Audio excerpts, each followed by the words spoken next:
Hi, everybody. Happy birthday to this fucker! Don't worry, I'm past the minute mark. I should be able to say fuck. Don't you guys feel so much safer now that you can't say fuck in the first minute of your video? It's okay. Yeah, it's my birthday yesterday. I was supposed to do it yesterday, but I ended up getting called off to work, so yeah, I had to push it to, today, which is Halloween. I'm sure everybody's out on the streets getting their candies from strangers. Better check and see if there are any razors in there. Parents, do a little taste test, make sure there's no poison inside of it. Check every single one of them, too. It's okay if you get sick, it'll be worth the sacrifice. Okay, so, yeah.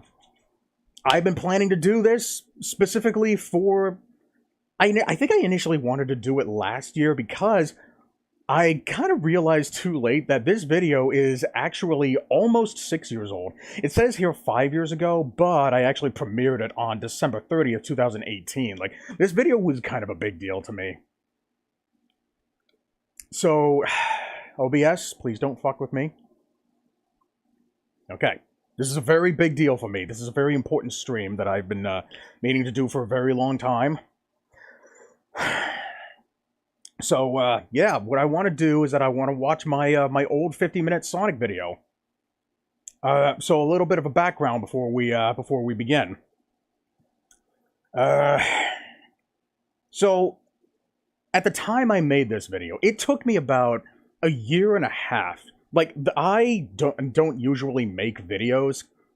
Like, I made this video during a phase when I wanted to become a content creator, but I just had to spend so much fucking time working on I was working on a laptop that had a really hard time rendering footage, and it took me, it probably took me like longer than it had any business taking, making a video like this, which is probably what dissuaded me from ever wanting to, make videos like this again. Of course, I did still try to make videos. I only made like a small handful of like video reviews, but all it really was just gameplay footage while I was talking over it.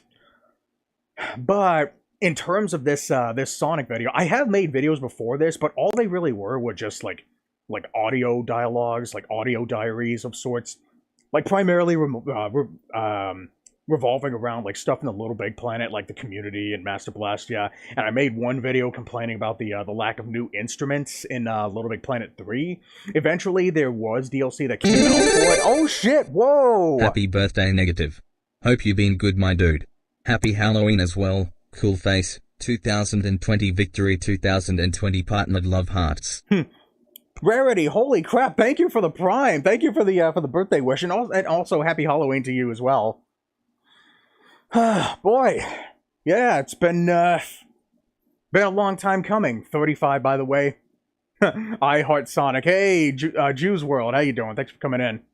But yeah, I was just explaining my my background with this video. Like I've been meaning to do this for a while. I've been like, I figured, since 5 years old is a very nice nicely rounded number to go back. Look back and see. Happy birthday! Thank you for that, Jews. Look back at this video, see what's changed. Maybe I can explain, what I was thinking when I was making certain parts. Maybe elaborate on a couple of things that I didn't, but I should have. Because there are some things that I did want to say about it, but it didn't occur to me until it was, like, too late. Watching my one friend in a Discord call. Play Persona 4 Golden. Okay. Alright, let me know how that goes.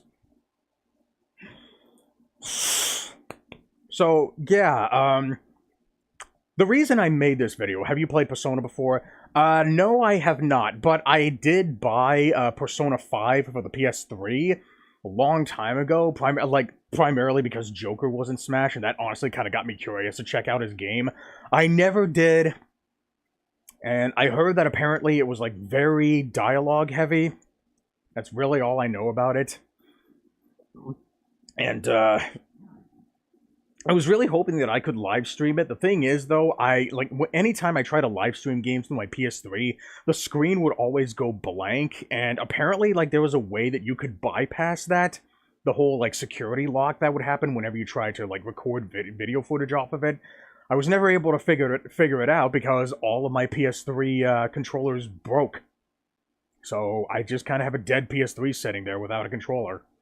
And I do not feel comfortable, like, purchasing another one because there's a lot of fakes out there. And a lot of these fakes have done an amazing job replicating the real thing. The only way to really be able to tell, like, if you know what to look for, then you can spot some relatively quickly. But they've just been getting harder and harder to the point where the only way that you could, you know, make the best informed decision on purchasing a PlayStation 3 controller is to just open the damn thing up, because that will tell you if it's either like one of those cheap piece of shit plastic boards, or if it's actually, you know, the genuine like PS3 like built-in architecture. And I have not been able to get a hold of one, so I just kind of have a PS3 sitting there. So I'm probably never going to be able to play Persona 5. I might be able to play, like, one of the other Persona games on some of the, like, one of the previous consoles, like the PSP or whatever. But, yeah, I know that the Persona 3 remake, recently came out. I know there was that one, Nocturne game, remake that came out. I don't know how old, Shin Megami Tensei 5 is. You should try Persona 3, 4, 5. P3 got a port recently for Switch. Oh, wait, it's a port. Now, is it a port or a remake? Or whatever. You should try the Personas. I hear that they're good, and that damn music. Yeah, everybody comments on the music. Yeah, but I'm more concerned about the, you know, the combat system and how you can, you know, how the whole, like, monster, recruitment system works. You know, that thing that, you know, that's supposed to work, you know, like a little bit like Pokemon, but instead of just battling with monsters, like you're using monsters as like single attack, like summons or sorts, you know, kind of like the summons in Final Fantasy, at least from the little I've seen from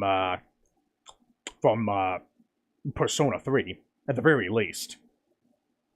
Oh yeah, definitely, yeah. But yeah, I'm not entirely sure exactly where to start. You know, some people have recommended the Persona Q games. Closest that I've ever gotten to playing a Persona game is Persona 4 Dancing All Night. You know, primarily because I have a little bit of a soft spot for rhythm games.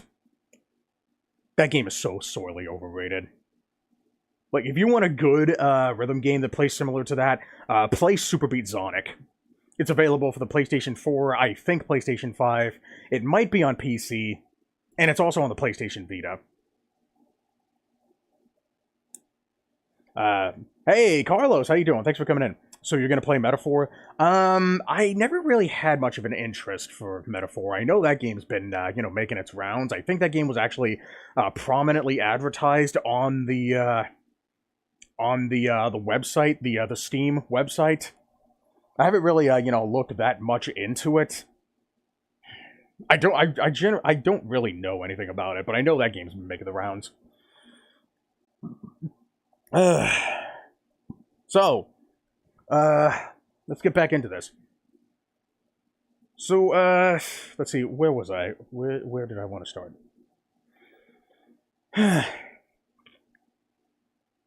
So yeah, this video that I made, as you can see here, 15 minutes long. Oh, hey, hold on.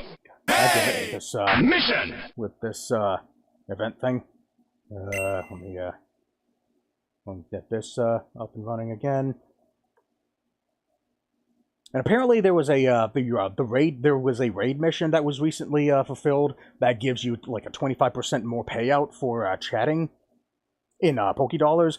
I just don't know if that also, extends to, streaming as well. But I guess we'll see soon enough. But yeah, I'm currently going for that Master Ball, and I'm currently at the 80 mark. I've been ultra missing a lot lately, and since we're pretty much the timer is pretty much halfway done with the whole like event thing, I'm so glad that I got a good head start on that. So, yeah. I'm just hearing you talk about the Persona battle system, and I figured that'd be the next step, considering that it's medieval Persona. Medieval Persona. You know, funny you say that, because the first thing that I think of when I think medieval Persona is, funnily enough, Tokyo Mirage Sessions FE Sharp. You know, the game that's supposed to be a crossover with Fire Emblem. Hey, Jusu Tengu, how you doing? Thanks for coming in. Happy belated birthday. Thank you for that. Like I said, I really wanted to do my my live stream yesterday, but I got called into work on my own fucking birthday. But I'm here now, so yeah. I guess let's start. Let's try to get started. I know everybody's you know, coming in.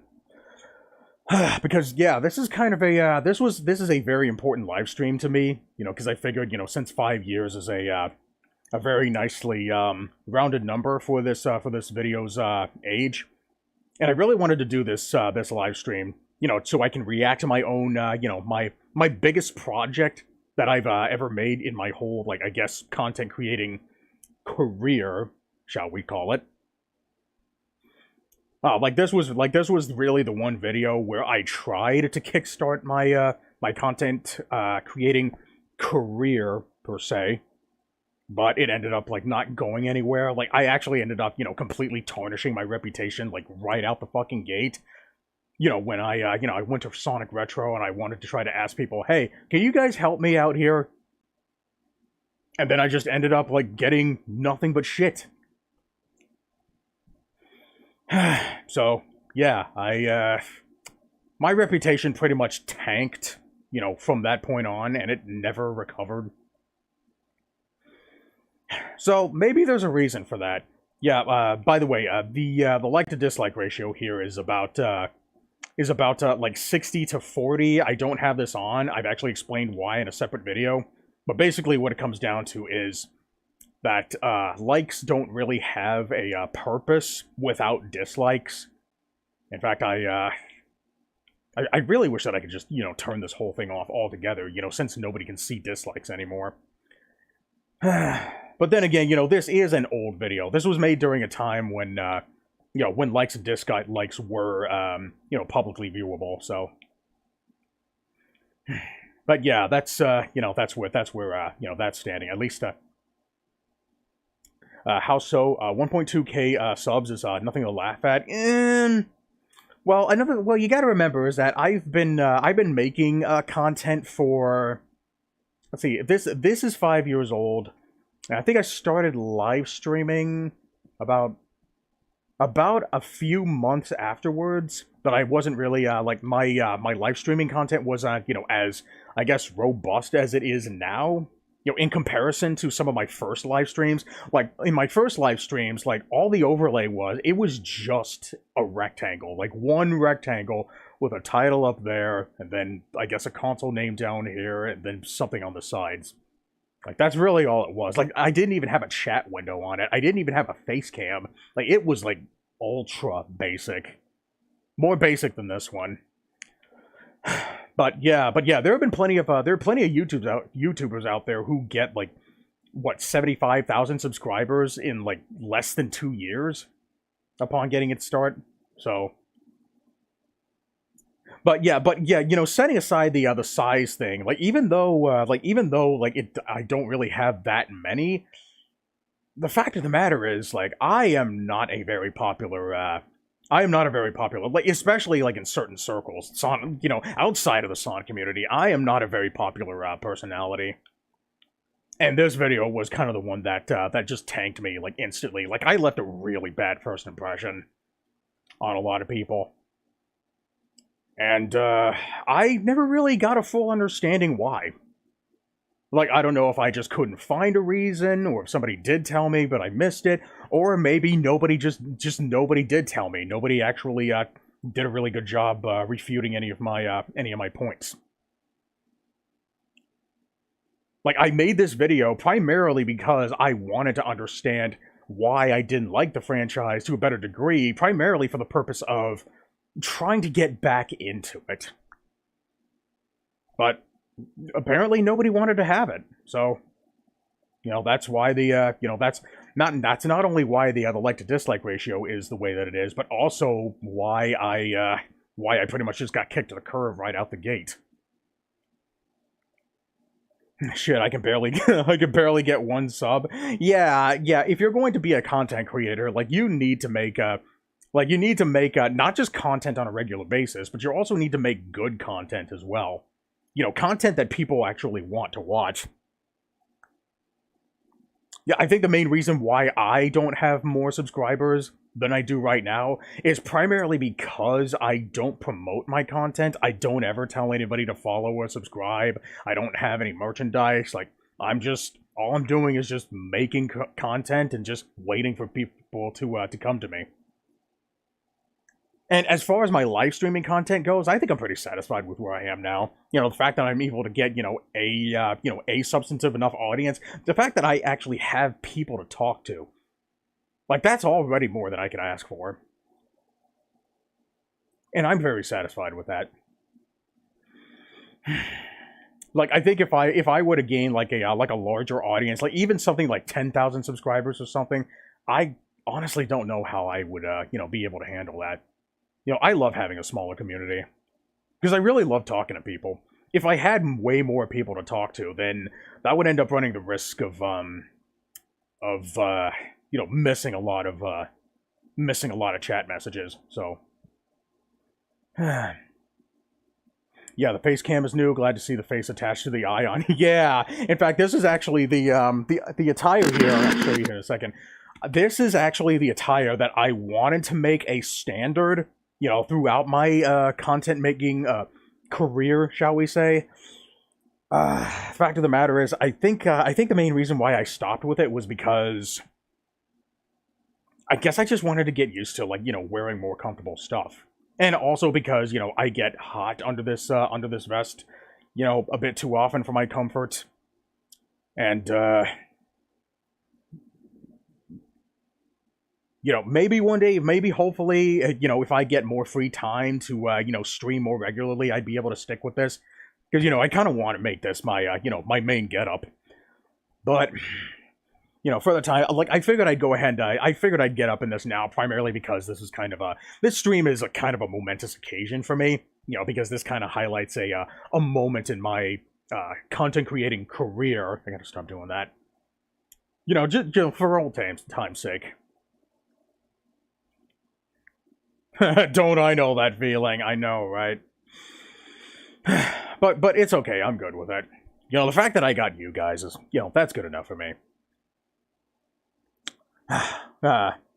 You blaspheme either spiky blue god. They will never accept you if you don't drink the Kool-Aid fully. Gee, kind of like somebody else in a certain political circle that I know.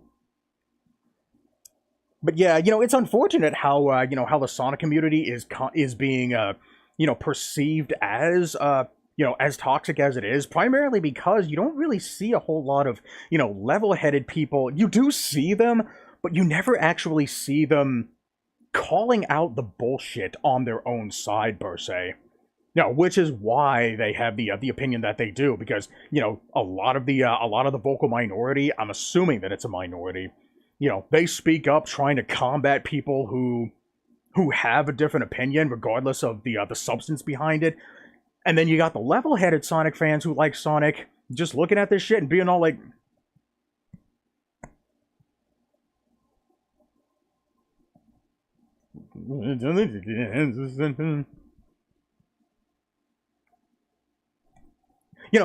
that's how a lot of communities' reputations are formed.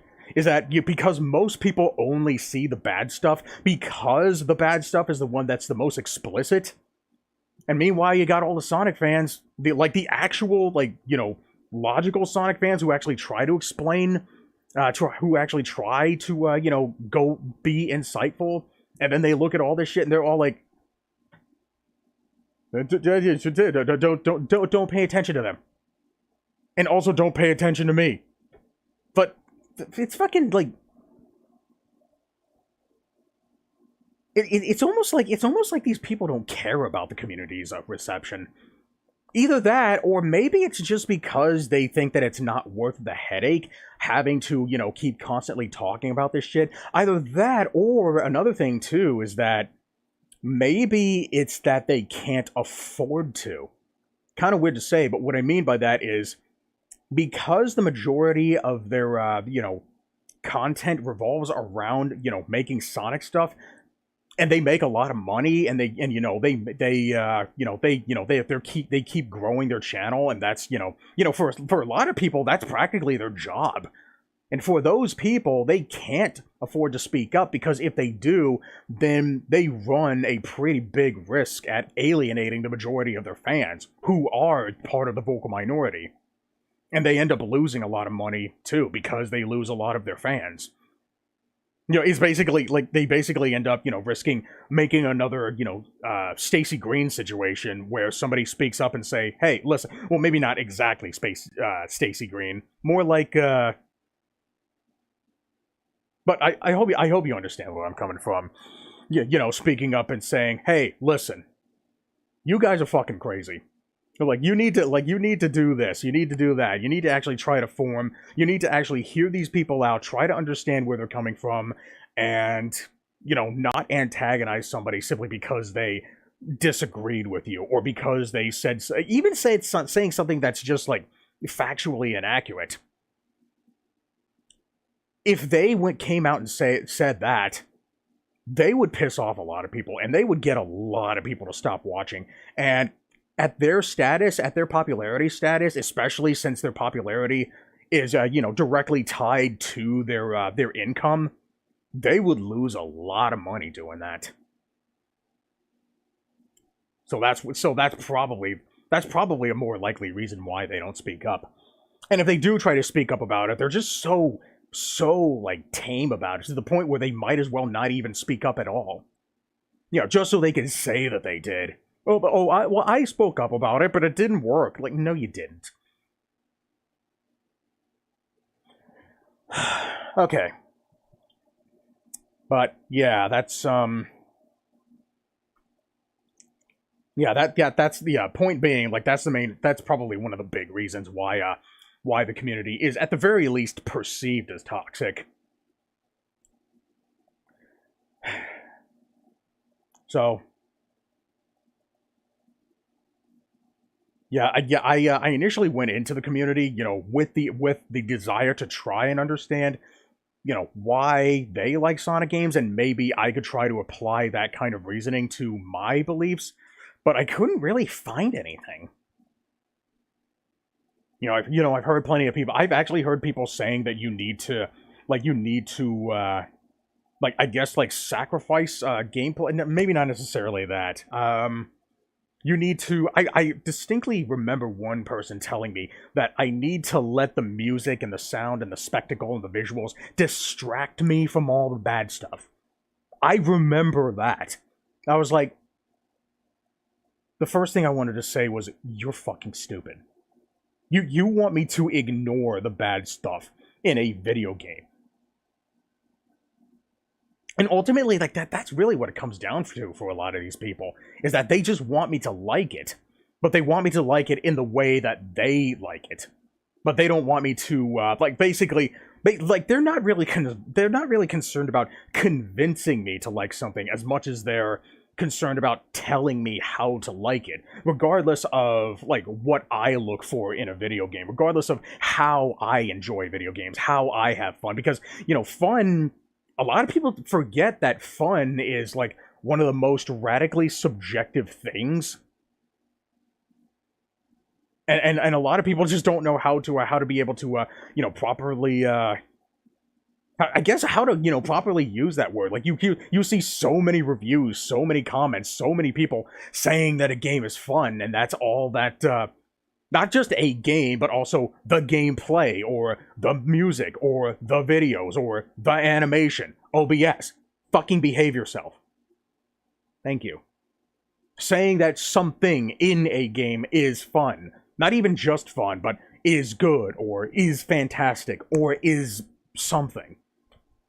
but they never actually go like any deeper than that. They never explain how it's fun. They never explain why the graphics are amazing. They never explain how something works or how something doesn't work. That's usually what I try to do. Like when I write my reviews. In fact, I actually just recently released my review of Dragon Ball Z: The Legacy of Goku 2. It's about like maybe a 16 to 21 minute read, and I go into so much detail about the gameplay, way more detail than I've seen in any other any other review on that game. Like that's what I'm really hoping that I can try to like get other people to do, because I want to try to influence people to, understand why they like something. Whether or not they change their mind about a game is not really something that I'm trying to do. What I'm trying to do is to try to encourage critical thinking in a way. In fact, that's the main reason why that's a big part as to why I made this 50-minute Sonic video. OBS, stop it. Stop it. But yeah, that's the main mindset. In fact, that's actually, this 50-minute video that I made is kind of the whole reason as to why I became, as analytical as I am today. Like this 50-minute video here, this was pretty much the catalyst for who I am today. Like this was what kickstarted my desire to try to understand things, because I wanted to try to understand why I didn't like the franchise anymore, even though I used to love the franchise up until a certain point. I think I actually stopped liking it in 2016, 15, 16, one of those years, because the video came out in what was it? It came out in 2018. The beginning of 2019, so I think I stopped liking the franchise at around when Sonic Colors came out, maybe shortly afterwards. Alright, let's see, what are we missing here? Okay. Ignoring the gameplay function and fairness in favor of spectacle is how we get a repeat of What Happened versus Scott Pilgrim versus the World, the game. Yeah, I actually did play. I'm glad that games like this, they do end up, seeing a re-release afterward, especially for games that have, very limited, licensees for, licensed properties like Scott Pilgrim. But even then, I actually did go back and play that game recently, and I just thought it was okay. I don't remember all the details about it, but I do distinctly remember, one issue being that you could just play the first level over and over and over again, just to grind for enough money to max out all of your stats in that secret shop. And I just don't think that that's something that should have been possible. That probably should have just been like a post-game thing. Let's see. To be fair, that game had a rough-ass development cycle. Yeah, I can totally see how it did. In fact, I do distinctly remember that, what the fuck was his name? The guy who made Scott Pilgrim? Spike Lee O'Malley, I think it was. I remember him saying that, one of his biggest goals in life is to get a re-release of the Scott Pilgrim video game. And, for what it was a fairly competently, designed game. It did a really good job with the music and, the visuals. The gameplay, however, I don't think you should sacrifice the gameplay. I don't know that it's necessarily sacrificing it. I think a lot of people are saying that it's good, but they can't really comprehend why. I think the main reason why they say it's good is just because it, does at the very least the bare minimum. Nobody really seems to, comment on it. They don't really seem to, dig deep into the, the meat and guts of the thing until the game is unless the game is, absolutely god-awful, like Rise of Kong or, Gollum or whatever. Hey, Splat Squid, how you doing? Thanks for coming in. Something told me to hop on here real quick because I figured the stream would get super real and honest. Yeah, and I'm all for it. Yeah, thank you. Yeah, Brian Lee. Yes. Why did I say Spike Lee? I was one word off. Yeah, Brian Lee O'Malley. Thank you, Brian. But pronunciation is literally indifferent. Yeah, I know. Like YMS, for example, like his name is spelled, his real name is spelled Adam, but he just spells it, online as Adum just for the sole purpose of just being different and for no other reason. But yeah, I totally get the feeling. Tomato, tomato, tomato, tomato. Football is football unless it's football. Homonyms, man, gotta love them.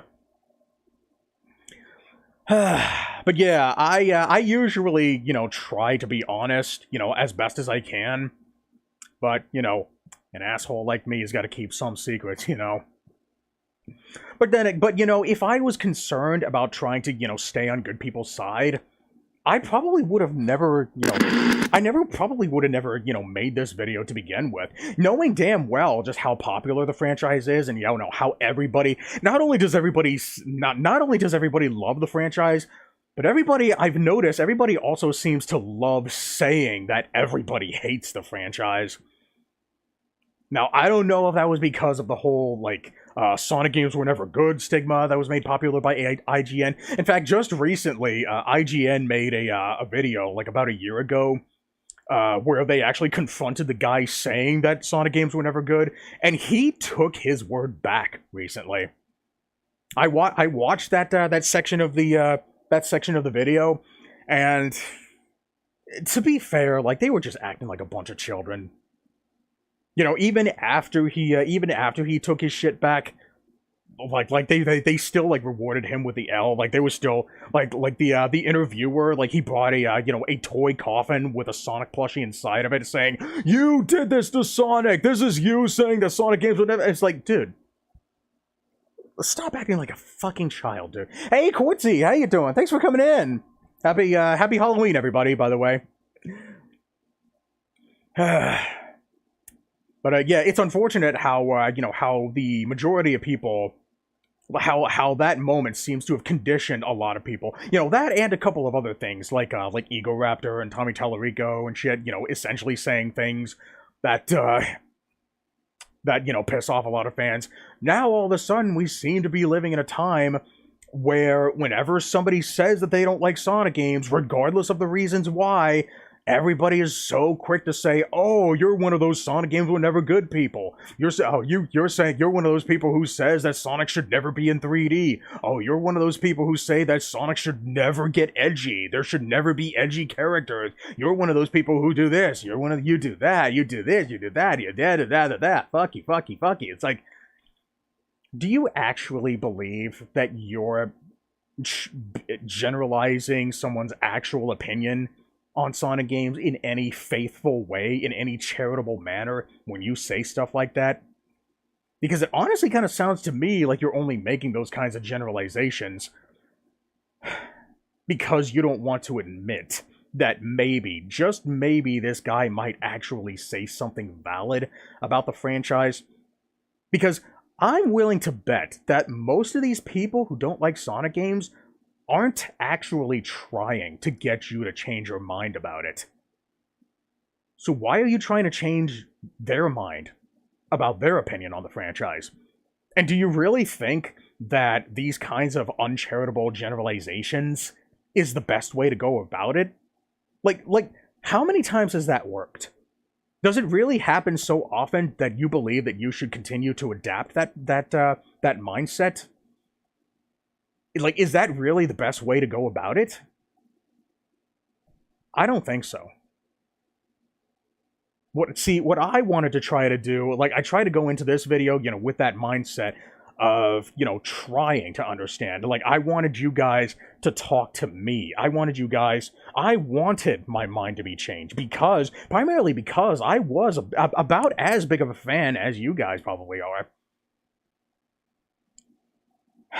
But, 5 years later, my mind never changed. Now, there are a few things that are different regarding my opinion on the franchise.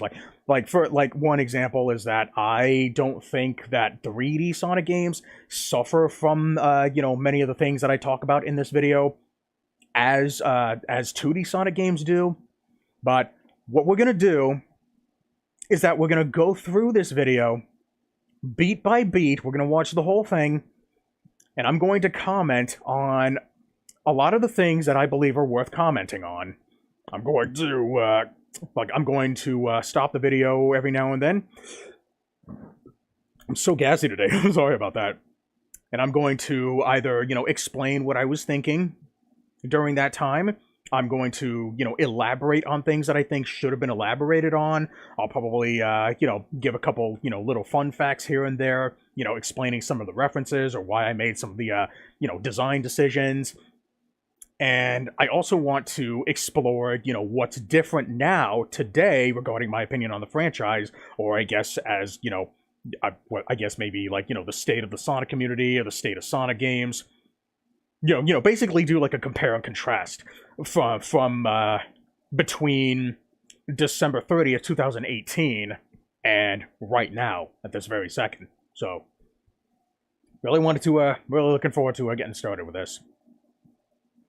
Oh, happy birthday. Thank you for that, Quartzy. I really wanted to do this live stream yesterday, but I got called off doing something else, so I had to push it to today. And today, I really wanted to do, a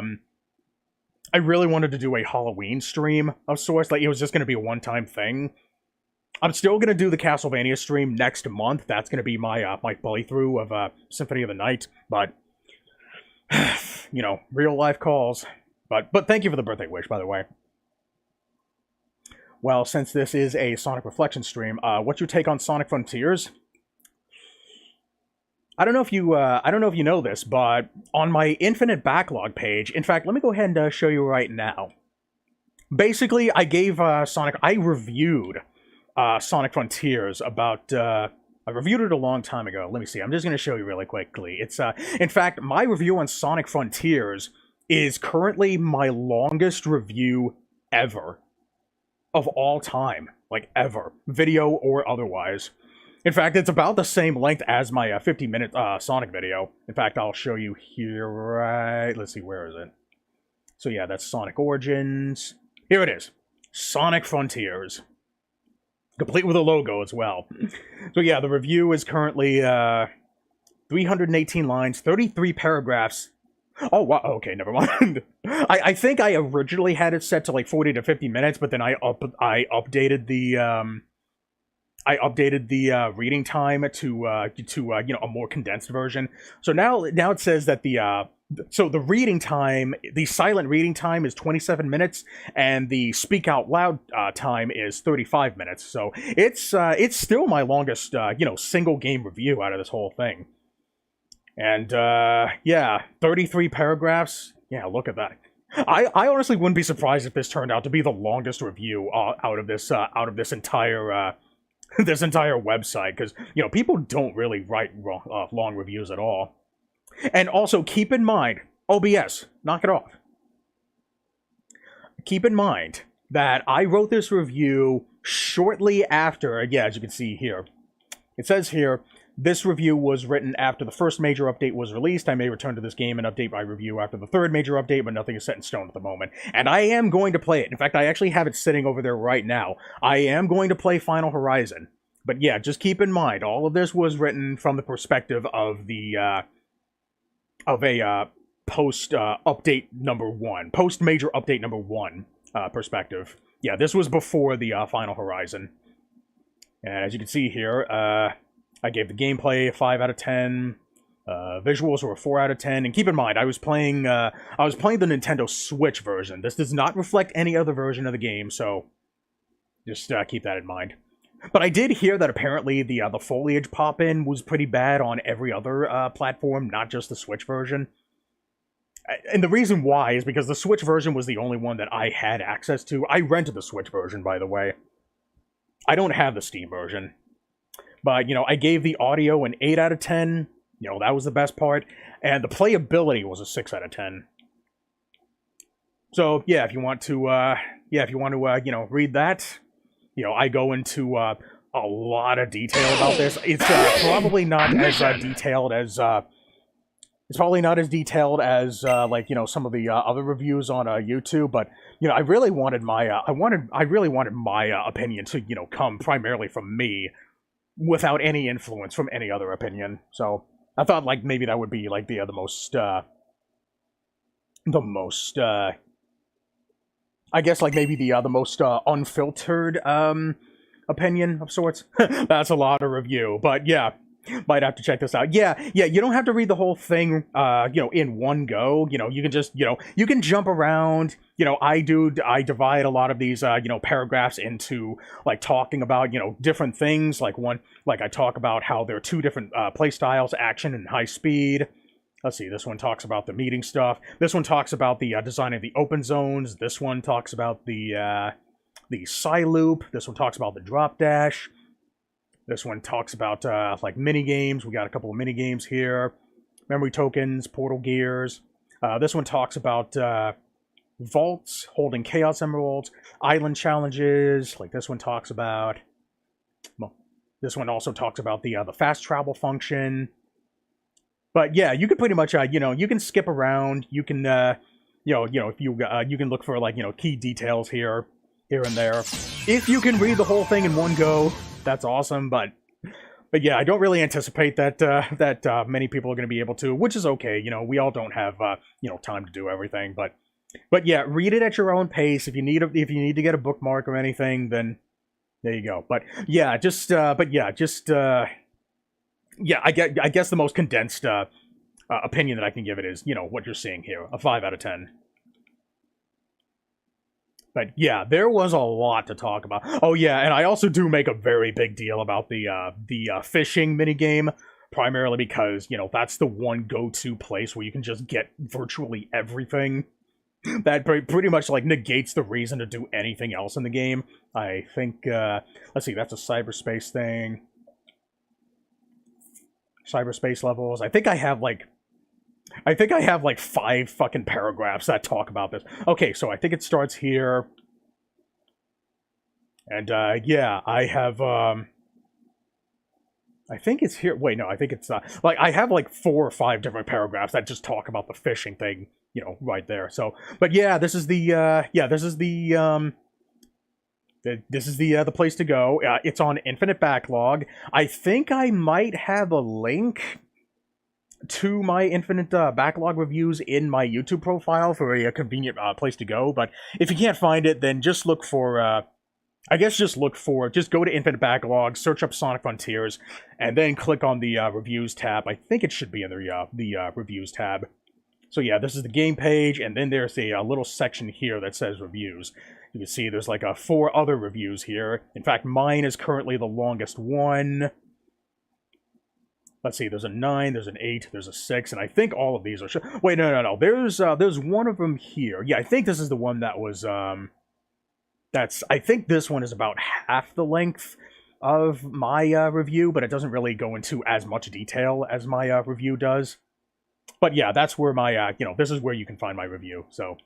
I'll see if I can try to put a link in the in my YouTube descriptions to give you guys a more convenient place to look at my stuff. As far as Twitch goes, like, you can just look at my About tab. I have, all of my socials listed there. Alright, let's see. Okay. God damn, I really went on a tangent there. I have to check this out. Let's see. Have you gone full Oh, hey, Ridley! How you doing? Thanks for coming in. Have you gone full AVGN mode against your past self? I mean, happy birthday. Thank you for that, Ridley. No, I have not started yet. I was, I was doing a little, prelude to reacting to the video. But, just, I really want to talk to you guys first. So I had to take care of my dog. What was your take on Frontiers? Yeah, my take on Frontiers. I was explaining that, I wrote a review here. That's, let's see, 27 to 35 minutes long, So yeah, if anybody wants to see my opinion on this game, here's my review. Like I said, you can read it at your own pace. You can jump around, skip around. Look for any first line sentences that might look appealing to you, that might tickle your fancy. But yeah, I've got like 33 paragraphs of opinion here, and I tried to go like as detailed as I can, primarily on the gameplay. I practically don't even talk about anything else. I think I might have saved some of the extras at the end of the review. I don't remember.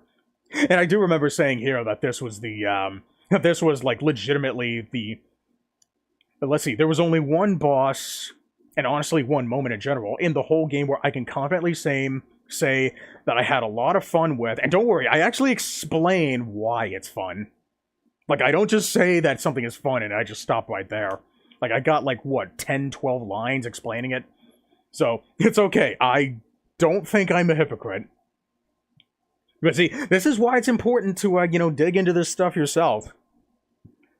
But I probably should get rid of that message. Maybe I should change that to, I can confidently say was legitimately good. But then again, like, I'd probably make it a little better, but I don't think it would make that much of a difference. It's just that the word fun is way more agreeable than good. I mean, you can have fun with bad things, too. But yeah, this is the paragraph where I talk about the hard mode exclusive boss. And yeah, I played the entire game exclusively on hard mode, primarily because one of my previous regular viewers told me to play on hard mode. And boy, am I glad that I did, because I can't imagine how easy this game would have been if I was playing on easier difficulties, because hard mode was, and I think I even reminded you a couple of times that I was playing on hard mode, because it was so easy on even that difficulty. But yeah, point being, this is my review. You can read it at your own pace, jump around, you don't have to do the whole thing in one go. But, TLDR, I gave it a 5 out of 10. I think the music was amazing, the gameplay was 5 out of 10, the controls were 6 out of 10, and I was also playing the Switch version, so keep that in mind. But from what I heard, there aren't really that many differences between the Switch version and the every other version, maybe outside of the visuals. But there you go. Unfiltered reviews are the best review. Yeah, I agree. Too many people bullshit for the sake of other. Yeah, it's really unfortunate that that there's a lot of people who have essentially trained themselves to not really say anything. They only ever go as deep as just saying that something is good or fantastic, or it was a lot of fun, or the game, the game does many fantastic things, but they never actually go into why something is fantastic. And that goes for both positive and negative reviews. If they just say that something is terrible or something doesn't make sense, like, especially the people who disagree with that, more than likely, especially, the actual, critically thinking ones, they want to get an understanding as to why. Because they want to understand why. And they want to see if you understand why, too. Even if they still end up disagreeing in the end, at least you're at the very least you're showing people that your opinion makes sense to you and that you're actually able to communicate that to other people.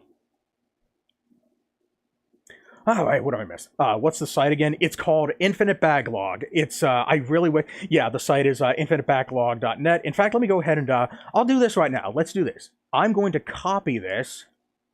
I'm going to paste it in here. And I'm just gonna paste it. Click on that link, and then it'll take you right to my Sonic Frontiers review. And if you click on my username, and then that'll show you my profile. And if you want to see some of my other reviews, like as you can see here, I just recently uploaded my review on Dragon Ball Z Legacy of Goku 2.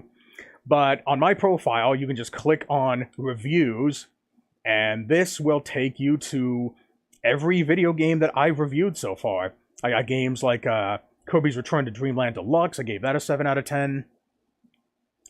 Crash Bandicoot Insane Trilogy, I gave that an 8 out of 10. Disney's Aladdin for Genesis, I gave that a 4 out of 10. DDR Extreme, this is the US version, by the way. I gave that a 7 out of 10. So I'd like to think that I have a pretty fair mix of positive and negative reviews. Yeah, technically, if you use a microscope, I have written more negative reviews than positive reviews. But the big reason for that is because I just have... Thank you for that. I think maybe the big reason for that is because I just generally have, higher standards than most other people. Not just on the positive side, but also on the negative side as well. Which is the main reason why, if you look over here on the right side, a lot of my ratings are generally in the shape of, a sideways mountain of sorts. I've only ever given, 2 9 out of 10s. I've only given 8 out of 10s. Gave a handful of 7 out of 10s, the same number of 7 out of 10s as 6 out of 10s. And then, as you can see, it spikes up to, the 4 out of 10s spike up to 29, and then it goes back down to, they're just only giving 2 1 out of 10s. But, yeah, so, yeah, there's my, that's my profile. Okay, let's see. Alright, hey, Oslo, how you doing? Thanks for coming in. Let's see, I fear the constant praise for Frontiers is the same as the constant praise for Sonic Mania 1. Sonic Mania 1? I don't think I'm familiar with that one. Are you talking about Sonic Mania Plus, or was that like a web series? One Generation... Oh, wait, okay, wait, no, I'm sorry, I'm mixing that up. One generation taking over the conversation over another. Right. Yeah. One generation taking over the conversation over another. Yeah, I never really understood the point of, I don't, like, would it be reasonable to compare 2D Sonic games to 3D Sonic games? And, as an extension, I'd like to add to that, is it fair to compare, like, the adventure style to the, I guess the Unleashed style, I guess you could call it, maybe? And would the Unleashed style essentially just be like a retooling of the Frontiers style? I guess? Or are they just like two completely different things? Alright, let's see what Oslo has to say. As a Sonic fanboy, I have discovered in recent years and recent replays, I really only like a little over a handful of them. Yeah, it's understandable, especially when you consider that there's a ton of Sonic games to go around. Not just the mainline games, but, well, I guess maybe the mainline games really isn't that sizable, but there are a ton of spin-off games as well, which is probably, it's funny how, like, I'm a bigger fan of the spin-off games than the mainline series. Like, the only games in the mainline series that I really like are Sonic 1 8-bit, Sonic CD, and Sonic Generations. But I do want to go back to Sonic Generations at some point, the original game. I don't really have much of a plan to go play the other remaster. I would love to play the Shadow Generations game, but I'm just waiting on a sale for that one, so the price can come down so I can actually, see it for myself. Hopefully I can get it for a damn good deal. Like, when I bought the original Sonic Generations a long time ago on Steam, I think I only paid, like, 99 cents for it. Like, goddamn, like, even if you don't like Sonic games, who the hell wouldn't? And it also comes with the Casino Night DLC. Ion said something is fun and didn't elaborate. Who are you and what did you do to Ion? Oh wait, you did explain, my bad. Yeah, don't worry. Like, I actually try to explain myself. And if there's a moment where I don't and you guys want me to elaborate on something, please let me know. Because the last thing I really want to deal with is people misinterpreting things that I say. Like what the Geek Critique did with what I fucking said. I don't remember what he was referring to, but I think he might have only said it in the Sonic Retro forums, so whatever. But once we actually get started with the video, then we'll see. All right, let me go ahead and read the rest of these. The music in Frontiers was way above what I expected. However, pretty much everything outside of the cyberspace levels I hit. Oh, wow, really? Yeah, I guess I can understand why, especially considering that I think I said this, I think this is the header for my review of Sonic Frontiers. If I can, no, I listed. I think I said that Sonic Frontiers is as wide as an ocean, but as deep as a kiddie pool. It has a lot of stuff in it, but it doesn't really do anything, with it. And when I say it doesn't do anything, I mean that it doesn't really have any, all of these, all these different, loops and roads and stuff, especially, in the open worlds, they all just kind of feel like a mishmash of each other. It does, it's, eventually you kind of get to a point where they all just, they're all just kind of, indistinguishable from each other. But ironically enough, I actually do believe that the cyber levels are better than the open zone things. I just really wish that the ranking system and the side missions were I don't know why I did this. The side missions were designed better, and also the the hard difficulty boss. Like I actually thought that was a well designed boss. There was only one attack in that entire sequence that I thought was bullshit, but that's really about it. And the whole fight's about like what, 4 or 5 minutes long, I think. Maybe longer than that. I really liked that one. And I do explain why in the review. And I think I talked about the homing attack, like slingshot technique, where you homing attack an enemy, but before you hit the enemy, you double jump and then you're just sent fucking flying.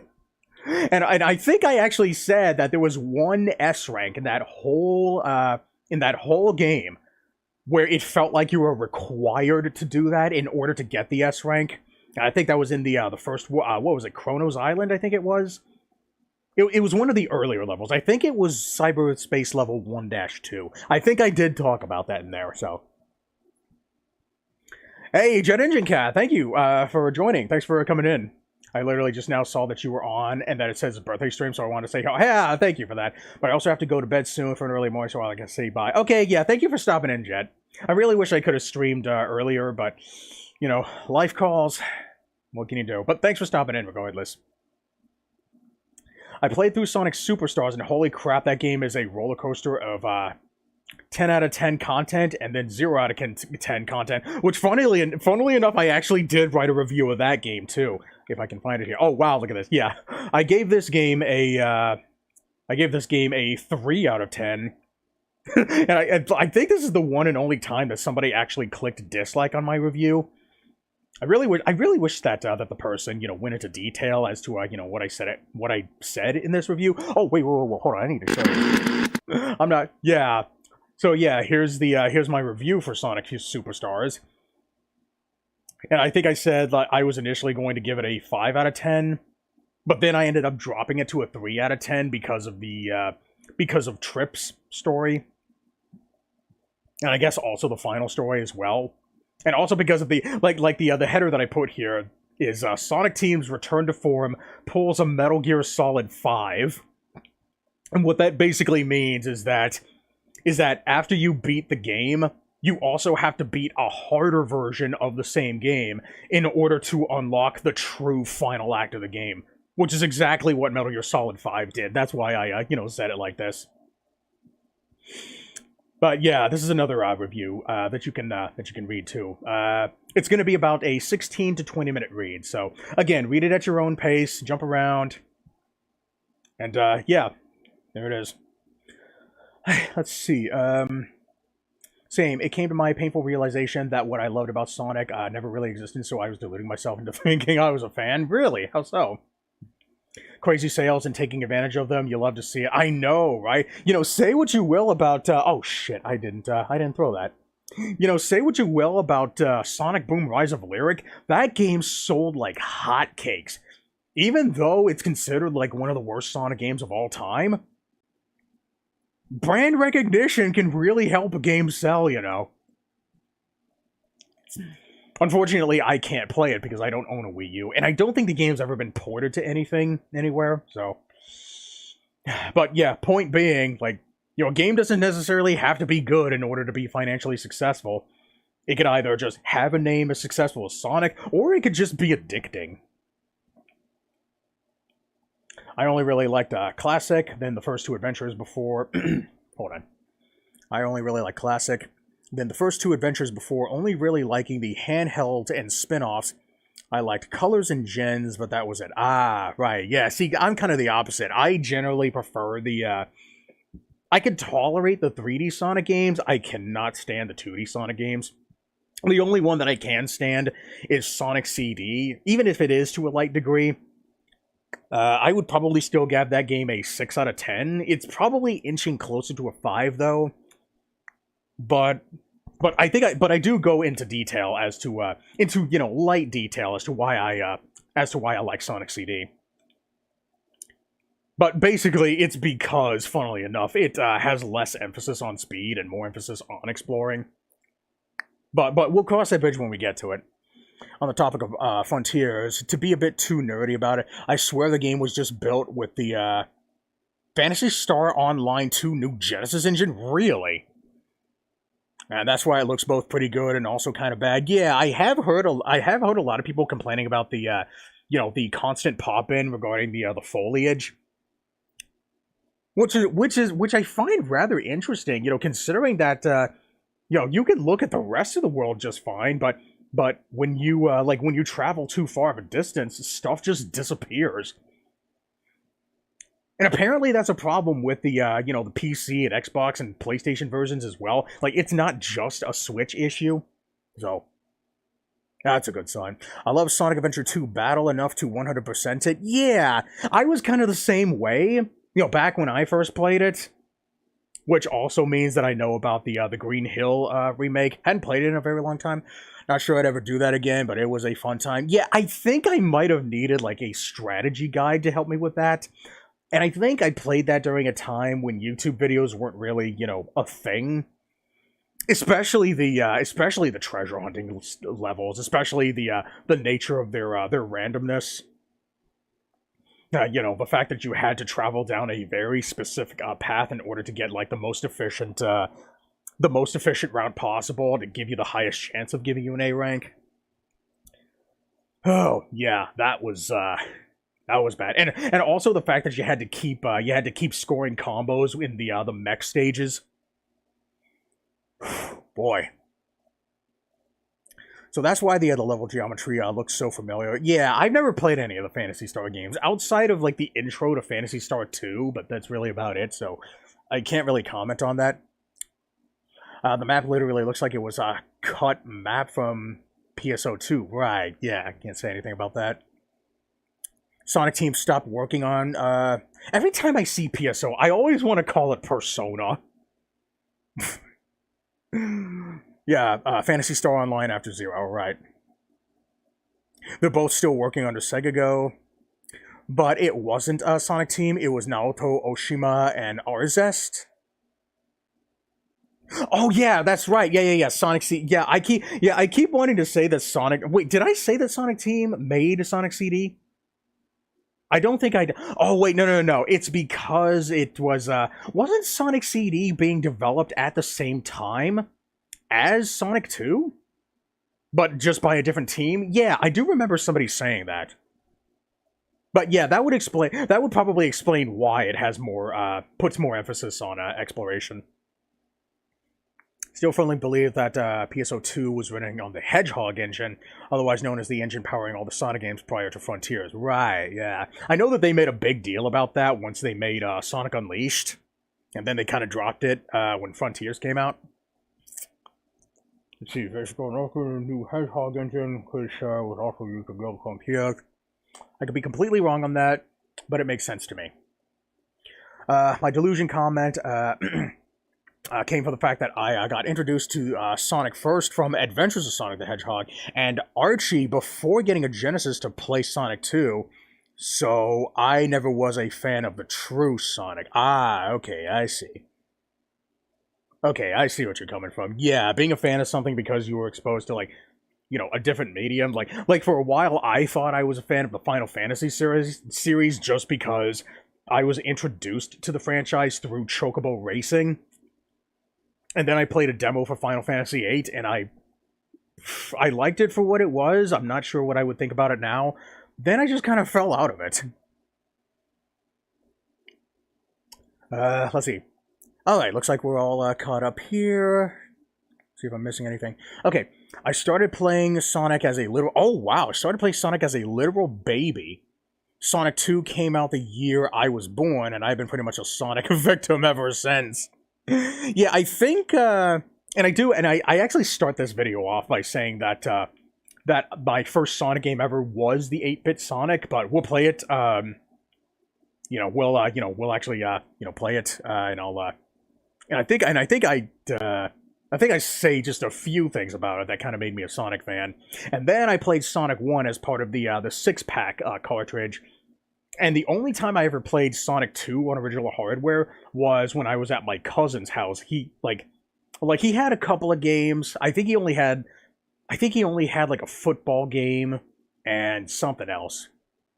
But Sonic 2 was the only one that I actually played that whole time I was there. So Sonic CD and Sonic 2 were in dev at the same. Yeah, I thought I heard somebody saying that. Let's see, that was back when Sega Japan and Sega America hated. Okay, right, gotcha, yeah. Part of Sonic Team work on Sonic CD because it was the first draft. The first draft. Okay, yeah, so they were both working on. So they both basically got like the same start, but they ended up, making different games. They had like different design philosophies. It was directed by Oshima. Oshima and his team at Arzest came back to do Super. Okay, interesting. Huh. So Superstars was made by the guys who made Sonic CD. Interesting. That is very interesting how their design philosophy had basically changed. Compared to what they went into Sonic CD with, probably because they started to see much more of a of what Sonic became about, and I guess they maybe tried to implement more like exploration elements while still keeping the game primarily speed based.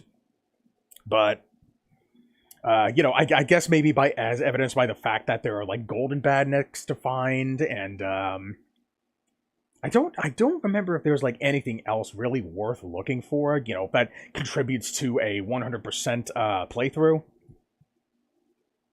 Outside of the I guess. Do you get anything for defeating all the golden badniks in the game? I never actually found that one out. I can't get myself to play Final Fantasy VII for some reason. Really? Is it because of the achievements looking intimidating or something? What's going on? When you really look into how that company in general functioned in the 90s, it's mind-blowing that anything good ever came out at all. Huh. Sega Japan had their own weird locked section of the Sega America main offices. They would be working on their own thing, while Sega of America was working on Sonic Spinball or something. Huh. Interesting.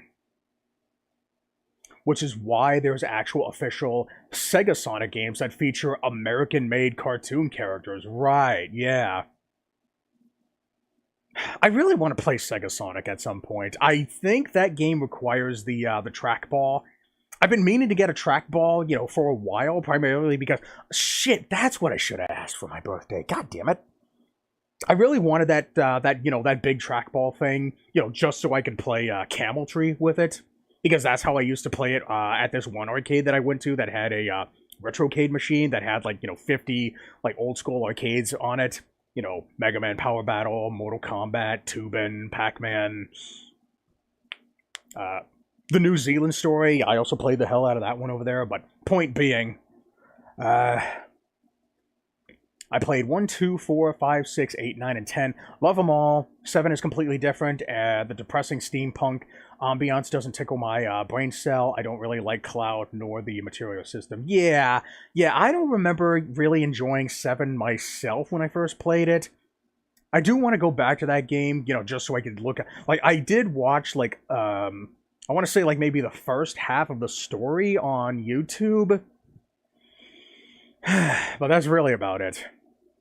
I didn't even check the achievements, just went in blind, like I did with all the other entries. Right, okay, I see. Well, maybe one day.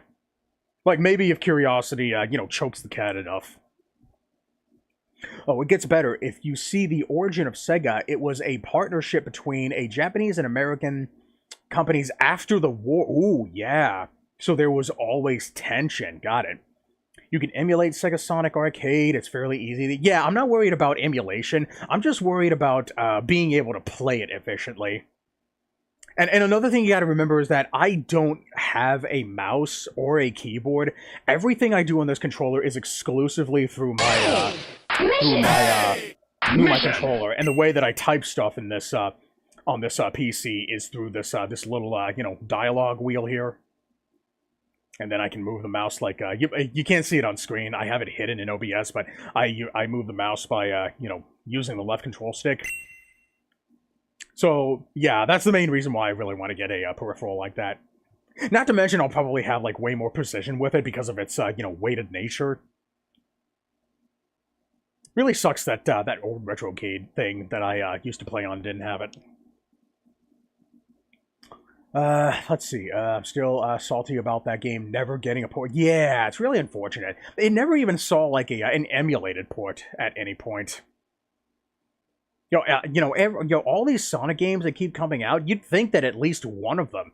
Hell, Sonic Generations probably would have been, this Sonic X Shadow Generations would have been a really good time to, to port that game over. Or even Sonic Origins. The fact that the only old games that are being ported these days now are just the old Genesis games, the Sega CD game, and the Game Gear games. None of the Master System games have ever been ported before.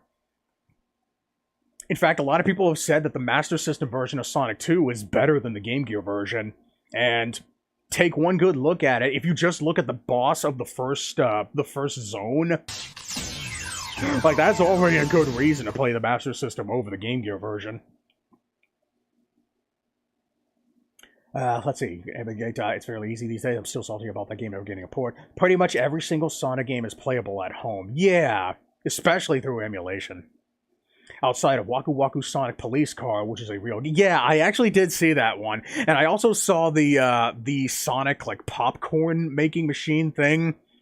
And apparently, like, there's this really rare instance where Tails is the one that actually stops Robotnik from ruining her popcorn. Hey, Cyx7, how you doing? Or CL, is that an I or an L? I'm sorry. CI, yeah, my screen's dark over here. And it's like, 6 feet away from me. I really wish that I could make it bigger, but then I would have to, I'd only be looking at, like, 3 messages at a time. Have you heard of Knuckles Chaotix? Yes. I'm pretty sure, wait, was Knuckles Chaotix ever ported to anything at all, ever? Was it ever in any collections? I don't remember seeing it in any collections, now that I think about it. Because I played Sonic Mega Collection, I have Sonic Gems Collection. It wasn't in either of those collections. It wasn't in Sonic Origins, not in Sonic Generations. Was it like a side mission in Gems? Like one of those, like, unlockable, like, timed missions where you can, like, just play the ending? You can, like, play the ending boss? I don't think it was. But yeah, that's another game that I want to, do a full playthrough at some point. I've only played, like, a few of the zones. And I do remember enjoying the special stages in that game as well. Knuckles Chaotix, otherwise known as Sonic Crackers, if you're... Oh, yeah, Sonic Crackers. Yeah, I actually did play the prototype of Knuckles Chaotix back when it was called Sonic Crackers. But, in the prototype, you were playing as Sonic and Tails instead of Knuckles and, like, whoever else. And, there was only a, the overworld wasn't really finished. Like, the design of it was complete, and you can move around in it, but nothing had collisions, nothing had any, levels to enter, like, there was nothing interactable in it. And I think the only, like, single prototype level that was in the game, I don't think it was ever actually completed, but I actually did play that one, too. So, I guess I'm a nerd, too. Like, when I first saw Sonic Crackers, I like, the first thing that came to my mind was that Sonic puzzle game that I can't remember what it was called. I don't remember if that was, like, an official title, or if it was, like, an unreleased beta or whatnot. I can't remember what it's called. Shoulder, deep cloud, shoulder, deep. You calling a Sonic Cracker?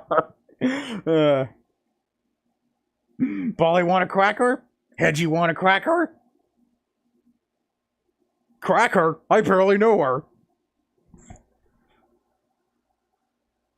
Sorry, I had to do it. The Master System versions are better primarily because you actually can see things. The viewport is much larger. Gee! A larger viewport making a Sonic game better. I hear so many people fucking complaining about that too. It's like seriously, what is so bad about it? In fact, I actually had, you reminded me, at some point during this commentary, I want to show you, I don't know if you know about this, there's a modder by the name of Marky Jester who actually made a proof of concept hack of Sonic 1. It's just Green Hill Zone, but it's basically Green Hill Zone, but you're playing as if the camera is zoomed back. And I want to show you that, because that actually is what's going to make, at the very least, make me enjoy Sonic games more. And, this proof of concept hack is evidence of that. I talked about it multiple times, and I usually try to tell people and show people about it, like in moments where it, feels appropriate, where it seems, appropriate. And I really want to get people's, thoughts on it. It's just that, everybody that I've showed that hack to, they were shockingly, they disapprove of it. But nobody would really explain why. Like, the closest that I've ever gotten to an explanation as to why it doesn't work is that you can't appreciate the art. And I'm like, yes, you can. In fact, I think you can appreciate it more because you can see more of it. And, I mean, it's not like any of, like, the intricate details are, like, being lost or anything. Like, maybe to, like, the absolute, like, most minute degree possible, but... But then again, I'd like to think that that's just another one of those, like, surface level, things that people just come up with for the purpose of trying to prevent something from... Like, even just so much the option. That's another thing that I even bring up in this video here. And we will get started with it. I've been streaming for over an hour now, but... I will, react to everything here. Sonic Team is very, persnickety about, which classic Sonic games they acknowledge. Yeah, I know, right? In fact, let's see, where's this? Yeah, it's really unfortunate that, that they don't just, port everything. All these games that a lot of people, like, hell, even take Sonic CD, for example. A lot of people have been saying that Sonic CD was the greatest Sonic game of all time, up until Christian Whitehead or Headcanon actually rebuilt the game from the ground up, and now all of a sudden everybody threw that notion out the window. But, point being, there's a lot of Sonic games out there. Sonic games that haven't been ported in a long time. Sonic games that you wouldn't even think exist, like, the two, the Sega Sonic games, then there's, Tales and the Music Maker, and then there's that Sonic Fun, those two Sonic games on the Sega Pico. And then you got the fucking Sonic X Leapfrog game. At some point, eventually, they're gonna have to port everything. They have to, but then again, like, if they, whatever games that they do, make a remaster of, at the very least, there's a chance they're probably going to remove the original game from digital storefronts anyway. Kind of like what they did with the games in Sonic Origins. I don't know about technically. They kind of did the same thing with the original Sonic Generations, but, like, it's not gone completely. It's just that the only way that you could possibly buy that game now is through bundles. I guess I can understand why, so I guess maybe parents wouldn't, mistake the original Sonic Generations with the remaster stuff. I'm honestly not so sure how to... I think they were trying to find, a fine balance between removing and, they were trying to find a solution that would satisfy both parties. And I think this is at the very least, understandable position. I'm not entirely sure if I could call it a good position, though. But I have heard people saying that apparently in the remaster, you can change between the classic Sonic Generations control scheme and the Sonic Frontiers control scheme, so I do want to play that game. But, I also think that maybe they should, it doesn't bother me personally, but I think they should also, they should also give, players the option to change between the original dialogue and the new dialogue. Because I've heard a lot of people saying that the revamped dialogue and the new voice clips and shit, many of those changes are for the worst. The whole, like, Knuckles saying, like, "Hey, where's the rest of my island?" And somehow causing the classic Sonic to just be insecure about his weight. But in the original dialogue, that insecurity, actually comes with its proper context, and it actually makes sense. And I think they also need to bring back the yeah, apparently like they cut out a couple of cutscenes that didn't really like add anything to it, which is understandable, but I do think they need to, at least have the option to bring those out. Like maybe it'll come in a free update or so. But okay, what am I missing? Let's see. I've never laid eyes on the popcorn machine, but I really want to. Yeah, you can. Yeah, there's a couple of videos out there that. And in fact, I think the popcorn machine has like 3 different flavor options as well. And it involves like you play the game essentially just by turning a crank. Like it's impossible to lose the game. Like no matter what you do, like you'll always win it. Let's see. I don't know, man. The first boss from Sonic 2 Game Gear nearly got me too. Yeah, man. Yeah, that's a terrible way to start the game off. But it is better in the Master System version. I barely made it to Aquatic Planet. Chaotix was never ported. Yeah, I know, man. Well, like, even if the game didn't turn out to be, all that good, I still think these games should be ported. I mean, hell, they're always porting the fucking Game Gear Sonic games. And a lot of people, complain about primarily the second one. I don't hear a lot of people talking about the first 8-bit Sonic game. I think that's the best one out of the 8-bit games. At least that's for me personally. Many people don't believe me these days because I unfortunately can't prove it. Yeah, okay. It depends on what you say. Let's see. I had a prototype. Whoa, really? I had a prototype cart for Sonic Crackers. It was on a barely covered PCB, and I got it from some Japanese exchange student? Huh. I can see why people don't believe you. How the hell? When I was a little kid. Yeah, honestly, I'd probably have a hard time believing that too. But, I don't really like assuming that people are, being dishonest about things unless I can, definitively prove it. Like, if someone is saying something, like, super questionable, like, best case scenario, like, I usually try to take the charitable route and say that they're just, misinformed.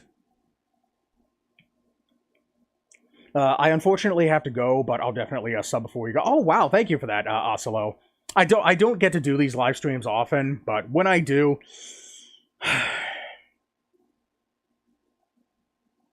I love doing this, man.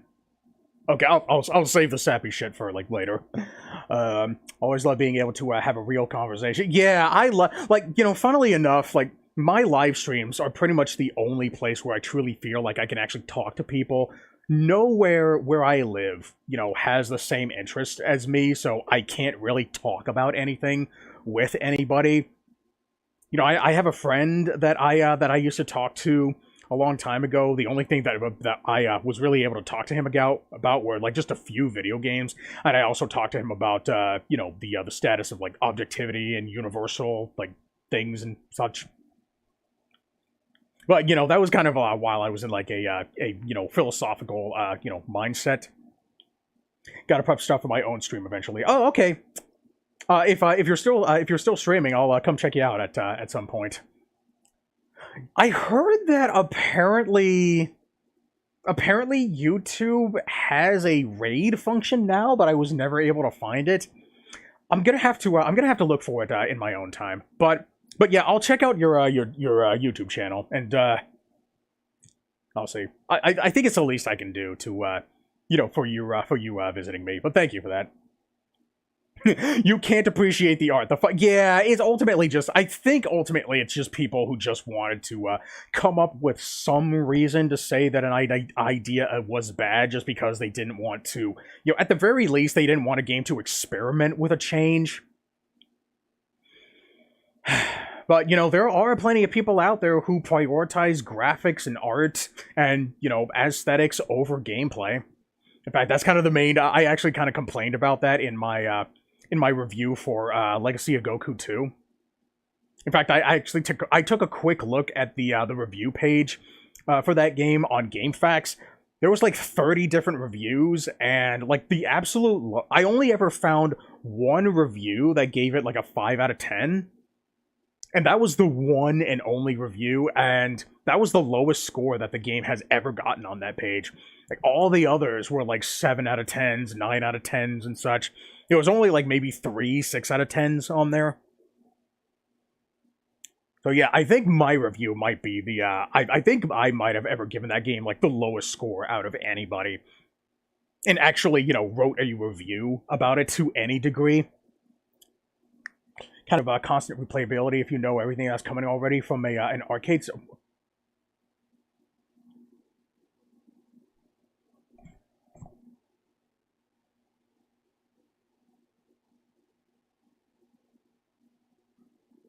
OBS, please behave yourself. It dropped to 0 for like 10 seconds, or 8 seconds. I was so scared that that thing was going to disconnect. I don't know why it does that. I really don't want to have to like find some way to stitch all these live streams together. I still haven't figured that part out yet. Don't worry, Ion. Yeah.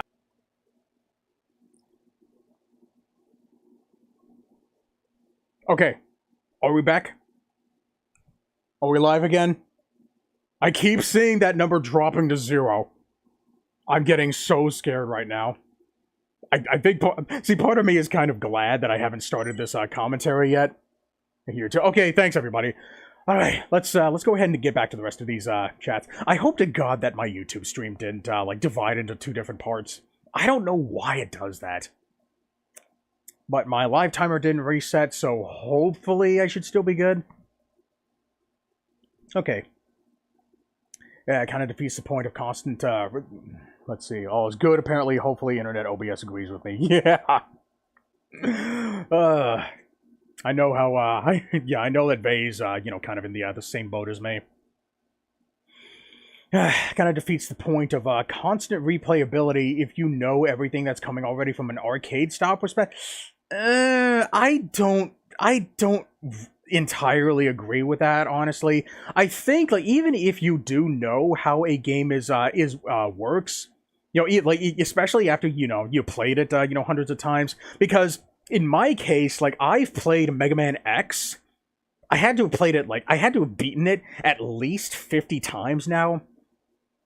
And it pretty much ultimately got to the point where it actually, migrated to a different version of Mega Man X. It's a specific hack called Mega Man X Alpha, where I play, a harder version of the game. I think ultimately what it really comes down to is that you're pretty much done with a game when you think you've gotten your fill. And I guess in my case, I guess maybe a better example is that I still play Super Smash Bros. Ultimate to this day. And even after I've, 100%ed World of Light, I got all the spirits, well, almost all of them. I'm missing 4. No, I think I got them all. Yeah, I got every single spirit, and I leveled them all up to 99. And even then, I'm still playing that game to this day. And I think after I learn everything about it, I'm still going to keep playing it, primarily because of, just how much the gameplay just clicks with me. It's like everything about the gameplay just kind of, it just kind of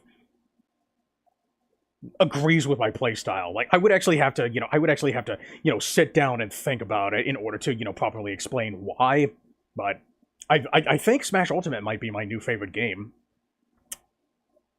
That was a dead end that went nowhere. What the fuck did you say?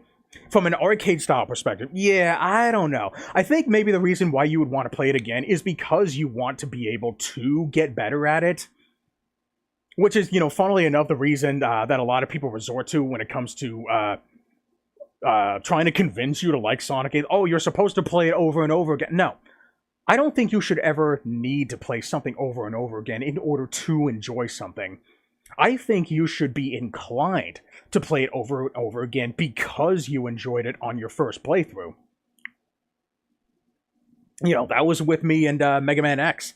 The reason why I kept playing it over and over was because I wanted to learn more about the game, because I wanted to understand more about how the game works, and I wanted to see if I could try to get better at it because I already enjoyed it on my first playthrough. And I think you'll end up, like stop playing it like once you feel as if you've gotten your share. So yeah, ultimately it's going to depend on the person. Also, some of the spin-offs oh boy. Some of the spin-off games were made by other dev teams, so that is why Sonic Team is so anal about point. Ah, okay, I see. Meanwhile, here they are allowing Headcanon to remake Sonic CD. Solution: make it free for all. Oh wait, the company needs to survive. Never mind. Okay. Let's see. The heat death of the universe will happen before we get all the Sonic GB. Oh yeah, the Sonic Game Boy game and the DS games as well, including the DS Sonic Colors. It took an inoffensive storyline. Oh yeah, and also Sonic Pinball Party as well. I think that was made by the same team. And Sonic Genesis as well. That was a pretty good one. Have fun wondering if that was sarcasm, by the way. It took an inoffensive storyline with charm and made a really boring slop filled with nerdy references. Which game are you referring to? The Game Boy Advance games? Yeah, that story sounds hard to believe. Oh my god, same. It's excruciating in my case, especially because everything around me is French. Ah, right, yeah. Tabernaxis Horibar. Sorry if I butchered that. Okay, looks like we've caught up to the... Alright, we're all caught up again. Okay, here's Streamlabs again. Sonic Generations rewrite. Hey, Carlos. Welcome back. I hope to God that my stream didn't create like a completely separate video altogether. If it did, then I'm gonna have to like find some way to restitch it. I don't know what happened.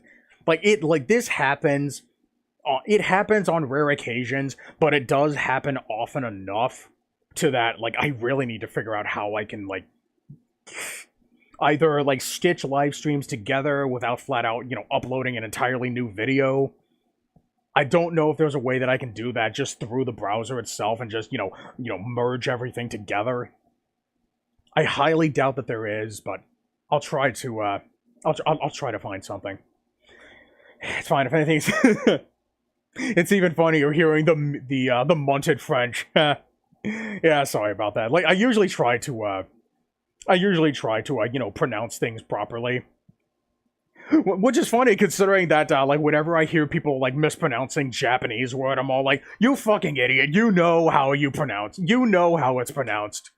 Like you constantly hear people pronouncing things like Kazuya or Tomosuke or Tomosuke. Like, even though like the actual written language itself, like it explicitly states, where syllables and consonants are, I guess, stretched out or exaggerated. But, people just don't know better. Or maybe they're due, or they're just trolling me specifically. I'm on Twitch, I'm 100%, I'm 100%, and it did chop it off. Ah, damn it. Alright. Ikagura for Ikaruga. Yeah. And there are some people out there who just do it on purpose because they want to piss people off. Or maybe they just don't know. Which causes me to not know. Or I guess somebody else to not know.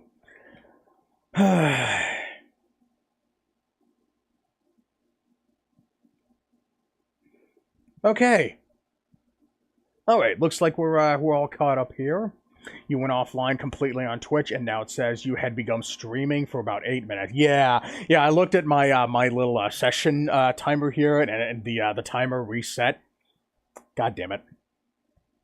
To be fair, you guys literally have no reason to even know French other than out of self-interest, right? Meanwhile, here in Quebec, it's practically do or die. Yeah. You know, I guess in some weird way the majority of people who don't speak, English as their first language, kind of have a benefit because since English is like I think English is the most common language out there. It's very likely for people who don't have English as their first language to make English as like their second language. Or maybe it's just maybe I'm just speaking from my own limited perspective because most of the people that I do see speaking another language do also speak in English, and those are the only people who are able to like talk to other people who also speak English, and everybody else is just kind of being like segregated into their own little circles. Hello, the non-English speaker. Hi, Redley. Everywhere else in Canada, it's something you need to know for school, but outside of that, it's whatever. It helps if you get it refined. Right, yeah.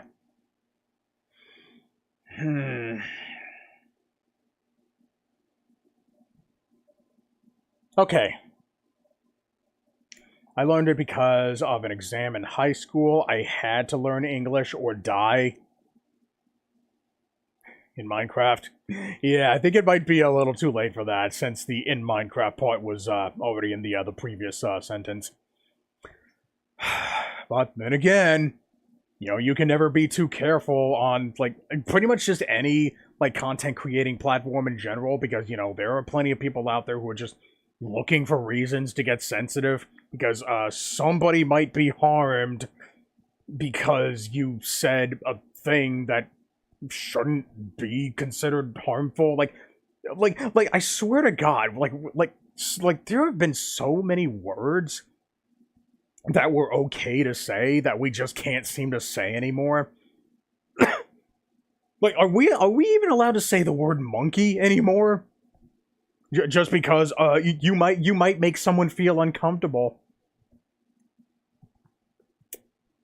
Jesus Christ. See, this is why I really wish that we would, get used to saying and hearing these words more often, just so we can give more of a shit about the context behind the usage of these words, context outside of the historical variety. Like, dude, come on, we squashed the beef a long time ago. Get over it.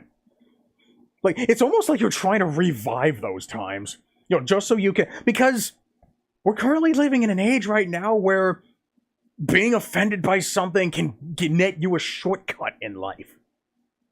And that's an insult to people who actually do work their asses off, working hard, getting somewhere in life by doing shit. I'm sorry, that's a rant for a different time. Man. Yeah, here's some stupid, super stupid cases of people getting banned for stupid jokes or bad words. Yeah, I'm telling you, man. Yeah, I've actually had a couple of people, coming in here, telling me about how they got banned for, I guess, being harmful. Which is, it's basically them just exaggerating something just because they've gotten so used to not being called out on it, and anytime they do get called out on it, somebody does try to, like, garner the deeper details. Somebody actually wants to try to, they want to know the nitty gritty. They're accused of interrogating. You're part of the FBI.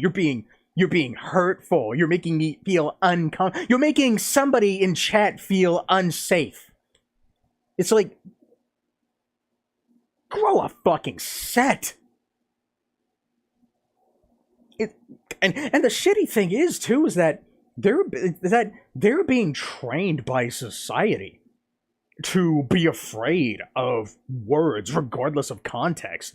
We should want to be curious about things. We should want to try to understand where somebody is coming from about like specific things. They want to like, whenever like somebody asks a question, it's like, and another thing too is like, look, I don't doubt that there are people out there who just say shit just because they want to get under somebody's skin, but to lump people in you know, the intellectuals who actually want to try to understand your side of the story, to lump those people in with the trolls who are actually legitimately just want to stir shit up. Do you really think that that's fair to the people who want to try to get to know you? Do you really think that that's going to make you look any more charitable? Like, don't you think, like, do you honestly believe that when you do things like that, especially if it's like a one and done thing, like especially if you have like a zero tolerance kind of thing, like when you when your rules have shit like no racism, no homophobia, no bigotry, no discrimination, like when you like what do you mean when you say like you could easily lump in asking somebody about like what their stance is on, I guess, some political figure, like whether it be Harris or Trump or whatever, and somebody could easily call that, oh, you're discriminating because you're just being stupid. Ban.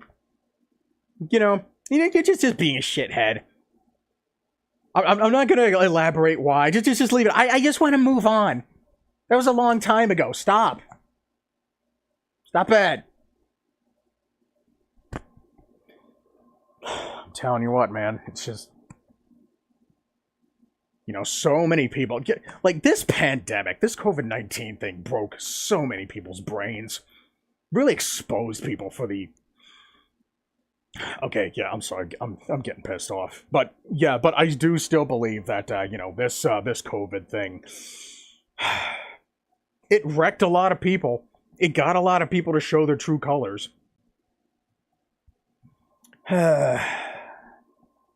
Anyways, TLDR, Canada's you can speak French, that's fine. Quebec's like français souvent juste humain bonne cash. Okay, I'm done. Ooh, God, why am I so gassy today? Do I have a bottle of water in here? Oh, there it is. Yeah, I thought I brought something in here. If you're playing Metal Gears, if you're playing Metal Gears, why do we keep saying Metal Gear? If you're playing Metal Slug 3, you're allowed to say monkey if you get yourself the baby chimp partner. Yeah. Honestly, I wouldn't be surprised if we started getting used to saying that was a different time. Don't you think maybe it would be better if we went back to those times so we wouldn't get offended by saying things like that? Why do I keep... Don't get pissed off. I'm better pissed on your past self's opinion, which I do want to do, but I want to, catch up on chat here. How are you unsafe in a chat? Well, look at the, like, at least in the retro community, like 90% of all the chats that I've seen are being advertised as a safe space. And I always tell people, like, unironically, I actually feel less, okay, what the hell does safe even really mean? Safe from opinions? Safe from wanting somebody who wants to know shit? No. Safe from bigotry and hatefulness and negativity, and like you're just conflating things. You've gotten so used to just conflating like questions or like different opinions. Whether we're talking about politics or not, like even opinions on just things in the entertainment medium, video games, movies, stuff like that. you feel unsafe, close the fucking tab. Or actually, better yet, how about keep the tab open and actually try to hear somebody out? Because the thing is, like, you have been trained by other people, you've been conditioned by your society to essentially conflate all of these things into like one like negative sounding label, just so you can say later that people were spreading negativity or being hateful or shitheads or being bigots or, God forbid, terrorists. Because nobody calls you out on it. Because those people have been trained to not call you out on it because of how often they've been banned and how often they've been convinced that stuff like that is harmful by other people. So, like, everybody is, like, kind of, like, influencing each other. Like, banners are influencing chatters, chatters influence banners. Like, it's a cycle, man. And I think it's a cycle that needs to be fixed. A YouTuber that I recently discovered, he recently surpassed 75,000 subscribers, who goes by the name Mentis Wave. I recently watched his Q&A video, and I think he actually gives like a really good tip for people who want to practice open-mindedness. And the tip is, try to debunk your own points. If you're talking to somebody who's he's primarily a political channel, but this kind of advice can actually apply to anything: movies, video games, philosophy, personal philosophies and such. Try to imagine yourself as the other guy, and as that other guy, try to debunk the points made by the real you. Try to like that was actually a really good tip. Like it's possible that I might actually be wrong on something, and if I try to put myself in the other guy's shoes and I start looking for things to back up that caricature's opinion, or who tries to counter like the other side's opinion, or I guess my opinion, if I can't find anything, then okay, I can't find anything. My mind still doesn't, my mind still doesn't change. Because, what makes sense to you is going to make sense to you. And what makes sense to them is going to make sense to them. Unless they're just resorting to the whole, like, fun issue that I've been complaining about. Don't get pissed off, better piss on your past opinions, and I will get to that.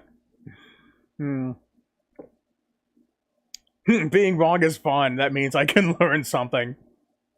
Oh yeah, funny. I just talked about the whole fun thing again. A lot of past media became lost media just because the present considered those offensive. Yeah. In fact, funnily enough, I actually did watch a couple of I watched a couple of cartoons. Like, there was this one video that was basically just like an 8-hour collection of cartoons. And, a lot of the stuff that a lot of people would be considered offensive today, I was just looking at it and I'm just like, what? I don't see what's wrong with this. Like one of my personal favorite cartoons, the Merry Melodies cartoons. In fact, I actually did a live reaction to it. I think I have the highlight up on Twitch right now. I want to upload it to YouTube up at some point.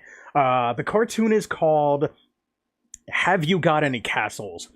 And, like, there's one very brief, section in that where it's basically just an African-American band who's, singing just kind of singing a song, and everybody's, having a good time and such.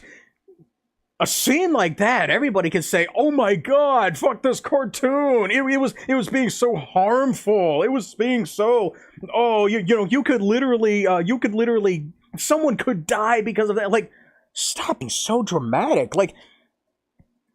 Even OBS. Stop it. OBS. Stop it. Please. Please behave. Okay?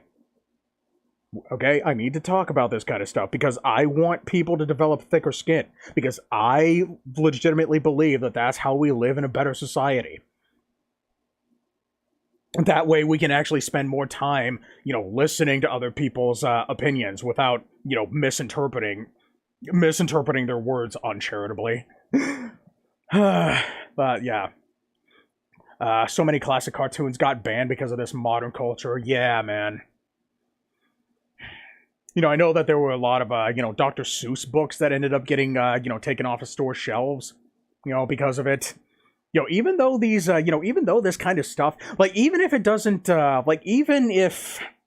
even if they actually are legitimately being offensive and they are actually just shitting on minorities just for the sake of, saying that they're inferior, I do still believe that that, that kind of stuff should exist, just so we can look at this shit and, spark discussion, because we also need to be able to recognize when something does go too far. I can't really give you any examples off the top of my head, unfortunately. I really want to watch Song of the South, because I do know that there is, at least a character that is being, I guess, being discriminated against primarily because of his race, but I don't know if, I've never seen the movie. But wait. I do know another movie that I did watch recently. Disney's Pocahontas. A lot of people, there's a lot of people out there who find that movie problematic primarily because it contains racism. The thing is, though, the whole point of that movie is to show people that racism is bad. Like, the movie is literally about racism. The whole moral of the story is that racism sucks. At the end of the movie, spoilers, by the way, but I don't know if it'll matter, but I do think it's worth talking about. Near the end of the movie, both the Native Americans and the Virginians, they basically, they grow to hate each other, throughout the other course of the whole movie, minus Pocahontas and John Smith. And by the end of the movie, when one of the Indians are killed by one of the Virginians, that's ultimately what ends up sparking it. Basically, virtually sets the hostility between the two races in stone, to the point where there's even a song about it. It's a really badass song. I really enjoy it a lot, even though the lyrics can get a little cheesy. They're not like you and me, which means they must be evil. But yeah, basically, the big climactic song at the end is supposed to be like a sign that they're about to, go to war with each other. And that's primarily because, but it's, and this is on both ends, both races are being racist to each other, behind closed doors. And then, every time they do, conflict with each other, only bad things ever happen, except for these two other characters, Pocahontas and John Smith. And by the end of it all, Pocahontas, when John Smith's, on fucking the Discount Pride Rock about to get executed, then Pocahontas just kind of runs in at the last minute, jumps on John, and then she says, "Yo, racism ain't cool." And then at that moment, everybody just kind of looks at her and they're like, "Oh shit, you're right. God damn, what the hell were we thinking?" And that was it. Like, the whole thing was resolved. They let John go. Ratcliffe was being a douche nozzle. And everybody punished him. Because he was an asshole. Didn't matter if he was either a Virginian or an Indian. He was being an asshole. Because he tried to kill someone.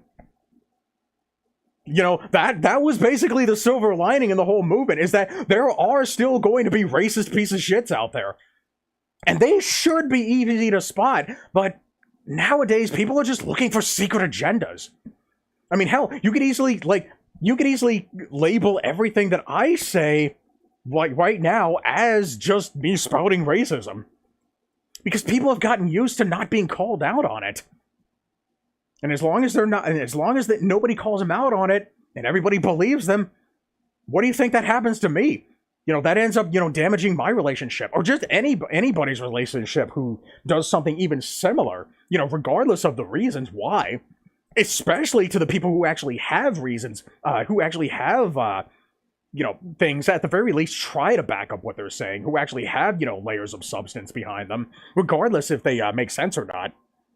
Especially to the ones that do, who actually say something valid. And so that's the main reason why I really wish that we could all, get used to hearing this kind of stuff, even if we disagree with it. We don't have to agree with everything. That's not what I'm gunning for. All I'm saying is, let's just try and listen to them.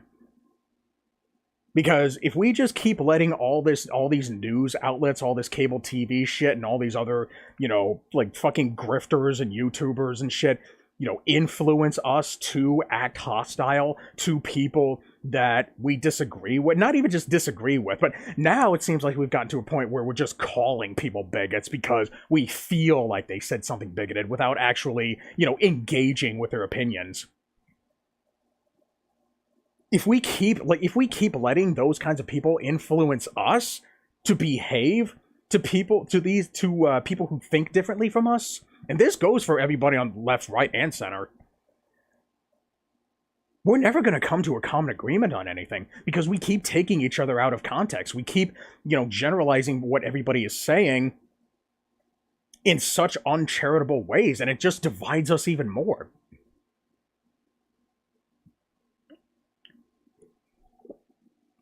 Like, that's not how we should be going about things. But unfortunately, in order to cause change, everybody has to pitch in. Like, it can't just be one person. I'd like to think that I'm doing my part, but I can't do it alone.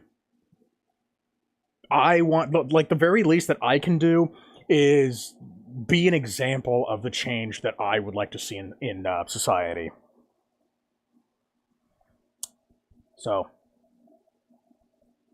hopefully, the things that I say, at the very least, get somebody to, get some people to, at the very least, think about it. And again, like I said, like, I'm willing to have my mind changed about something. Like, maybe I'm wrong. Like, maybe I'm just talking out my ass here. Like, but, I want to hear people out, too. My only hope is that everyone else does the same. Sorry. Wow.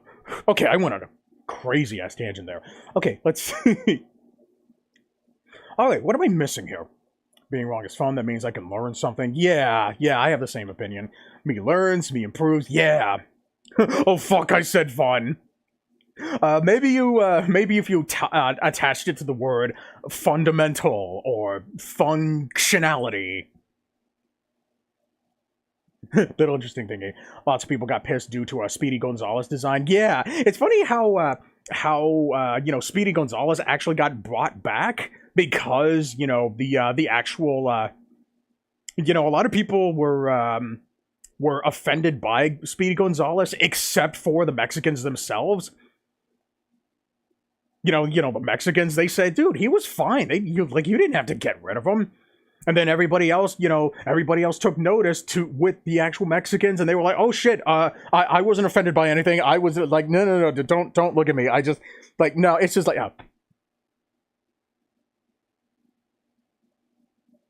oh look, I got a 1-up. Like, dude, come on, fucking own up to it. Jesus, still like stop ignoring the past, dude. I mean, what do you think I'm doing with this live stream? Which I'd like to get started on at some point, but I really want to catch up here. Turns out all the Mexican people I know love Speedy Gonzalez and didn't agree with those pissed off people. No Latino American that I know, as far as I know, think Pocahontas is a problematic movie. Yeah. But there's another issue that people take with Pocahontas, in that it doesn't really accurately depict real life events. Apparently, it has something to do with with Ratcliffe getting burned with the stake not being accurately replicated in this movie, and that's a whole other thing. I was primarily talking about one specific facet of the discussion, but the other one that we can get into later. Like, I personally enjoyed the movie as like its own standalone thing. But as a movie that did the movie try to recapture a real life event? I don't think it was. Otherwise, it wouldn't be. Portrayed in the way that it did. But we can get into that. We can get to that in a different topic. That's like getting angry at the boy in the striped pajamas or Schneider's List because it has Nazis in it. Yeah. In fact, yeah, another cartoon that I did a live reaction to was Daffy the Commando. That was another short cartoon, and that cartoon was actually made at during a time while the America and the Nazis were at war with itself. I think it was the Cold War. The cartoon was made primarily for veterans in America. You know, just to have something to watch while they were, while they were out there fighting the good fight. And there were a couple of other, cartoons like that too. That's kind of a funny censor. Nachi sounds like Nachi sounds like a German. It does, doesn't it? A German cheese snack or something. Hey, not cheese. Ba-da-ba-ba. I don't know why I hummed the McDonald's theme song. Nacho cheese. No Disney movie is 100% loyal to the source material. Yeah, and like in my case, I don't really look for, an accurate, replication. I don't really look for. I'm not really concerned about things being faithful to the source material, because otherwise a lot of people would hate the Sonic movie just because he travels to Earth, meeting a guy named fucking what was his name? Or I guess like maybe a better example is the Super Mario Brothers movie. Everybody would have, like, if everybody, now that I think about it, I find it very interesting that a lot of people love that movie, how a lot of people love how it's so faithful to the original material, but nobody takes issue with Peach being being an all-powerful girl boss, and the fact that Mario never has to rescue her. Instead, he rescues Peach. And I guess maybe that could also extend to like other things that were introduced in later games, because especially when you consider that this movie was supposed to be like an origin story of sorts, and yet here it is, having things like the cat suit from 3D World and the Luma from Super Mario Galaxy. Like I'm not necessarily implying that it's a bad thing that all those things in there. Like I usually try to go into these movies as like their own thing, and like, it's kind of interesting to talk about though. Talking about the about how certain things borrow from certain, or trying to or trying to replicate I guess other things from like the source material. Like I think I guess like maybe another example I wanted to try to bring up of a movie that came out recently, or I guess maybe a video game that came out recently. The Little Mermaid.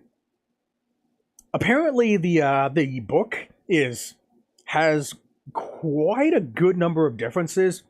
The Disney movie, I'm talking about the animated movie, that have quite a good number of differences from the book. Apparently, like, the book has like this part where I guess where when Ariel fails to marry Eric in time, like she was kind of on the verge of dying, instead of being turned back into the mermaid like in the movie. But in her last dying moments, Ursula actually well, not Ursula, but Ariel's sisters actually came up to Ariel, saying that they went to make a deal with Ursula to try to bring her back home.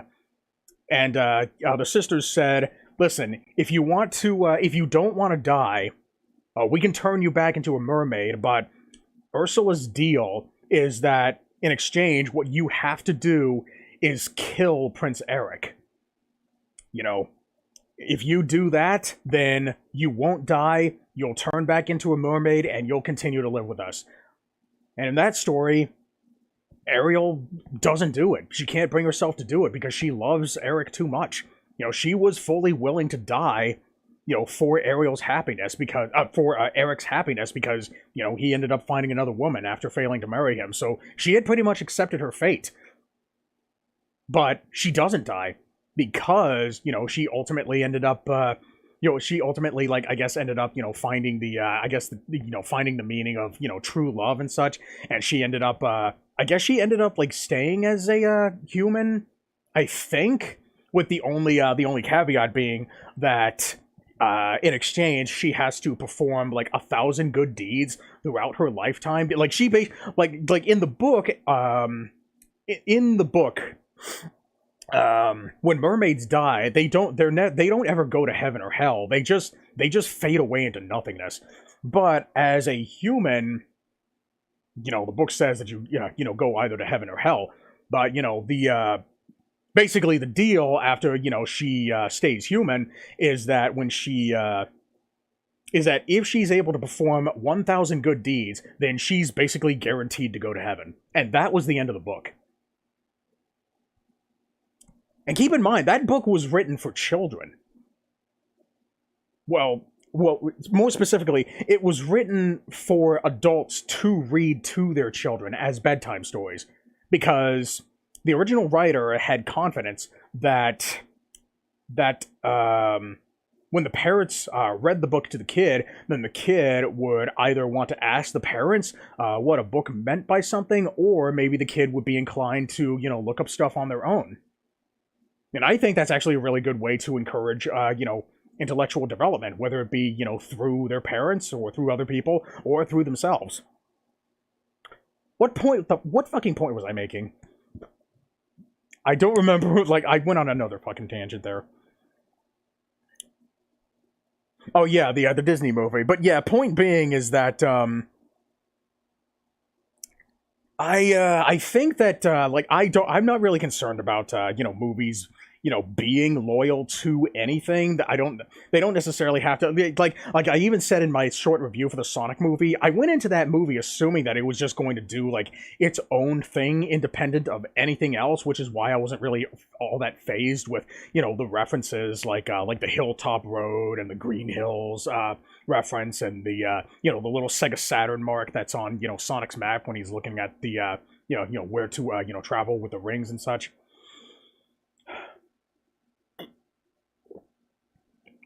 And it's also the main reason why I take issue with the whole memberberry thing. Every now and then I'll complain about that kind of thing too. But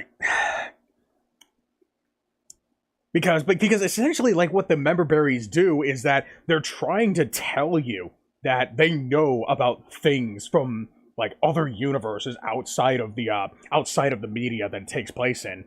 Because the way I see it, art shouldn't really give a shit about any context outside of the art that it takes a place in. Because if you're going to put a reference in a movie, you need to do something with it. There needs to be a reason for it. It's part of the reason why I enjoyed Batman and the Teenage Mutant Ninja Turtles. Because it wasn't a movie full of memberberries. The references, they actually service either jokes or character developments, and the jokes are actually funny, too. That makes sense for the characters. They're not just saying, hey, look, it's Splinter. Hey, look, it's whatever other fucking reference. Look, it's Baxter Sockman. All of these references are actually being integrated in a way that would make sense if this was happening in a real universe. That's what makes it work so well. So yeah, there are definitely, movies out there where you can make references work. They just have to, not be shoehorned in for the purpose of just getting a cheap reaction out of the viewer. Because that is such a hello fellow kids thing to do. There's no substance behind it. It's basically just you just saying, hey, look, I know what this thing is. I know what the Power Star is. You know what the Power Star is? I know what the Power Star is. I remember. I love the Power Star. Remember throwing the baby penguin off the cliff in Super Mario 64? Long live the king! Remember that? It's yeah, I do remember. You can only hear people say, "Hey, you've seen this before," before you finally start asking, "Yes, I have seen this before." Your point being,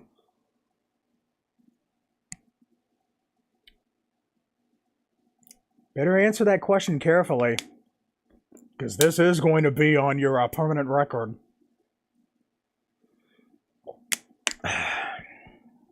Honestly, I didn't dislike Peach's personality change since the Nintendo Peach is kind of boring and somewhat annoying. Yeah, I wasn't necessarily, I didn't really have that much of an issue with, with Peach being, someone who's, I guess, a girl boss. Yeah, I guess it would be fair to call her a girl boss, but I just like what I was saying was that I just find it really weird that everybody loves Super Mario Brothers movie because it was so faithful to the original, but Peach's personality in that movie wasn't, and like nobody bats an eye to that. It's almost like faithfulness only matters when it's convenient for it to matter. As long as you spread a positive opinion in the end, that's all that matters. And just tell everybody else that they're just looking for clout. And that's all. It's ultimately what it just comes down to. It's ultimately about moralizing people's opinions. It's a moral superiority complex.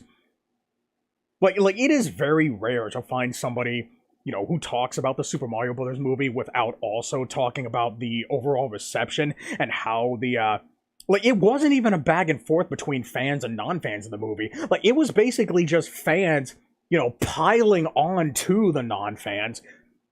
They were the ones who were constantly trying to, invalidate the other side's opinion, being all like, oh, well, I mean, I feel like you don't play enough Mario games. I feel like you're not a fan of the series. You don't really seem like you wouldn't understand a lot of these references. I mean, that's where all the fun is. It's a lot of fun. You just don't understand. And it's like, do you ever, have you ever seen anybody on the other side doing the same thing to you? How many of those people are actually doing that to you? In fact, that's what everybody was doing before the movie even came out. Like, there was this one tweet that went viral of the guy who saw the movie before it came out, and he just said that he didn't like it. Yeah, I tried to get into it. It just wasn't for me. It was just more annoying than entertaining. Like, I'm sorry, I just can't. And he didn't insult anybody. He wasn't attacking anybody. He didn't say anything about anybody else who might have enjoyed the movie. Like, all he was doing was just expressing his own opinion on a movie and nothing else. That was it. And fucking everybody, that's an exaggeration. So many people, let me try that again. So many people dogpiled on this guy. Again, before the movie came out. So many people were coming out with this guy. Oh my god, you're such an idiot. You need to retire from. It's for kids. It's Mario. It's not supposed to be good. It's not supposed to be fantastic. Therefore, it is good. It's for kids. Because it's about the games. It's for Mario fans. It's like, what the fuck? What was he supposed to do? Lie?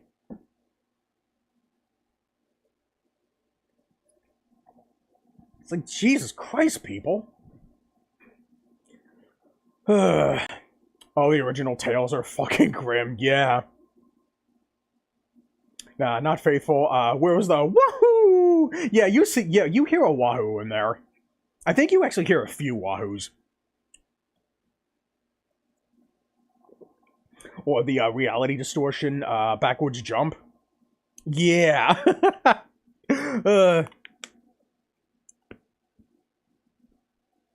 I think now you can beat Super Mario 64 with 0 stars, right? Or do you need to collect how many stars do you need in order to open the first boss door? I think it was 8, right? I think you needed to open at least one of the doors in order to beat the game. I don't remember. But I do know about the backwards jump. I don't know. Yeah, no, it's okay. I it was just a an offhand comment, but point being, let's see. There are glitches to go through doors, but I don't know if it works for everything. Yeah, I wouldn't be surprised if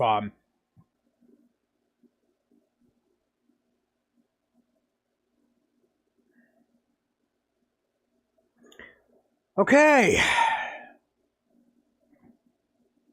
Take 3. Yeah, I'm gonna have to figure something out. I don't know why it does this. I'll figure something out, hopefully. I can see you here. Okay, thank you. Anyways, let's see. I've seen terminal montages of speedrunning Mario. That's beautiful. That's real art. The rest is bullshit. Yeah. But, you know, what I was about to say was, jeez, why do I have so much gas? I was about to say that apparently, like, somebody recently found a glitch that could allow them to open the unopenable door in, what was it called? Cool Mountain, I think it was. Like, yeah, apparently that door has always been openable since the start, but there was a, you know, a solid impassable wall that was preventing them from doing so. So, someone actually found a way to manipulate the mama penguin to, I guess, push Mario into the door in order to trigger the door opening, sequence. You know, so you can enter the cabin. But, you know, people will find ways to do anything. And they're still finding ways. Hey, Caddy! Holy shit, I definitely remember you. You're that fucking annoying-ass Isabelle player, aren't you? I missed you. Yeah, I missed you too. Happy Halloween, by the way. Yes, 3 points. Yeah. Let's see. Oh, so you can enter from the intended...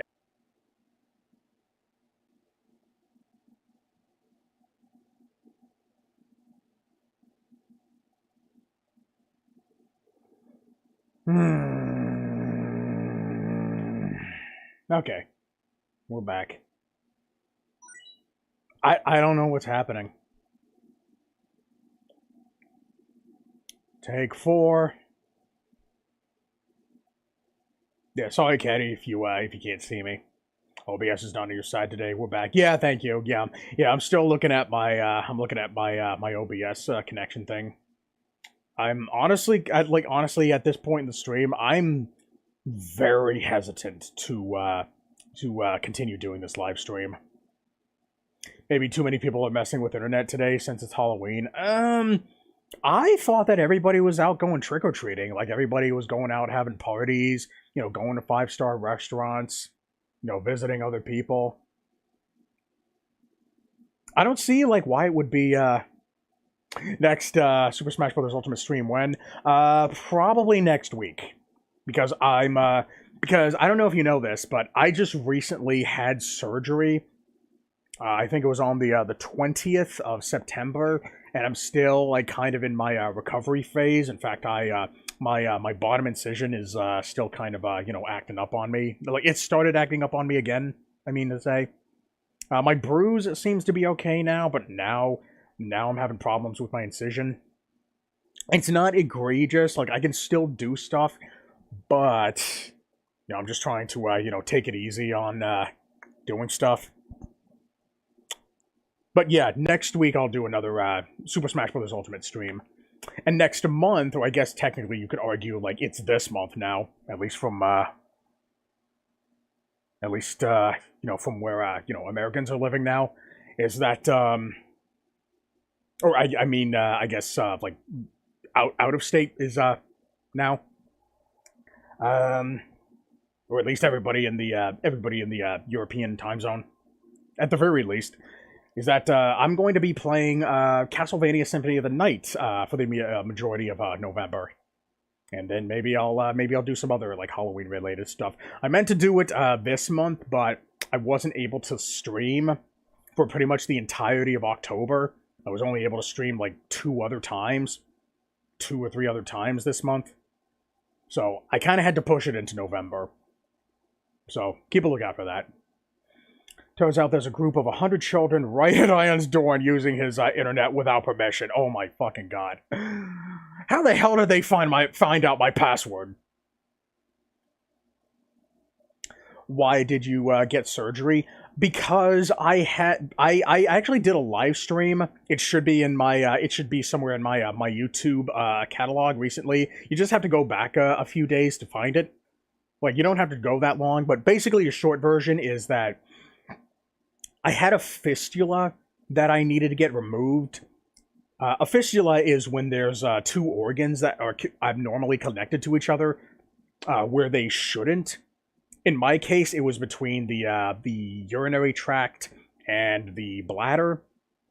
So, I noticed that there was, air coming out of my urethra, when I went to bathroom.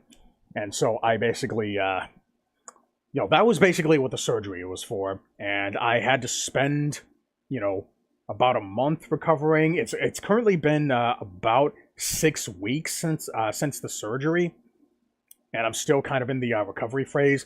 But I do go into much more detail in one of my older live streams. I think it should be titled like post surgery stream or something. But that's where I talk about it. So, but that's the short version. I'm feeling good enough to get back into live streaming. I'm still currently kind of recovering, but I'm getting there. I'm able to get back to work. I'm just not able to lift anything heavy. I'm not able to do any. I'm not really able to do a lot of excessive movement. Like I can't really do any running. I can't play DDR. I can't lift anything. Yeah, I know that the doctor said that it would take about like maybe 3 months for for me to like completely recover from it. So, but I'm feeling good enough.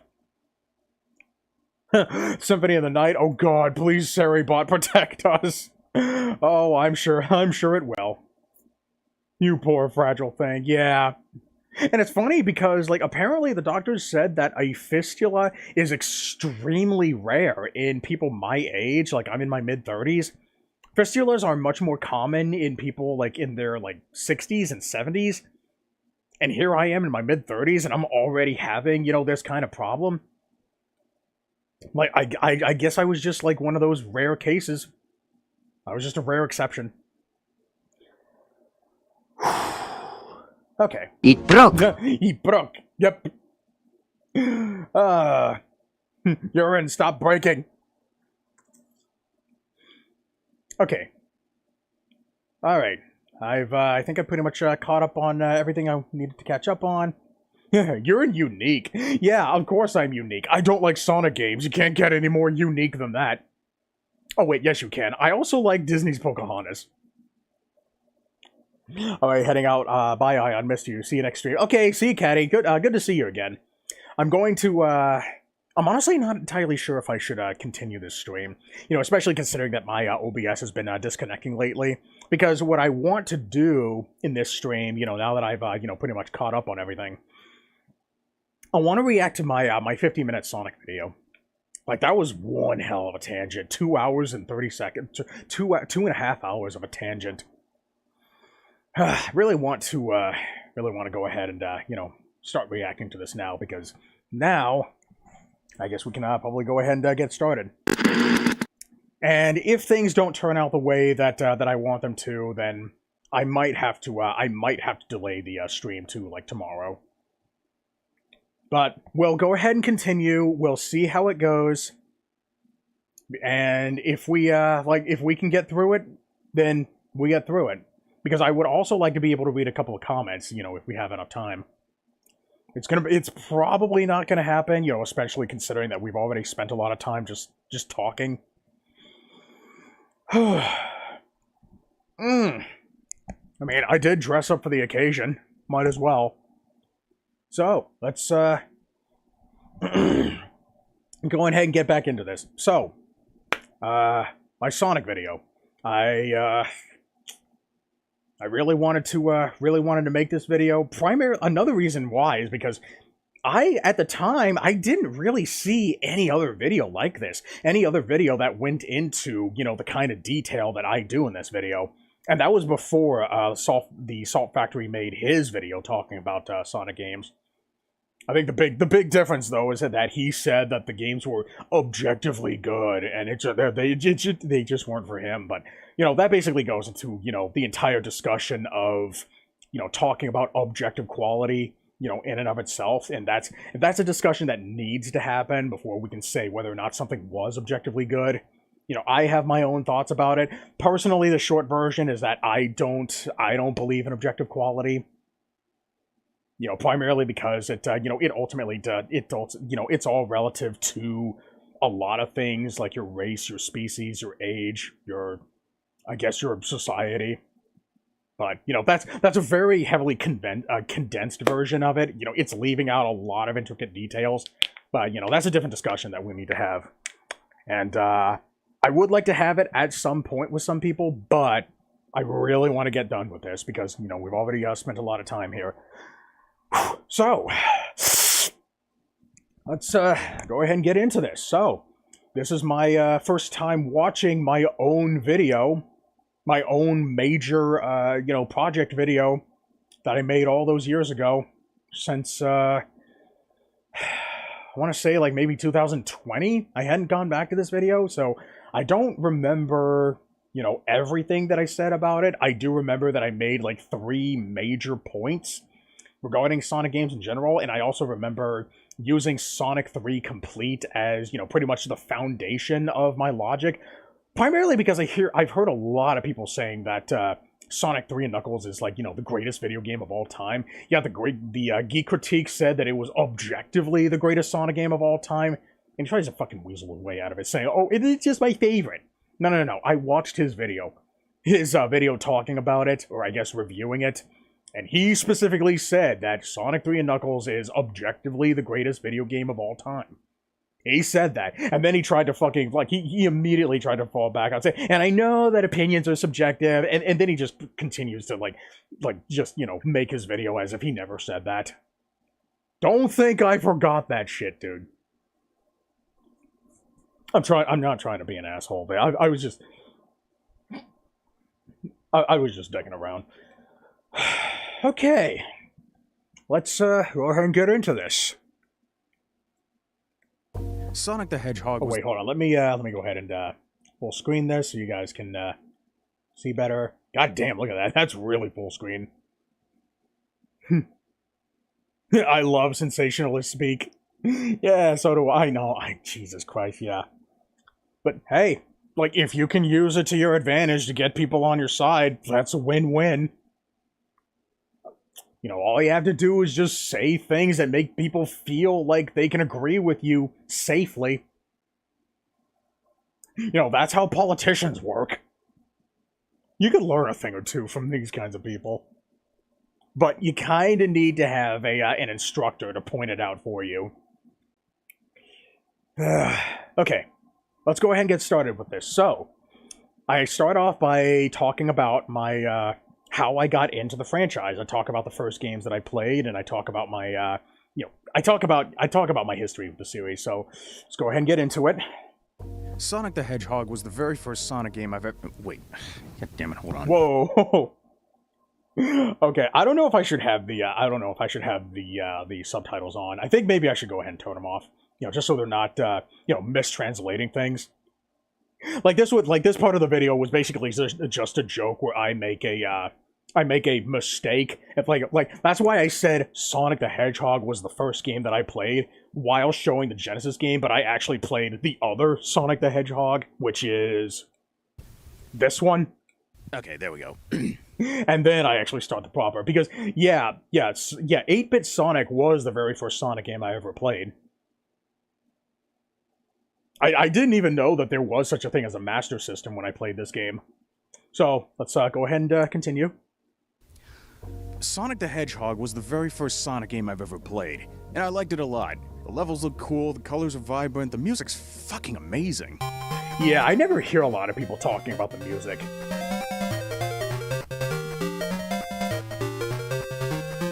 Seriously, nobody gives the music in this game enough attention. It's fucking Yuzo Koshiro, guy. Yeah, I really wish that the music for this game got more attention.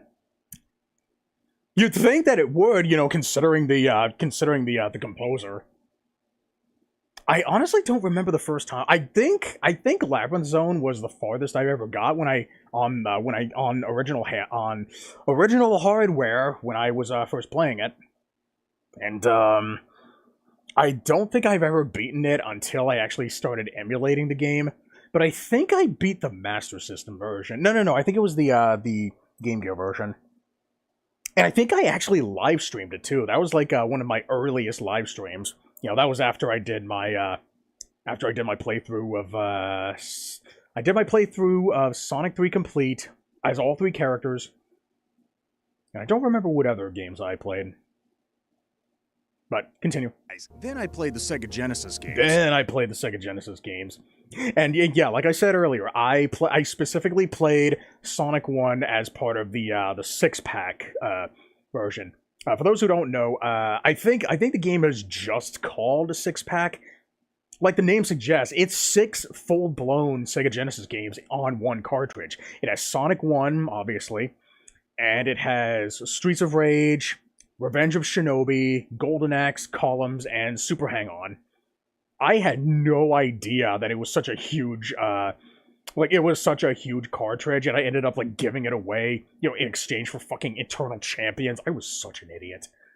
Jesus Christ. But, I guess I just wanted to see, like, a new experience. I guess I was just so bewildered by Eternal Champions that I just wanted to own it. I never should have given that game away. But anyways, continuing. The levels looked cooler, the colors were more vibrant, but all I could think was, holy shit, speed! So I became a Sonic fan. I was always on the lookout for the next Sonic. I never owned a Dreamcast, but I was enthralled to see Sonic Adventure 2 and then later Sonic Adventure 1 come to the GameCube, both with extra content not found on the Dreamcast versions. Yeah, for those who may have missed that last part, it was basically just both versions fighting about like who's superior, and then one of them brings up Power Stone, and that's what causes them to fight. It was kind of it was like a little side joke that I really wanted to implement there, just because I wanted to add some kind of entertainment value, some kind of hidden I guess ongoing arc, going off on the in the distance of sorts, while I'm talking about. And this kind of thing is actually brought up a few more times later on in the video. You don't see it often, but I just thought it was something that I wanted to it was just a little small side thing that I wanted to do somewhere in there. Especially for people who were, astute enough to, to follow this kind of thing. Yeah, I think the first time I ever heard about Sonic Adventure 2, I do remember seeing Sonic Adventure 2 in a gaming magazine, and the first time I saw Shadow, I legitimately thought that it was Sonic in a costume. I don't think I could comprehend what was said in the magazine. I could read the words, but I don't remember any of it. But yeah, that was the first time I learned about Sonic Adventure 2. I had known about Sonic Adventure beforehand, but I didn't really see a whole lot about it. I knew more about the existence of D2. That was the other Dreamcast launch title too. I own Sonic Mega Collection and Sonic Gems Collection. I once had the PC version of Okay, so yeah, I want this to be I basically made the original Sonic Adventure 2 just a side characters that was just trying to pull back yeah, I kind of made them like their own separate characters too. So the original Sonic Adventure 2 was trying to was more concerned about staying out of trouble, but Sonic Adventure 1 just kept egging them on. And then they both got into a fight, and then here's and then you got Sonic Adventure 2 just getting tackled. I wonder if anybody actually paused to keep up with that story. I own Sonic Mega Collection and Sonic Gems Collection. And yeah, this one thing here, the reason why I had this little transition here to the whole the whole Sonic X thing was because let me see if I can pull it up here. I own Sonic Mega Collection and Sonic Gems. It was because of the whole 7+3 thing. I had this little plus sign pop up in the middle here, and then it equals Sonic X because X is the Roman numeral for 10. 7+3 is 10. That's basically what the joke was. That's why I did that. I wonder if anybody got that one. I never noticed that. I never noticed the little only 4 tag up in the GameCube Sonic Gems collection. Was Sonic Gems ever released on the PlayStation 2? I could have sworn I saw it on the PlayStation 2 at some point. Maybe it was a timed exclusive, like Beautiful Joe or something? Honestly, don't remember. Huh, I never noticed that. Or maybe I did, but maybe I just forgot about it. Collection, I once had the PC version of Sonic R and Sonic 3D Blast. Yeah, I couldn't find a higher quality version of this. Yeah, interesting. I didn't even realize that I had, rare, I guess, versions of these games. Wasn't there something else that I wanted to say? Oh yeah, I knew about the existence of the Sonic Mega Collection Plus, but it seems like the only thing that it really added was the Sonic Game Gear titles that were already present on the on Sonic Adventure DX Director's Cut, and I think DX came out after Mega Collection Plus. I don't remember like which one came first, but apparently Sonic Gems Collection actually adapts the UI from Mega Collection Plus, from what I understand. But yeah, I owned the PC versions of these two games. Hell, I even used to have the Sonic and Knuckles collection. Yeah, I don't know anybody else who owned this specific version of these games. In fact, this was actually the first time that I ever learned about the existence of Sonic 3 and Knuckles. I had no idea like what the whole like lock-on cartridge thing was at the time. I learned it specifically through this game. I've never actually I've never actually done like the physical lock-on thing before. I've only ever done it through like other means, like whether it be the Sonic and Knuckles collection or the Sonic Mega collection. I own Sonic Heroes, Shadow the Hedgehog, Sonic... Don't ask. Yeah, I was a relatively Sonic Heroes, Shadow the Hedgehog... Yeah, I own 2 different copies of Shadow the Hedgehog, one for the PS2 and for the Xbox 360, primarily because I actually liked it enough to want to buy it again on 2 separate consoles. I'm glad that I played it again because, yeah, I totally get why, some people don't like this game. I don't think it's as bad as people are saying that it is. I just think that it's, below average. I don't think that it's terrible. I think it's easy to say that it's terrible just because it's really easy to make fun of. Yeah, I was caught off guard by the fact that Shadow can fire guns now in this game, but I never really thought that that was, like, a bad thing. But, yeah, point being, like, this was actually before, I don't remember if this was before or after I found out that GameSpot gave it a 4 out of 10. That was really, like, the very first moment where I actually, like, felt uncomfortable seeing a game that I enjoyed, getting a low rating. I was basically taught early. Hedgehog, Sonic 06, Sonic Unleashed, Sonic Generations, both episodes of Sonic 4, both entries in the Storybook series, not to mention a good number of handheld titles like the Advance and Rush series. And thanks to Sonic Adventure DX... And here's this little, here's the little side story that I got going on here. The GameCube, I was able to play all the Sonic Game Gear titles. And then DX is all like, wait, you guys are on my side? Almost as if he's unaware that, that, like, all of these games, like, are just, unlockables in DX. Yeah, I try to, make that kind of subtle connection. Hopefully people, saw that. Yep. I was a regular Sonic aficionado. And played Sonic Battle in a while. I still need to finish Sonic Chronicles. Yeah. Ooh, Sonic Colors is still in a train I wreck. still have not played this game. I played, like, the first 1 or 2 level. Oh, wait, did I? Oh, wait, no, I played the DS version as part of a Retro Viewer's Choice. But I've never played the Wii version. I was honestly kind of surprised to see that it, at the very least, had the opening FMV in the DS version, complete with the voice acting. But goddamn, I really went all out on this on the presentation. Having all of these different. Whoa! Mission. Goddamn. Okay, yes, I get it. I'm coming. On the presentation time, I'd say that I didn't do too bad for my first big project ever. Pretty much everything before this was just either like a static image or just a simple like single like gameplay video. Yeah, I probably could have done a better job at, lining up a couple of these covers. I tried to make everything, line up perfectly, but I think it might just be that my resolution wasn't high enough, so I couldn't see it. Never really cared for Sonic Forces. Or Sonic... Yeah, I did eventually play Sonic Forces later on. I did a full-blown live stream of that game, and I reviewed it on Infinite Backlog.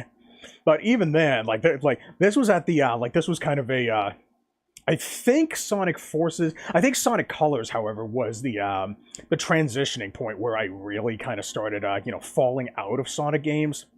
I think maybe a big contributing factor to that was that I had played Sonic Generations, and then after I played that game, I was, I guess I had pretty much lost interest in the Wii games. Because I wasn't really all that impressed with Secret Rings and Black Knight. I think I had heard a lot of positive opinions on Sonic Colors, but I guess I never really picked it up, primarily because I either had other games to play or I was busy with school. I couldn't play Sonic Lost World because I don't own a Wii U. If I can play the 3DS, if I can somehow emulate the 3DS version... Oh, wait, no, I think I might own Sonic Lost World on Steam. I think I got it on sale, or maybe I got it as part of a bundle. I don't remember. But I think I can play this one now. But we'll see at some point. Like, maybe I'll make that my next donation goal, or tip goal. I gotta stop saying donation, because I'm not a fucking charity. Because then I'll get taxed as shit a lot. Lost World, for that matter, even when it was first revealed. But then something peculiar happened. I kind of stopped liking Sonic games. I mean, not just the modern games, but the old ones as well. It was slow and hardly noticeable, but as my time progressed through adulthood, my taste in video games was changing, and I became more and more cynical towards the games that I enjoyed, and I began to notice their flaws more clearly. And good enough. Thank God for that too, because if I didn't, I probably would have started, just doing the typical thing where I just started singing the high holy praises about all these other games. The original Crash Bandicoot, I think I might, and by the way, I think the 7 out of 10 is reflecting the Crash game, and the 8 out of 10 is reflecting the Mega Man X game. But anyways, point being, I'm glad that I'm more analytical now, because if I wasn't, I probably wouldn't have developed the type of standards that I hold now, and I probably wouldn't even be reviewing games, to as astute of a detail that I currently am now. Although I still liked most of these games, Sonic games, however, were a special case. Going back and playing these games again, I found myself just not having fun with most of them. Why did I like those games when I was a kid? Was it because of the cool-looking levels, the vibrant colors, the kick-ass music? Because when I remember my experience with those games as a child, Okay, hey, Cleem, how you doing? Thanks for coming in. Okay, let's start off with the sad news. Little Big Planet 3 and all of LBP DLC are now delisted permanently. Ah, that sucks. Well, good thing I left that damn community when I, at the point that I did, because, like, if I stayed there any longer, like, I probably would have being confused about my gender or something else as well. Little Big Planet 3 and LBP are now delisted permanently. Yeah, that sucks. Yeah. All the LBP DLC is now permanently delisted. But, you know what that means?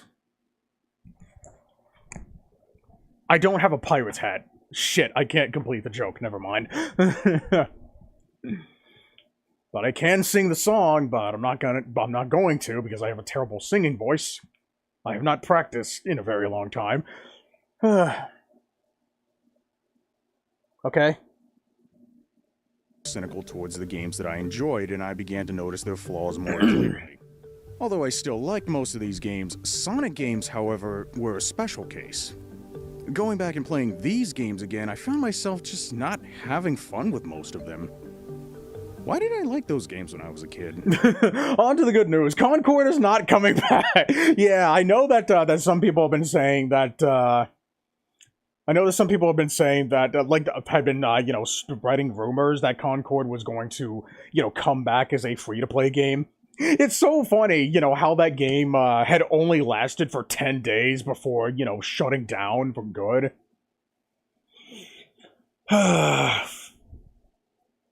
And honestly, I still don't think I really know anything about it. Like, the only thing that every fucking thumbnail I see is just about, the whole, body positivity character thing and such. And then, other stuff. Oh, jeez. Thank fuck I got the move pack Tiki Paradise. I don't remember if I got Tiki to Paradise. And the Seaside Surprise kit, I don't think I got the Seaside Surprise. Before that happened, let alone when the PlayStation 3 servers shut down in 2019 or so. Yeah. Yeah, that's unfortunate. But at least now we can pirate the shit now. And I heard that apparently emulating PS3, or at least soft modding your PS3, is significantly easier than soft modding or I guess it's impossible to soft mod the Xbox 360 without opening it up and soldering stuff to it. But there are still ways to access it, so time to sail the seven seas again. I bet Sony Interactive Entertainment's financial advisor gave Mr. Let's say, told you so. Because yeah, that was the big thing that was being advertised in that game, but nobody really knew anything about it. And the people who did play the game were just saying that there just wasn't really anything special going for it. Alright. Flaws more clearly. Although I still liked most of these games, Sonic games, however, were a special case. Going back and playing these games again, I found myself just not having fun with most of them. Way ahead of you, by the way. Your backup saves work in, oh wow, okay. They work in RPCS3? Okay, yeah, I did tinker with that a little bit. And it seems to run, decently well. Way better than fucking Xenia does. I guess, which is understandable, because, Xbox consoles have always been, weird in their architecture. I mean, hell, they're still trying to figure out how the original Xbox works. Even to this day. It's like, in fact, I think it's actually worse than the N64. Well, maybe not worse. More like, it's more convoluted than the Nintendo 64, I guess, as far as, emulating games.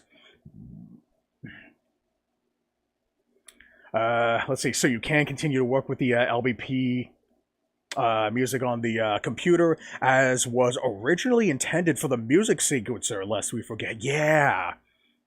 I really wish that, Liz, I don't suppose there's a, Wait, I feel like we talked about this earlier. Isn't there a PC equivalent to the music sequencer? What was it? Like the Famitracker, I think it was? Or was it just FL Studio? It's a very, very bizarre comparison to make, but I really want to get back to composing music at some point. Not really. Yeah, that sucks. But I do really wish I guess it's understandable, considering that that Little Big Planet, even though it used to be a big franchise, I highly doubt that anybody outside of the Little Big Planet community even knew about the music sequencer. More people knew about the Mario Paint composer, which ended up resulting in the creation of the I think it's just called the Mario Paint Composer, freeware program.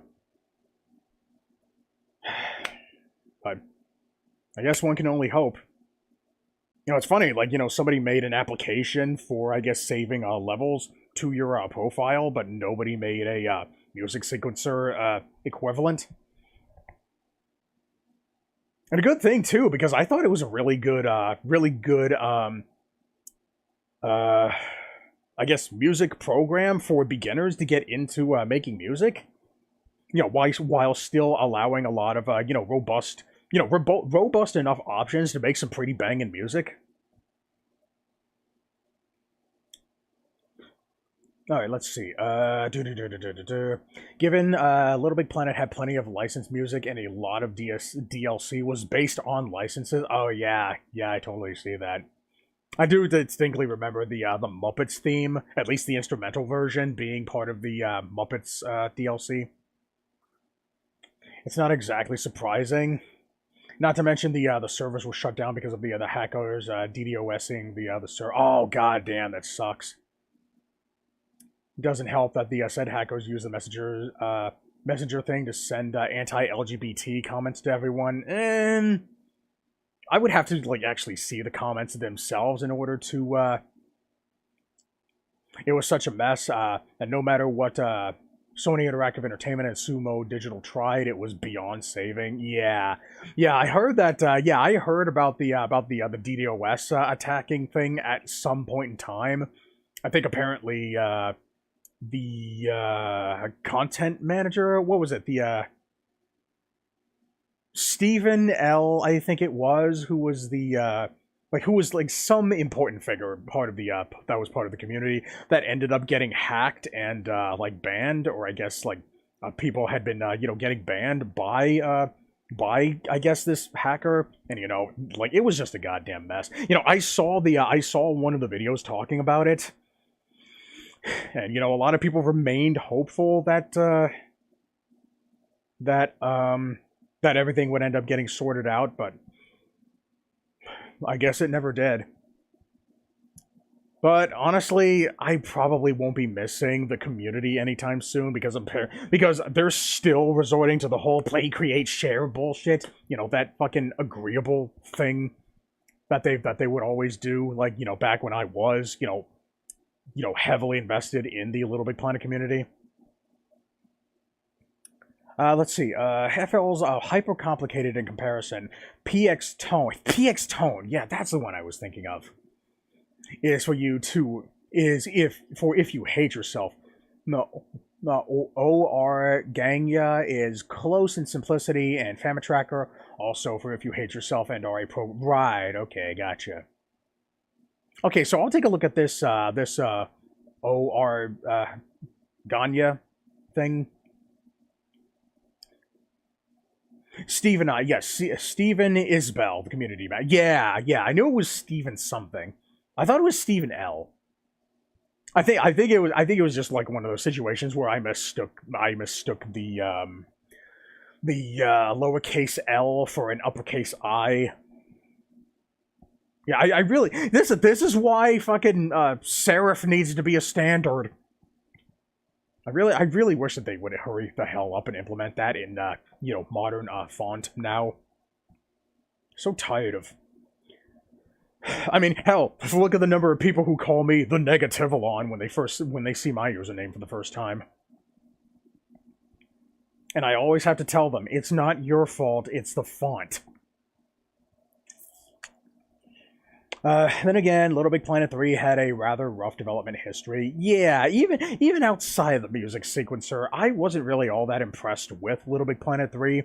Like, it seemed like the only, like, major difference between 3 and 2 was the fact that you had access to 15 different layers instead of, 3.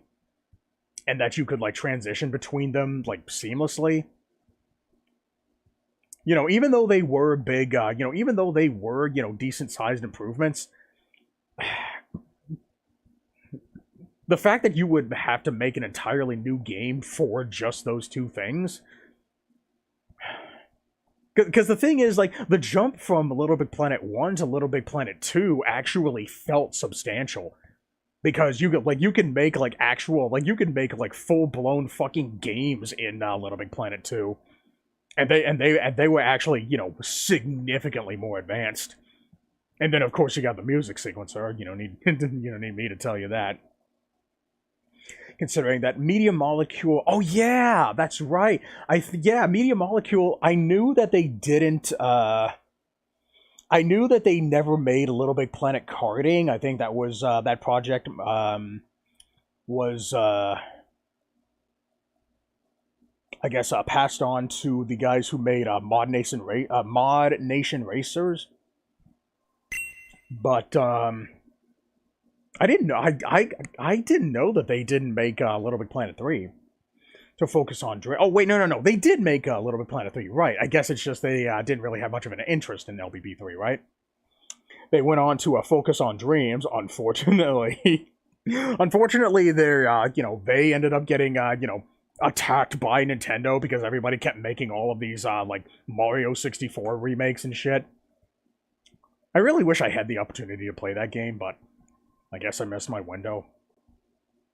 Probably for the better, though, because then I probably would have been pissed off about it having such a short lifespan. Moved on to focus on a new IP.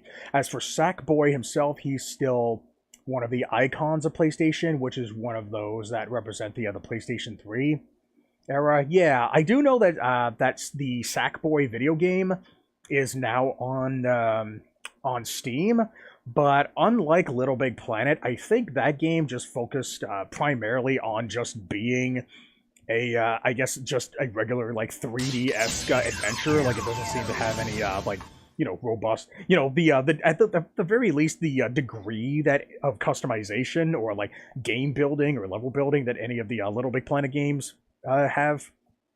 Organya, okay, yeah, said with a Japan. Okay, Organya, gotcha. It's Daisuke Amaya's program made to make the music. Oh, I see. Okay, gotcha. Okay, yeah, I'll take a look at that when I get the chance to.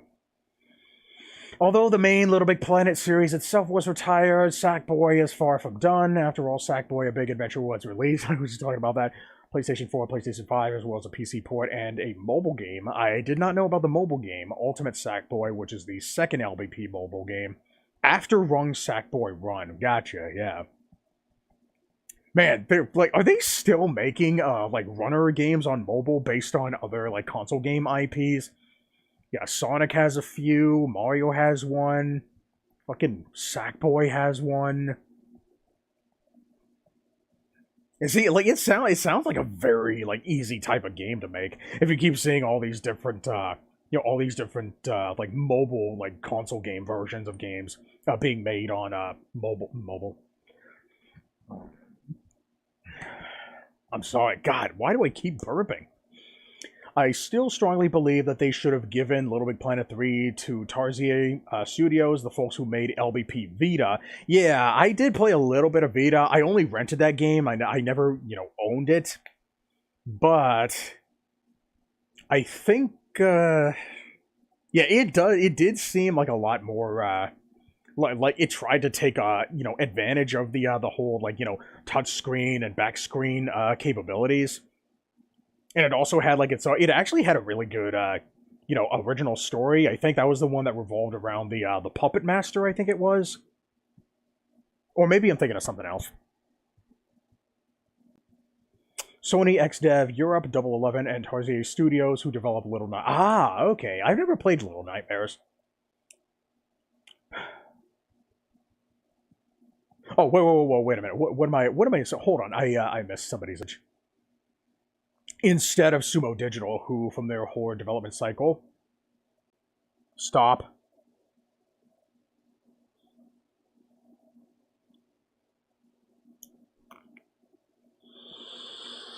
Okay. I'm so fucking tired of OBS disconnecting like this. Wrecked the open sandbox aspect of Little Big Planet. Yeah, I don't doubt that. Little Big Planet was developed by Sumo Digital, who developed the Sackboy PS5 game later on. Really? Interesting. Carding, yeah, United Front, that was the name. I was like, yeah, they made Little Big Planet Carding. Yeah, and I do remember, they're the guys who also made Mod Nation Racers. Is that what you're saying here? Developed by United Front, no. PSP was developed by Sony's Liverpool studio. I never got to play the PSP version. I honestly don't know what the common consensus of that game's reception was, but I do know that it was like, I think that game was actually the first one to have its servers shut down out of the Little Big Planet franchise. The fact that it had its servers shut down before the PS3 version kind of said something about how active people were on that version. The Vita one was done by 3 studios: Sony XDev Europe. Okay, Double 11 and Tarsier Studios, who developed Little Nightmares. Yeah. Okay, so it does seem like Tarsier Studios actually did have, some kind of helping hand into developing Little Big Planet. I wonder how much, how much of the game they actually had a hand in developing. Never played Little Nightmares before.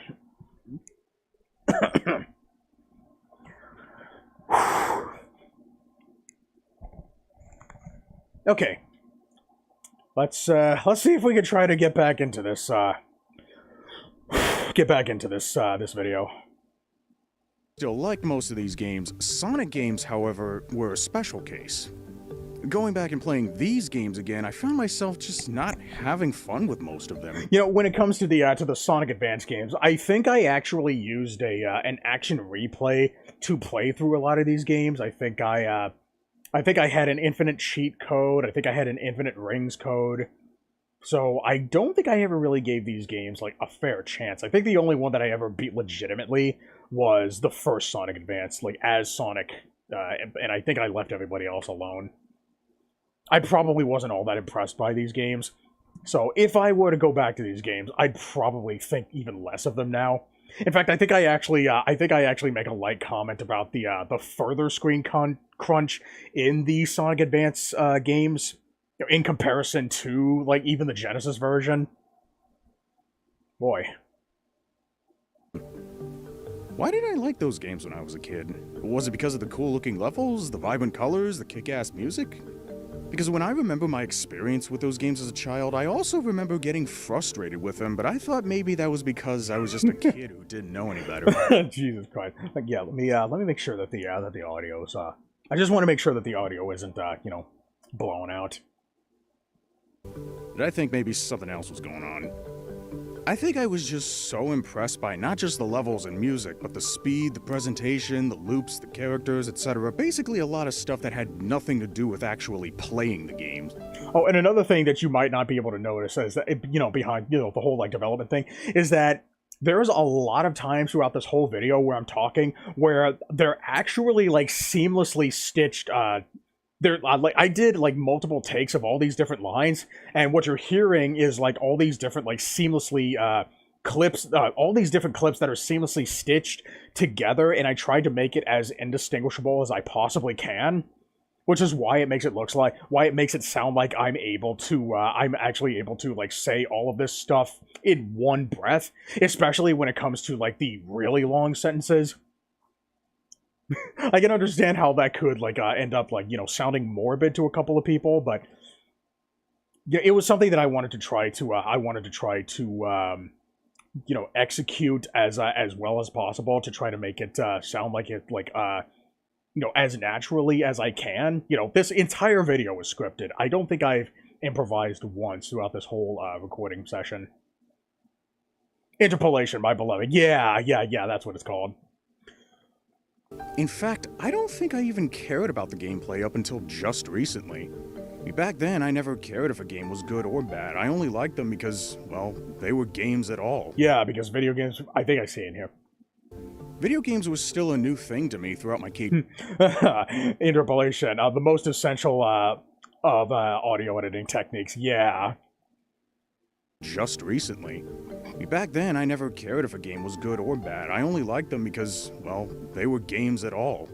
Video games was still a new thing to me throughout my K-12 years, and I was always playing new ones, so I never really had any quality standards. Super Mario... Yeah, I think that's also because I had a very fortunate childhood where my parents would take me to our local video game store, like every time every week on the weekends when we were, when I got out of school, my mother would take me to my video store. I don't remember if it was, like, we actually went through a couple of video stores, like 5 Star Entertainment, Movie Gallery, and I think one other, I don't remember. We never had a Hollywood Video, we never had a Blockbuster. So yeah, that's why I was able to play so many games during my K-12 years. Also, not helping is the fact that when I rented a game, like, that one game basically became my weekend. So I kind of had to like sit down and play these games, just so I could, have something to spend my time with if I had, nothing else to do. As for the runners, Run Sackboy Run was developed by Firesprite, found by former Psygnosis and Liverpool studio staff. Ultimate Sackboy was developed by Exient, who also developed Angry Birds, Transformers, and Lemmings, iOS Android. And of course, the Cancel Little Big Planet Hub. Yeah, apparently somebody actually found a way to play Little Big Planet Hub. Was going to be a free-to-play PlayStation Store exclusive title for the PlayStation 3, and I think it actually had all the story levels from Little Big Planet 1 and 2, and I think all of the customizable options that allowed you to like make your own levels, I think, and you could actually play everybody else's levels as if you just owned either Little Big Planet 1 or 2. I could totally understand why that game was canceled. Because that would completely defeat the whole purpose of playing the original Little Big Planet 1 and 2, right? Announced in August 2013, it would also include a new feature, weekly challenges, which were eventually added to Little Big Planet 3. Yeah, I never stuck around long enough to, I think I also rented Little Big Planet 3 as well. Good thing that I did, because I probably wouldn't have, stuck around. If I did open it. I was totally fine with just sticking with Little Big Planet 2. And I was always playing new ones, so I never really had any quality standards. Super Mario 64 was as good as Superman 64. Street Fighter 2 was as good as Shaq Fu. Logical Journey of the Zoombinis Deluxe was as good as Mario's Time Machine. I never hear anybody talking about this game. I think the reason why I put this in my video was because I just have a lot of nostalgia for it. The game was eventually remastered and put on Steam, but I don't think you don't really lose a whole lot playing the remaster. The only thing that you really lose is the distinct art style. Like, it takes much more of like a traditional like child-friendly art style in the remake. The original game has more of a I guess it has like much more of like an old school, like old-timey like storybook. Kind of like, trying to think of an example. Like maybe, I don't want to say the Wind Waker or anything. It's more like, what's it called? Water paint, I think it was. Like water paint portraits, something like that. But yeah, outside of aesthetics, there's not really like any difference between these games. Like, you could play either one. Just look it up on, I think the game though it's just called Zoombinis. So it's an easier title. So look it up if you have the chance. I never hear anybody talking about that. That was probably like one of the best educational games that I've played. I don't know about educational, like the title suggests. It's basically a game that focuses primarily on logical deduction and like pattern recognition and such. I really enjoyed it. At least when you're not trying to cheese the fucking game by just making all the Zoombinis like just the exact same character. And basically activating easy mode. It was theorized that Hub was basically converted into the PlayStation 3 version of Little Big Planet 3 once Sumo Digital was handed the job of development. I can totally understand why, though. It would have been like such a gigantic win for consumers if that ended up being if the original plan ended up being a reality. But it probably would have been career suicide for these guys. I could totally understand the difference, the decision. Anyways, I recently uploaded a new review on Infinite Backlog. The game is The Game of Life, Payday, and Yahtzee for the Game Boy Advance. Okay, I'll look at that when I get the chance.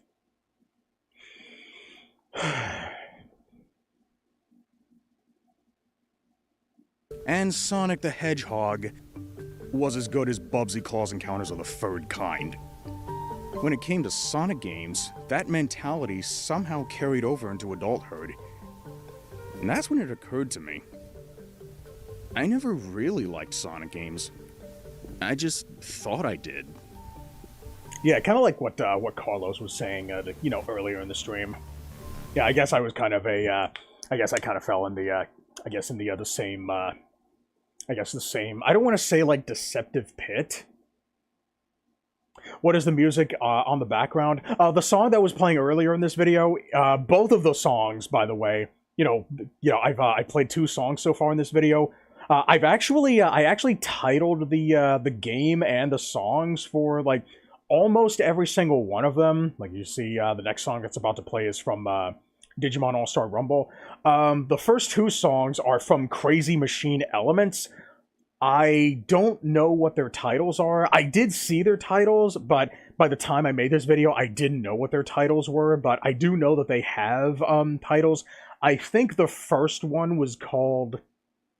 I think it was like called Steam Reimagined or something, and the second one I honestly don't remember. But their soundtracks are on they are on YouTube, so if you want to look for those, these 2 songs. But yeah, I do list the names of all the songs here. So yeah. Okay, so now now that I've so this is the part where I pretty much I finished my little my build up to the moment where I actually start talking about I don't start talking about the games. What I do is that I actually start explaining why I made this video. I think that's what it is, but we'll see.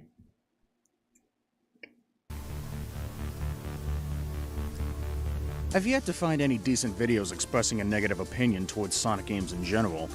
Yeah, let's see. I irrationally hate every problem. Yeah, okay, so these are all the videos that I looked at. I did look at a few of these. I think I might have actually watched every single one that I've that's listed here.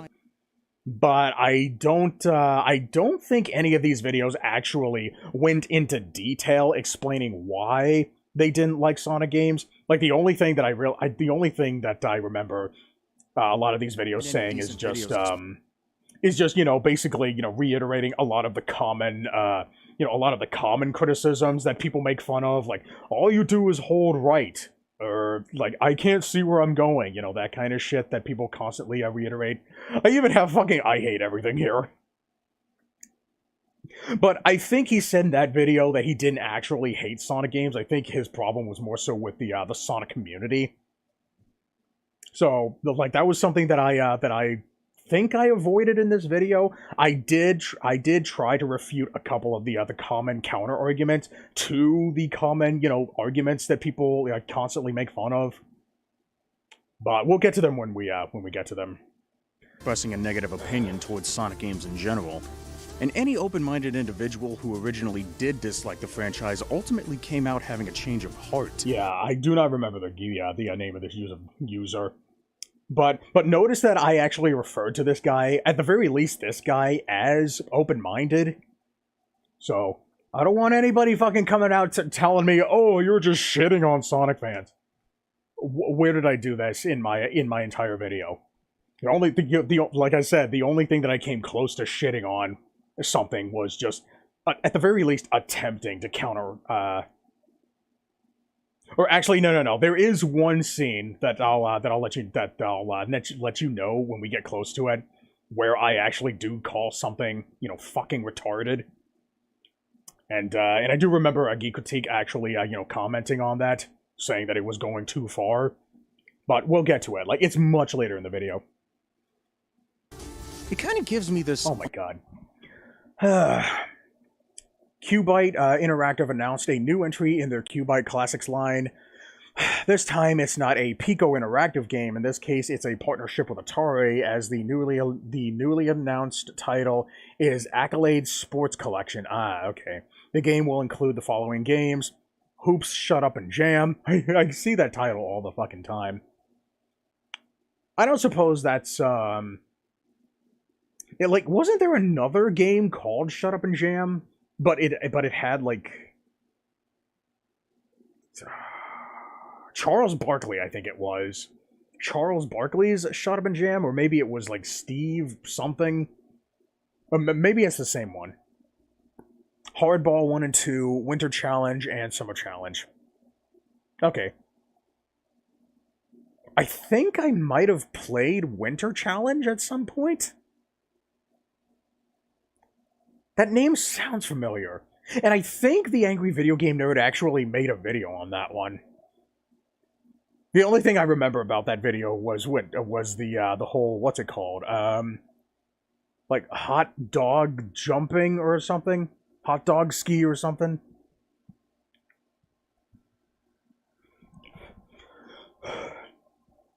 Like the franchise ultimately came out having a change of heart.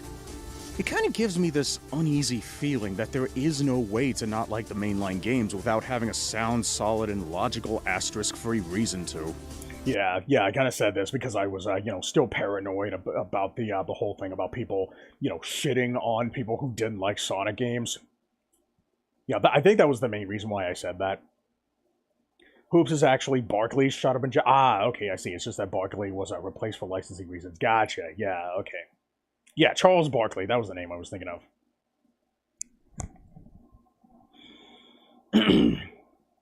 Mainline games without having a sound, solid, and logical asterisk-free reason to. So, being one of the seemingly very few individuals that still have this distaste, I wanted to make my own video explaining why I hold the opinion that I do regarding Sonic games and— Okay. Hot dog aerials, that's the one, yeah. Okay, are we talking about Epic's winter games on the NES? Yeah. The game is going to be it's going to be part of a collection in the, I'm assuming it's going to be on the, what the fuck was it called? I can't remember the name of that thing. Acclaim talks about it all the time. The Evercade, yeah. The Evercade. Yeah, apparently that's coming back. Mainline games without having a sound, solid, and logical asterisk-free reason to. So, being one of the seemingly very few individuals that still have this distaste, I wanted to make my own video explaining why I hold the opinion that I do regarding Sonic games. I find it so interesting that so many Sonic fans are constantly saying that everybody hates Sonic. It's like, dude, open your fucking... what fucking circles are you surrounding yourself with? But like, how many of those people... What, is it just because IGN and fucking Egoraptor? They have so much influence. No, they don't. Actually count the number of people who have actually said that Sonic games were never good. Those are the only two that I can think of. Correction time. The full name is The Games Winter Challenge, and it's not by Epix. It was by Mindspan and Accolade. Yeah, I knew that Accolade was part of it. I'm not familiar with Mindspan. So, being one of the seemingly very few individuals that still have this distaste. Man, I made two, not one. Yeah, I do remember hearing, one of your remixes about the whole Winter Games of the shitty speed skating. Yeah, speed skating. That's what it was. I was so close to making a third one, and the idea's still there, but don't tell anyone. Yeah, we'll save that one for the secret underworld. Accolade Sports Collection will be released for PlayStation 4, PlayStation 5, Xbox One, Xbox... Ah, okay. Okay, so it's not going to be an Evercade game. Gotcha. So, being one of the seemingly very few individuals that still have this distaste, I wanted to make my own video explaining why I hold the opinion that I do regarding Sonic games and see if I can explain my reasons any better. Yeah, like I said, because I didn't really see anybody actually explaining why. Like, they were just repeating the same old talking points that you constantly hear Sonic fans, I don't want to say ridiculing, I guess joking about, repeating, essentially, just because it's easier to remember. Now, I'm aware that this seems like a very controversial opinion to have for most people, because the idea of not liking the franchise is simply unfathomable. So and it's unfortunate too, because of the the rant that I went on earlier. We should want to be able to talk about this kind of thing without having everybody fucking freaking out about the simple fucking opinions on a video game. It's like, dude, come on, it's not like we're talking about politics. I wish politicians would grow a backbone too, but they can't because they need to keep their shit vague, but that's a different discussion for another time. Alright, convoluted title, but alright, I know now. Okay, yeah. Besides, Winter Challenge, Summer Challenge, and Hoops, and that includes the sequel, already do appear on Evercade via Pico Interactive Collection 2, as Pico owned the IPs at the time. Right. Well, sure as shit ain't gonna get me interested, especially, what they are. Understand if anyone who idea of not liking the franchise is simply unfathomable. So I understand if anyone who's watching this video expecting to get PO tells me that I just need to get good, or that I only hate Sonic games because Ego Raptor, or Red Letter Media, or IGN, Tommy Tallarico, or whatever. I think I might have just been making an uncharitable generalization of people's reactions. Because, I have to keep reminding myself, there are still good people out there. It's just unfortunate that a lot of those good people don't really respond to this kind of stuff.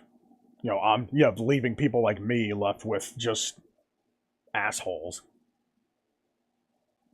However, I'm not gonna sit here and reassure you that I'm not a blind Sonic hater, because who knows? Maybe I am, but I just don't know it. Yeah, look, see, I leave open the possibility that I am. Like, I don't ever, tell people that I am not this guy, while pointing to the fanboy from, from Ego Raptor's, sequelitis video or whatever.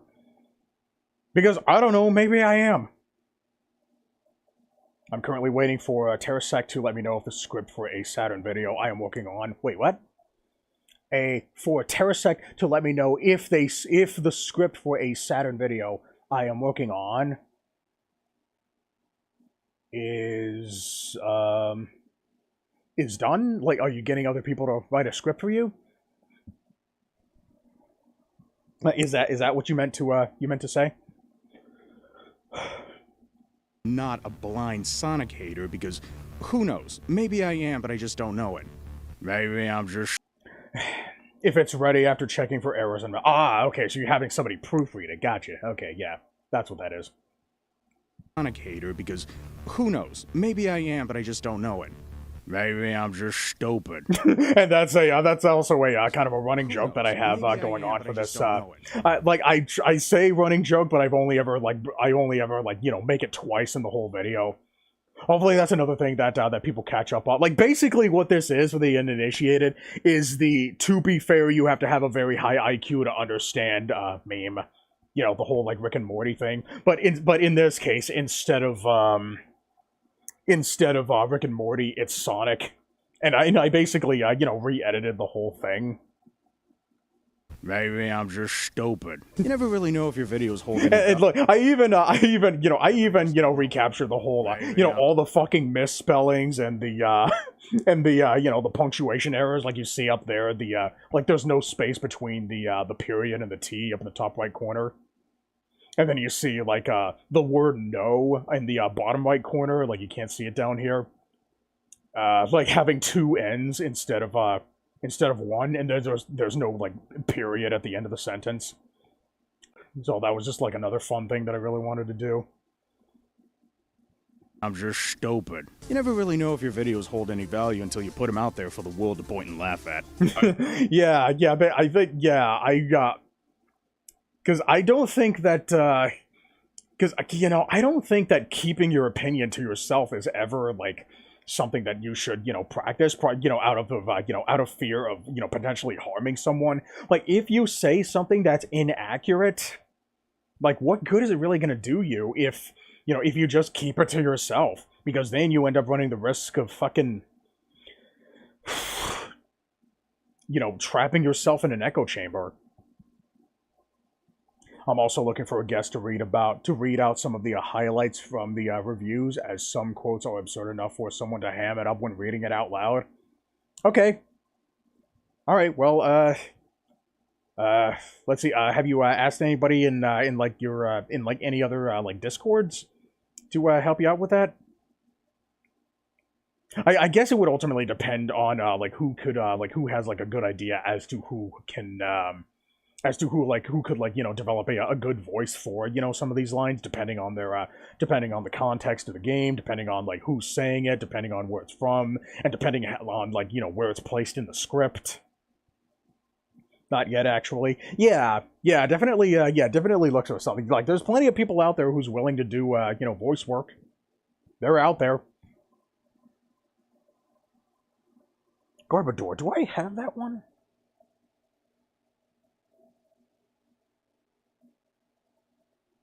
Trash heap. Okay. I guess I have it. But you never really know if your videos hold any value until you put them out there for the world to point and laugh at. I'm prepared to face the consequences of my betrayal. Yeah, like, I think this clip was also supposed to be, like, kind of a reflection of me, like, not, like, you know, not liking Sonic games anymore. But yeah, this was just, like, another bullshit thing I wanted to put in. Now, before I continue, I want to make a few disclaimers. I love how I just stop right before the grab, just so I can say, hey, oh, by the way, a couple of things I want to mention before you see this. And you don't actually see it ever in the video, by the way. Now, before I continue, I want to make a few disclaimers. One, I will be talking primarily about Sonic 3, as that game seems to be the... Okay, like this line down here is actually supposed to be a reference to the Just a Pancake and True Blade Seeker videos. Like, it was kind of a running joke in those videos where where like stupid characters would just like blindly believe like liars and deceivers and shit by cutting to a clip of a text-to-speech what was his name? Not Roxas, Ventus, just saying, "Okay, I believe you." Oh my god, that was a good time. I probably should have made it, you know, more clear that this was a reference. I think what I probably could have done was, like, I probably could have cut out, like, Ventus's face and just plastered it here and hope to God that, that somebody got that. Alright, so what do I say here, exactly? Now, before I continue, I want to make a few disclaimers. One, I will be talking primarily about Sonic 3, as that game seems to be the one to beat when talking about Sonic games. Yeah, just to let people know, I was not talking exclusively about Sonic 3 and Knuckles. Like, I was basically using Sonic 3 and Knuckles as, you know, the main catalyst for, you know, the main issues that I have with Sonic games, primarily because Sonic 3 and Knuckles seems to contain, you know, at the very least, most of the problems that I have with, at the very least, 2D Sonic games. 3D Sonic games have them to a degree as well, but again, like, not as egregiously as 3D Sonic games. So, you know, it's unfortunate that a lot of, I actually have seen people in the comments, you know, making that confusing, say, oh, well, you know, Sonic 3 and Knuckles, like, what, oh, you're only talking about Sonic 3 and Knuckles. Like, no, I'm not. I'm just using Sonic 3 and Knuckles as my main example for Sonic games as a whole. Like, at the very least, most of the problems that I talk about in this game are all present in, like, most 2D Sonic games, and I guess a couple of 3D Sonic games as well. It's not only about, Sonic 3 and Knuckles. If it was only about Sonic 3 and Knuckles, then I wouldn't have gotten my point across as clearly. So, that's why I had this point here. Because I needed to tell you, like, I'm still talking about Sonic games in general. It's just that this is the main example that I'm pulling from. Like, you can't tell me that you can't see where you're going in Sonic 3 and Knuckles and expect me to say that it's only a problem in this one game, because that just wouldn't be accurate. So, yeah, I felt like I needed to make this point here. Wait a minute, Acclaim, I think we may have got these two games confused. The Games Winter Challenge 1 and the Winter Games Epic's NES 1. Unless if one is a port of the other or something. So yeah, are there two games? Yeah, okay, so one game is called Winter Challenge and the other one is called Winter Games.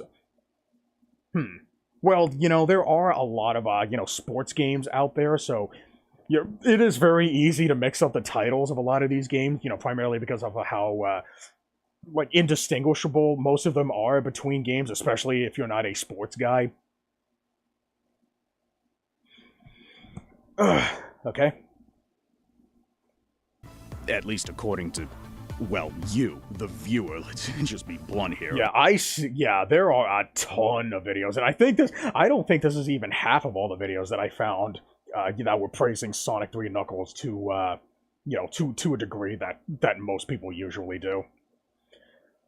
Like, I stitch all this shit together. You, the viewer. Let's just be blunt here. Yes, there are things in other Sonic games that aren't in this one and vice versa, but this game, at least from what I hear, seems to do everything right to make a good Sonic game, like speed, platforming, exploration, and whatever else. So before I can like any other Sonic game, I have to like this one first, and thus this game... Okay. Alright, that fucking line. Before I can like any other Sonic game, I have to like this one first. I never believed that. I never believed it when I wrote it. I never believed it when I said it. The only reason why I left it in was because I was honestly kind of pissed off. I said it because I thought I was just telling people what they wanted to hear. I thought that I was just throwing a bone to people who just wanted to hear this kind of thing. And I guess, like, also, like, in the back of my mind, I was kind of hoping that somebody would call me out on it, but nobody ever did. I can't help but wonder if, like, maybe that line was, like, you know, contributed to, like, at the very least, like, 10% of the dislikes on the video. But I didn't really see anybody, you know, pointing that out. I think there might have been one person, but I don't remember. Epic's Winter Games originated on the Commodore 64. It was ported to many systems, including the NES. Winter Challenge was a DOS game that was later given an unlicensed Genesis port. Okay. Right. Is what I'll be using to get my points across. 2. At this point in time, it should go without saying, but whenever I say Sonic 3, I'm referring to Sonic 3 and Knuckles, unless I specifically state otherwise. This just makes it more convenient for me, so if I say something like Super Emeralds or the Doomsday Zone when talking about Sonic 3, that's why. You know, I really wish that part of me kind of wishes that we were living a time where we just referred to Sonic 3 and Knuckles as just Sonic 3, because that seemed, because of how ridiculously often we hear people saying that this is supposed to be the definitive way to play. You know, funnily enough, I don't think I've ever actually heard anybody saying that this is the only way you should play Sonic 3. But is it, like, what reason would somebody have to play vanilla Sonic 3 or vanilla Sonic and Knuckles, you know, without the whole, like, lock-on technology thing? Like, what makes it okay, exactly? If it's not okay if you don't like Sonic games, then what would make it okay? I mean, like, is it possible for it to be okay if you do like Sonic games? And, like, what if you don't like Sonic 3 and Knuckles? Like, what if you just want to play, like, the two games, like, separately? What if you just want to play one and not the other? But, you know, that's kind of a side thing. Point being, I just really wish that we would just refer to Sonic 3 and Knuckles as Sonic 3, you know, just because, you know, just for the purpose of, you know, lining up with everybody saying that you... Have people ever said you shouldn't play Sonic 3 Vanilla, or you shouldn't play Sonic 3 and Knuckles, regardless of your opinion of it, or does your opinion on the vanilla games actually matter? Well, of course it fucking does, because if you don't like one or the other, no, you're supposed to play it the other way. Yeah, and you fucking complain about us complaining about playing games wrong. You sure you're not fucking projecting? Okay, then I see now. Alright, thanks for clearing that up. Okay. Or the Doomsday Zone when talking about Sonic 3, that's why. But yeah, but another thing too is that I think maybe that kind of, I think that was actually necessary, because it is possible for somebody to confuse me saying Sonic 3 for Sonic 3 Knuckles.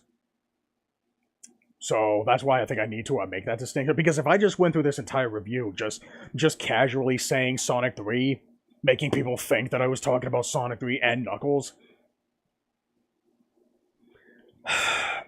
Because, you know, not a lot of people, not a lot of people really listen to the wording of things that I say. You know, I try to pick, you know, very specific words to structure my statements, just to try to minimize the amount of misinterpretation that happens whenever I'm, typing something up or having a discussion with somebody. Because I want to try to prevent that kind of thing from happening, because that's how miscommunication happens. And miscommunication is, funnily enough, the catalyst for people holding grudges against each other. The Doomsday Zone, when at least in most cases, at least. Convenient for me, so if I say something like Super Emeralds or the Doomsday Zone when talking about Sonic 3, that's why. 3. The primary goal of this video is for me to like Sonic games. So the version of Sonic 3... Oh wait, okay, hold on, wait a minute. What did it say? I only want the good stuff, not any of that wimpy sorry-ass dollar store. Okay, yeah, okay. I thought this was, like, referring to store. Maybe I just misread it. Okay, never mind. Is for me to like Sonic games. So the version of Sonic 3 that I'm playing is the fan-made ROM hack Sonic 3 Complete, as that version is, from what I hear, the ideal way to play Sonic 3. At least until everybody started shifting their tone over to Angel Island 3 Revisited. I think Angel Island 3 Revisited was out by the time this came out, but I don't think it was as fleshed out of a state as it is now by the time I reviewed this, so... Shit, maybe I should have based this on Sonic 3 Angel Island Revisited instead. Because nobody seems to really, nobody really seems to give a shit about Complete anymore. There are plenty of people out there who completely write off your review as invalid just because it's not, the correct way to play. But then again, there are people out there who try to invalidate your opinion on Angel Island Revisited just because it's not the original game. And also just because you didn't play with a Sega Genesis controller, or you didn't play with a CRT television, or you didn't play with your fucking foot up your ass, or you didn't play with a pencil jammed in your eye, or you didn't turn your brain off. Ultimately, what it comes down to is just, you're supposed to like the game. Because if you like any of these fucking games, then now all of a sudden you can play however you want. That's ultimately what it comes down to. Just looking for any reason you can to invalidate somebody's opinion. How come nobody fucking calls that out? As that Sonic 3 that I'm playing is the fan-made ROM hack Sonic 3 Complete, as that version is, from what I hear, the ideal way to play Sonic 3. Also, because of how incredibly easier it is to be stupid and ignorant than smart and observant, I think I need to list a few senses that should be common but for some reason aren't, just to minimize the amount of antagonizing that this video of an unpopular opinion will inevitably generate. Yeah, that clearly didn't work out very well. So, okay, so yeah, this part of the video, before I actually start talking about the game, this is basically just the, well, you'll see for a second. 1. The title of this video is Why I Don't Like Sonic Games, not Why I Hate Sonic Games. Yeah, okay, so this part of the video was me basically trying to say, don't blow my opinion out of proportion. Because it is very easy for somebody to look at a negative opinion on something. Oh boy, this part always makes me, oh wow, you actually remember parts of this video. Yeah. Yeah, this was basically me saying, don't blow my opinion out of proportion, because, that's very easy to do, especially when society keeps fucking training all these people to blow other people's out of proportion. Oh, if you say that you don't like Sonic games, well, I might as well just fucking make a fucking mountain out of a molehill and say that you hate Sonic games. I mean, it's not like anybody's gonna fucking, like, hear it straight from the horse's mouth or anything.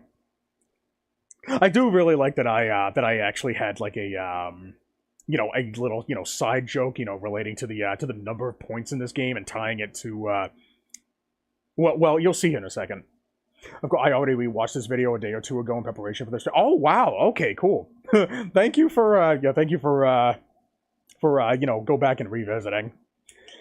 Man, I'm so glad that I continued this stream. That would be inaccurate, immature, and misleading as hell. Occasions prior up to occasions prior up to now notwithstanding. Right, yeah. That would be inaccurate. Yeah, sorry it took me so long to get started with this. 2. The title of this video is why I don't like Sonic games.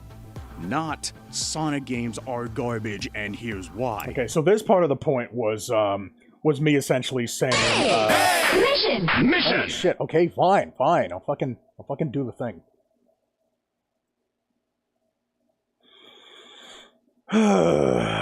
Jesus Christ with these interruptions.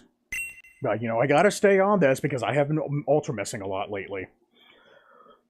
Alright, what do I say here? Would be inaccurate, immature, and misleading as hell. 2. The title of this video is Why I Don't Like Sonic Games. Not Sonic games are garbage and here's why.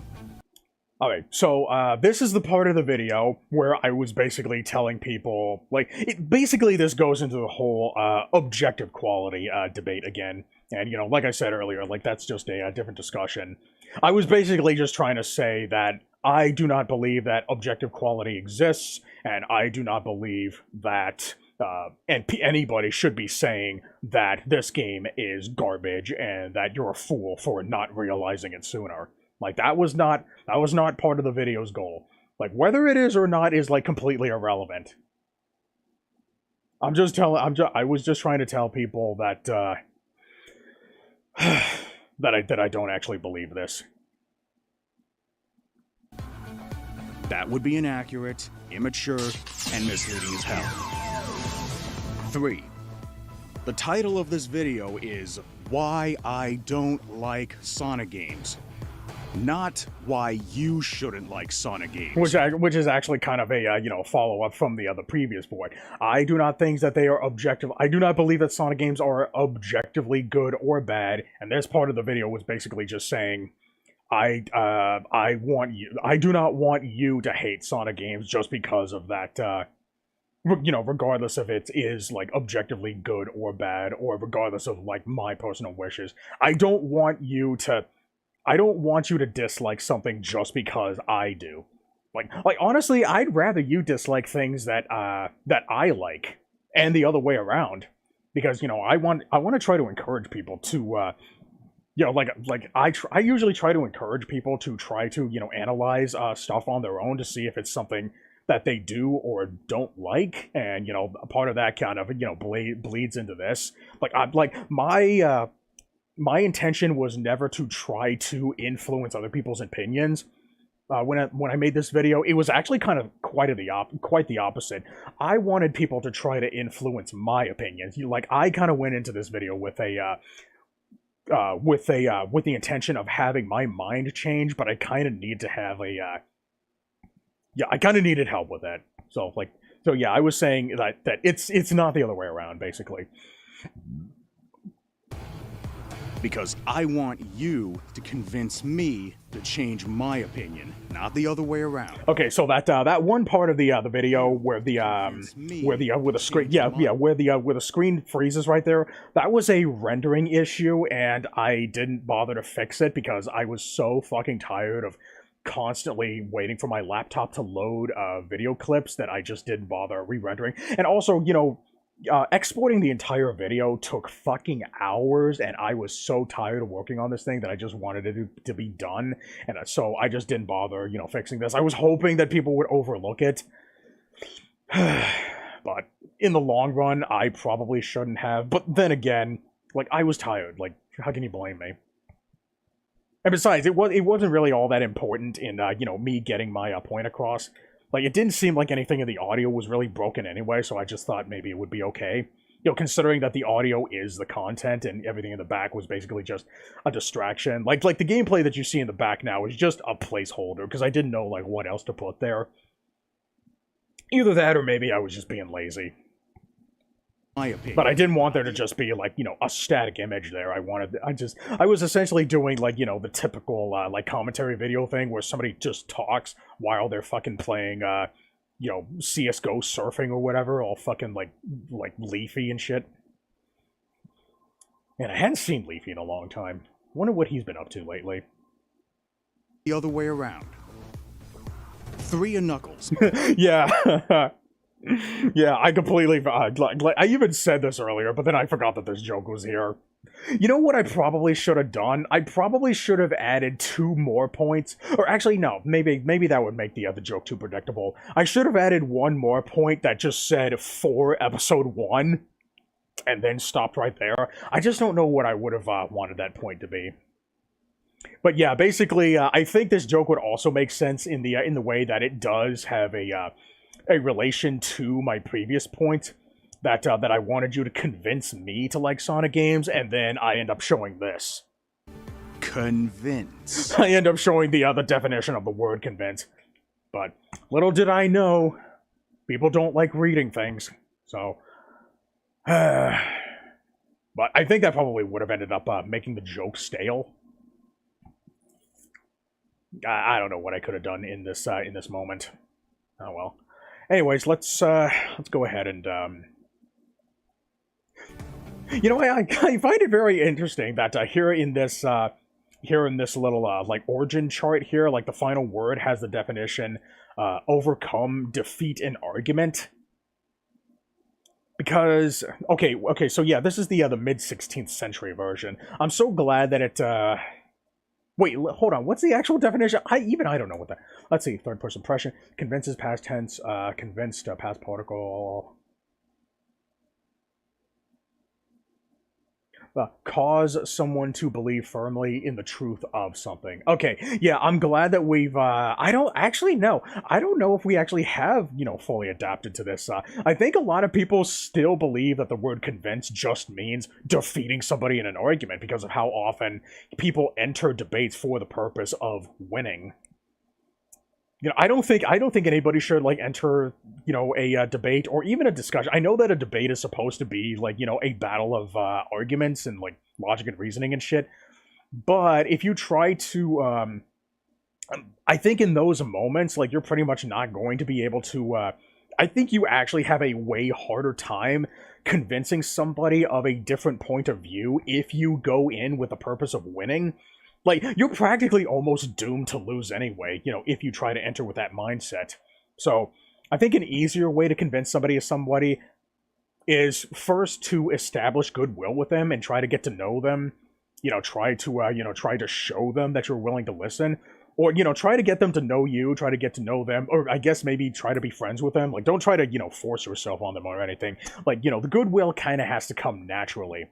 Basically, get your relationship with the other person to a point where they feel confident that you're not just disagreeing with them for the purpose of trying to defeat them in an argument. Because if they even so much as suspect that you're not willing to change your mind, they won't be willing to change their mind either. Because if they even so much as sense even a little bit that you get defensive, they're gonna get defensive too. You need to be able to try to show. Don't tell the other person. Try to show the other person that you're willing to, that your guard is down, and that you're not looking for a fight, and that will reflect off of the other person, and then at that moment, then you can have a nice, healthy, conversation talking about, things that you're passionate about. And you can also, disagree with the other person, then express your disagreements. And who knows, maybe you can both come to a common agreement on something. And it doesn't even have to happen, during that very discussion. It can happen, there are just a couple of times where, after a discussion's over, they need time alone to think about the discussion. Plant the seed as if it were to, so to say. Yeah, that's Rhetoric 101. It's not about being right. It's not about winning. It's about being on the same page. Yeah, because so many people make the very common mistake trying to get other people to believe that your side is the right one.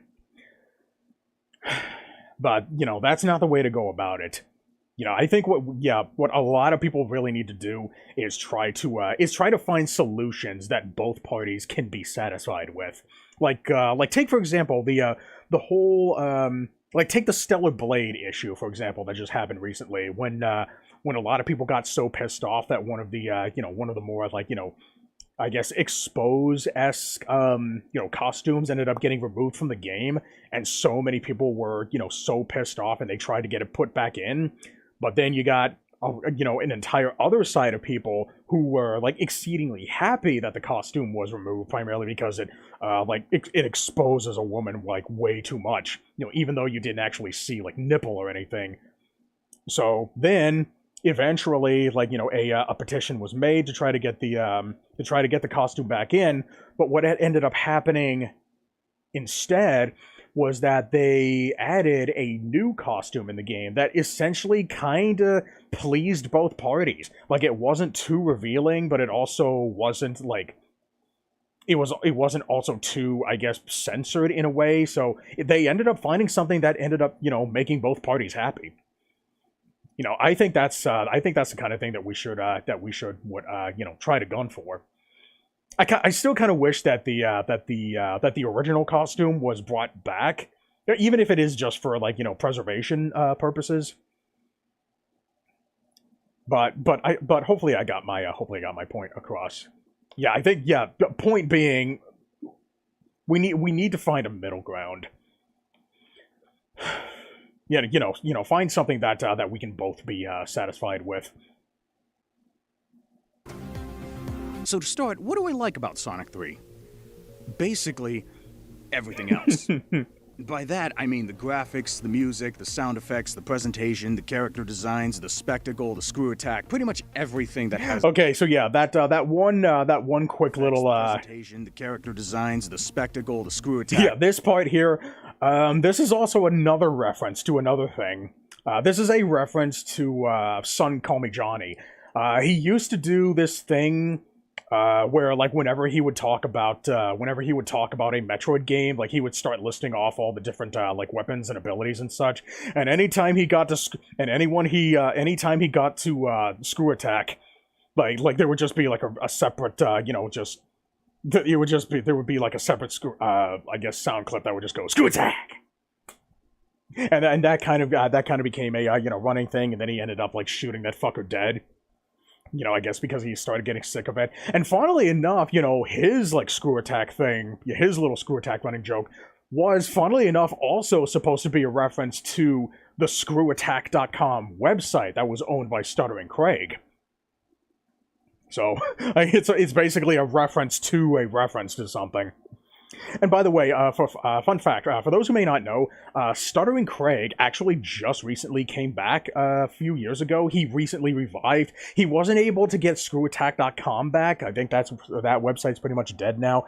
But he did revive his Side Scrollers podcast. Like, he instead of making it a weekly podcast, now it's a daily podcast. So... yeah, I just thought maybe that was, something to... He has terrible video game takes, though. Like, I do not like his... Like, they're also, just as surface level as most other... most other people. But another thing, too, is to... just to let you guys know, it's become a bit more, political. It's become much more focused on, combating, the whole, shoehorning DEI into video games and such. While also talking about a couple of other things here and there. So, I just thought that was, something worth bringing up. And he also created his own, he's trying to create his own video game award show. It's called the Real Video Game Awards. And as the name suggests, it's basically supposed to be a counter to the Game Awards, which is actually coming up in about a month or so. And I can understand why. Like, you hear me constantly going off about, how much of a joke the Game Awards is, the Jeff Keighley show. And so he's trying to, get his own show off the ground. And essentially what he wants to do, this is going to be a digital... this year, it's just going to be a digital-only show. But if it's successful enough, what he wants to do is that next year he wants to create a physical event that you can actually go to. And you can actually vote on all these, different... all these different categories, and you can even pay to be a sponsor, right there on the front page too. And you can even choose the categories as well. So, yeah, I know he's trying to get that off the ground. Hopefully it's a success, because, I do not want to be, I do not want the Game Awards to be, the thing that people, the thing that represents what gamers want, at least to the public eye. I don't know how the real Game Awards is going to do it, but we're just going to have to wait and see. But, you know, given Stuttering Craig's very surface-level garbage taste in video games... Hey! Mission! Oh, shit! Unidentified ghost. Let me get that one.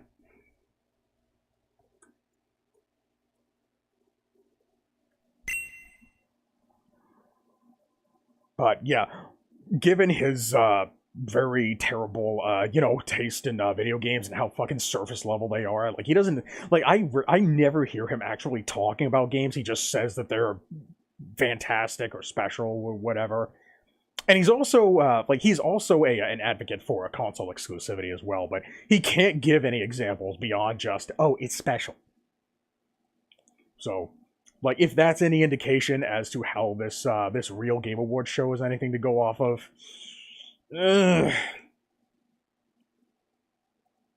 well, we'll just have to wait and see. You know, he hasn't had his first show yet, so we'll see. Pretty much everything that has nothing to do with putting a controller in your hands and actually playing the damn games. Yeah, looks like I still have this. I still have the, you know, the mentality that, that gameplay should be most... The thing is, though, like, I never actually hear anybody talk about what gameplay is.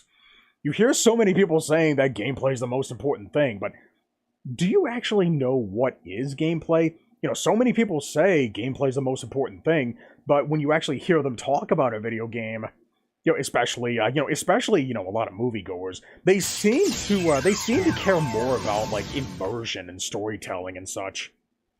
It seems like it sounds like what their belief, they believe that, this is just me saying, like, I'm not saying that they're actually saying this, I'm just coming up with a educated guess here, that they believe that gameplay is just immersion. Like very rarely do I ever actually hear anybody, like, talking about, like, you know, the intricate details about, like, the gameplay itself as to, like, how something works and why it works. And whenever they do, they always, like, connect it to immersion. They connect it to story. They connect it to characters. You know, I see a lot of people, you know, doing that. And I think that's probably, like, what sets me apart from everybody else as a reviewer, is that you know, when I say that I prioritize gameplay above all else, I try to fucking show it in my reviews. Like, there are very few times where I ever actually comment on the music and the visuals and the graphics and the, I think I said the same thing twice, and the, you know, sound effects and the voice acting and such. You know, all that stuff is just, like, that's all just, like, 1% stuff to me. Unless it directly connects to the gameplay. I don't want to hear fucking anybody telling me that this is so weird that you would completely ignore. No, I'm not completely ignoring everything that isn't gameplay. Like I always bring up the examples, Phoenix Wright and Danganronpa. If you want me to give a shit about the story, you have to make me give a shit. Especially, like, when we're talking about a video game. Because, you know, in games like Phoenix Wright and Danganronpa, you have to pay attention to the story in order to play the game efficiently. You have to get to know these characters. You have to listen to their testimonies. You have to learn where they are, what they were doing, like, during these specific times. And then you have to cross-examine that shit with the evidence that you were presented in the court record, and then use the evidence that contradicts a witness's testimony, and then fucking rub it in their face, you know, to find holes and lies in their testimonies. Or I guess just inaccuracies in general, all for the purpose of finding out who the killer is. No, Phoenix Wright isn't figuring out who the killer is. You are figuring out who the killer is. That is how you can make me give a shit about story. Because in a game like that, the story is the gameplay. So, do something like that. It's very easy to complete Phoenix Wright with something like Seven Scarlet or a Psychedelica of the Black Butterfly, just because you can technically group them in under the same umbrella genre name, visual novel. But you know, you can tell, like, I can tell if a game actually, you know, tries to engage the player. Because, anybody can look at something like Bad Apple Wars and fucking Chaos Child and Steins Gate, all those visual novels that are essentially just pick your own adventure kinds of games, and saying, oh, well, they're just part of the same genre as Phoenix Wright. What's the difference? And you can usually tell that the people who say that kind of shit have never actually played those games. But I have. And as analytical as I am, as much as I try to observe, the details in gameplay, I can tell you what the differences are. I know the differences. I mean, I review DDR games, for fuck's sake. Okay? And here I am, explicitly stating all the intricate differences between all these different fucking games. In my Infinite Backlog profile, I reviewed, 10, 12 different DDR games now? And I've given them all, different scores. At the very least, read some of those and you'll understand what I'm talking about. Shameless self-promotion, by the way. Oh, come on, guys. If you do it, I can too. Nothing to do with putting a controller in your hands and actually playing the damn games. With a few exceptions, starting with the bosses. I do like how most of these bosses are fought, having clever ways of dealing with them. Some involve using their own weapons against themselves, others have you exposing their weak spots before you can hit them, and some do both. They're pretty good overall, but there are a couple of duds like Carnival Night Zone Act 2 where there's no way to hit him other than from above, and he takes fucking forever to lower, and he takes so many hits. Okay, so, what I didn't realize is that I can't remember exactly which phase in this fight, but apparently it's possible to, it's actually possible to hit this boss while he's up in the air by using the insta-shield. The reason I didn't know that was because of the way that the boss was visually designed. Because as you saw there in the clip there, I actually took damage from hitting the one of those side little like mini pylon things. And because I took damage from that, it gave me the idea that it still had a hurt box on them. So that's why it gave me the idea that I couldn't hit him from underneath when you actually can. So it's basically just visual deceptiveness. But yeah, technically there is another way. Yeah, that's the other way that you can deal with him. It's just that because of how the hitboxes are coded on the boss. Can you really blame me for, not noticing that? But, yeah, that was a mistake on my end, but it was an understandable mistake. I hope that you'll agree. I hope you'll come to understand. In a few bosses, you can flat out break with a shield. Okay, I know I said I was gonna get most of the stuff I like out of the way first, but this is the only place I can really talk about this in the video, so just bear with me. Yeah. I mean, I like the elemental shields with their different ways of protecting you. I like that each one gives Sonic a unique ability, with the bubble shields being the most useless and the electric shields being OP as hell. But with a flame shield making you invulnerable to fire damage, you can virtually eliminate any semblance of challenge from some of these bosses, like Angel Island Zone Act 1 and 2, Flying Battery Zone Act 2 plus a spin dash, and Mushroom Valley Zone Act 1 and arguably 2. Yeah, I think maybe, I do think that this was a, oh yeah, especially in this case. I'll play this for a second. Hell, Lava Reef Zone Act 2 fucking gives you a fire shield right before. What the fuck do I do, not grab it? Yeah, and for the uninitiated, I didn't show it in the video, but you can actually, you won't take damage from touching the lava if you have a flame shield equipped.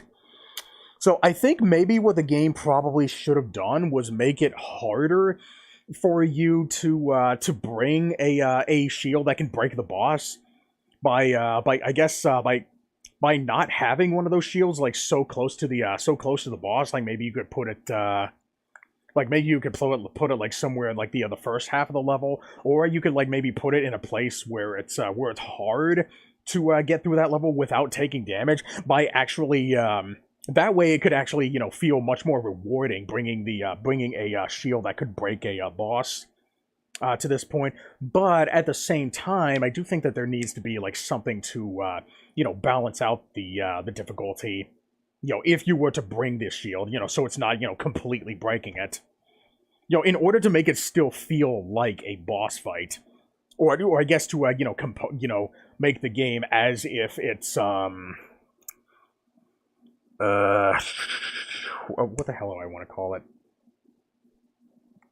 Like, I still think that some way to, like, not make the shield so OP. It makes the fights easy. It should make the fights easier, but it shouldn't make them, like, basically, like, effortless. I just don't know exactly, like, what you can do to, in order to, you know, balance that out. I was thinking about maybe having some kind of, you know, temporary, I guess, shield timer, but that probably wouldn't be fair. I'm sure I'll probably come up with something, but I can't think of anything at the moment. Unless somebody else does.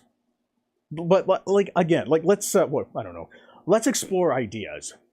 You know, try to look for solutions. Like, we don't have to pick one right away, but, you know, like, hell, even a lot of the solutions that I do, you know, hypothesize in this video, they're not, like, one-and-done kind of things that absolutely need to be in the game. You know, we can retool this shit.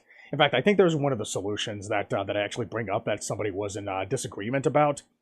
I don't remember, like, where it is, but we'll cross that bridge when we get to it. Hey, Dustin, how you doing? Thanks for coming in. I have beaten Kirby's Nightmare in Dreamland, my first ever Kirby game beat. Wow, that was the first Kirby game you've ever beaten. Okay. Kind of poetic that you beat a remake of the first game. All right, so I think you said you were going to get started on Kirby and the Amazing Mirror next. Is that what you're going to be doing? The final boss is a joke. For the first phase, all you have to do is rev up a spin dash, and that's it. Riveting. I really wish that I could have gotten, you know, 60 FPS in order to show the white flashing. Because, like, if you were to, like, I guess to, like, the uninformed viewer, like, this could easily just look like it's, like, the game just kind of glitched out. And I don't think I was able to, you know, accurately replicate, how the boss actually operates, in this game, outside of that one issue. I hope I got my, my point across. I'm pretty sure, like, everybody who knows about this, like, doesn't really need to see more, but I just really wish I could have gotten, you know, 60 FPS, footage. I don't know about that anymore. The game keeps crashing. Oh, it keeps crashing for you? Ah, that sucks. Have you tried, like, maybe using a different core? I think it might be possible to transfer save files in between specific cores. But yeah, if it's crashing for you for one core, then maybe try a different one. Because it's usually different games work on different cores.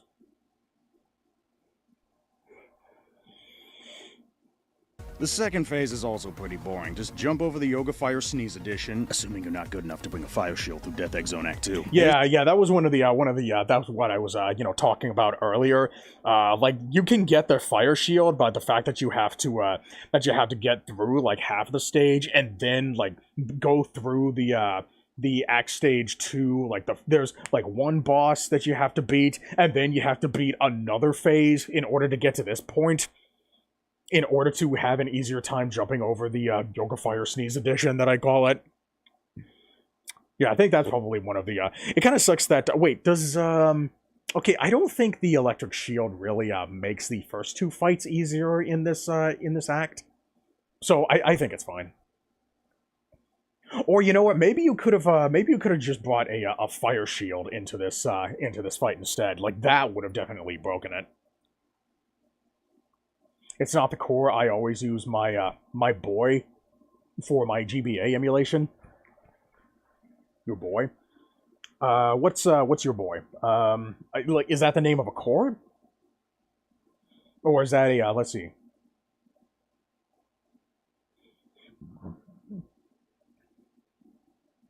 What the hell was I gonna say?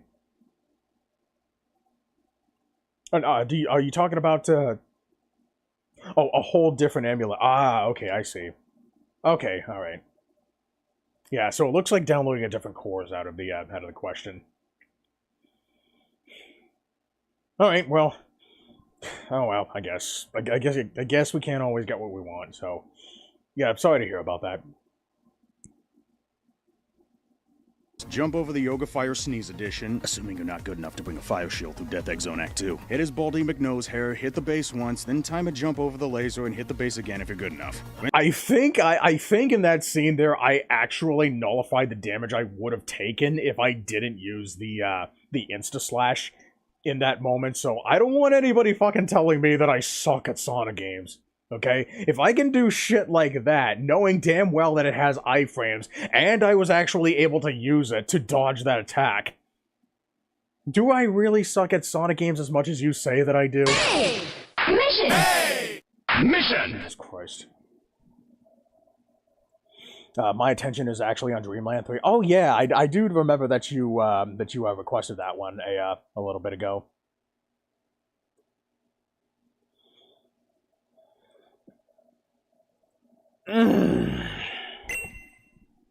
Okay. Let's see. What was I saying earlier? Yeah, but I think I was yeah, I just comment on the whole Insta-Slash thing. Okay. Rinse and repeat. Yes, it's a little more complex in the previous phase, but once you... Yeah, actually, I just noticed something Rinse here. and repeat. Yes, it's a little... Yeah, I think I actually, I think that was actually a cut there. Rinse and repeat. Yes, it's Yeah, look at that. Like, I was actually so distracted by the fireball here that I actually, it actually kind of made me think that this was all just one, like, just one single string of a, I guess a, like, a deceptive shot of sorts. And I guess it worked because, you know, the fireball is probably going to be, like, it's going to be either the fireball or Sonic that you're focusing on, or I guess, like, maybe the big egg robot, because, you know, because of how small Sonic is, so most people probably wouldn't even think to pay attention to him to notice that cut. Like, I guess it's probably, like, one of those things that you would only notice depending on, like, if you actually care to look at Sonic for, like, whatever reason. Oh, hey, I actually got a gift. I still have, like 18 gifts that I need to give away. It's just that I don't really got, like, I'd rather give them away to, you know, people in my own chat. It's just that I need to have 5 viewers in order to be able to trigger it. And since I never get that, that size, I'm never able to give away any of my presents, but it's okay. Also, I've returned to Mega Man X. Oh, hey, finally, so did I. I finally got started with the GameCube version of Mega Man X, and I almost finished the achievement sets. I only have 3 more achievements to go. I got the Launch Octopus achievement offline on my own time. I'm very hesitant to go back to it because I've been having a lot of issues with my controller lately. Yeah, as you saw in the stream if you were there for that. So yeah, if you need any help with that game, let me know. You know, because I've beaten that game plenty of times before. And I mastered the core set, I mastered the bonus set, and I mastered all of the Mega Man X1 hacks as well. I still need to check out that one New Year's Eve hack that I really wanted to get to, the one with the rabbit and the robot. That's the only one that I haven't played yet. In the previous phase, but once you know what to do, it's actually... Rinse and repeat. Yes, it's a little more complex in the previous phase, but once you know what to do, it's actually kind of easy. Phase 3, just run and jumps. Don't fall behind and you're done. I guess this was supposed to be some Nathan Drake-ass cutscene battle or something, seeing that the timer stopped it. Fine, whatever. And now we're at the Doomsday Zone, the level you can play once you have all the Chaos Emeralds. This is where the controls change to something completely different. Rather than running, now you're flying in space as Supersonic. They get rid of the momentum from Sonic's movement entirely, and you're more in control of what he does and where he goes. Anyway, I completely forgot about that one. Entirely, and you're more in control of what he does and where he goes. That was a clip from the Muppets reboot movie, by the way. I think that was at a time when I was you know, when I just recently saw that movie. I've beaten Show Penguin and the Bird one. Are you talking about Storm Eagle? Okay, so who do you think about? Who are you thinking about tackling next? I would recommend holding off on Launch Octopus until you beat Boomer Quanger. So that's one point that I can give you. Have you found any of the heart tanks or sub tanks or anything? Because you can actually get, because, you know, now that you have the dash boots, you can actually get the heart tank, sub tank, and the helmet upgrade in Storm Eagle stage all in one go. So have you found anything yet? Chaos and Super Emerald, actually. Well, actually, no. You don't necessarily need to find all of the Super Emeralds. You only need to find all the Super Emeralds in order to get the very small extra bit of the ending for the game, the one that involves Knuckles, seeing Sonic off in the distance. But yeah, you don't need the Super Emeralds. You just need to get all the Chaos Emeralds. Anyway, the stage itself. First, you play a segment where you have to avoid asteroids and missiles while collecting. And besides, like, if you needed to have like Super Sonic, you would have seen Super Sonic being, I guess, being more like, you know, Rainbow Platinum, like, because here in the boss fight, he's he's just like, you know, the regular like Goku level, Goku Yellow. So yeah, you don't need to. Unless, hold on a second. Did I miss it here? Seeing that the timer stopped it. Fine, whatever. And now we're at the Doomsday Zone, the level you can play Sonic once all you have Chaos all the Emeralds, Chaos and now Sonic can be Super Sonic. And yeah, as you can see, he's he's golden yellow. So yeah, I think you can access the Chaos. And besides, like, if you fail to get all the Chaos Emeralds in the Sonic 3 section of Sonic 3 Knuckles, then you won't be able to get any of the Super Emeralds.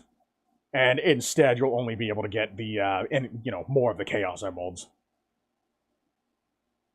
You're doing the mines next? Okay, so you're doing Armored Armadillo. Okay. Okay, so yeah, in that level, well, let me know if you need any help. In space is supersonic. They get rid of the momentum from Sonic's movement entirely, and you're more in control of what he does and where he goes. Anyway, the stage itself. First, you play a segment where you have to avoid asteroids and missiles while collecting as many rings as you can to stay super. Okay, cool. Sounds simple enough. The one thing that I really wish that they should do, I do think the level could benefit from zooming the camera out a little bit. Like, maybe not too much so that it just flat out, gives you a very clear path of which path that you should go on in order to get the most rings. I think it should be zoomed out just enough so that you still have to react to it, react to which path to take. So you can actually see like if you were significantly lower in the screen's like boundaries, but you can still see more of the rings that are closer up top, and vice versa. I think that's the only thing that I would change. It's basically like the same criticism that I have for general 2D Sonic games, but maybe it doesn't have to zoom back out, as much. I think maybe, I don't remember if the Sonic Angel Island Revisited actually makes it easier, because you don't really need to see that much more in order to, I guess, see all that. But it doesn't really seem to do anything, for the vertical spacing, so I think my point still stands. I got the one heart tank in the cave level. Okay, is there a way I can repeat levels? Yeah, once you, yeah, you can repeat the levels like anytime you want. Once you beat a boss, you can go back to it whenever. Like, nothing is missable in that game.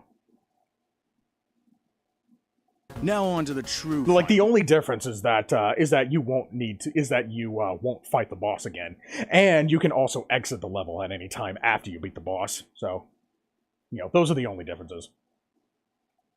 As many rings as you can to stay super. Okay, cool. Sounds simple enough. Now on to the true final boss. On the first phase, you'd think you're supposed to just run into him. I mean, that's what you've been doing through most of the other bosses before this, but no. What you're actually supposed to do is direct his own homing missiles at him. Yeah, and that wasn't, like, when I played this boss for the very first time, back when I, used a cheat code just to get to the end, I never knew how to fight this guy.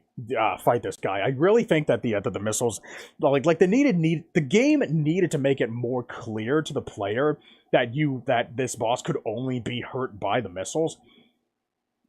Like, I don't know, I'm not entirely sure exactly how you'd be able to do that, without just flat out using text to tell the player, hey, stupid, use the missiles against him. I was thinking, like, maybe you should, maybe have it so that there are arrows around the around the missiles that could, you know, give the player a hint that maybe they're supposed to direct the missiles at the head, and then after a while, then maybe the arrows can disappear. Just a small, you know, suggestion.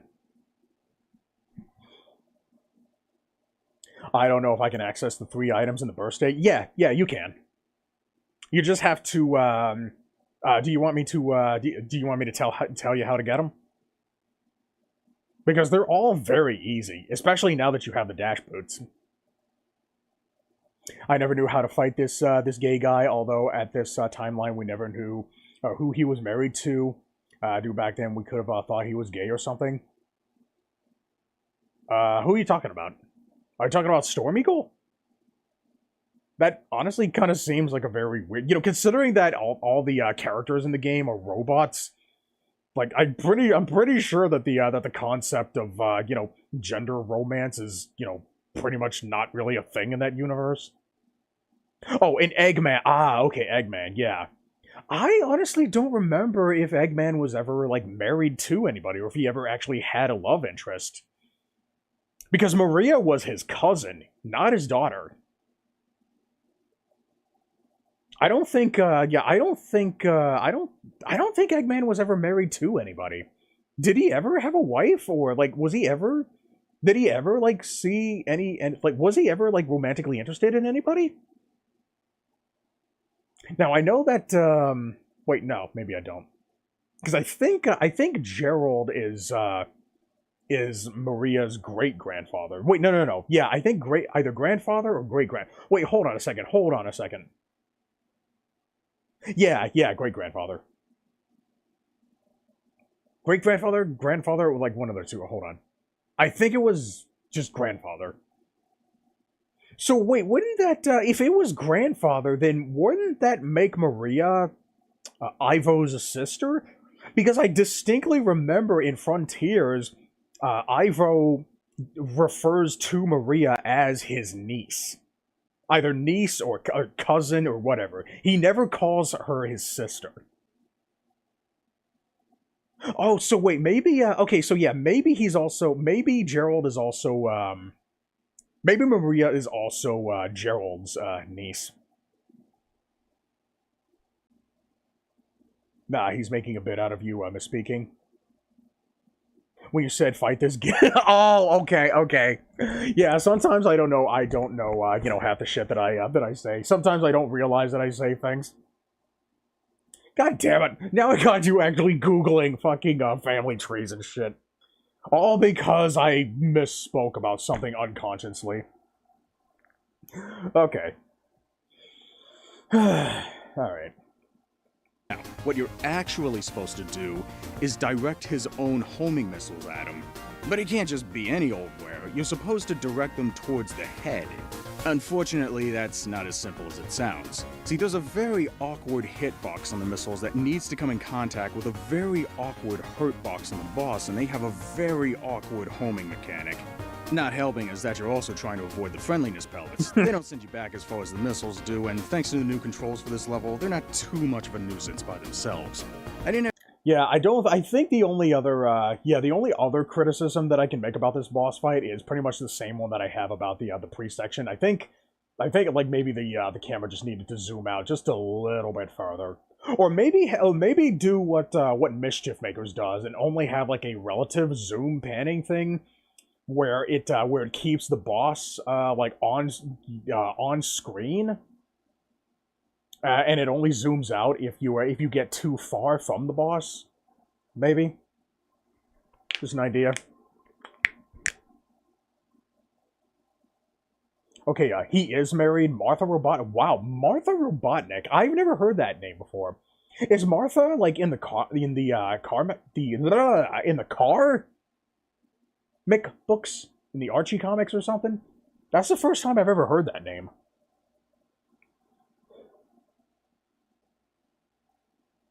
Have too much trouble with this phase. Goddamn! Now I really want to see a.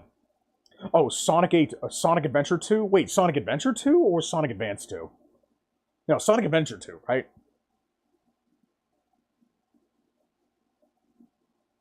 Martha. And now you're talking about are you talking about Eggman or Gerald?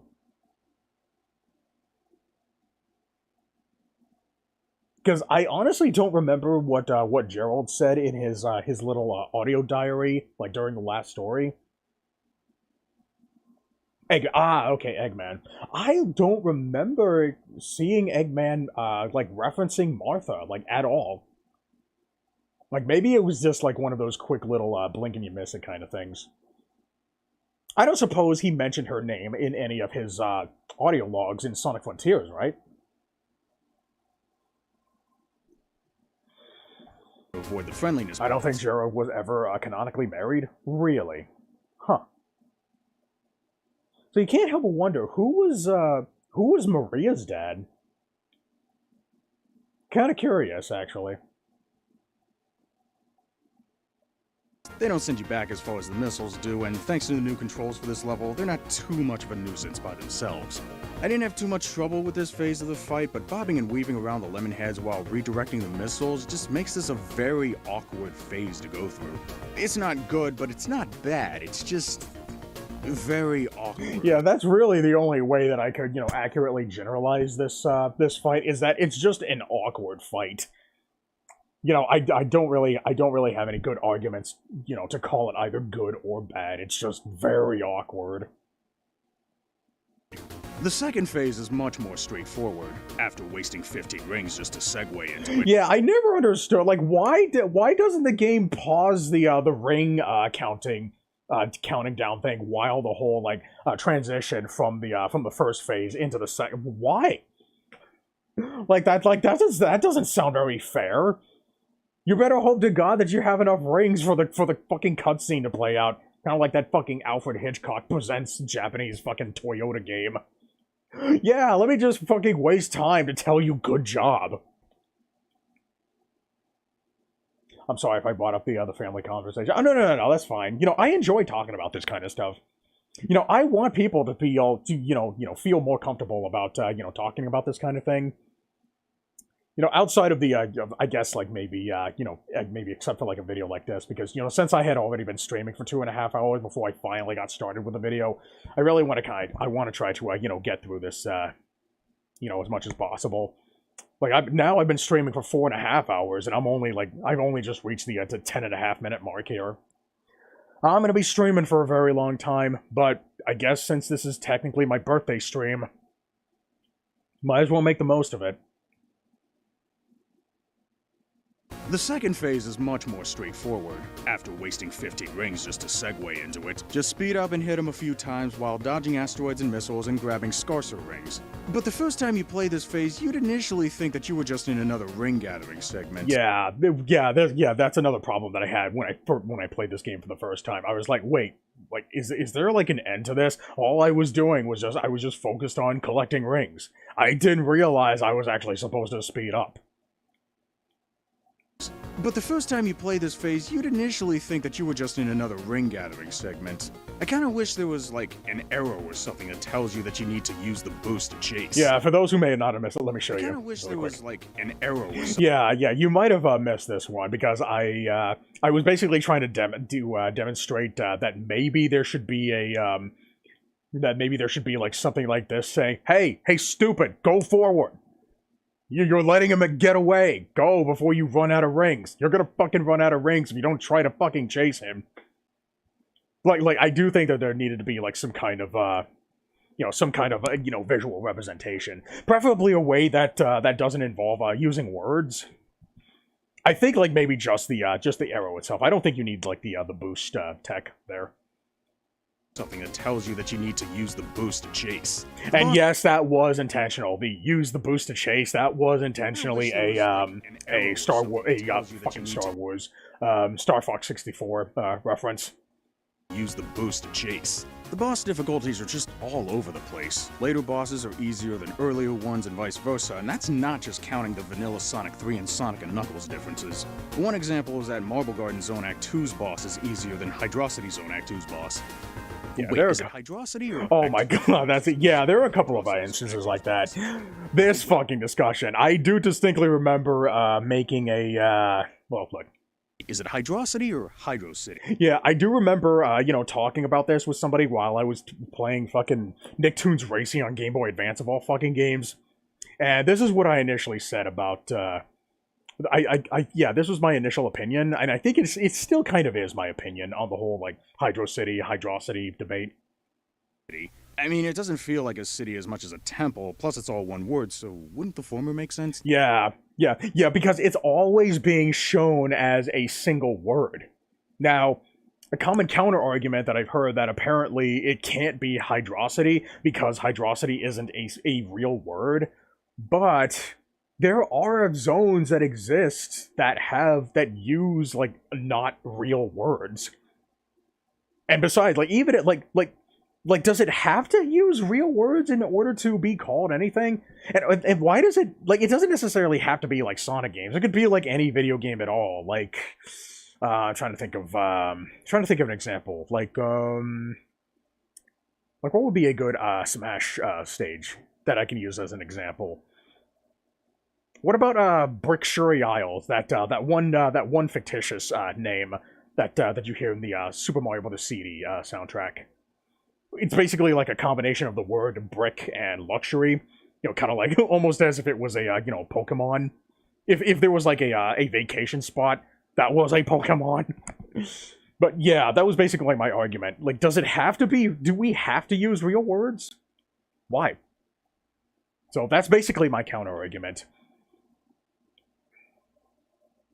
Why not have the asteroids be in the shape of arrows for a good while until you make it to Robotnik for the first time, and then they may return to... Yeah, that sounds like a pretty good idea.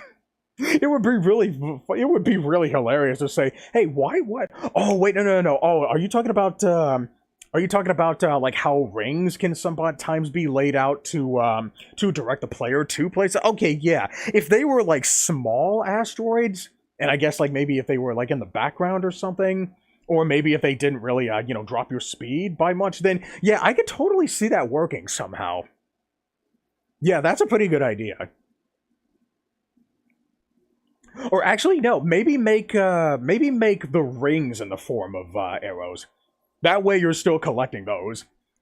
I think that might actually seem a bit more, in character, shall we say, for how collectibles sometimes do. Not just in Sonic, but also in other games too, like Super Mario Brothers, Donkey Kong Country, and such. Not a real word. Let's see. Man isn't a real word, but that'll still be a song I'll make later in life. Oh boy. Well, hey. I made it, Armored Armadillo. Oh, you made it to Armored Armadillo? Okay, let me know if you need help with the boss. Then again, my titles tend to be pretty extreme and the weird, how the fuck do I pronounce this? Yeah, okay, thank you for that challenge. Oh, that is a better idea, actually. Yeah. Yeah, but I'm sure you could probably make the asteroid thing work too. It'll probably be harder to do.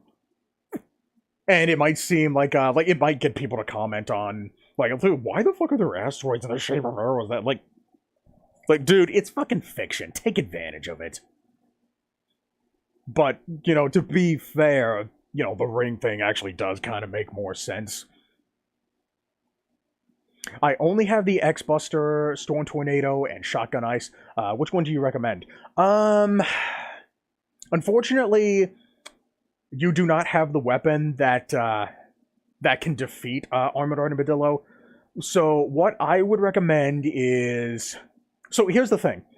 Armored Armadillo has a function where if you fire a charged shot at him, he'll try to block it, and when he does, he'll end up charging this 8-directional attack.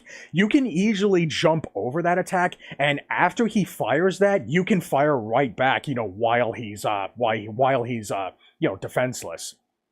So, try to jump in between his shots, fire a charge shot at him, and then while he's charging up, what you can also do while he's charging up is just keep shooting him, because you can knock him back in order to make that that 8-directional shot that he retaliates with easier to jump over.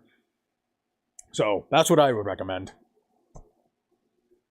But just keep in mind that Armored Armadillo's fight is very tedious, and you're actually better off, getting his weakness weapon. I'll tell you what it is if you want me to, but I'll wait for you to ask if you're having any difficulties with him. I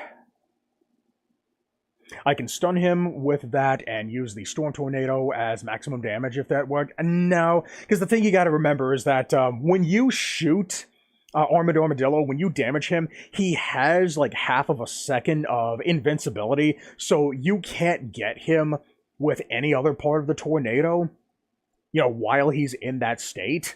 You will be extremely lucky to be able to hit him twice with that thing. So that's not going to work. So, yeah. But as far as, I think you might be able to use... No. I don't think you can use shotgun. I think X-Buster is just going to be your best bet. So, yeah. But yeah, Storm Tornado's not going to, do, more damage to him. If anything, it's just going to make things harder for you, because you can't fire another bullet at the same time.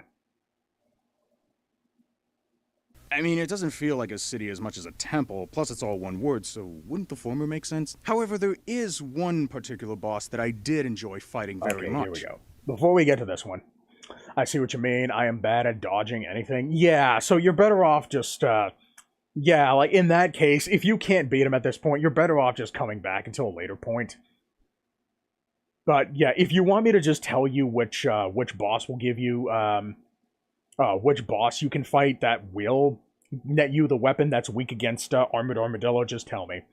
Because that boss, you have the weakness weapon for right now, so I'll wait for you to respond. However, there is one particular... Jesus.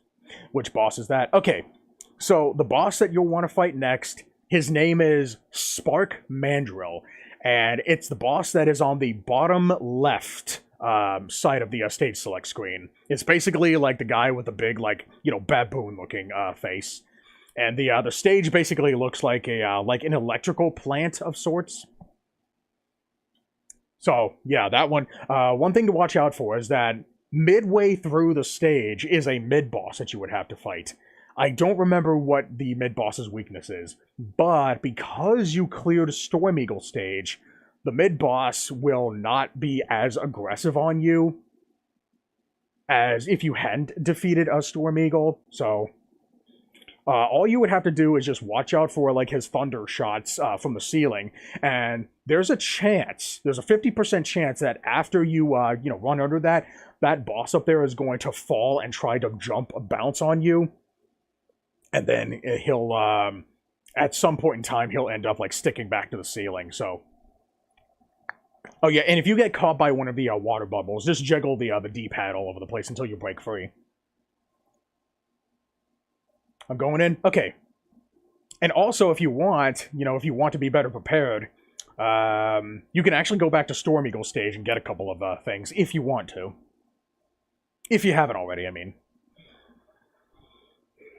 The temple, plus it's all one word, so wouldn't the former make sense? However, there is one particular boss that I did enjoy fighting very much. Here we go. Sky Sanctuary Zone. Mechasonic probably has to be my favorite boss in the whole game. And he still is. Feels a lot like a Mega Man boss with his different ways of telegraphing his moves and figuring out how to avoid his attacks. You can only deal damage by attacking his front, and anywhere else just damages you, so you can't just brute force your way through this. Okay, so yeah, I really do like how I actually elaborated on how you fight this boss and how he works, his different how he operates, how he moves. The only thing that I really wish that I would have said, before I made this video, so I could have put it in there, was that every single time he moves from a standstill, he always jumps over you. So you don't have to, like, that basically, kind of removes, a lot of the strategy in fighting this guy, which kind of makes him, a lot less, I guess, well designed than I initially thought that he was. So, like when you're like you can just when he stands at when he's at a standstill, you can literally just stand right in front of him and he will always jump over you. But yeah, that's the only thing that's different about him. But he's still a good boss, by the way. I made it to the boss. Tips, please. Unfortunately, I can't really give you any tips. It's just pay attention to his movements and just try to try to dodge his jumping. What I would recommend is stay on one side of the room until he drops down, and then try to stay close to him as he's jumping, because what he's going to try to do is jump on top of you. And the more space you give yourself to dodge his attacks, the easier his fight will be. So yeah, that's one point that I can just leave yourself enough space to avoid more of his jumping, and then just go back on the offense. Once he try to stay aggressive, but don't ignore your defensive options either. So that's what I would recommend. Which side is that? It can be any side. Like, he always tries to chase after you. Let's see. Oh man, whenever I hear this background music, oh yeah, the Kratos challenge. I suppose you know that there's a ukulele remake coming out soon. I keep thinking it sounds so close to Mega Man 5, Game Boy. The theme for the Robot Master Mercury. Oh wow, I don't think I've heard. I know about the game because I think the Game Boy version of Mega Man 5 seems to be more popular than the NES version. But I've been really curious to check that version out. Yeah, you kept thinking. Okay, yeah. Hey, you did it. Okay, good job. And luckily, the checkpoint is right after you beat him, so you don't have to worry about that one again. But yeah. But also, you might notice the heart tank. The heart tank is very hard to miss on the way there, and it's really easy to get to it too.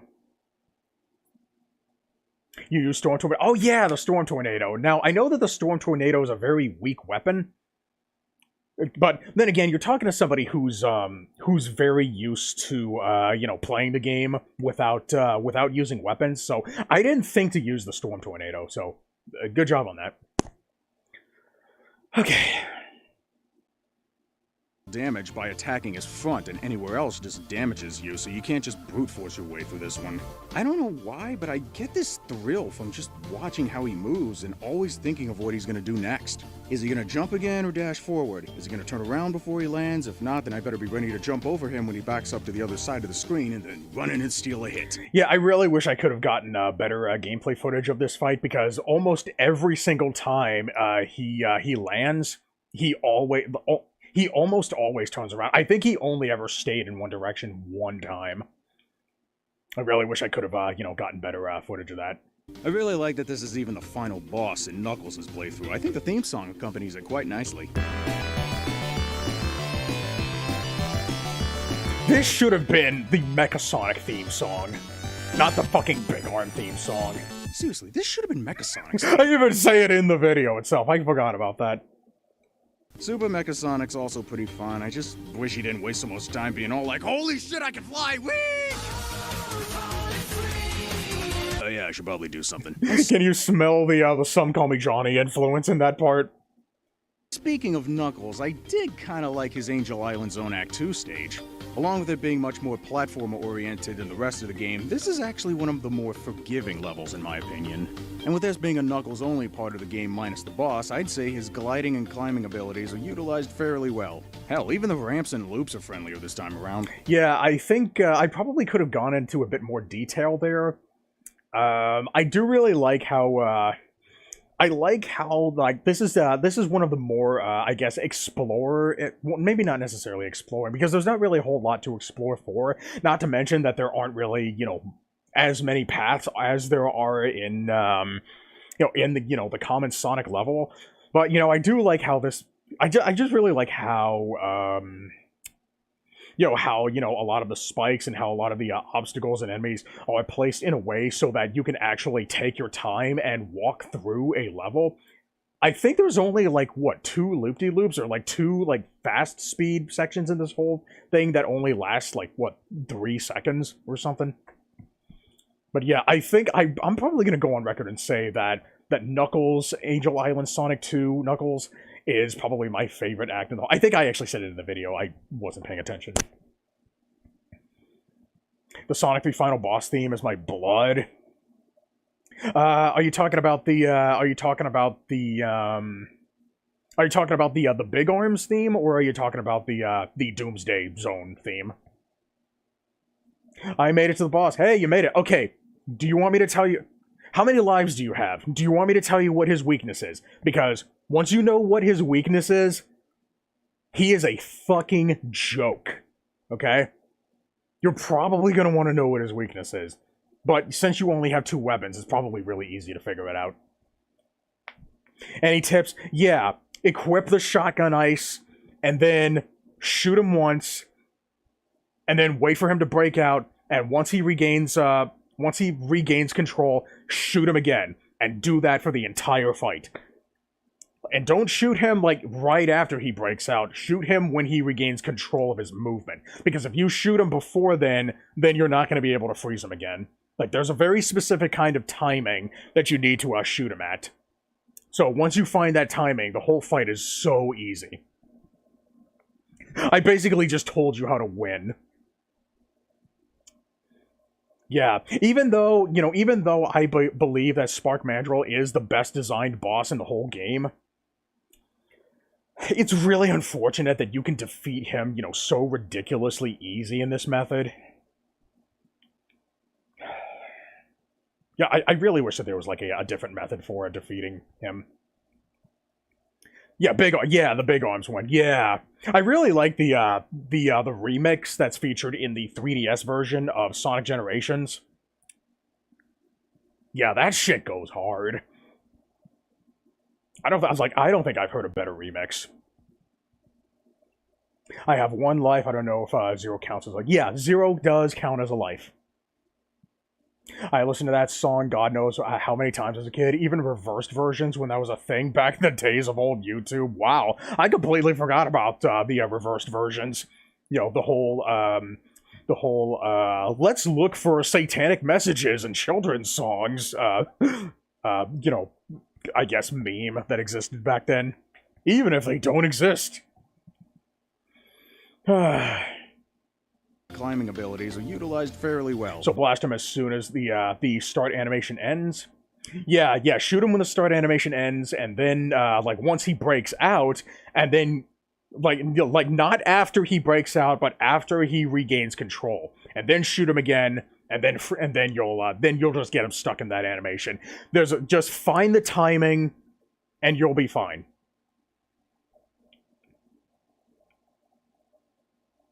Hell, even the ramps and loops, Okay, I'd what do I say say? his gliding and climbing abilities are utilized fairly well. Hell, even the ramps and loops are friendlier this time around. Most of the level is small enough to allow you to take your time and get to know where most everything is, which is great for exploring without feeling the need to backtrack too much.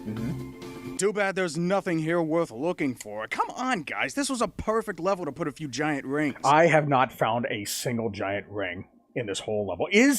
Are there any giant rings, like, in this level? Because I cannot find a single one. I had to replay this level at least 10 times, and I searched every tiny little corner, every tiny little, I guess, vertex. I'm talking as if I'm talking about a fucking 3D game. I mean, this was the only level in the entire game I ever found myself wanting to replay, because considering that everyone claims that Sonic games are all about... Wait, I'm getting ahead of myself. Let's move on. Okay, next is Blue Sphere. Turn them all red. You win. Simple as that. Surround blue spheres with red ones, turn them all into rings, and make some space. Fucking genius. I love that shit. See, I'm capable of saying good things about a game. Funny how I actually enjoy, some of the special stages more than the actual mainline games themselves. I like that each map has a different gimmick to them. Like, some maps have the blue spheres act as, like, one-way gates into different rooms, if you know what I mean. Yeah, I do like how how some of the maps are designed. Easy, I got electric spark. Yeah, okay, now you have the weakness weapon for dealing with Armored Armadillo. Like, his fight is so much easier with it now. And once you start using that weapon against him, you'll understand why. Some maps have the blue spheres act as, like, one-way gates into different rooms, if you know what I mean. Because this is a special stage, the speed increases every 30 seconds, but by the time you're at Mach 3 or so, you should already be in the zone and have a good idea where everything is, so if I screw up somewhere or failed, I feel like it was my own fault and that I could have avoided it. I was jumping like mad, hoping to God that I'll survive. But yeah, I do think that the whole, gradual speed increase was designed relatively well, in tandem with how much time you've spent in the level. So I thought that was a really good, way to, increase the difficulty in a special stage like this. You know, now that I think about it, I can't recall a single time I blamed the game for screwing me over. Either I didn't make a good enough mental map, or I lost focus for a second, I missed time to jump, I made a wrong turret at Albuquerque, I spent too much time in a level, etc. Everything just came back to me. Maybe it's different in the Sonic 1 lock-on levels, I don't know. Maybe I should make a Convince Me to Hate Blue Sphere livestream. Nobody will watch it. And that was a thing in some of my, earlier, streams, where I was still, like, in this phase where I was trying to get people to, try to get me to, like, believe in the, the popular opinion. And I still haven't done a convince me to hate Blue Sphere thing, regarding the, as part of the Sonic 1 lock-on levels. Or I guess just lock-on levels regarding, like, virtually any Genesis cartridge, like, at all. As far as non-Sonic 3 special stages go, I like the UFO Hunt from Sonic CD, I fucking love the UFO Chase from Sonic Mania. Yeah. Sonic 4 Episode 1s were basically just Yeah, I think the other Sonic Mania ones would probably have to be my favorite so far. I fucking love the UFO Chase from Sonic. One thing I didn't notice for the longest time is that during this special stage, you actually lose a little bit of speed if you jump. Once I realized that, I gun to stay on the ground as much as I can, and the special stages, like, they were so much easier. So yeah, a lot of people seem to miss that. Lord knows I did. Mania, Sonic 4 Episode 1s were basically just Camel Tree, but not as good. But I did like the idea.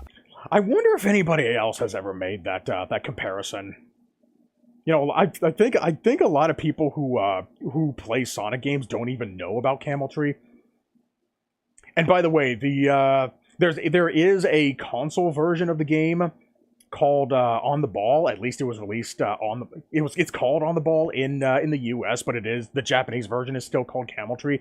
It has different levels and it also has different physics. So I would actually recommend the arcade version before playing any of the console versions. Primarily because those are easier to play. Because the other ball isn't moving so fast. But I think in that game you actually have less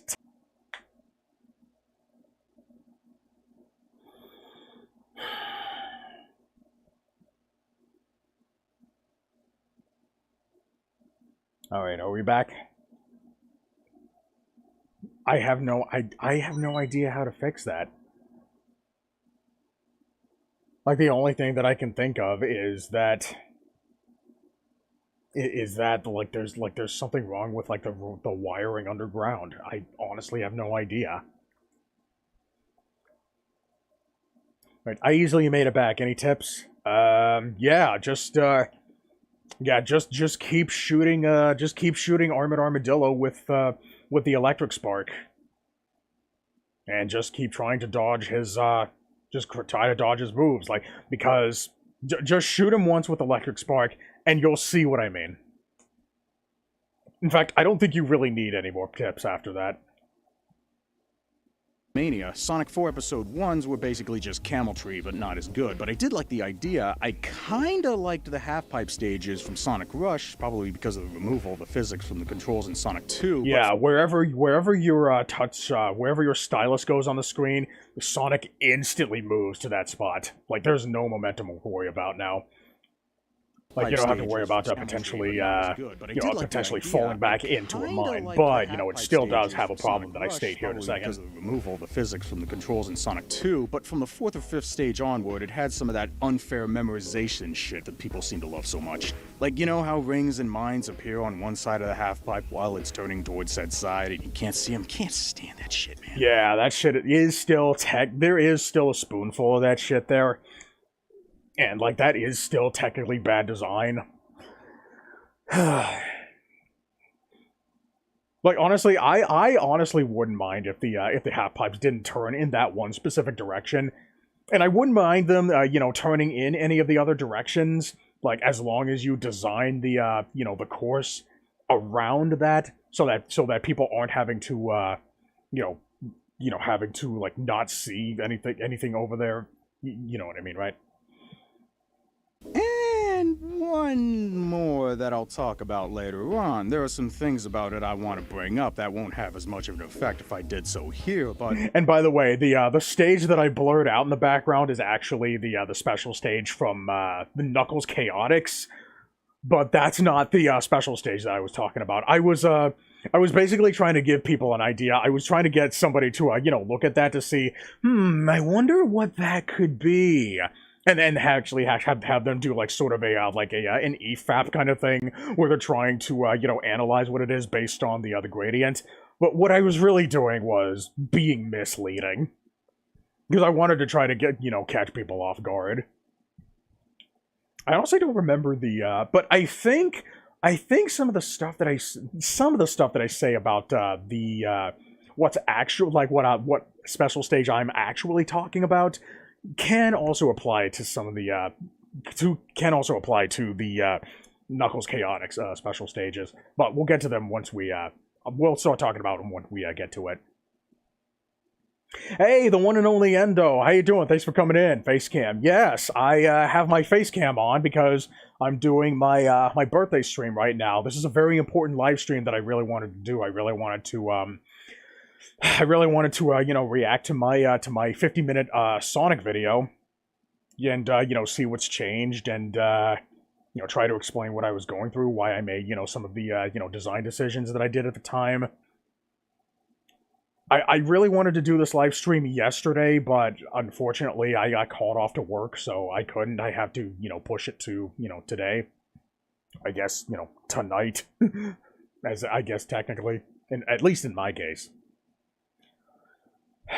But yeah, I'm just, we're just now getting to the point where I'm finally about to start talking about the stuff that I don't like about the Sonic games. And I actually created, like, a short little animation here to basically celebrate the moment that everybody's been waiting for.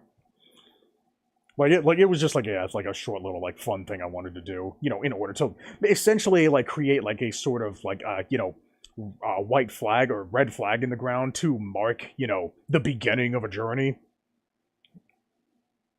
Right now, it's time for the reason you're watching this video.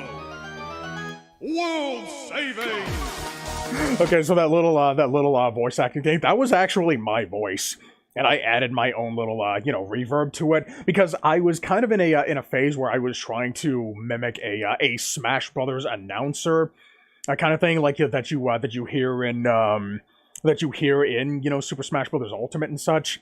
And I just thought maybe it was a quick little thing that I could put into the video to see if anybody would be at the very least curious to know exactly where that voice clip came from.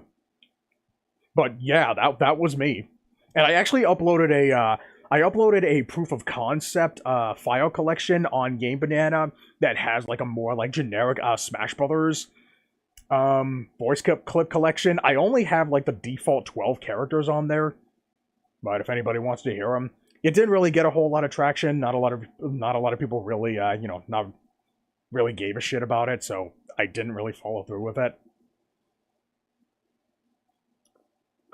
Oh yeah, what was said there in the video, it sounds like, yeah, I said world saving. It's basically this scene was basically supposed to be a satire of, you know, people getting pissed off, and that's why you see a lot of these fictional characters, I guess, gearing up with a keyboard in hand to say, "Hey, we have to save the world from this asshole." That's basically what I was satirizing, which is why I also made this, you know, in like the motif of like a very celebratory moment that we're finally getting to the part that we can finally start shitting on him with. Watching this video. World saving!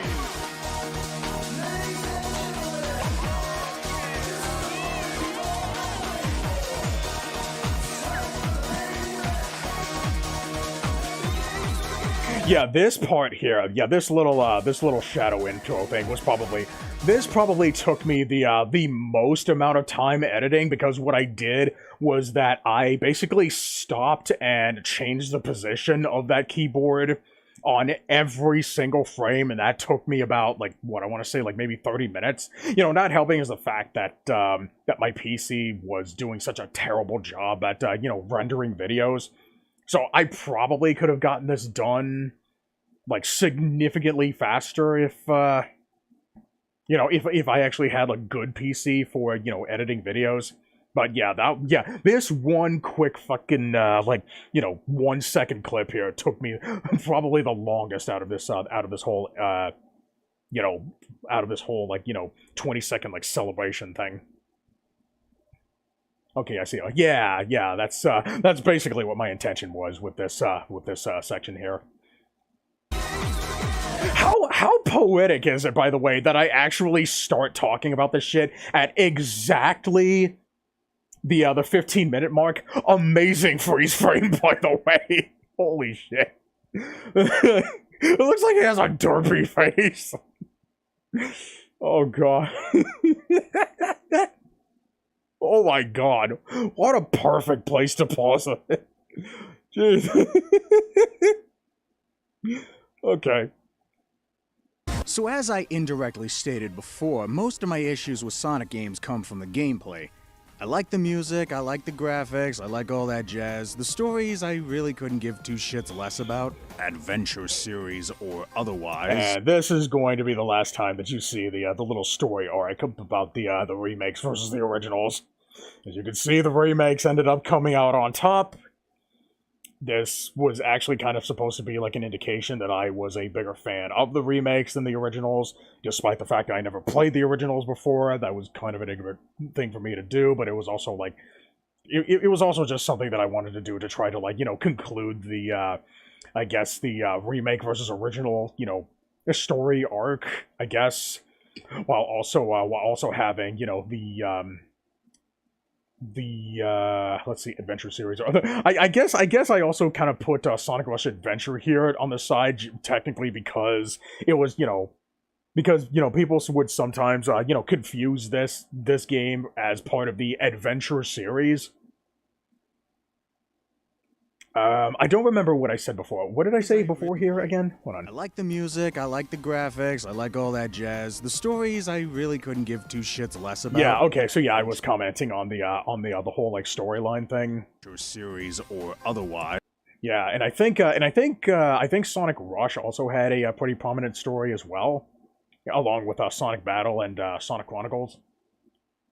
Yeah, primarily because, like, I was basically showing off games on the left side here that basically had a lot more focus on telling stories than, you know, the majority of the other games.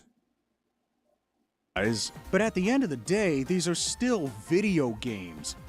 Video games are... Sonic Chronicles. Yeah, that's what I was saying. I was basically showcasing games that actually had, like, stories, that put more focus on stories in them. That's what this was all about. But at the end of the day, these are still video games. And so yeah, this is the part of the video that a lot of people, you know, whether they're Sonic fans or not, are probably going to take a lot of issue with. This is the part of the video, like, I don't really, like, you know, delve into it that much, but I also kind of go into this, this is the one Sonic RPG, yeah. I kind of go into the whole, like, gameplay, you know, trumps everything else, thing, where essentially not just gameplay is the most important part, but to the point where, you know, gameplay is so important to the point where nothing else matters. I don't know if I imply in this video, I don't remember if I do, that everything else needs to be, you know, directly connected to the gameplay in order for it to, you know, actually have, you know, some form of significant importance. But let's hear what I say. Video games are made to be played, not watched. And if the gameplay falls flat and the game itself just isn't fun to play... Oh, God. I completely forgot that I said that part. If the games aren't fun to play, and I just went on a rant a few hours ago about how fun is like one of the most substanceless things, one of the most agreeable things that you could possibly say about any piece of medium. And here I am saying it here 5 years ago. I'm so glad that I you know, changed my my thought on that. Oh boy, yeah, that one caught me off guard. I'm so glad that that's different. Like, if I could go back in time and tell myself that you shouldn't like mention like that a game is fun, you shouldn't like put the word fun in your review or use fun as you know, a prime you know, argument for anything because of, you know, how empty calorie it is. Like, I would. Okay, so what the hell else do I say here? Flat and the game itself just played, not watched. And if the gameplay falls flat and the game... If the gameplay falls flat. And yeah, this kind of does the same thing, but it does have a little more substance. It tells you a little bit more of what I'm trying to say here, but I think what I was really trying to say was that it's really no different than just saying that the gameplay is bad. I was basically, you know, saying, like, another agreeable thing here. I probably should have, you know, elaborated on that. I guess this was, like, probably during a phase when my, you know, I guess my analytical skills were still kind of in a, I guess you could say kind of, like, or maybe this was, like, one of the earlier paragraphs that I wrote in my script. Because, like I would, you know, during the script writing process, I would, you know, jump from place to place trying to figure out, you know, what to write where and how to, you know, get a lot of points to, you know, technically flow into each other. In fact, that's kind of what I do. I still kind of do that in, you know, in my current reviews on Infinite Backlog. So yeah, I probably should have gone more in depth in, with something like this. But at the same time, if I did, I probably would have ended up, you know, diverting the discussion away from Sonic. But yeah, I think maybe a little bit of elaboration was warranted. Itself just isn't fun to play. Everything else doesn't matter. Yeah, the whole everything else thing is, you know, was a callback to what I said earlier. And the whole, like, doesn't matter part as well, I think what I would have changed about that was that, maybe what I should have said was that, I probably shouldn't have said that they didn't matter, because that's also another thing that, that people can either agree with or disagree with without knowing what they're agreeing or disagreeing with. Maybe what I probably should have said was, how do I want to put this? Maybe what I should have said was that everything else has very minimal connection to the gameplay, to the point where it doesn't have, you know, much influence. I don't want to say very big influence, because then you can take that to mean, oh, but it has just regular big influence. No. Because like I said earlier, a lot of the, you know, everything else is pretty much, pretty much just amounts to, like, the 1% of sorts. Well, I guess maybe you could say technically maybe 10%. Well, I guess it depends. It depends on whether or not whatever is part of the everything else group directly connects to the gameplay. Like I said earlier, like, look at games like Phoenix Wright and Danganronpa, games where story is the gameplay, essentially. But yeah, but regardless, like, I probably would have changed this part during, like, a proofreading process or something. That's just how I judge games. You know, maybe that's what the iconic finger waving is supposed to mean. Don't judge me, you little shit. Wouldn't want to judge someone. That would be judgmental. Yeah, I'm honestly kind of surprised that nobody, you know, pointed out the whole, or at the very least noticed the George Carlin clip that I In fact, the whole George Carlin clip was kind of the main reason why I wanted to, I really wanted to, like, the first thing that came to my mind when he said that was the whole, like, Sonic winger waving thing, and I just wanted to put that in the video as, like, a quick little joke or something.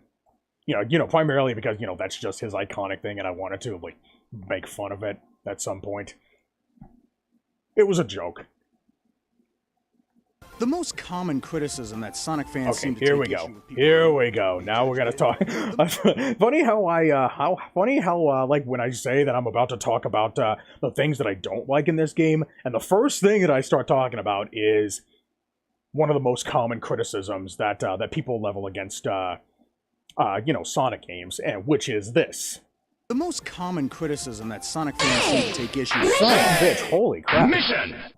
I probably should have turned off these sound alerts before I did this stream. I could have sworn I turned them off before I did. Maybe I have them on like somewhere else.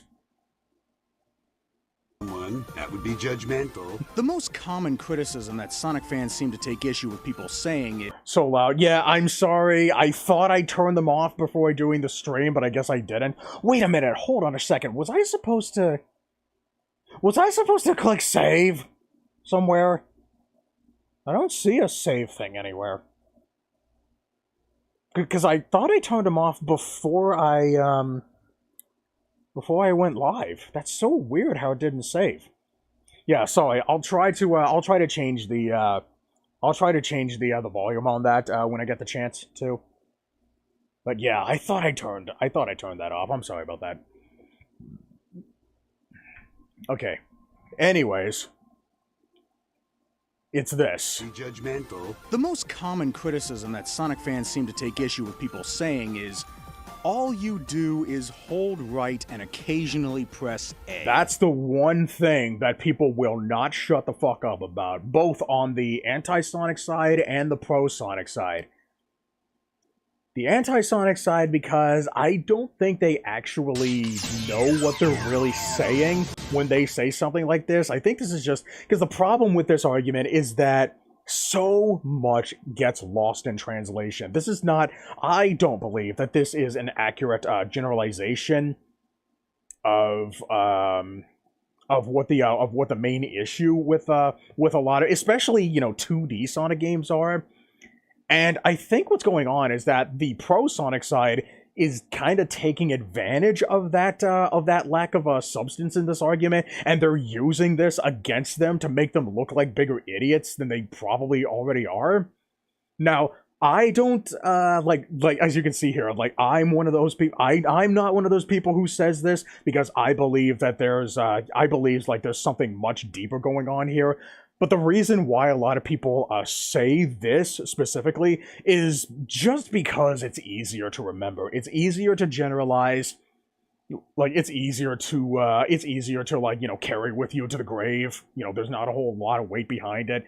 But, the problem with it is that, if you, go on, just holding on to this generalization for long enough, eventually you're going to forget what the hell it even really means, and you won't even be able to, really explain yourself anymore. So, that's why I believe it's important to, talk about this kind of generalization and try to, hopefully remind people that this can easily, you can use this against people who don't like Sonic games by generalizing, what they're saying as this, and then counter this, from a surface level, perspective.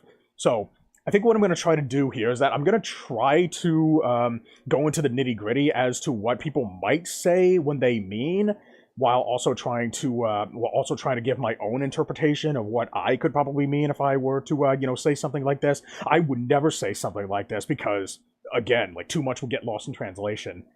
But if I did, then, well, we'll see what happens. This game I wanted to do a video on for a while now, okay? That just sounds like a crude misunderstanding of what determines a gamer, long username man. What the hell?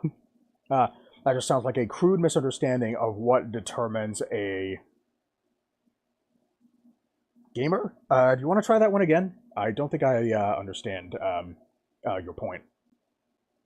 Long username. Yeah, I've noticed that whenever somebody has a like Japanese username, then it automatically creates the romanization on the side. I know that Stromboli has a username like that. Let's see. I think he used to though. I don't know if he still does anymore. I fell asleep and kind of just woke up not too long ago, so I guess I'm back. Hey, welcome back to the land of the awake. Hope you had fun in, I guess, reality land. My reality land, I guess. Game, right? Meant to be oh, right, yeah. But yeah, I think this is a, yeah, this seems like a, but yeah, like I said earlier, like, people who don't like Sonic games, they actually say this. And, people who do like Sonic games, they listen to the criticism like this, and they see it as, oh, hey, this seems like a really easy thing to be debunk. But the thing is, though, a lot of people take this phrase literally. But what if it's meant to be taken figuratively? Like, I actually point out the other problem with taking this, literally in the next few seconds here. So let's go ahead and keep on watching. Like, I think I stretched my point out a bit too long. I think you most, like, I probably could have easily just brought up another example, but I guess I really wanted to just really hammer home, how useless of a generalization this is. So let me show you what I'm talking about here. Now, on the surface, that may sound unreasonable, but then again, anyone can make any criticism sound unreasonable by keeping it as vague as possible. Here, I'll do it right now. Guitar Hero, all you do is hold frets and occasionally flick a strum bar. Tetris, all you do is press left and occasionally press A. Secret of Monkey Island, all you do is click on stuff and occasionally click on stuff. Gradius, all you do is rock the D-pad everywhere, press A and occasionally press B. Yeah, I think this was kind of, I think the reason why I dragged this out for so long was because I wanted to, I guess, try different variants of a single joke, back to back. So, like, I don't know if this was either too long or if it just got too stale too fast. So, let me know what you think. Call of Duty, all you do is fiddle around with both control sticks and occasionally press the fire button. And if you notice, you might also notice that I only use gameplay footage from speed runs of all the games that I talk about. I don't know if anybody else noticed that. I know it's kind of difficult to speedrun a game like Gradius, outside of the bosses, but I just wanted to add, like a piece of irony, when saying these games. And I guess I was trying to also, get across a subtle point that just because a game can be judged in a simplistic way doesn't mean that you can't, like it, which could ultimately lead to a game, wanting to be good at the game, as evidenced by the fact that there exist speedruns of all these games that I'm showcasing. Dance Dance Revolution. God, I haven't heard that name in a long time. All you do is step on panels and occasionally jump on two at the same time. God, it's it's probably not hard to believe for some people, but there are DDR is still making games today. They're just not being released in on home consoles, or they're not being released overseas anymore. They just recently released DDR World just a few months ago. I haven't looked at the song list for it, but I do have the song pack installed in Stepmania. I haven't looked at it yet, but God, it's still amazing to know that that the series is still alive and well. I just really wish that that Konami wasn't so stingy about where they let their arcade games go in which arcades. I don't know if they even allow their arcade machines to be in like Dave & Buster's arcades anymore. I wouldn't know because I don't have a Dave & Buster's. Like, the closest one to me is like what 3 hours away.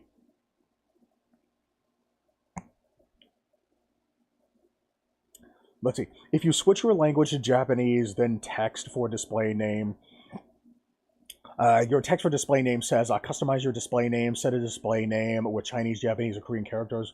will prevent you from changing it again for 60 days. Ah, I see. Requests to undo it will not be honored. Display names that do not adhere to Twitch rules of contact may result in an indefinite suspension of your account instead of customized capitalization for your username. Right, okay, gotcha. So you can make it say anything, really. Right, gotcha, yeah. I didn't mind it personally. It helps to cover many games, since they're all quite different in genre and approach from each other. How the buttons that do stuff, yeah.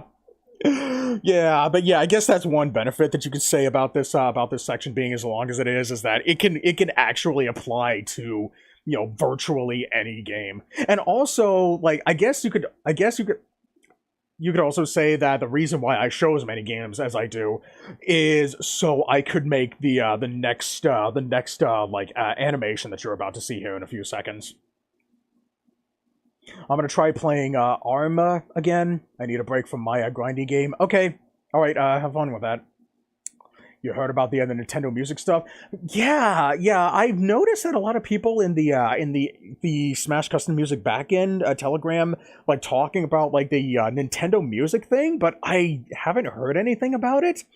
They said something about like Nintendo Music being loopable, and I was like, wait, what the fuck are you talking about? Wait, wasn't Nintendo Music like always loopable ever since like the first Nintendo game?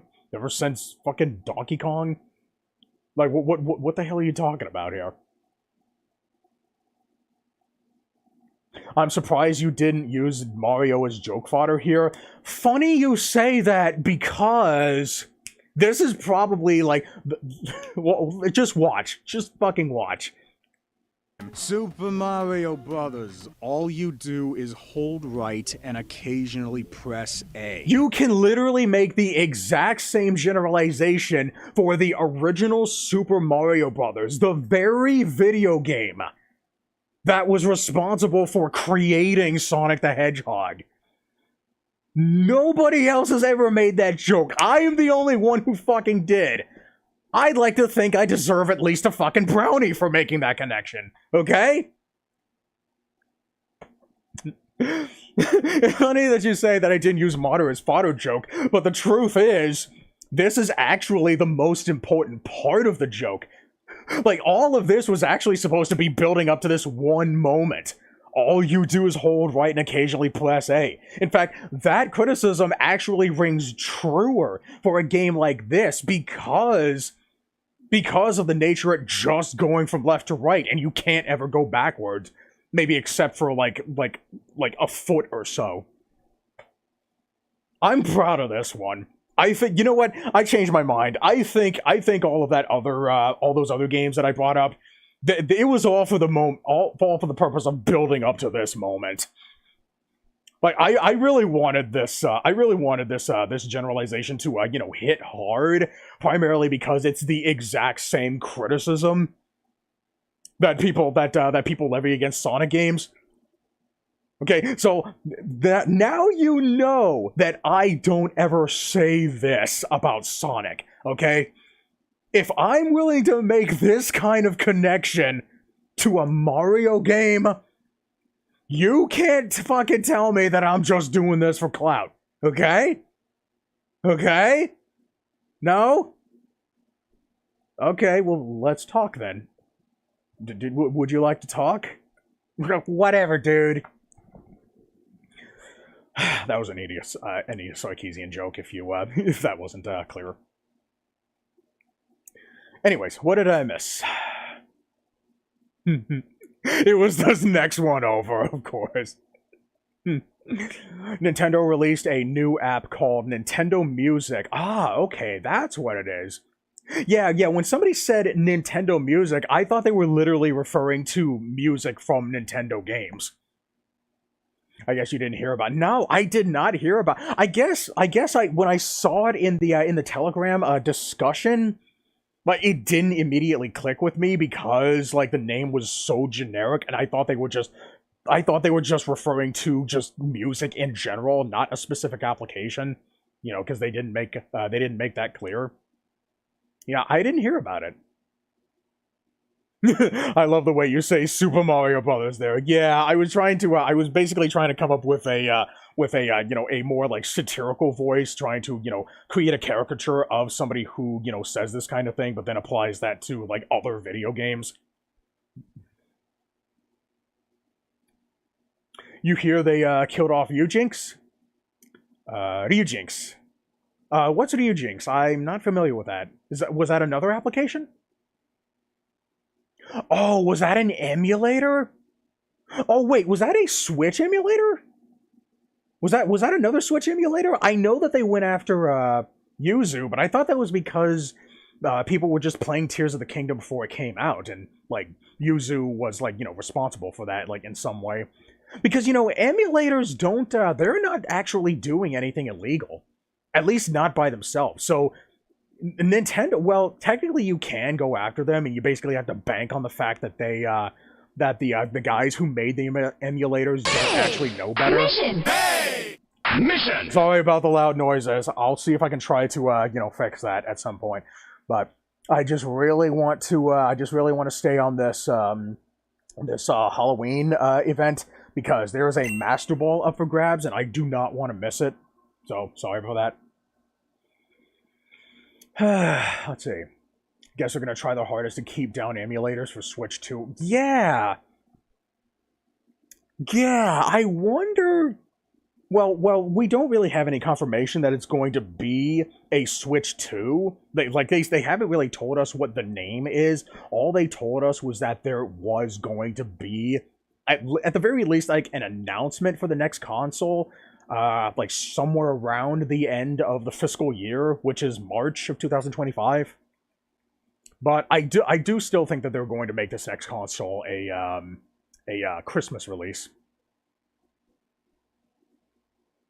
Okay, yeah, thank you for that. I'll take a look at the announcement video. I didn't know Nintendo Music was a thing. Probably because of what it's fucking called. I knew about the alarm clock, though, for whatever... Yeah, I think everybody knew about the alarm clock. I saw that, and I think that's primarily because the alarm clock actually had, like, a name.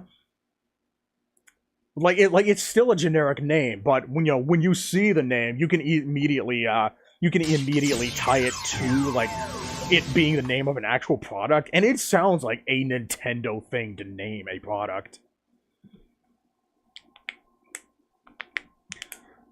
Switch emulator. Okay, yeah. I know that they took down Yuzu.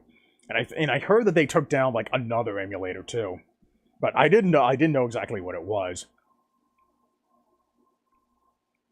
The files are apparently AAC 320 kilobit. Oh, fucking lovely.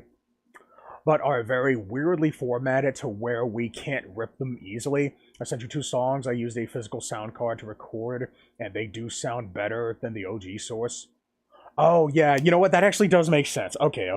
I'm so used to seeing songs being rendered in 44.1 kilobits per second. So, yeah, that's why I thought that they were, low quality. So that was just kind of a knee-jerk thing. If it is a Switch 2, then the reason they're killing emulators is probably because it might run in a similar way and require less effort to get an emulator going. Now, don't the Nintendo Switch Online service emulators, like, aren't they technically emulators? And I heard that apparently the Nintendo 64 emulator that they're using is worse than, like, Parallel 64. There are also 48,000 hertz, but are 20 kilohertz 20 kilohertz capped. Interesting, huh? That's weird. Why they would do something like that. I'm gonna have to look into that. Thank you for telling me about that. Now I understand why everybody in the Telegram just got so concerned about the release of this product. I'm honestly kind of surprised that that they haven't found out about the existence of this website, especially considering that the Brawl like BRSTM Music YouTube channel actually ended up getting shot down by Nintendo, which was owned by the previous owners of Smash Custom Music. So I wonder why they haven't gone after the after this website yet. Like, I'm sure at this point they probably at the very least have Smash Custom Music like somewhere hiding in the back somewhere, you know, because they probably thought that, you know, once they shot down the YouTube video, then fucking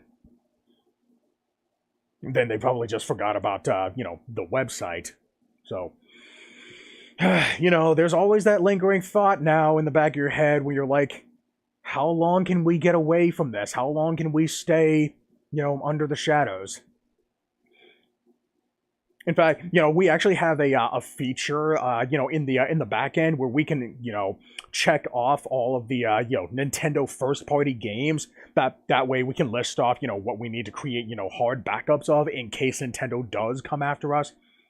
And that also extends to like fan games and hacks like Smash Remix and Super Smash Bros. Crusade and fucking AM2R and shit, because, you know, it's basically like a safety precaution thing. So, you know, best case scenario is that they only get us to you know, just remove the ability to preview Nintendo first party music. Okay, well, actually, like, best case scenario is that they just completely leave us alone, but hopefully, like, if they do decide to do something, then the damage remains minimal. Like, that's the only thing that I can really hope for. But, you know, another thing, too, is that, you know, since we're not making videos, since we're basically making music for the purpose of people using in, like, I guess, other projects of sorts, it's gonna be really awkward, you know, having to, you know, fight this thing, you know, legally, if we can. Okay, let's see. They're Nintendo, so obviously you don't care when they're the ones emulating. Yeah. You know, funny you say that, because I actually saw that one short video where somebody was at the Nintendo Museum and decided to fuck around with the games that were being showcased there.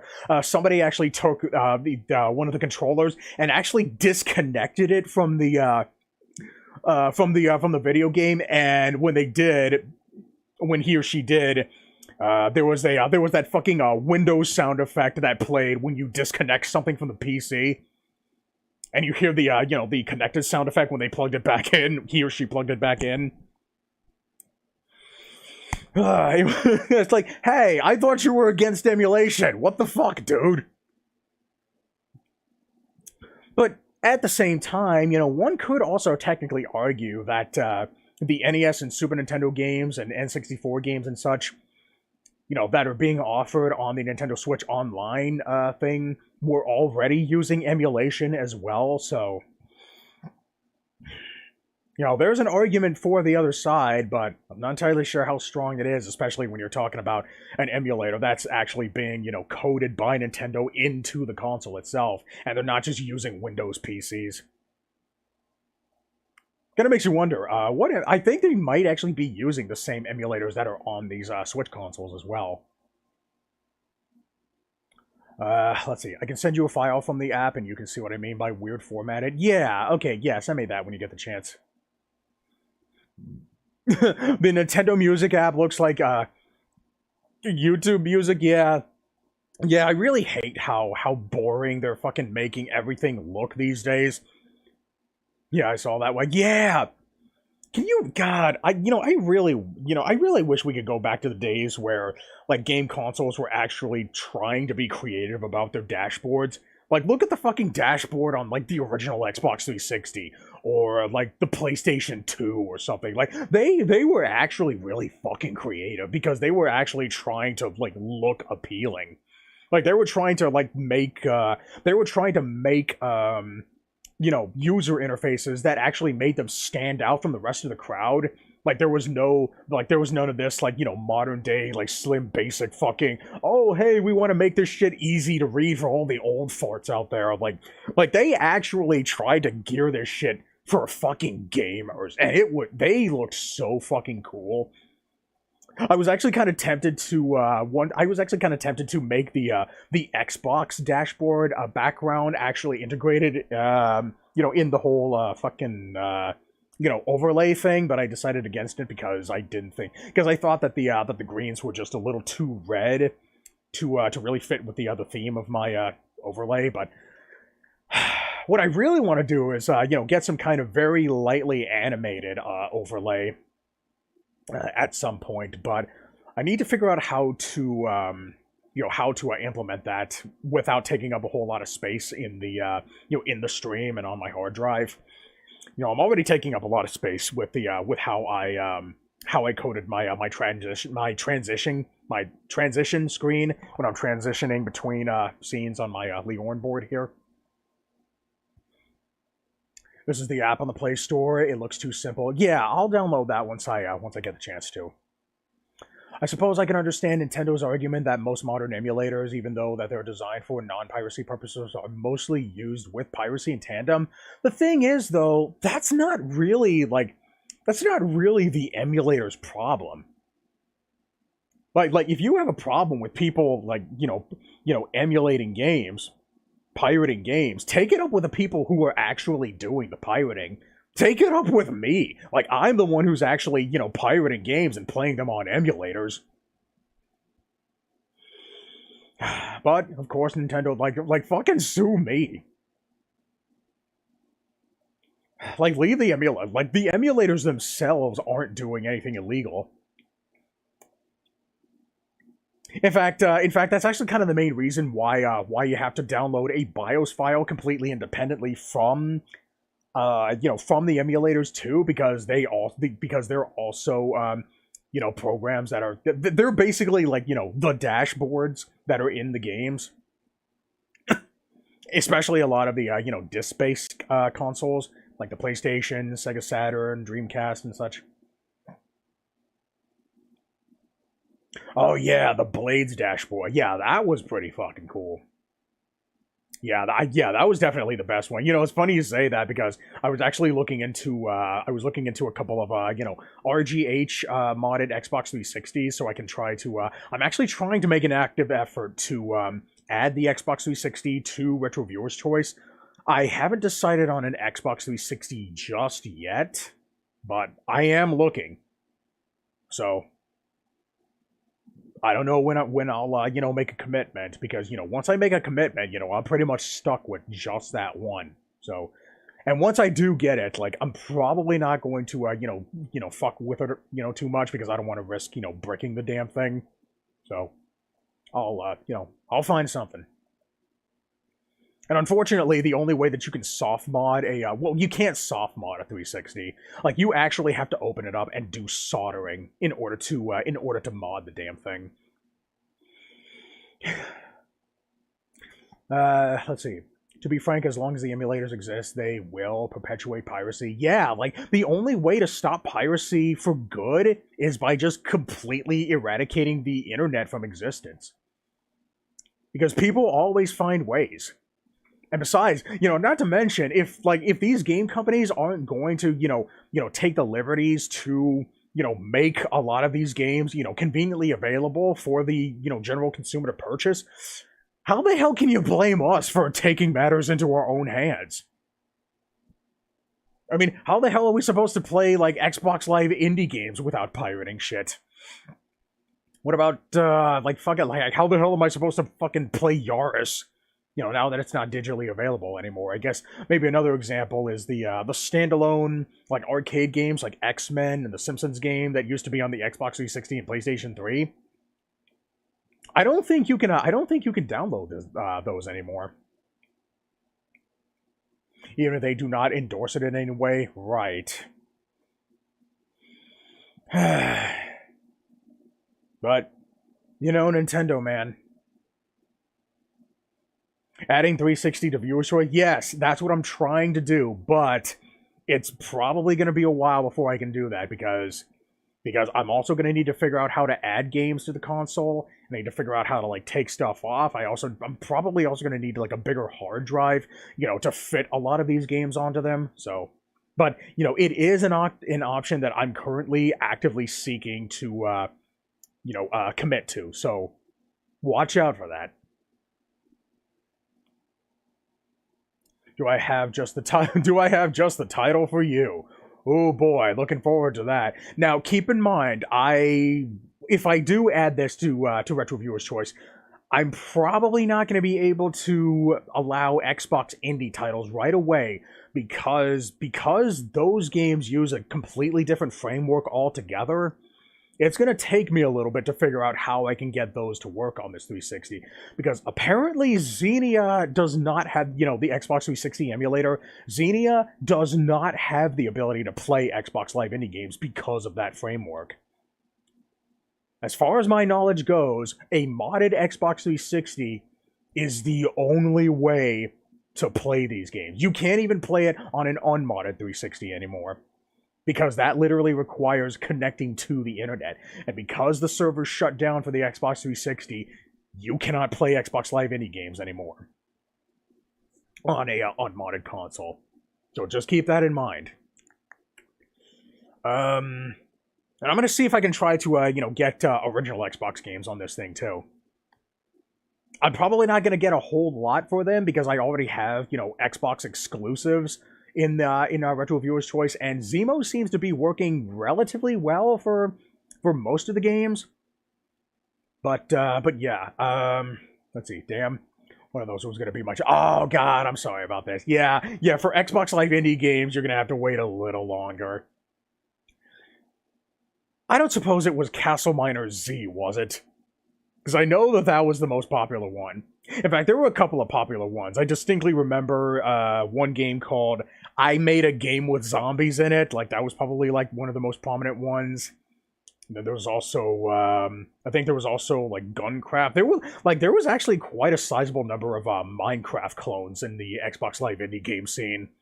In fact, I think the Dishwasher Dead Samurai was also originated as an indie game, and then it ended up graduating to full-blown Xbox Live game.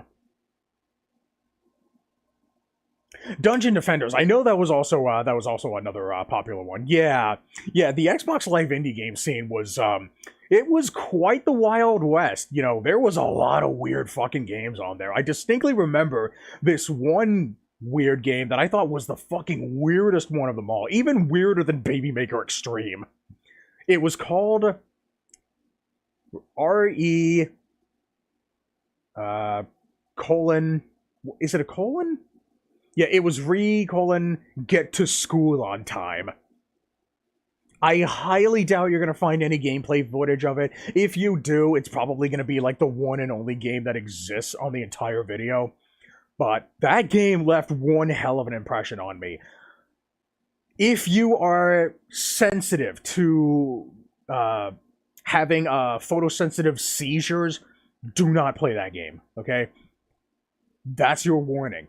Only check that game out if you are not prone to having seizures, okay? That is my warning to you, okay? So, there it is. Okay, looks like we're all caught up. Let's go ahead and continue our little journey. Okay, here we go. So yeah, this was me talking about the whole all you do is hold right bullshit, and me ending off on the whole Super Mario Brothers thing. Do is hold right and occasionally press A. You checked? Okay. Alright, what'd you find? All you do is hold right and occasionally... It's on... Wait, what? It's on Steam right now? What the fuck? There's no fucking way. I'm fucking... You got me fucking curious. Let me fucking look for this. Holy shit. Is it actually on Steam? There's no fucking way. It can't be the same one that I'm thinking of right now. I gotta see this to believe it. I'm not gonna play any more of it because there is some seizure-inducing stuff in the video. Holy shit! I did not know. Okay, yeah, I see the little bit of the seizure stuff up there. Holy shit! I did not know that this was actually on Steam. I didn't even bother to look! What the fuck?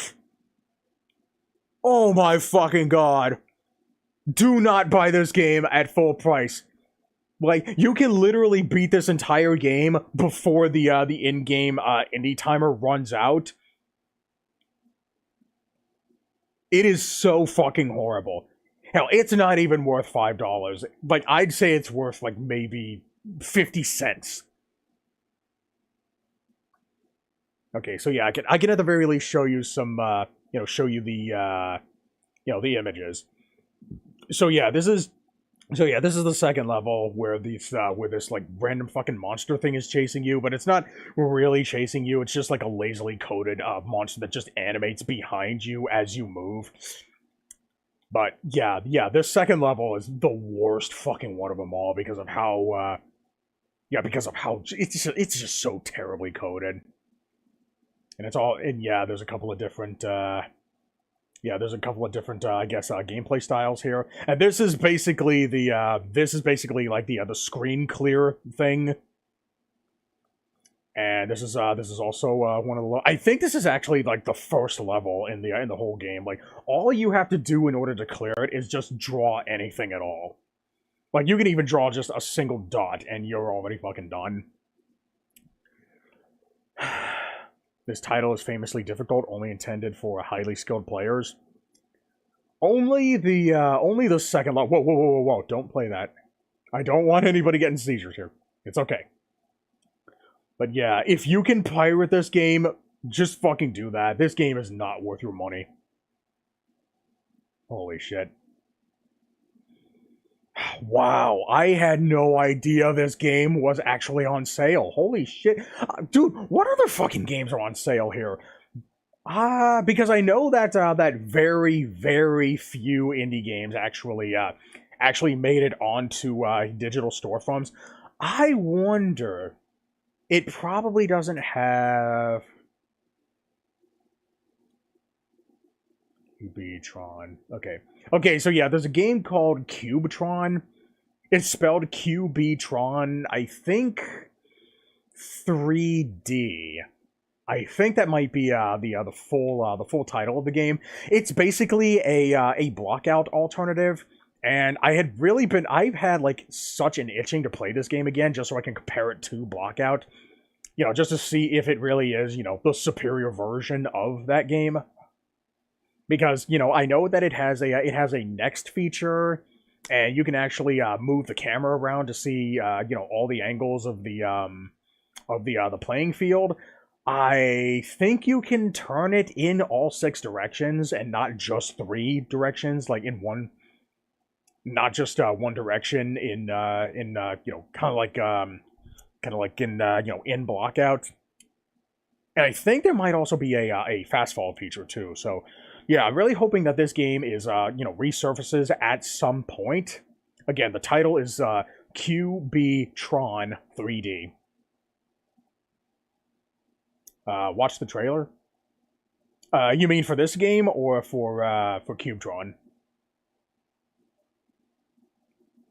Yeah, I'm really hoping that that I can. That was the best piece of cinema. Oh my god! You must have watched this one. Holy shit! Yeah. Do you understand now why I don't want people who's sensitive to epilepsy to play this game? Oh boy, yeah.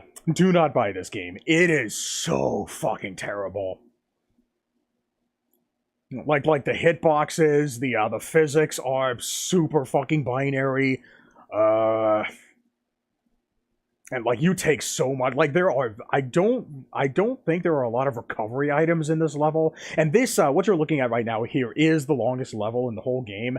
And if you die, there are no checkpoints. You have to do the whole thing from the beginning. But stupid me actually saw it through to the end, and I actually beat the game without buying it. I beat it entirely in the trial. Like, you can actually beat this game. I think the time limit for the Xbox Live Indie game was like 20 minutes, and I beat this game in like, what was it? I think like 18 minutes. And then, you know, when you beat the game after the credits roll, then the game just automatically closes by itself. And then there was one other mode that was just locked behind the you know, the full game limitation thing. I did not have any interest in playing that part of the game, you know, because of how terrible the demo itself was.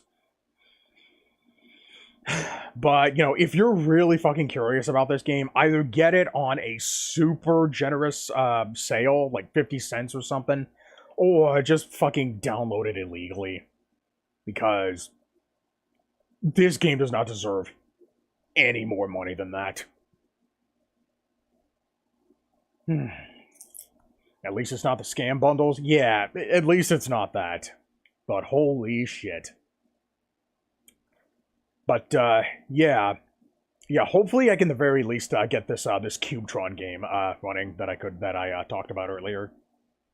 Holy shit, thank you so much for telling me about that. I had no idea this was on here. Jesus fucking Christ. Okay. Let's go ahead and get back to the video. Wow, that was one hell of a deviation. I love bad media. Ooh, okay. Funny to make fun of? Ah, right, okay, I see. Yeah. Ooh. Well, just don't buy any of it, please. You can pirate it if you want, but... Okay, let's try to get back into this. Jesus Christ, I've been streaming for like, what, 6 hours? Holy shit. I was not anticipating to stay up this late. Yeah, hopefully I don't start to... Oh, definitely not buying it. Yeah, thank God. Oh, boy. Hopefully I don't disconnect again. Yeah, I've been going for about an hour since my last disconnection, so hopefully we should be okay. Alright, let's continue. We've got about... We've only made it through about... We've only made it through about a quarter of this video, so I want to see if I can try to get through the whole thing.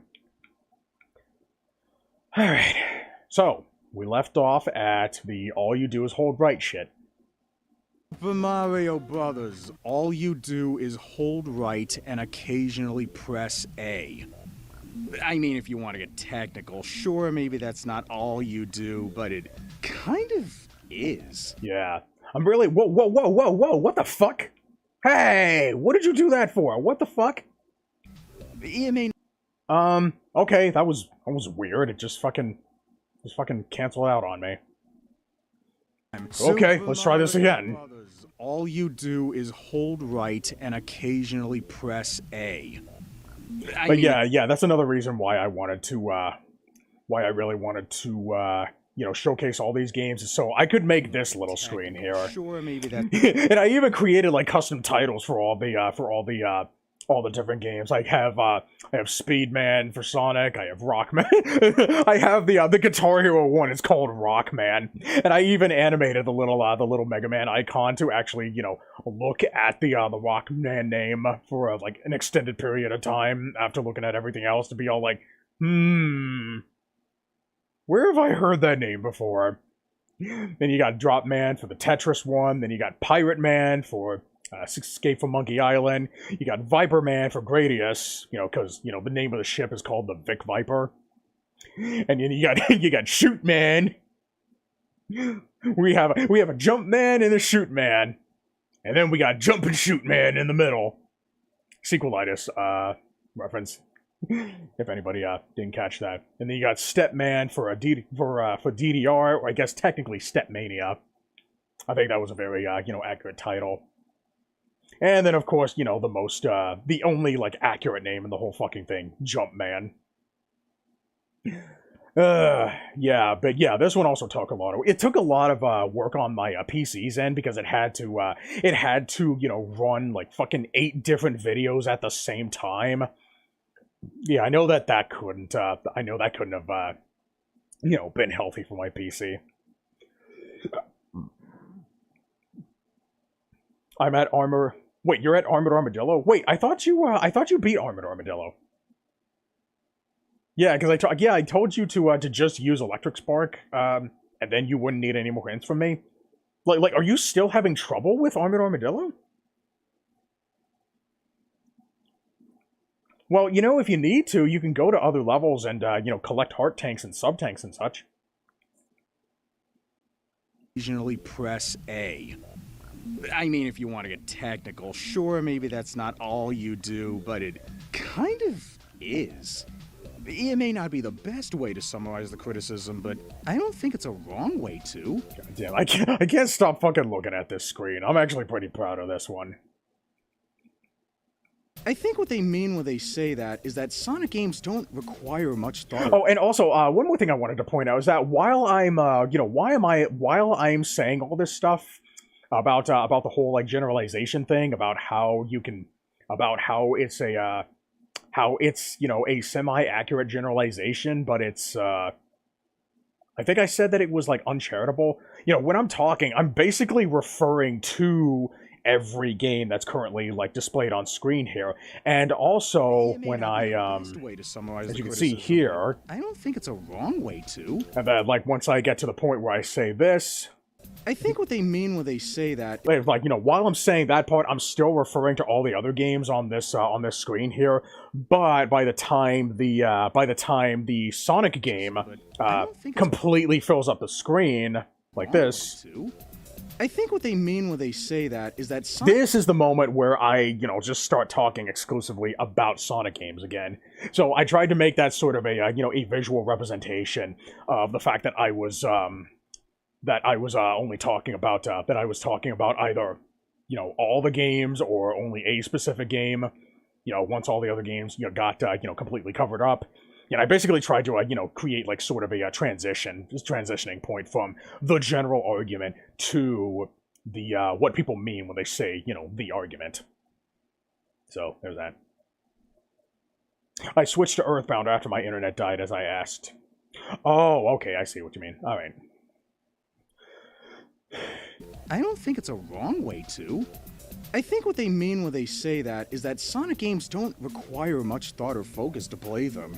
I mean, most of the time you're just watching Sonic roll around at the speed of sound, show you how it all began. So yeah, that was supposed to basically be a reference to Escape from the City that also, you know, subtly transitioned into a reference to Coldplay's Speed of Sound. Yeah, I'm hoping that, you know, somebody else caught that. I mean, most of the time you're just watching Sonic roll. But yeah, basically what I'm doing here is that I'm trying to create, like, a more accurate, I guess maybe you could say, like, a disambiguation, what the fuck is that word, disambiguation? However the fuck you pronounce that word. I'm trying to, like, find the meaning behind that generalization. And I know that the meaning is going to be different from person to person, but that's why I think it's important to try to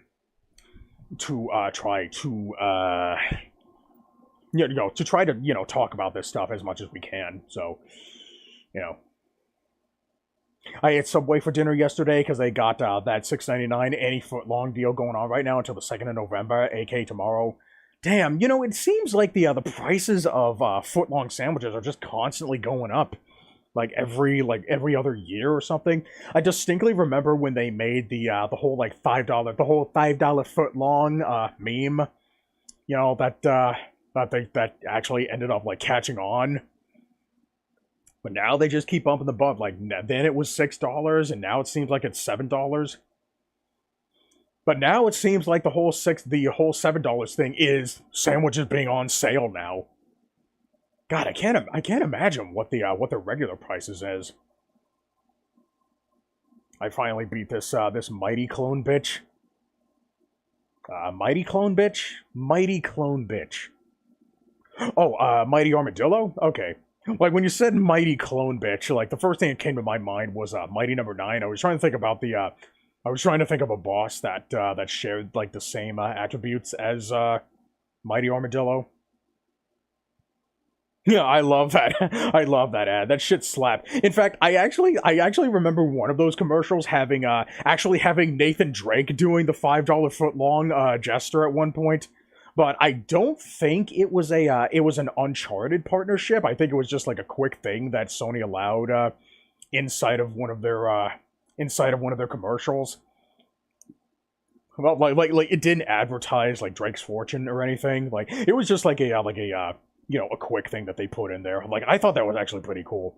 And you don't actually see that gesture like in the game itself. Like that was like an entirely original thing that they made for one of the commercials. And I do love how they didn't they didn't like make a big deal about it. Like it was just another one of those things that were just kind of following the trend and just nothing else.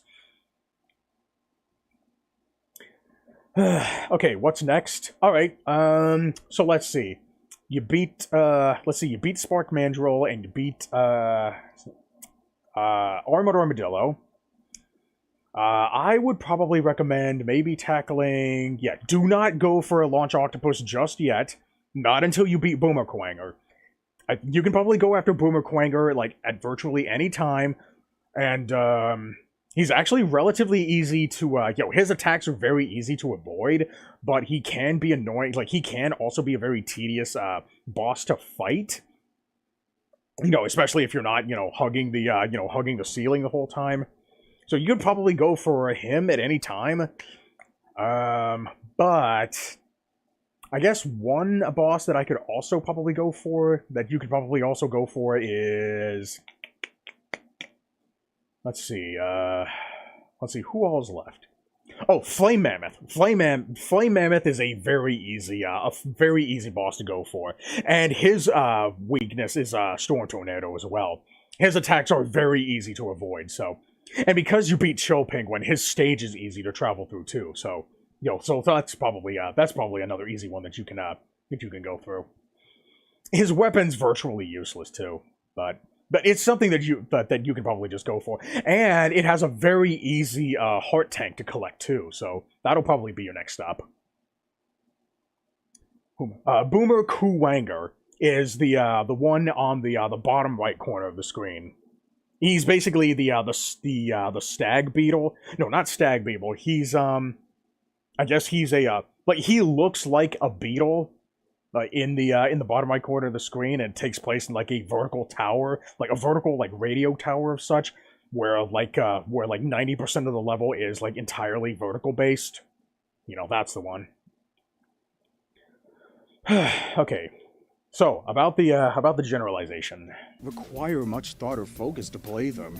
I mean, most of the time you're just watching Sonic roll around at the speed of sound, show you how it all began, then when it's time to do something, just keep jumping on enemies and platforms and shit until the next blast processing demonstration, and if you get hit, well, big fucking deal. Just pick up some of the rings that you dropped and continue on your merry way. And that little fucking, that fucking spin dash taking damage thing, I really should have fucking brought that up. So, there's a, I don't think I ever brought this up in the video itself, and I so fucking wish that I did. It never fucking occurred to me.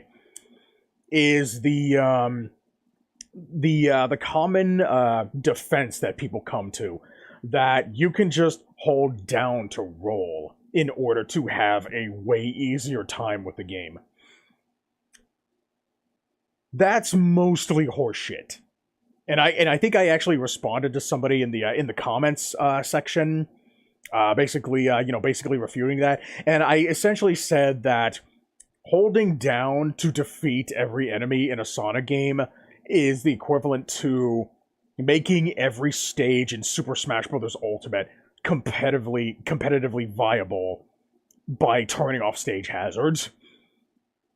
It addresses a symptom of the problem, but it doesn't do anything to address the problem itself. That's in reference to the whole like not being able to see where you're going kind of thing. Like that, I do talk about. So, basically what I was saying was that there are plenty of obstacles and enemies that can't save you from just rolling or just spin dashing. The argument really only holds validity if you were to assume that you can just win the entire game by just rolling. And in that case, if you could, then don't you think maybe that would make the game really fucking boring? Like, wouldn't that essentially be no different than just saying all you do is hold right, but then you just replace the word right with down. Like it's really not that much different. So, like, don't you think, like, maybe that's kind of a counterintuitive thing to say? Don't you think maybe that's a hypocritical thing to say when you say that the whole all you do is hold right argument is fucking ridiculous when you're essentially making a similar argument in defense of the game, but just in a different direction? The fuck? I really wish I would have put that in this video. I fucking needed to put that in this video. Because now that's just another thing that everybody's fucking saying. I mean, hell, even the Geek Critique is still saying this shit, even after he watched my video. Jesus. I'm gonna attempt the Flame Mammoth and then try against the Chameleon next. Okay, yeah. Yeah, I think the Chameleon is, also kind of has a little trick that you can use to make his fight easier, assuming that you only use the Buster. But you do currently have his weakness weapon at the moment. So just letting you know that. Is there any mid bosses I need to worry about in here? Flame Mammoth? No. In fact, I think there are literally only 2 stages in the entire game where you have to worry about mid-bosses. Assuming you're not counting the 2, like, giant bumblebee as mid-boss. I guess if you count those as mid-bosses in the intro stage, yeah, I guess you could say, like, that's kind of the exception. But yeah, there are no mid-bosses in this stage. Alright. If you get hit, well, big fucking deal. Just pick up some of the rings that you dropped and continue on your merry way. I mean, the combat mechanics in Sonic games aren't even all that complicated. You don't have to just jump on top of enemies like in Mario. You just have to be in ball form by the time you touch an enemy to defeat it, whether you're jumping, rolling, launching off a ramp, revving up a spin dash, or whatever. I wouldn't really mind the... To be fair, though, that part, the whole, like, revving up a spin dash thing here, that probably wasn't a very good, like, demonstration to, a very good clip to demonstrate that, primarily because I had the invincibility thing while I was spin dashing. So, but I don't think I had like any other clips in the whole, like, you know, live stream footage that I was you know, sifting through in order to find, like, you know, a good, you know, spin dash into an enemy thing, or revving up a spin dash thing to find. So, you know, this was the best one I could come up with. So I was really hoping that nobody would notice the invincibility part. Spin dash or whatever. I wouldn't really mind the game being like that if it wasn't for probably the biggest problem that I have with Sonic games. Okay, this is the one. This is the one where I talk about, you know, the whole, like, not seeing where you're going thing.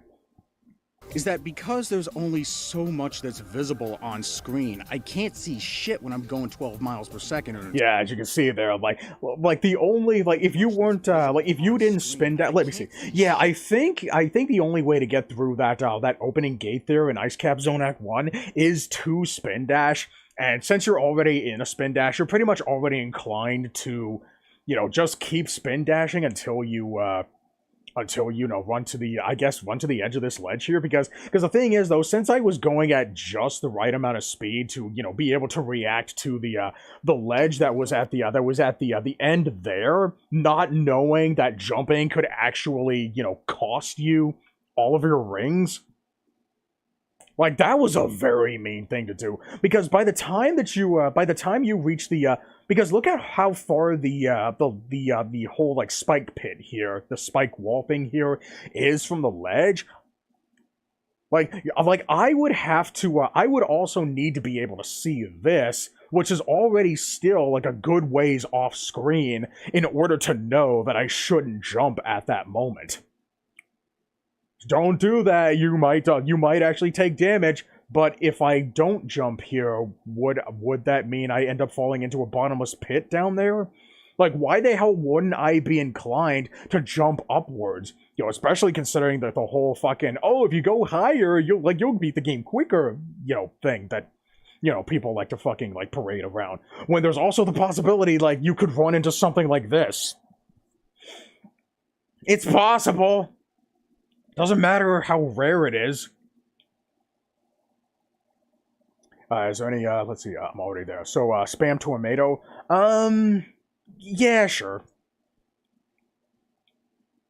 Yeah, I don't think there's not really a whole lot else that I can, a whole lot of, other, tips that I can get.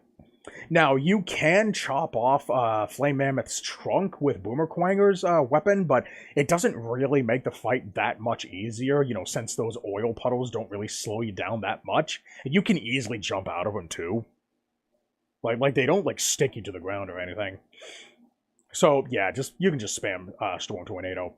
And if you need to jump over a Flame Mammoth, then you can dash jump off of the wall over him. Like I said, he's probably, the easiest boss in the whole game. 12 miles per second, or in some cases, Okay, visible let on me go ahead and screen. stop that. I can't see shit when I'm going 12 miles per second, or in some cases, per decade, meaning that most of the time, if I end up... Yeah, that's another fucking bull. Even if there's no, even if you don't see an immediate threat here, the fact that an enemy can still fucking just pop out of nowhere, especially, if you're not aware that there's an enemy here, especially if you're not aware that the different colored walls are supposed to be an indication that there's an enemy here. It's like how the hell are you supposed to communicate, effectively communicate that to the player? I think what you probably could have done here is have this wall, on top of a ledge, maybe design the level so that there's a little bit of space, directly above the directly above where Sonic is, but then you make that spot inaccessible by, normal means, by maybe just put a ceiling up there or something. And then, as you get closer to that area, then have the enemy pop out to show you that that's what the wall indicates before the player ends up running into it, completely out of nowhere. And I think maybe you should show that, you should probably show it to somewhere very near the beginning of the stage, just so you can prep the player at an early enough time, for something like this. Play around with it. Is using the ice effective? Not really. You're actually, if you don't have any more Storm Tornadoes, you're better off just actually using the X-Buster. Because at least you can actually have more bullets out simultaneously. Now, if you can, if you're jumping up the wall, what you can do is that you can. No, never mind. I thought maybe you could shoot the ice at the. Actually, you know what? Yeah, you can probably shoot the shotgun ice into the wall and it'll break apart. To the other, five directions, 5 separate directions in the other side, and hoping that one of them will hit Flame Mammoth. But that kind of requires Flame Mammoth to not to be really far out to you, and by that time, at that point, you're better off just using the X-Buster anyway. So yeah, yeah, I wouldn't really recommend it. Decade, meaning that most of the time, if I end up running face first into an enemy or a bed of spikes, or worse, getting... Yeah, look at that shit, dude! Running face first into an enemy... how the fuck... fucking... Okay, yeah, to be fair, I probably didn't notice that, that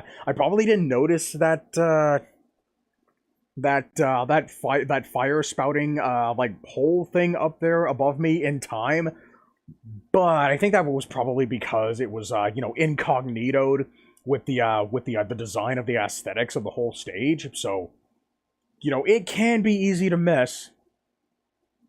Running face first into an enemy or a bed of spikes. Or yeah, that's another one of those fucking situations. What the fuck? Yeah, apparently. Oh, you don't need to fucking see where you. Oh, yeah, I actually talk about the whole repeating thing later on in this video. Oh, wait, what the fuck am I saying here? On screen, I can't see shit when I'm going 12 miles per second, or in some cases, per decade, meaning that most of the time, if I end up running face first into an enemy or a bed of spikes, or worse, getting instantly killed from either being crushed or falling into a bottomless pit. Luckily, there weren't a whole lot of... I think Sky Sanctuary Zone was the only level in the whole game that had bottomless pits. But there are plenty of other levels in other Sonic games that do, including Sonic Rush. My god, that game, like, you might as well just fucking rename that game Sonic Bottomless Pit.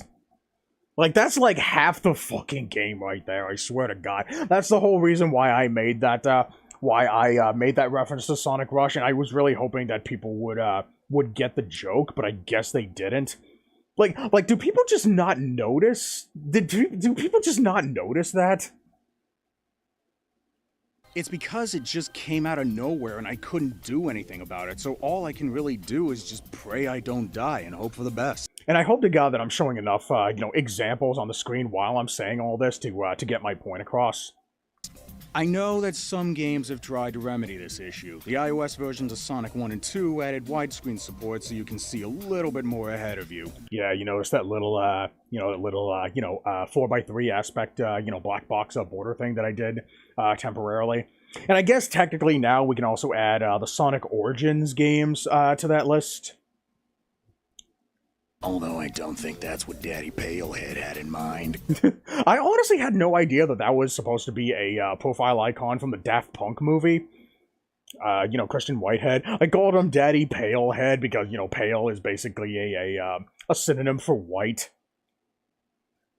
In games like Sonic 3D Blast and a few of the Game Gear Sonic titles, when yeah, so here I actually go over a couple of the potential solutions that were actually put into practice in a couple of other Sonic games. It had in mind. In games like Sonic 3D Blast and a few of the Game Gear Sonic titles, when you're facing a direction, the screen scrolls towards said direction, giving you more screen to see stuff. And to Sonic 3 Angel Island Revisited's credit, it actually did attempt that, and it did help. It still only helped a little bit, though. But, I do go into a much better solution later on into this video. We'll get to it when we get to it. The screen scrolls towards said direction, giving you more screen to see stuff. That, coupled with Sonic not being able to run all that fast in those games, gives you a bit of an easier time to react to shit, and ergo reducing the amount of frustration you'll have to go through by a tad. Yeah, eventually, you will still see, you will still see, a handful of, bullshit moments like that, like what you saw there. Like, I actually tried to speed run through, the Green Hill Zone, level in, the 8-bit Sonic game for the, Game Gear. But, that does kind of help, in combination with the whole fact that, that the game is much better designed around the natural movement. The screen, the viewport is, designed much better around the, the speed of the character. But I kind of want to save, some of this for, one specific point that I do, one solution that I do present you. This is the part, that part, I mean, that we're getting to. That's where I really want to, show off this, this ROM hack that I, alluded to earlier.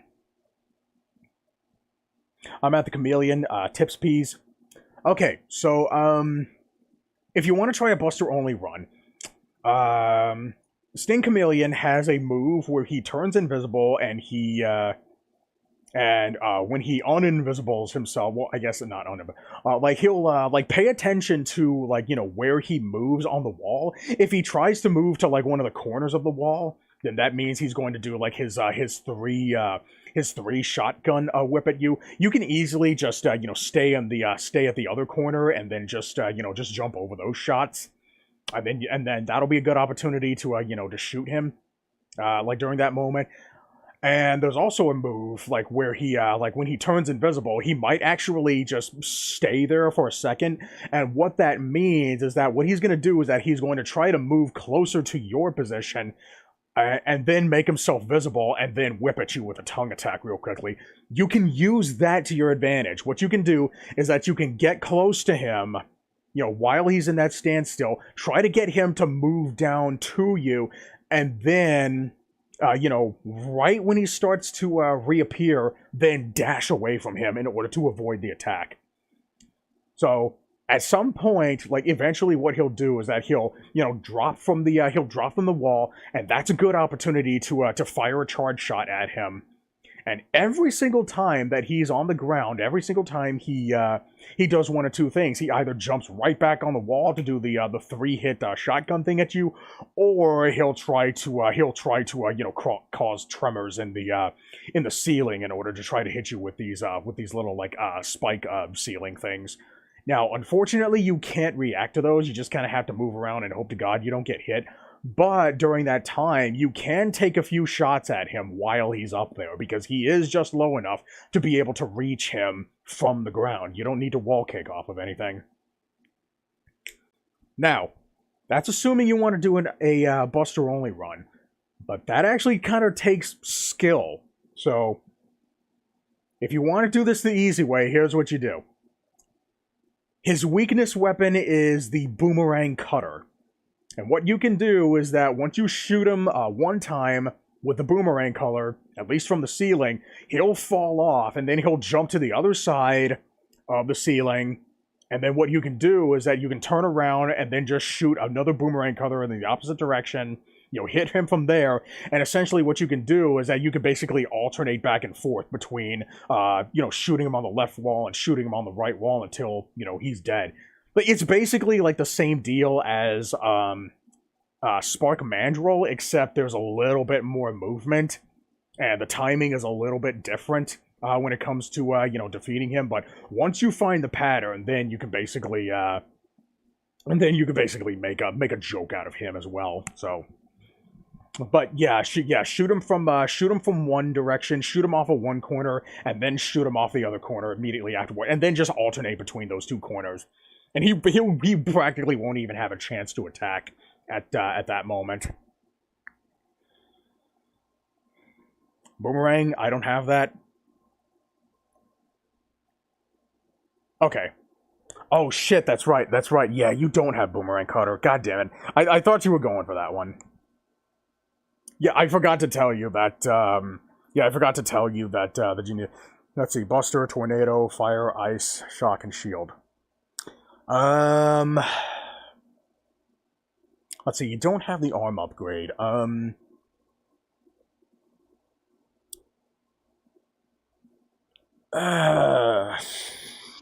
don't think the Tornado is going to be able to hit him more than once. The Fire weapon doesn't do anything. I think you might have an easy time hitting him with Shotgun Ice if you shoot the wall opposite of him, and then you can hit him with the basically with the spread. Oh, what the fuck?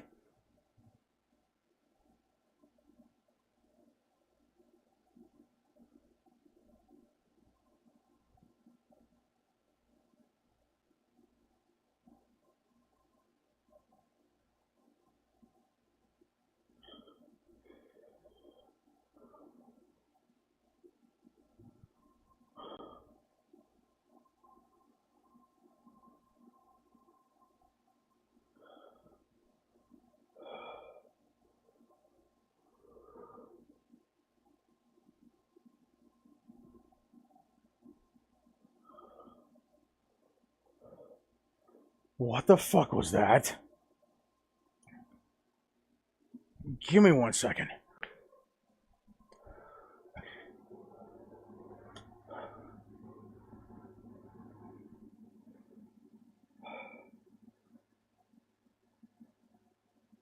What the fuck was that? It honestly kind of felt like... It felt like something just punched me in the gut. I hope to God that something didn't, like, disconnect in there. I thought I healed up enough from the surgery that I wouldn't have any problems. Let's see, I'm not noticing anything different. I'm not seeing, like, any, like, red spots anywhere. I'm not seeing a bruise. And it just hit me, like, in a place where there isn't an incision. It hit me on, like, the opposite side of it. Wow. That was fucking weird. I don't know where that came from. Like, it honestly kind of felt like it felt like a brick just hit me in the gut. That was so fucking weird. Huh.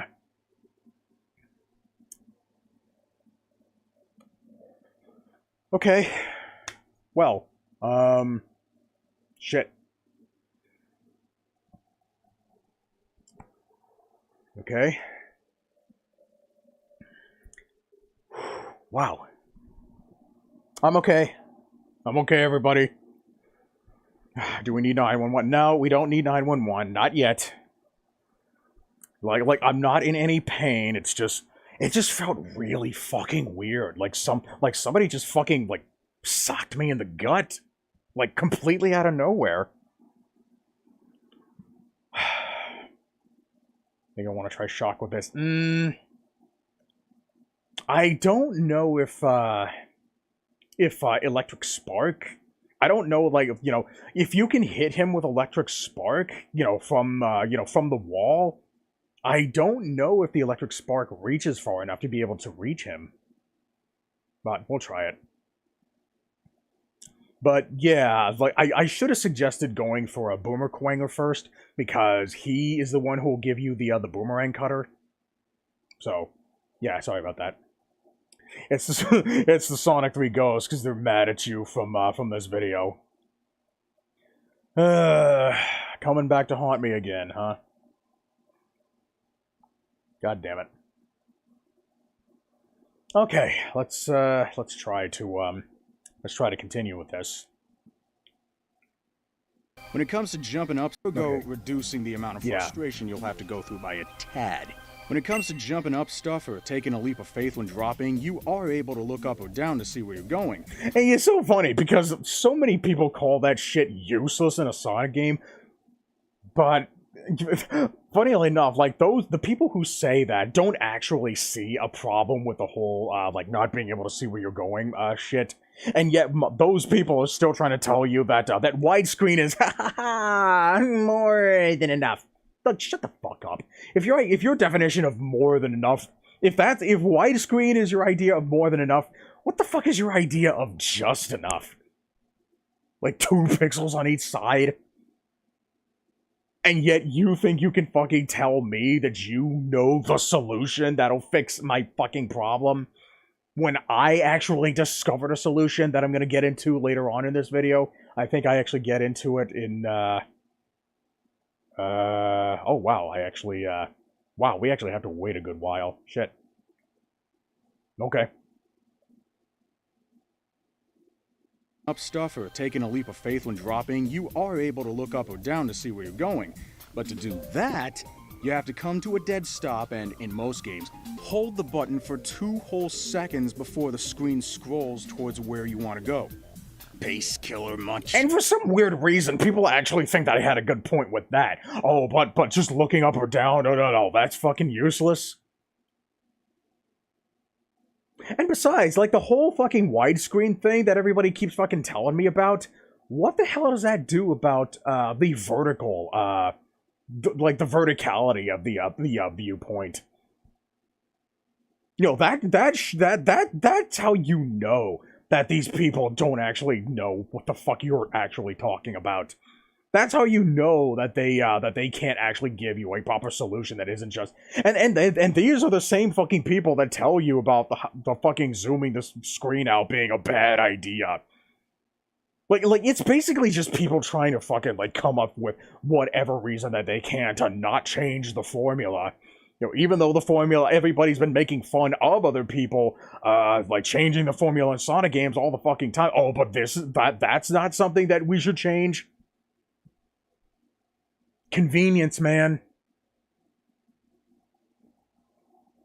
For the most part, there doesn't seem to be a whole lot that you can do, at least on the Sega Genesis, that doesn't involve shrinking all the sprites down to Sonic 3 competition mode size. I completely forgot that mode existed. You know, I wonder, like, yeah, I think it would be really cool if somebody actually made a, well, we'll get to that part in a second, but I do actually believe that, mode size. I completely forgot that. I think,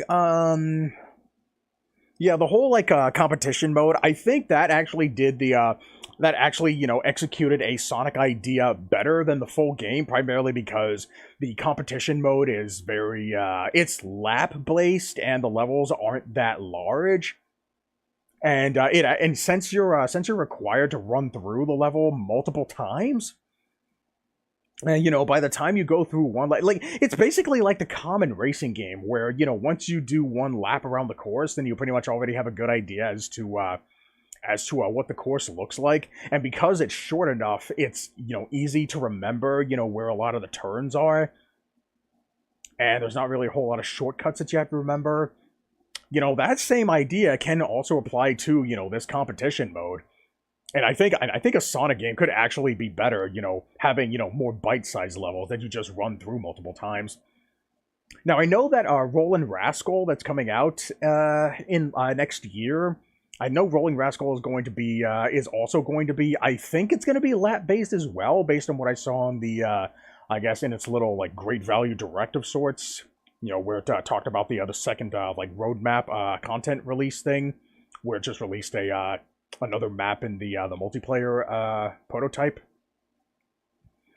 So I want to see how that game, executes the whole lap thing. Like, maybe it would be better if Sonic games were, lap-based. That's one possible idea. That mode existed. Now, like, especially if you're just going to especially if you're just going to keep the whole like screen like aspect ratio of the screen, like what's it called? How'd you call it? View box thing. down to Sonic size. competition mode size. I completely forgot that mode existed. Now, under And I still forget that mode exists too. I completely forgot that mode existed. Now, under normal circumstances, not being able to see where you're going would make a game unreasonably difficult. But here's the ring, though. That was supposed to be a hint, Breath of the Wild. I could have commented on this way back then because I did talk about the whole like ring system. I touched up on it, briefly. In an earlier part of the video, but I wanted to hold off on it because this is where I really talk about the ring system here and how it basically connects to the the difficulty curve that I'm about to bring up here in a second. Have you thought about Sonic R? Yeah, I haven't thought about it in a very long time. I haven't played it in a very long time. I think the last time I played it was when I mastered the achievement set for the Sega Saturn version. And the version that I played, the version that I at least emulated, had a lot of input latency in it. I don't know if that input latency is also present on original hardware. I would like to think that it's not.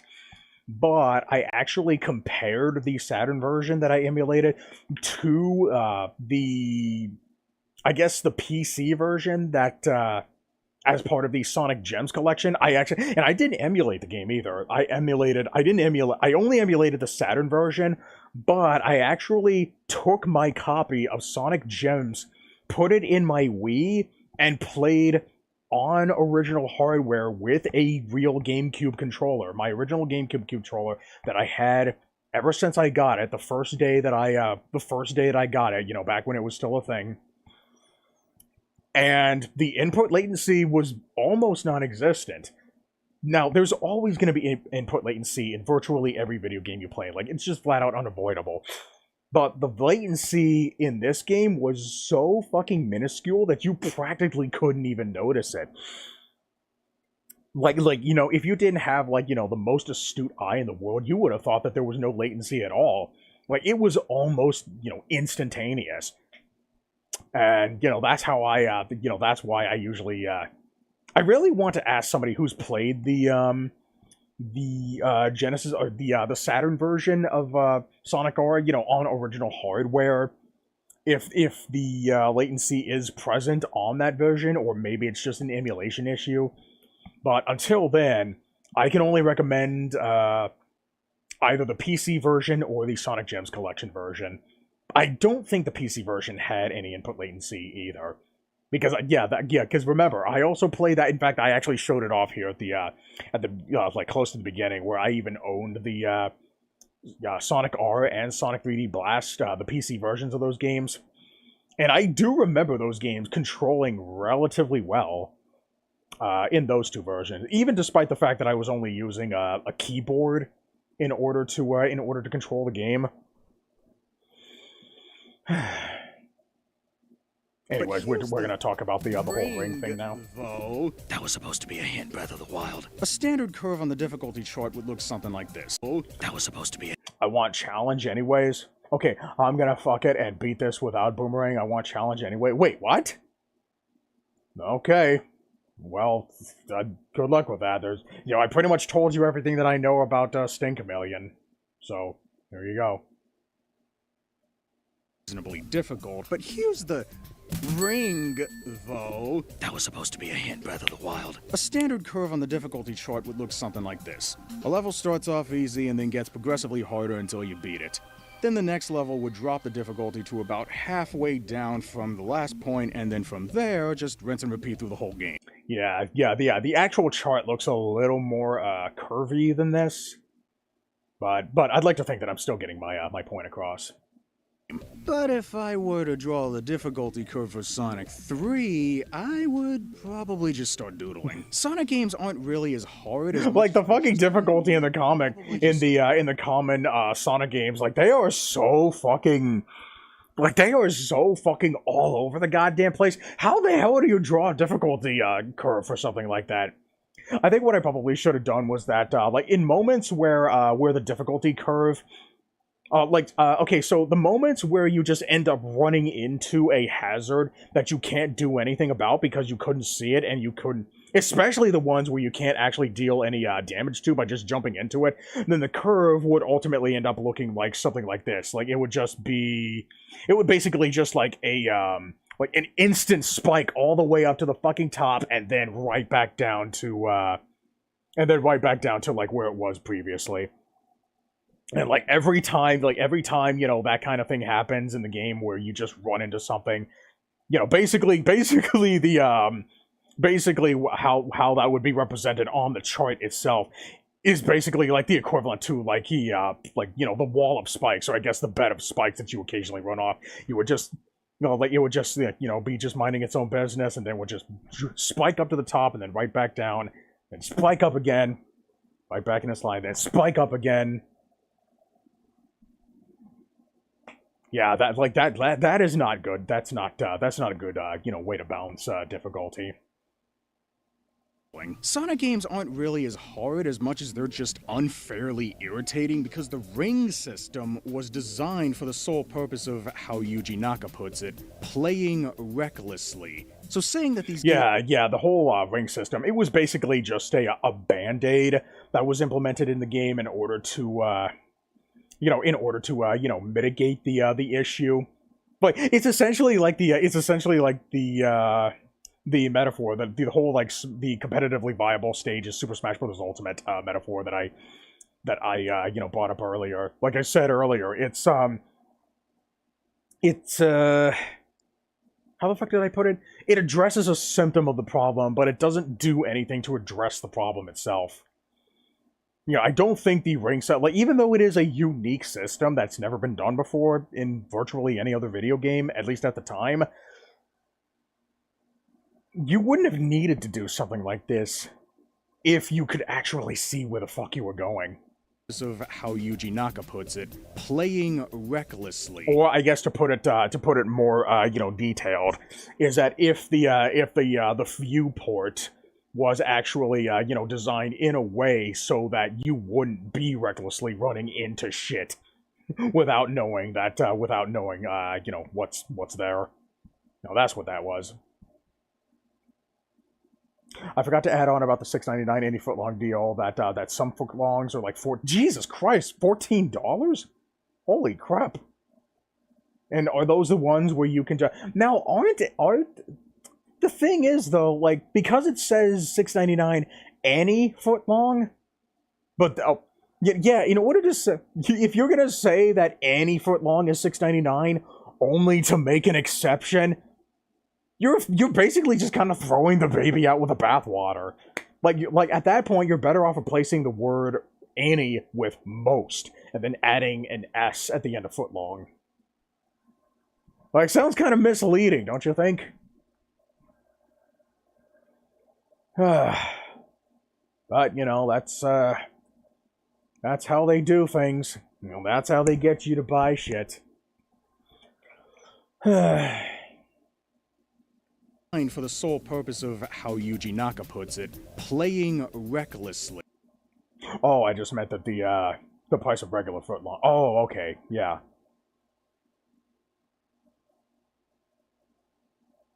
Okay, so yeah, the any footlong deal and some footlongs are 14. Oh, okay, right. So that's while the subs aren't doing the $7 deal, right? It's just that some of them are $7 and others are $14. Okay, I think I see what you're talking about. Designed for the sole purpose of, how Yuji Naka puts it, playing recklessly. Okay, so hold on. Let me read this again. Yuji Naka. Let's see. Unfortunately, everybody who playtested it just went full speed from the very beginning. I was like, you're doing it wrong. Oh my god, he's fucking... Oh my god, he's doing the same thing. Is this the genesis of...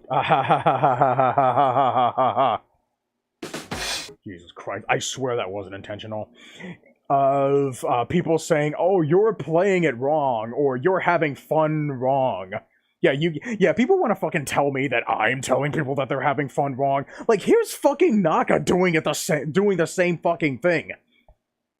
Oh, but he was wrong in saying that in just that one instance, or was he right? Oh, but it's okay when you say it? Convenience, man. It's just agreeing. Mission! Jesus fucking Christ, holy shit.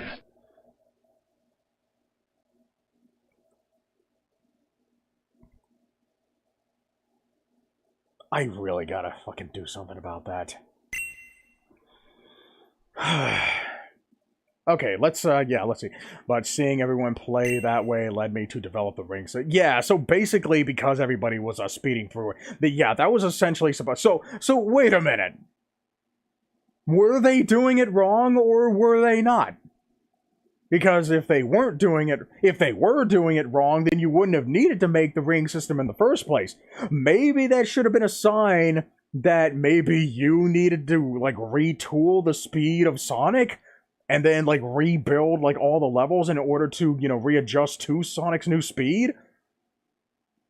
I don't think you could like zoom the camera back in a game like this, especially with, you know, limited with the limited processing power that this game has. But maybe I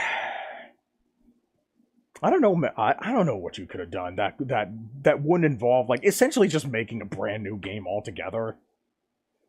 I just think that a game like this probably wasn't ready for the Sega Genesis. But yeah, I just don't think of I just can't really think of anything else that you could have done in that moment. Where as long as you had even one ring, you could still play recklessly and get through okay. Okay, so yeah, I just really wanted to read that. Yeah, unfortunately, nobody can give any gifts if there aren't at least 5 active PCG players in chat right now. So, yeah, that sucks. Okay, let's because the ring system was designed for the sole purpose of, how Yuji Naka puts it, playing recklessly. So saying that these games reward skill when there's very little skill needed to begin with just doesn't make a whole lot of sense unless you're being a smartass about it. Hell, yeah, and the reason why I kind of saw this little statement here from another YouTube video. I think it was Gerard who said that. God damn, he's been through so much shit lately. And I think it was Gerard who said this, that Sonic games reward skill, but he didn't really elaborate on this point. It was basically just another agreeable thing to say. You know, like, it was just another one of those I guess, one of those businessmen, fucking politician, I guess, statements that's made just for the purpose of just being agreed with and nothing else. Like, it wasn't really meant to be engaged with. It was just meant to, get people to react in a positive way. Oh, hey, you said something that makes me feel like I should agree with, so I agree with it. you wouldn't want to disagree with something that's objectively not true, even though we haven't actually determined if this fucking statement has any substance in it, right? I needed more patience with the way these games work. It just seems to me like the ring system was really a workaround for taking cheap damage so the game could maintain the speed that they wanted Sonic to be all about. Yeah, that's what I was, saying earlier. I really don't know, like, what else they could have done that could still fit within the technical limitations of the Sega Genesis. And I'm willing to bet most of you people would like the first two Bubsy games way the hell more if they did the same thing. What? Are you denying it? And I think, I'm honestly not entirely sure why, because, truth be told, when I made that comment, I didn't really have a whole lot of experience with the first two Bubsy games. I do remember that, you die in one hit in those games.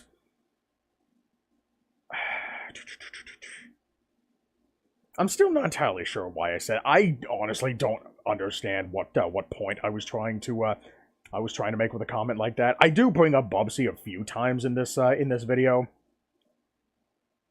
I might need to play it a little more in order to make a more reasonable like substantive comparison between Sonic and Bubsy. So, meh. I guess I was just hoping that somebody else might figure it out for me at this moment. What? But, that's not fair. The most common rebuttal that I hear to most general criticism of Sonic games, and one that I hear so often that it honestly kind of surprises me that no one else has even attempted to refute it before me, is that you have to replay and memorize the levels in order to enjoy Sonic games. Okay, this is the part of the video where I actually, freak the fuck out. Being all like this actually is legitimately like the worst defense for a Sonic game that I've ever heard. Primarily because you can apply this line of thinking to defend any fucking video game at all, as you will see here in this video. And I actually, I wasn't actually this angry. I was, kind of staging this anger primarily for, entertainment purposes. For not being as civil about this as I would like, but I'm prepared to face... That is fucking retarded! If you can use this argument to defend Sonic games and have the whole fucking planet agree with you, then why, oh why don't we say that about games like Sonic 4 and Secret Rings?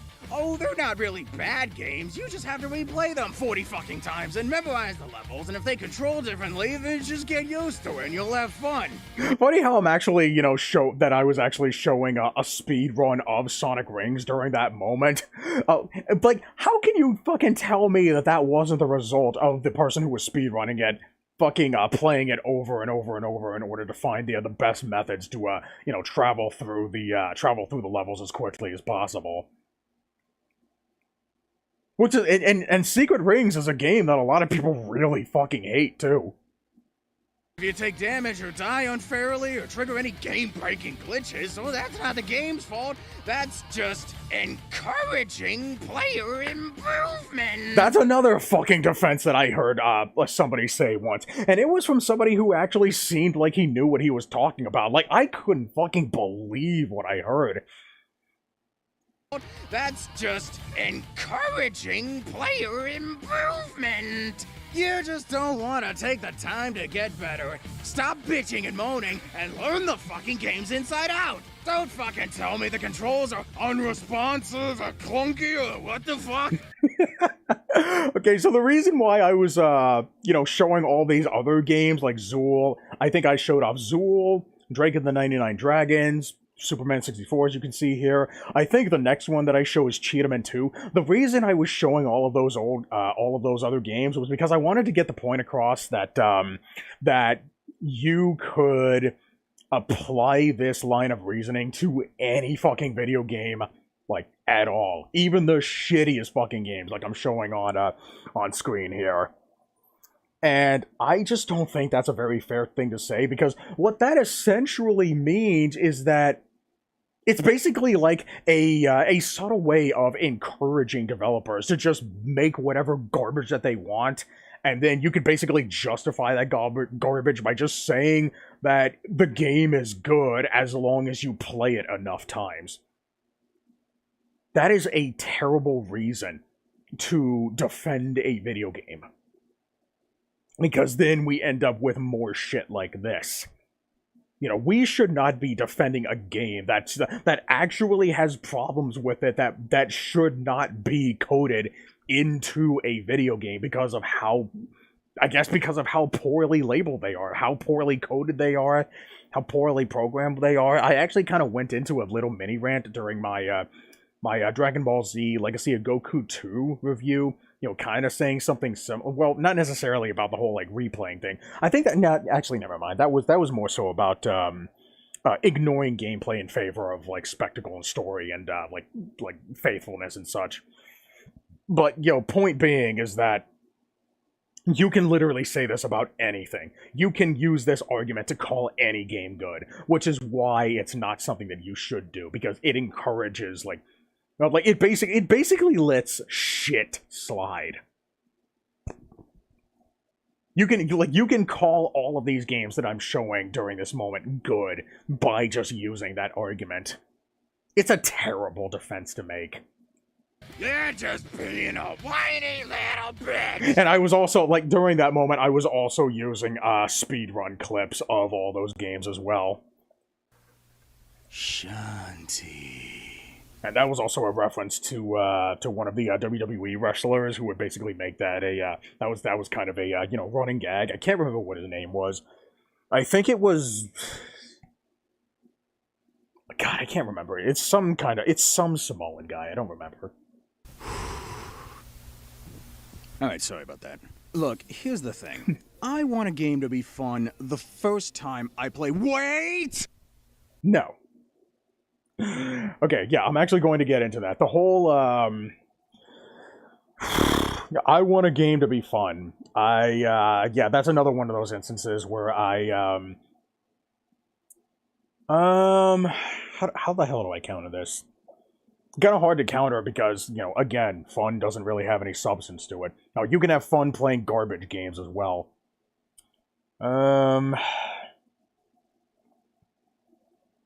I guess ultimately all I can really say is that what you find fun is just, you know, different from person to person. And I guess this was kind of like kind of a you know, kind of the like generalized point of what I'm about to say next here. So yeah, let's see what I say here. Look, I'm not saying that a game should be most enjoyable on your first playthrough. And yet, for some stupid fucking reason, you still have plenty of fucking people trying to make it seem like I'm saying just that. You actually see somebody in the comments saying that. I saw it. You can have fun for doing that. Yes, exactly. You can have fun for doing fucking anything at all. I mean, hell, a game, like, fucking, like a game can be fun on only your first fucking playthrough on and none other, which is why it's just such a useless thing to say. It's such a useless, like, it's such a non-defense. But people use it anyway just because it sounds agreeable, because it just feels like something you should agree with. I don't have a problem with games being more enjoyable the second time you play it through. You know, especially like games that have like a new game plus feature. Like I'm trying to think of an example. Like I guess maybe you could argue Parasite Eve, where on a second playthrough, you unlock access to the Chrysler building. And I think there's my mind keeps going to Kingdom Hearts 2, but I know that Final Mix allows you to go to the Data 13 fights, like, on your first playthrough. Like, that doesn't need a New Game Plus. Undertale with paths endings. Yeah, I guess that is a good, I guess that's also another good example. But I think that would ultimately depend on, it would depend on what your first path is. It would depend on what your second path is. You know, it's entirely possible to do the genocide path first, but You know, even though the game intended for you to do the pacifist path and then the genocide path. So, like, I think I was more so referring to, like, I just content in general being unlocked on a second playthrough, and basically, you know, being, you know, a very different experience from your first one. I think that's what I was trying to get across. Games being more enjoyable the second time you play it through. What I'm saying is that a game should be enjoyable on any number of playthroughs, including the first, and that is not an unreasonable desire to have, whether we're talking about Sonic games or not. Yeah, there's a lot of people out there who, yeah, I just went on the rant about how, oh, well, you need to play it multiple times. I don't know why I paused the video. But yeah, like I said, like I think this whole, like, whether we're talking about Sonic games or not, is also supposed to be like kind of a callback to the fact that you can apply this argument to just like any video game at all. I want a game to be fun the first time I play it through, and that first time should make me want to replay it because I enjoyed it. Which is what I was saying about the fact, you know, why I played, you know, Mega Man X so many goddamn times. I didn't play Mega Man X like 40 fucking times in order to enjoy it. I played it 40 fucking times because I enjoyed it the first time. You know, like, it shouldn't be the other way around. Sonic games just don't do that for me. In fact, from what I hear, they rely solely on you giving it a second chance, or just any chance past its first. That was the developer's primary intention, but the practice was executed in a way that's really only good for speedrunning, which was the entire reason Sonic was ever created in the first place. And I do talk about that later on in the video. Reason Sonic was ever it's coming up relatively shortly. I think it's probably coming up at around the, I actually talk about it in about like 30 seconds or so. In the first place. But speedrunning a game should only come second to just playing it and enjoying it. Speedruns kind of require you to replay the game a lot first, so you'll know everything about the levels and techniques and exploits and shit to get fast times in the first place. I mean, how often do you see someone speedrun a game the first time they play it? I mean, do you think that the people who speedrun the treasure hunting stages in the Sonic Adventure games just knew where all the emerald pieces, spawn points, and efficient routes to take were right out of the gate? The idea of Sonic games... And besides, like, even if you didn't play the game, like, the fact that you have to, you have to learn this this information somehow. Even if you do play it for the first time ever.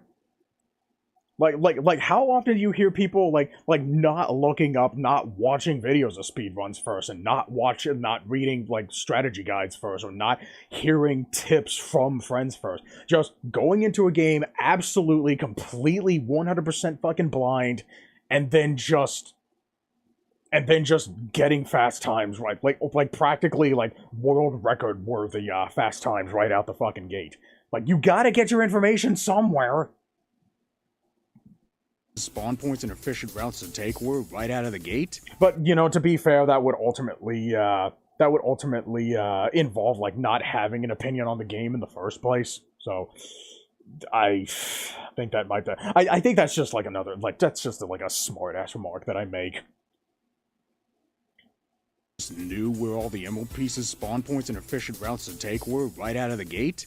The idea of Sonic games being meant to be replayed feels a lot like damage control when I can't enjoy it the first time I play it through. Yeah, that's back when, that was back when, damage control was essentially the, counter argument, which is also relatively, it's basically like another, like, surface level, coping mechanism, I guess. But now I think these days, we use the word cope. Like, I guess we call this a cope argument. But ultimately, like you only ever, like, the only reason people say this is to try to invalidate negative opinions on the go. Oh, no, you're supposed to replay it. No, you're supposed to like it. And this is just, like, one of the easiest things to say. Played feels a lot like damage control when I can't enjoy it the first time I play it through. And now we're gonna go ahead and talk about the Super Mario Brothers thing. I actually spent a good amount of time on this one because I thought it was necessary.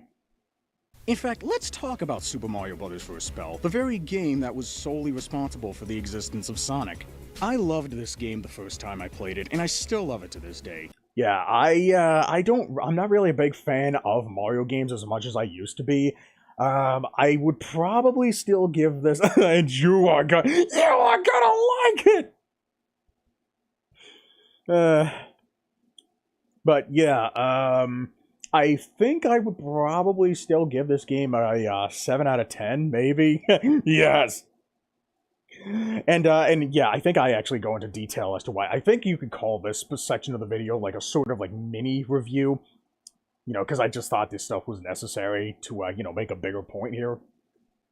Alongside its challenging platforming, coins were scarce, making them feel more important if I were gunning for an extra life by collecting 100 of them. A game where fucking extra lives were valuable, and coins were valuable too. Like, was it, like, I ultimately decided, as you can see there, I have 99 coins in hand, but I decided not to go for any of these because I did not want to take the chance of, like, getting damaged by the blooper or the cheap here. Yeah, because, like, you know, not to mention this was also during a time when you know, I guess save points weren't really a thing. All we really had were checkpoints, and all those checkpoints would just, like, be thrown right out the fucking window once you get a game over. If I was big and got hit, I would play more cautiously because I was always on the lookout for a mushroom and then later a fire flower to shoot fireballs and take out enemies more easily. Even then, I still needed to take care not to get hit because of how valuable the fire flower was to me. Yeah, a lot of the stuff that you collect in this game, like, has much more value than a lot of the stuff that you collect in Sonic games. The difficulty curve was just right, new enemies were being steadily introduced and used in unique ways, and the levels— Yeah, and this ties back to the whole, like, difficulty curve thing that I talked about earlier.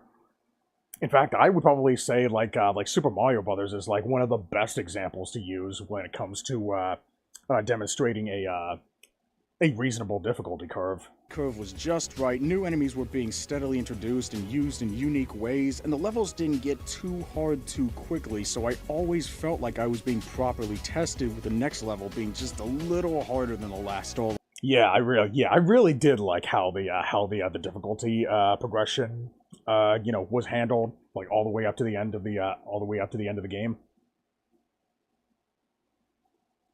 To the people who say that the game is better the second time you play it. Okay, well, there's there's that if anybody wants to watch that. I'll probably watch it later on my own time. All the way up until the end. My only gripe with this game is that Mario controls too slippery for my taste, but that's really it. Yeah, but believe it or not, that's actually kind of the main reason why I fell out of Mario games. Like, I still kind of enjoy them a little bit, just not as much as I used to, but believe it or not, I think because ever since I, you know, started getting more and more into video games that didn't have a lot of acceleration, I started falling more and more out of Mario games like this. They're just games in general that just had, you know, a lot of acceleration to your playable character. So, yeah, I think I might, if I were to play this game again, I might actually end up dropping it to like a 6.5 out of 10. Maybe. Oh, it's just a meme sound. Okay.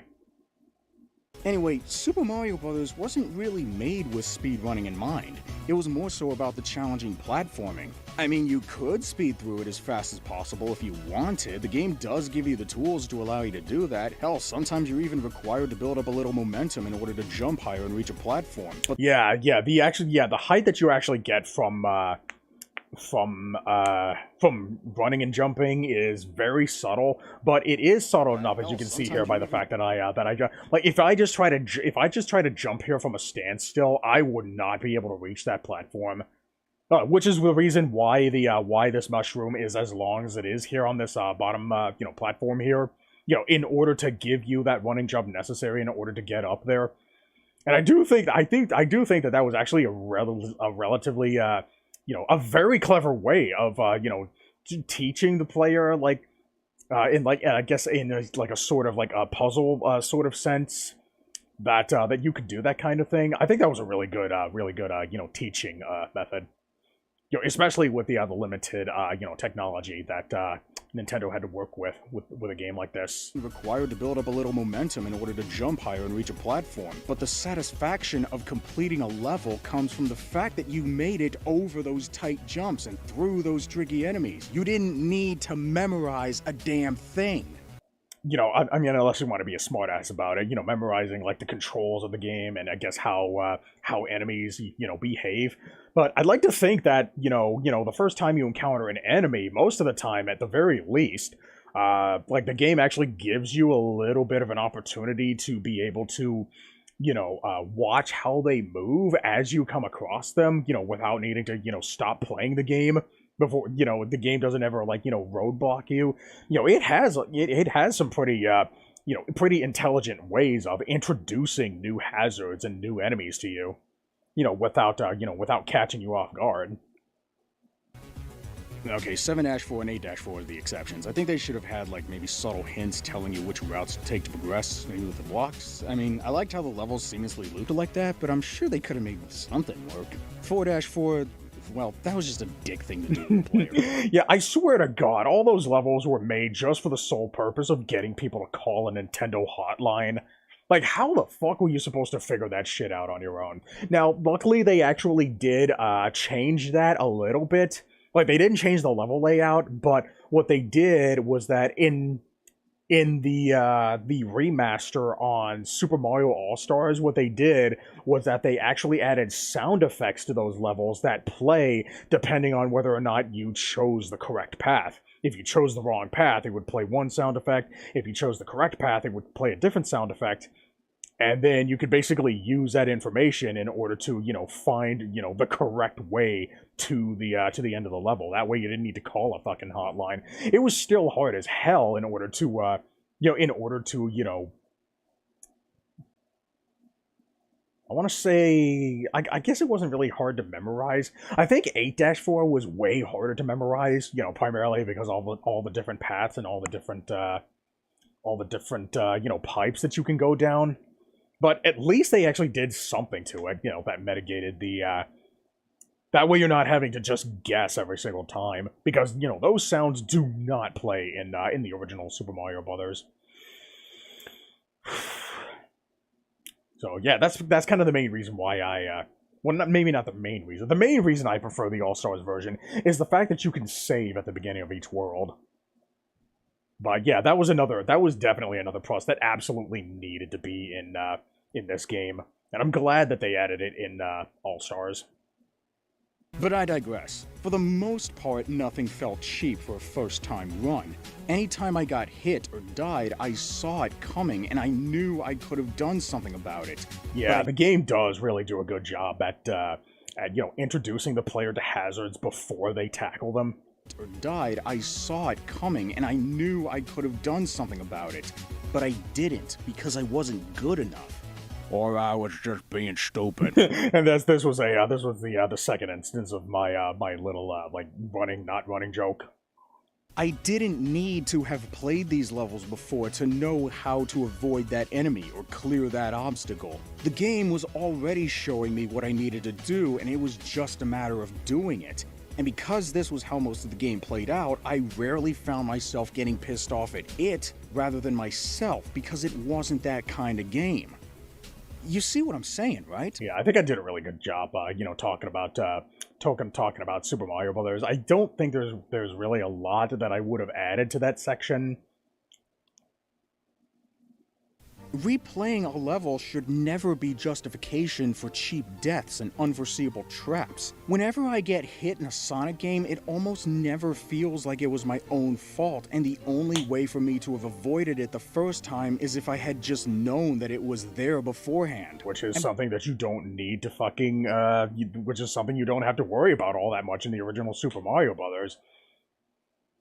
Before anyone says that I just suck at Sonic games and that I didn't react fast enough, let me explain something. Yeah, this is another thing that I felt like I really needed to point out, the whole, like, average reaction time thing.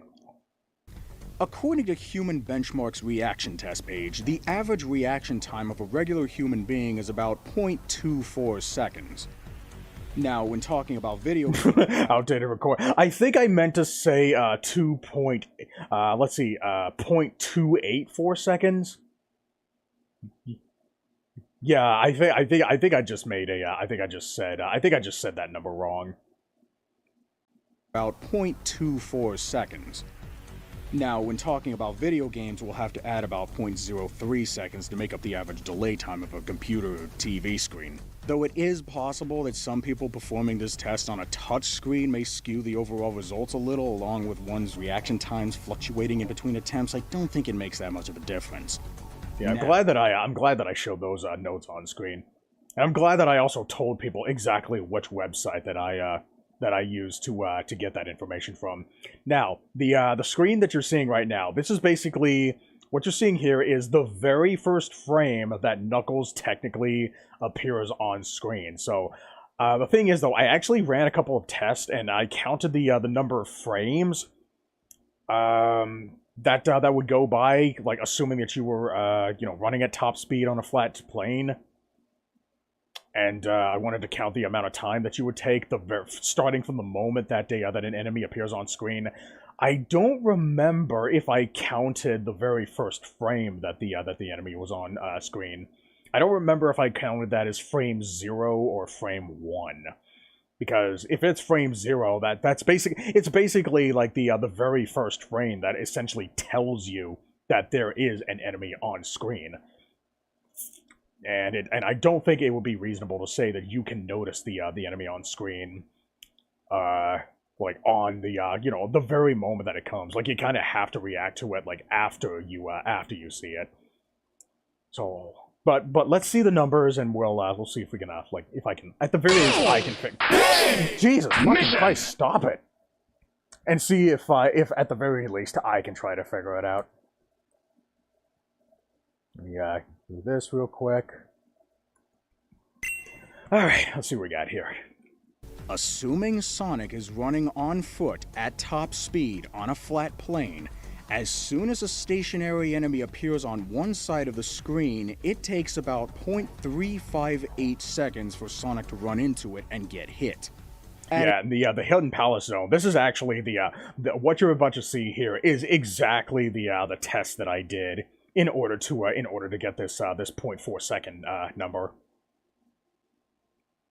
On the 0.03 seconds for the delay from pressing a button on your controller to Sonic actually jumping, you would have only about 0.328 seconds to do something before you get a face full of with only a 0.058 second error margin, which is just barely 3 frames at 60 frames per second. Yeah. So yeah, I know. Yeah, I understand that this is very hard to follow, but basically what I'm doing here is that I'm actually calculating the number of frames that it takes, that the amount of time that you have to react to something on screen. But that's also assuming that it's also assuming that it's that you can defeat the enemy by just rolling. But if you have to jump over an enemy, if you have to press back on the D-pad in order to avoid hitting an indestructible enemy, or in order to not run into a bed of spikes or a spike wall, you have even less time for that. And that's a pretty generous number compared to Red Letter Media's 8 frames at 30 frames per second, or 0.267 seconds. Yeah, no, you can't. I actually did my fucking math here. I'm so glad that I also, brought up the Red Letter Media thing.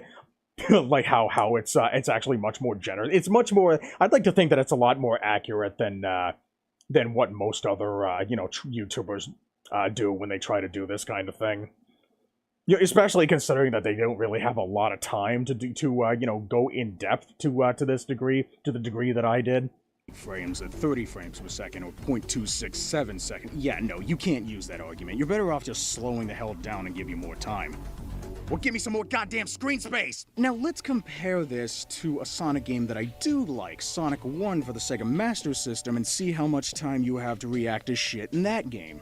Now, because this game doesn't have a debug mode like Sonic 3 does, and because my PC can't handle recording 60 frames per second... Yeah, this is basically me just giving a couple of disclaimers about my recording limitations. But, you know, even though I couldn't calculate, like, you know, right down to 60 frames per second, I'd like to think that I'm getting, you know, at very close to what the actual number is, so I don't think it makes that much of a difference. Results might have a wider ballpark than the ones for Sonic 3. So, at 30 frames per second, drum roll, please.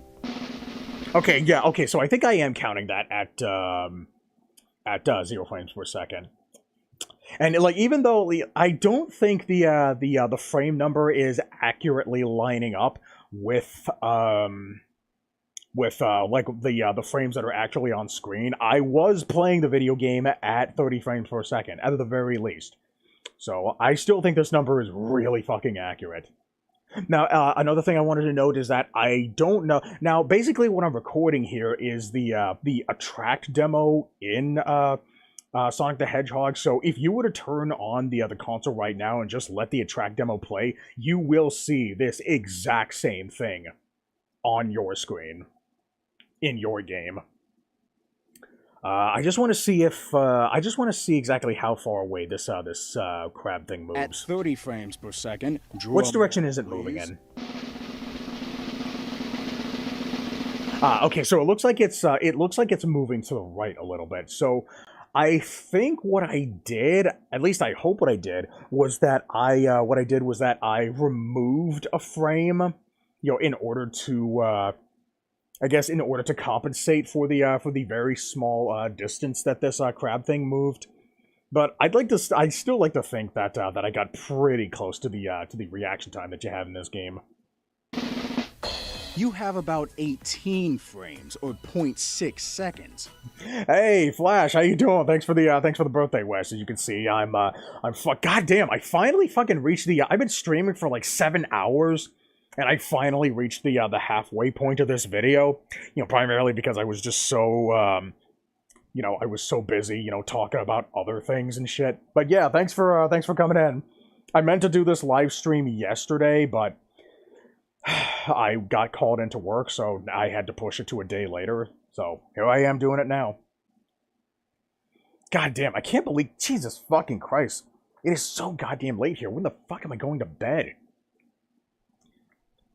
But yeah, I really want to try to, you know, get through this whole thing. You know, I already committed to the journey. Might as well see it through to the end. But thanks for coming in, Flash. Please. I was out fucking around with my brother yesterday, so I would have missed it. Okay, alright, yeah, that's understandable. Well, good thing I'm streaming this late then.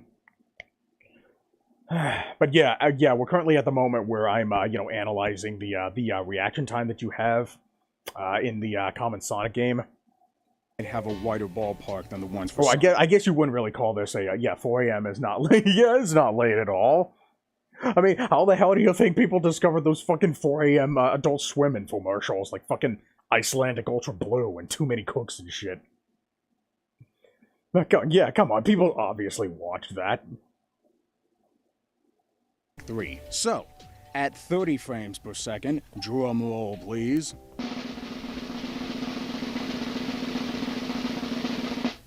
You have about 18 frames, or 0.6 seconds. Now that's more like it. Because Sonic can't go as fast in this game, you're actually able to take your time without having to limit your momentum as much as in other Sonic games. No prayers needed here, folks. Yeah, I do think that that's a reasonable you know, amount of time that you have to react to a game, like especially in like a level that's like, and I don't think it's just the first level either. I think it's like this, you know, for virtually the entire game. But that's only if you again, that's only if you're running at top running speed. So yeah, I just thought that it was really necessary to do this kind of thing, and it's really unfortunate that I did have to do this kind of thing. You know, primarily because of the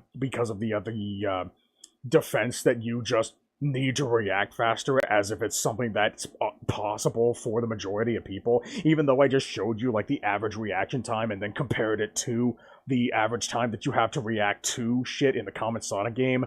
And now here I am, you know, comparing that to the reaction time that you have in a Master System Sonic game like this one. I don't know if you have like the exact same amount of time in Sonic 2,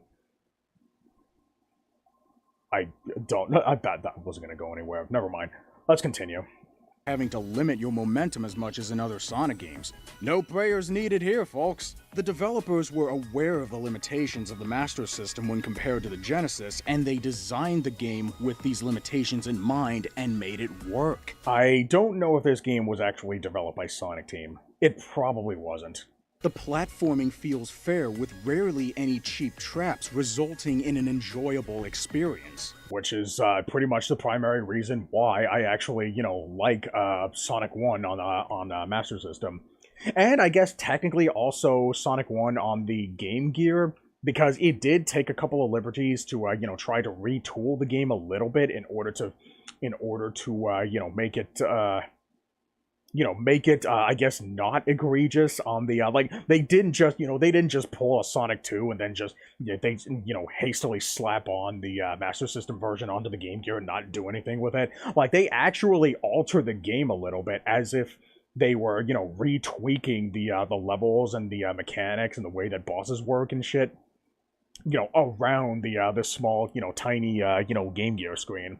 I still think that the Master System version is the definitive way to play 8-bit Sonic, but when they made the port over to the Game Gear, I think they did a relatively serviceable job, redesigning the game around with those limitations in mind.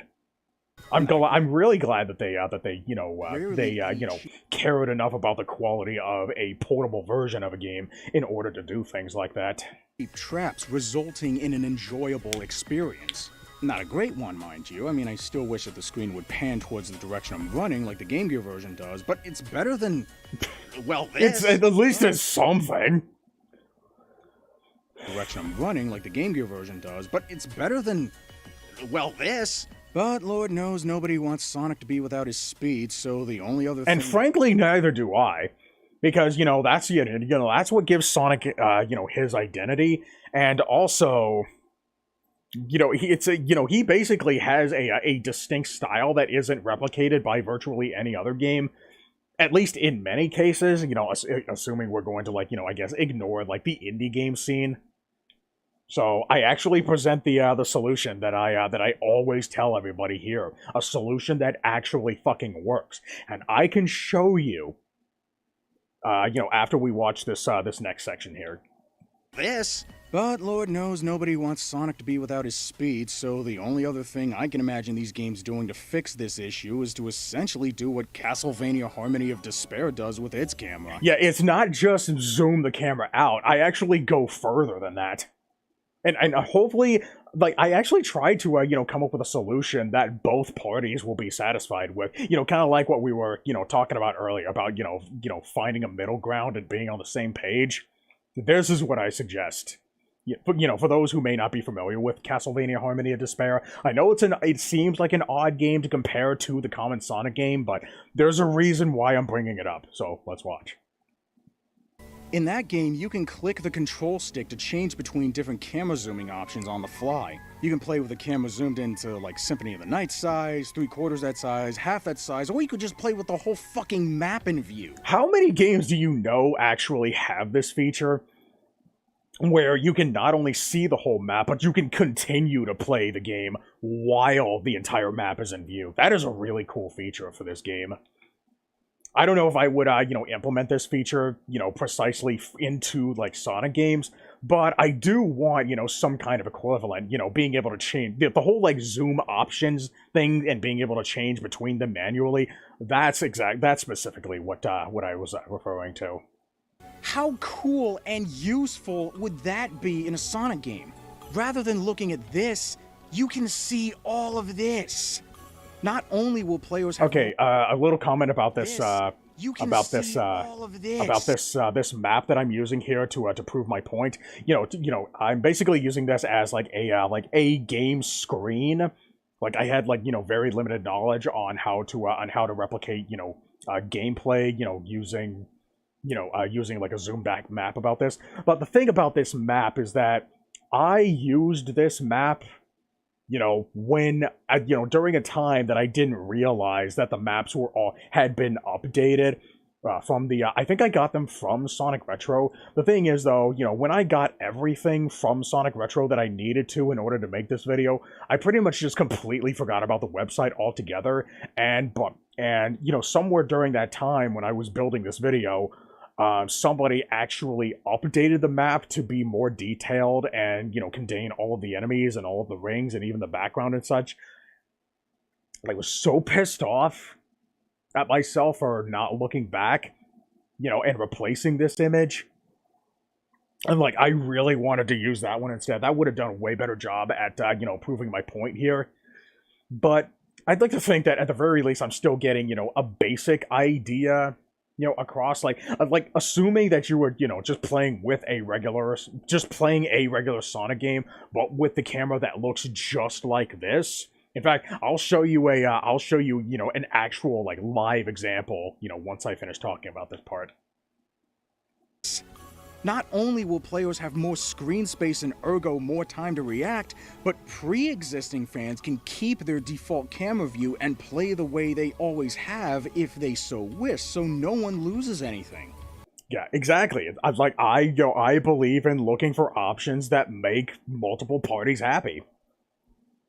It honestly kind of boggles my mind how there are so many people who are just saying that just even so much as having this option is a bad thing for Sonic games. You shouldn't even have the option. I'm not asking for anything to be replaced. What's really being lost here? You're not losing your original fucking 4:3 aspect ratio shit. That's why would I fucking take that away from you? Just to piss you off? Is that what you're fucking trying to do to me? You're trying to rob me of an option that can help me enjoy it? Not even just me, but people in general who, have a similar issue that I'm describing, but maybe they weren't really able to, accurately elaborate on the issue. Honestly, I feel as if I'm the only person who's actually able to explain, in great detail, what my issue is with these games, especially when it comes to the whole not being able to see where you're going shit thing. If someone made a mod for Sonic 3 that did something like that, and someone actually did, and I will show you here in a second. Maybe have the camera automatically set a fixed zoom once you get to the bosses, I would probably like it way more. See, what I'm doing is that I'm also just kind of, just throwing out ideas that could, make the game work in, in multiple, camera zooming, I guess, settings. That way you're not having to, design an entire map around, just one fixed, viewing angle. I was trying to, think of a flexible option. A fixed zoom once you get to the bosses? That would basically, manufacture, more freedom in boss design and room design and level design and such. I would probably like it way more. Now, I can't say that with absolute certainty, since I don't recall playing such a Sonic game, but if it turns out that isn't the problem, then, well, I'll figure something out. I don't know if a ROM hack would be the way to go. I don't know much about the inner workings of a Sega Genesis, but I can imagine it being pretty overwhelming for the console to display and animate so many things at once, even with blast processing. And yeah, apparently the hack that I'm talking about here, the hacker had to spend so much time, basically replacing a lot of these tiles from other parts of the game, just so he or she could, recreate, basically rebuild Green Hill Zone from the ground up to, manufacture the illusion of a zoomed out camera, which is the main reason why he or she could only make Green Hill Zone. In fact, apparently he or she tried to, do the same thing with the special stages, but apparently that took, way too much work. Either way too much work, or it was just, impossible to do. But that would have been cool, too, but, it's fine.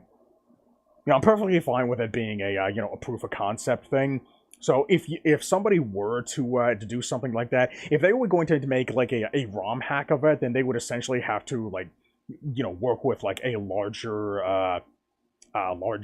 I guess, ROM size, maybe. Either that, or maybe just remake the game from the ground up. almost like what Headcanon did with Sonic CD, or I think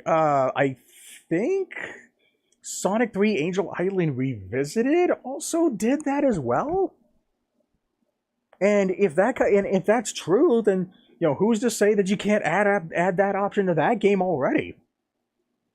I can also imagine it being pretty difficult to shrink most of the sprites down without everything looking like Dippin' Dots, but we have the technology to make it work outside of the Genesis, so maybe do something like what Mr. Cranium with a restraining order against the Sonic 1, 2, and CD, but with that camera thing I mentioned earlier, plus using the right analog stick to pan the camera in the same way, because it seems to me that most of the issues that I have with these games stem from not being able to see where you're going. This isn't something that a simple widescreen mod is gonna fix. Exactly. Like, I even made the comment there. Widescreen can only do so much.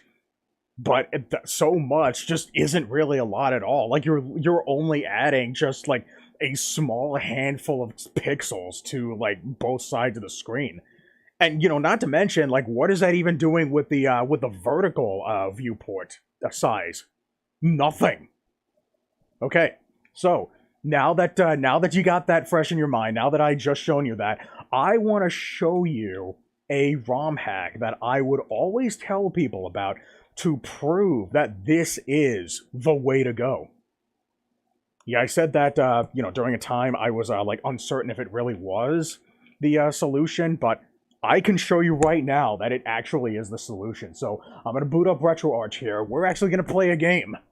I'm gonna play a ROM hack for you that I really wish that somebody out there would follow up on. Let's see, where is it? Let's see, it's going to be... I don't remember if I have it in the playlist somewhere. Maybe I didn't add it. So I'm probably gonna have to go in and look for it myself. And look, oh, hey, there it is. Wow, goddamn! I actually let go right at that exact moment. I just threw a stick at it and just, prayed for the best. Okay, I'm going to go ahead and show you the ROM hack that proves my point. A point that was actually demonstrated by Marky Jester. Shoutouts to Marky Jester for making this hack. You are a fucking lifesaver. I sound like a fucking Dark Man video. Never mind. So you see... Okay, let's see. I want to turn up the audio here. Where the hell is that? Here it is. Oh wow, I think that's a little bit loud. Let me go ahead and turn this down, because the audio is kind of fucked. Yeah, everything was basically high pitchified in order to replicate the whole mini size thing. Okay, look at this. Okay, so I'm just going to, ever since I played this fucking ROM hack, I never saw the original game, the same way again. Oh, whoops. So, let's see, let me see if I can try to find a, good place to, to demonstrate, why this is the best way to go. I'm gonna see if I can try to, speed run at least some part of the level here.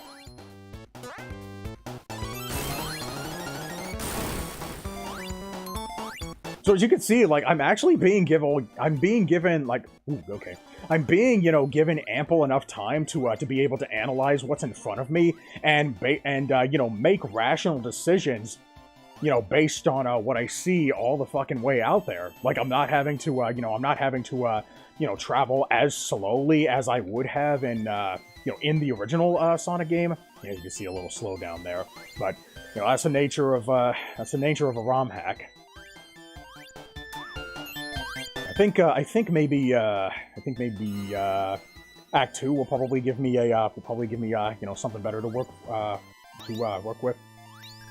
Yeah, unfortunately, there's no special stages in this hack. But it's fine. Yeah, I really wanted to. I just really wanted to show you this game just to prove a point here. Okay, I'm going to go ahead and get the speed shoes,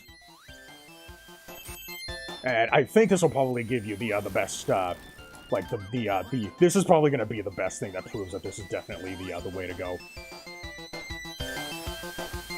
Jump!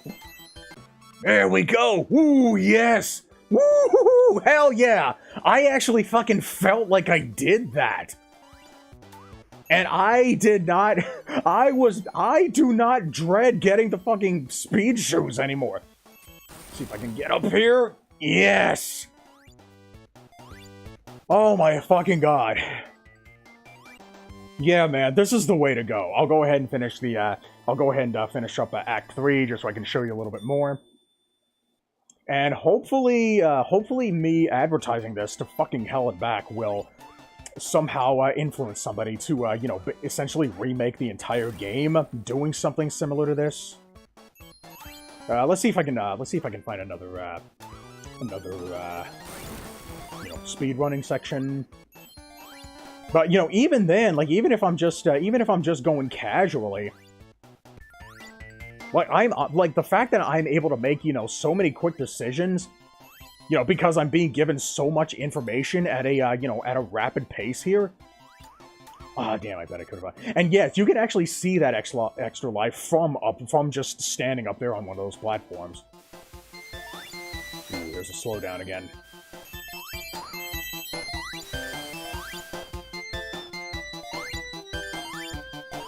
Yeah, the fact that I was able to, you know, jump on top of that platform without stopping. In the vanilla game, I would have needed to stop in order to see that.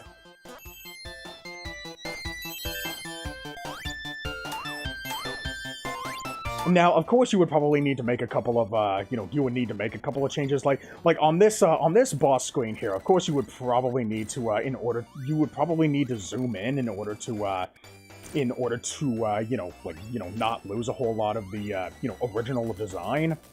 Because otherwise, like, if you try to keep it like this, like, as you can see here, the, you know, even though you can still see that palm tree on the left side of the screen, you can see that I'm not actually able to, you know, go over there.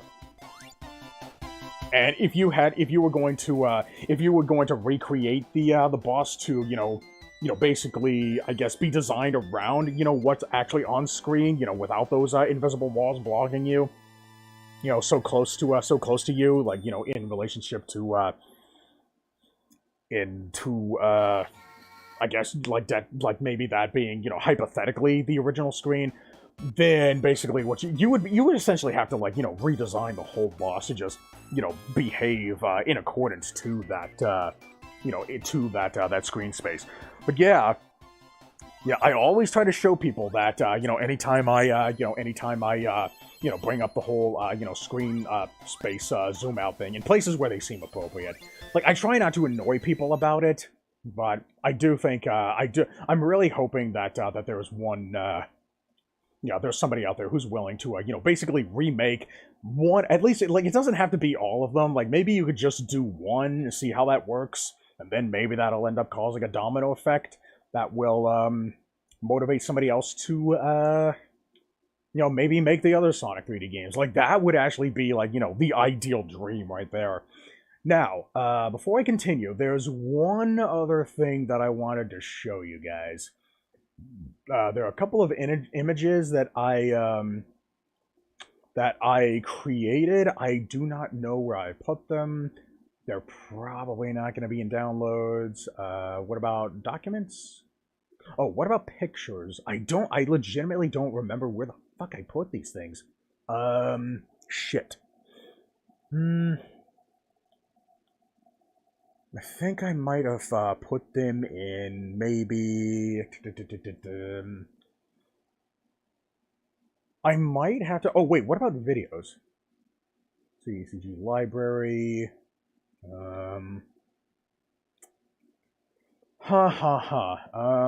Shit, I don't think I don't think I've actually got them, like, saved anywhere. Not really.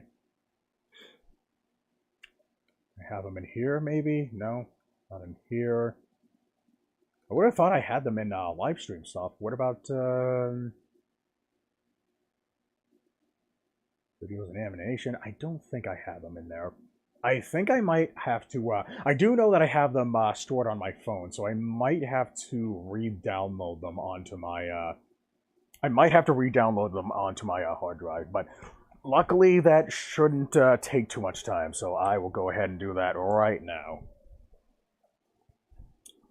Yeah, they should still be on here, but... And I know that I've been saying for a long time that I've wanted to, you know, make these images, like, publicly available. In fact, what I should probably go ahead and do is that I should probably, like, upload them to, like, some file sharing site, whether it be, I guess, what's it called? Mediafire, I think it was. That, yeah, I'll go ahead and pull this over here in case there's, like, anything personal that I might, accidentally reveal. I haven't looked at this. I really need to clean my, my phone at some point. But it should be... Okay, there should be 4 images. Oh, wait, there are 5 images. Okay, yeah, let me go ahead and put these over here. I don't think there are any other images that are on the desktop. So yeah, I'm just going to show them. I'm just going to put them right here. Okay, we are going to look at these one by one. I'll go ahead and open with... Let's see, what can I open with? I guess I'll probably open them with photos. Okay, here we go. So, I got 5 images to show you. Now, let's take a look at them one by one. So, this is the first one I wanted to show you. What this is that what I did was that I created... Hey, Rarity, how you doing? Thanks for coming back. So what I did was that I created 5 images that shows... that's for the primary purpose of showing you the exact screen sizes of like 3 different Sonic games. I think there's one image where I show you a 4th image. Hey, Destin. But first, what I wanted to show you was exactly what games I'm taking this from. So up here in the top left corner, is basically the original Vanilla Sonic game. And just remember, I'm taking this specifically from the 6-pack cartridge, but I don't think it really makes that big of a difference. So that's the size of the original game. Motherfucker! Mission! I'm in the middle of making a goddamn point here. Holy shit. Happy Halloween, everybody! Okay, so that's the upper left corner. The upper right corner shows the screen from Sonic F Generations, specifically the Nintendo Switch version, because that's the only version that I had access to. And as you can see, it does have widescreen, but really the only other thing that you can see on each side of the screen is a palm tree, a single palm tree, on the left side, and then a flower on the right side that you couldn't. So well, you can see the whole flower now, and you can only see like a very small piece of the palm tree, you know, right next to that. So that's what the game looks like when it's in widescreen. And then on the bottom left corner of the screen is the Marky Jester hack that I just showed you.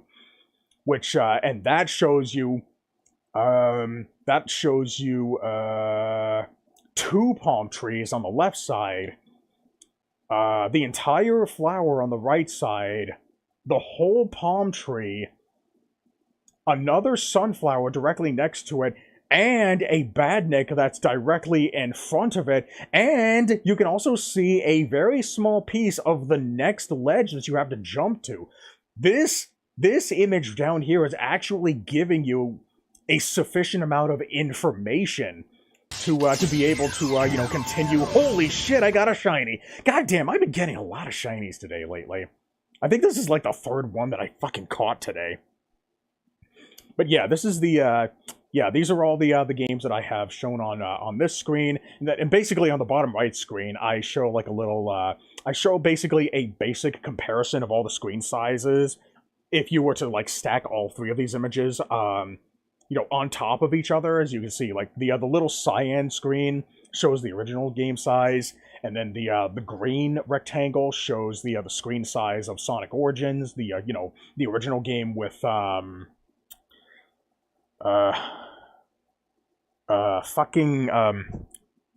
Sonic Origins. I don't know why I had a brain fart. And then the yellow rectangle encompassing all of this shows everything that's currently on the Marky Jester hack. That's yeah, like it shows like so much goddamn more than both of these fucking screens.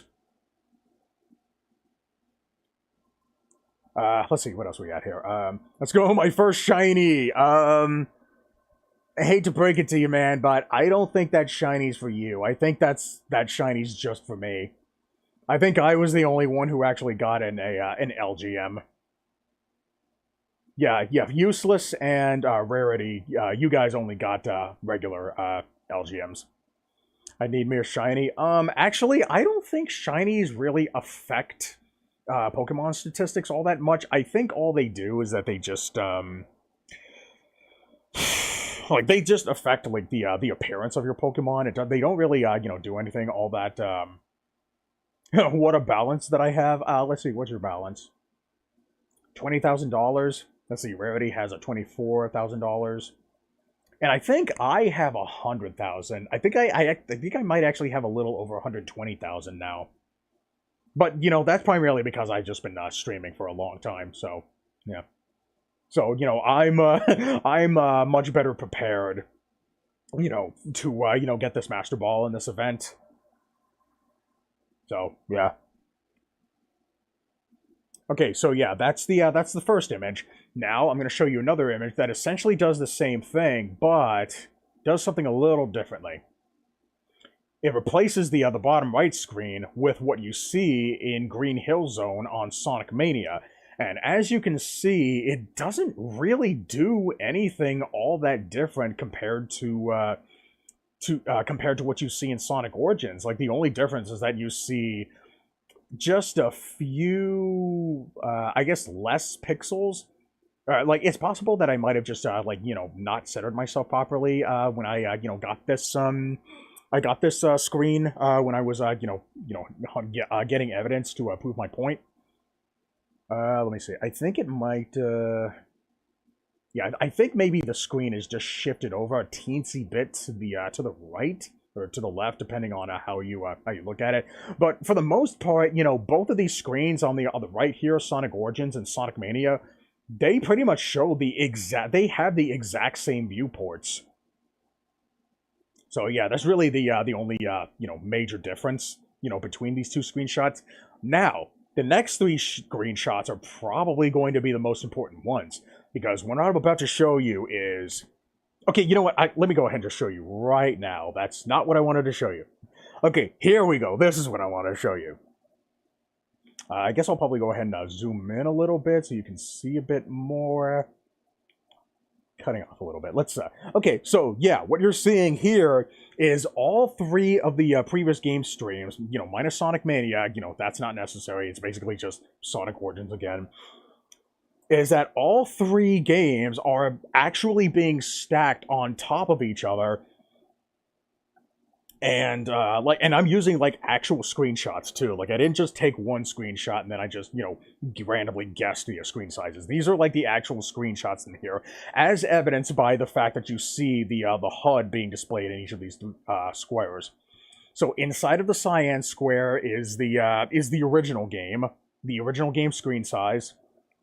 And the green rectangle is the screen size for Sonic Origins. And then you got the Marky Jester hack that's basically just everything else all around it.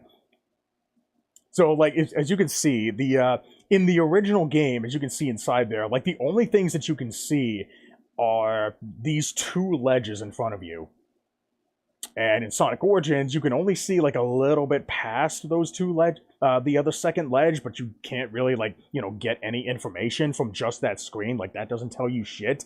And then you get to the Marky Jester hack, where you can actually see not only the entirety of the second ledge, but you can also see the third ledge, and you can see a badnik from that distance. From fucking 1, 2, 3 ledges back. Not only that, but you can also see that there's a platform up higher that you can jump on, and the mere suggestion that there might be another platform up there, as evidenced by the wall that's on top of that platform. You are being given so much information to make rational decisions like this. The fact that you can actually see a great distance away. You can see that badnik from the center of the screen, as that's from the original game. But that's not all. I also crunched a couple of numbers in the next screenshot. this is probably going to be the most informative one. So, but it's okay. I'll walk you through this. So, let's take a look here. This, and again, this is all still Green Hill. So, I actually crunched two separate types of numbers that I wanted to talk about here. Again, same screens, Cyan original game, Green Sonic Origins, and everything else is the Marky Jester hack. So, let's talk about the red number first. The red numbers down here, they basically indicate the travel time that that it takes for you to travel in a straight line to the edge of the screen, assuming that you're running at top running speed. Because top running speed is, a very fixed, it's a fixed speed number, and technically you can roll faster than that. But I really wanted to, prove a point here, assuming that you were just, if you just want to do the whole, I guess playing recklessly kind of thing, without rolling. So in the original game, it would take you approximately 0.33 seconds to get to the edge of the screen in the original game. In Sonic Origins, it would take you approximately 0.45 seconds to get to the edge of that screen. So, as you can see, there's only literally a 0.12 second difference between these two screens. That is not very substantial at all. That's not a very big difference. What is a big difference is what you see on the number on the far right here. From the center of the screen to the edge of the Marky Jester hack, it would take you, assuming you're traveling at top running speed, it would take you approximately 0.8 seconds to get from the center of the screen to the edge of the Marky Jester hack screen if you went from 0 to top running speed. And that's amazing, especially because I went back and because the average human reaction time is what did I say? 0.284 seconds, I think it was. Yeah, 0.33 seconds does not give you a whole lot of time. It doesn't really give you a big, it doesn't give you a lot of room for error. Not to mention that you also need to be able to identify that there is going to be an enemy that comes your way the moment that it pops up on the screen. So I'd argue that you'd actually have a little bit less time to react because you still need to be able to recognize the enemy. So 0.8 seconds gives you lots of time to be able to garner information. And again, look at all the stuff that you can see on screen. In the original game, you can only see the bottom half of the loop-de-loop. In the Marky Jester hack, you can see the extra lives up there and the rings that are up there, and you can also see that there is a bottom path that leads to the red spring that'll bounce you high enough to get you up on top of the loop-de-loop in order to get up there. So, I think something like that could actually, either, if not encourage multiple playthroughs, it could also, encourage the player to travel backwards to see if you could, reach that path down there. And it's actually not that difficult to reach, too. But all you have to do is just run back up the loop, go back down the bottom path, and then come right back and then jump on that spring. I think that's relatively reasonable, don't you? The fact that you have, all this information at your disposal, and of course, if you don't want to worry about the extra life, then you can just keep right on going, as per usual. I want to make a 3D animation of Sonic, Tails, and Knuckles to make something similar to Sonic Boom, but classic forms and a completely different town to base on. Okay. Well, if you end up getting started on that, then let me know how that goes. Okay, now the other numbers I want to talk to you about are the percentages here that you see on the bottom and the left corners of the screen here. Basically, what this is indicating is the amount of screen space that you have to work with in comparison to a lot of these, all these different versions of the game. So the difference between the original, the horizontal difference between the original game and Sonic Origins is almost 10%. And the difference between Sonic Origins and the Marky Gesture hack is approximately 20%. And the approximate distance between the original game and the Marky Gesture hack is a whopping 30%. And if we were to look at the vertical screen space down here, which again, like it doesn't even really do, like this just goes to show that widescreen does virtually nothing at all. Like the difference, the vertical difference in the screen space between original and Sonic Origins is a measly 2.5%. That's virtually nothing at all. I can't help but wonder if, like, maybe that's their fucking version of just enough. And then the difference between the vertical spaces of Sonic Origins and the Marky Gesture hack is a whopping 22%.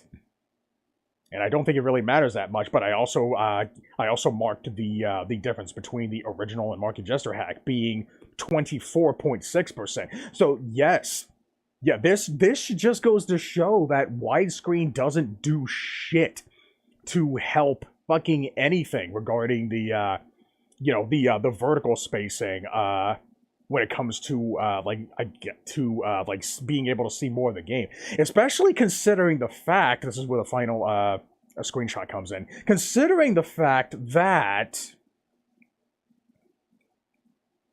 Sonic Origins has a widescreen aspect ratio, and the Marky Gesture hack is still at a standard 4:3 aspect ratio. So now you know that the majority of people who say that widescreen solves your problem doesn't actually know shit about why this is a problem. The majority of people saying that widescreen solves your problem, let's be honest, they never actually saw an issue with the original game in the first place.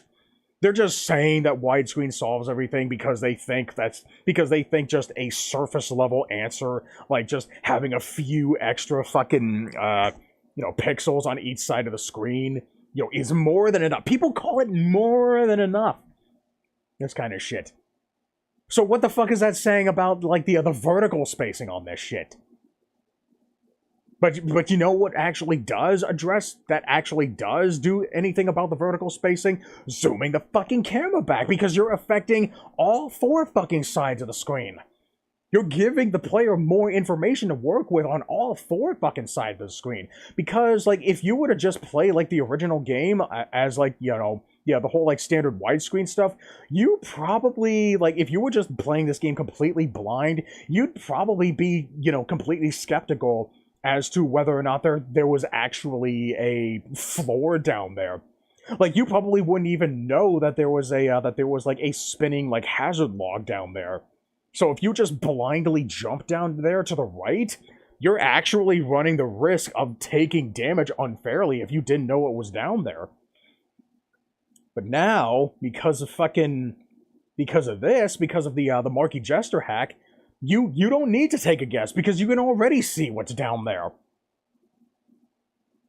And you don't have to wait for this swing on the right side here to appear in order to get that piece of information as well, because you already see the joint of the swing there. And you also see the checkpoint down there too, so you're not accidentally skipping a checkpoint too. With all of this information that the game gives you, like, it honestly baffles my mind how anybody could possibly have a problem with this solution. Oh, well, you can't appreciate the art. Like, that's the only thing that I ever fucking got from anybody. And then, of course, you got other people saying, well, it just looks weird. Like that's saying even fucking less. Like, no one is giving me no one is fucking giving me a good counter-argument to any of this. Like the only possible way that you could say that it's a good counter-argument is if you were to prioritize aesthetics over being able to play a fucking video game. But if you actually try to argue that gameplay isn't as important as visuals or spectacle or, I guess, world design or, I guess, immersion or fucking anything, like intrinsically, individually. Like even if it's like 48% compared to like the 52% of everything, it's like fucking. Why shouldn't a video game be a fucking video game? Like, why shouldn't I be able to like absorb all of this information? Why should I not be able to, make rational? Why should I not be able to like get a sufficient amount of information that can help me make decisions as to where I want to go, or like what I want to what I want to do next? Like, do I want to jump down there and hit the checkpoint, or do I want to go forward and just continue, go on the fucking swing, have a grand old time? Without that, like, I wouldn't be able to fucking see a checkpoint there. I'd probably fucking accidentally miss it, and I'd have no idea that it was there because I'm already fucking riding on the swing. And if I die, then I have to fucking go all the way back to, like, I guess where the previous checkpoint is. And I would have never fucking known about this because I already went up here. Like, how is this a bad thing? Like, I don't understand. I'm waiting for somebody to give me a counter argument to this. A counter argument to this. Like, the fact that you can actually, like, react to shit. Like this makes the game more cozy. Like, everybody wants to fucking talk about, like, Sonic games being cozy and comfy. So why is this less cozy? How is this less comfy? Yeah, oh yeah, another argument that a lot of people seem to make is that it reduces the... Well, I don't think I've ever actually heard this. I think this was just like a hypothetical counter-argument that I tried to make up to try to counter my own point, is that you lose a sense of speed. I don't think you do. I think it actually enhances the sense of speed because you're using... you're using all of this information, in conjunction with the speed that you're traveling in order to make all these decisions on the fly. And I think that actually, like, enhances your enjoyment of this game because, the information that you're gathering at a rapid pace, at a reasonable pace, I mean, to say if I can fucking English properly, basically, cooperating with the natural speed of the character that you're running in. Like, I think it actually makes the sense of speed, like, I guess more impactful, I guess, if you want to, like, use that kind of terminology. Like, I don't see how, like, anything I think like maybe the only thing that could get worse is the fact that the screen doesn't move as fast, but I honestly never really saw that as like a good thing or a bad thing. Actually, no. Actually, that's a good thing too, because the speed of the game, the speed that the character, like, even if you're going like past top running speed, is actually much better. Like, it's a much better complement to like all the stuff that's constantly being what the fuck? Oh, this is my fucking my alarm. It's like, it's doing a much better job at like, it's working better with the... God damn it, why can't I spit it out? With the information that's being displayed at the rapid speed that the game is going at. Like, does that make sense? So yeah, I honestly don't see how this could possibly be a bad thing, like, for anybody. And like I said, like, combined with the whole like camera zooming, the whole fucking like camera zooming thing that I brought up in this Sonic video. Compared to the fact that you can even make it an option to, like, choose between multiple zooming options. So you can still play with your fucking camera, crunched camera fucking, like, camera angles. Camera. Meanwhile, I can play with a camera angle that I'm comfortable with, that where I can, use all this information to actually play a fucking game. So I can get good at it at a more, like, organic, in a more organic method that doesn't rely on just constantly fucking, memorizing where everything is. Just relying on hoping to, relying on fucking praying to God that I don't run into something unfairly. You can still have your shit. I can have my shit. Why? Why can't we both exist? Why can't both of these options exist? You guys go ahead and play your classic comfy, cozy feels, and us, we'll just do things our way. Your own camera setup. Yeah. Basically, have your own camera, function set up. We'll stay out of each other's way. We'll both do each other. We'll both do our own things. Same page. A solution that can satisfy both parties. Like, don't you agree? No, I think it's a pretty good idea. I don't think, like even if you don't like the zoomed out camera, the fact that we can at the very least make it an option so you don't have to put up with it, with stuff that I would like to see in a Sonic game, so I can have fun with it too. Like what's really being lost here?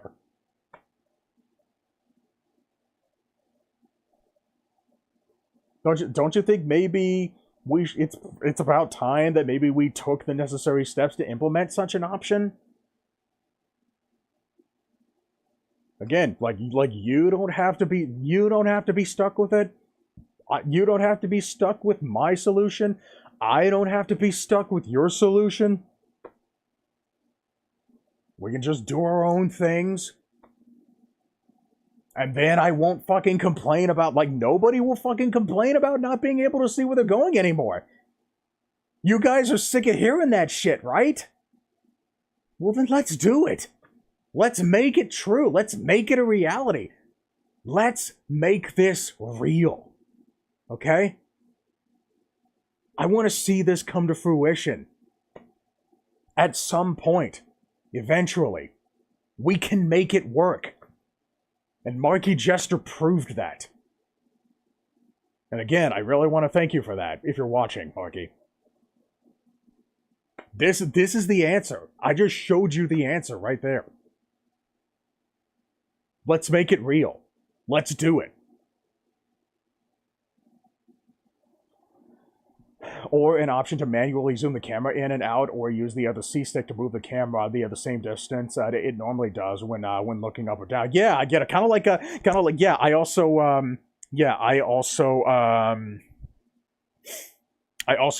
talked about that in my video here. That's why I used Castlevania Harmony of Despair as my primary example here. I started talking about it at around the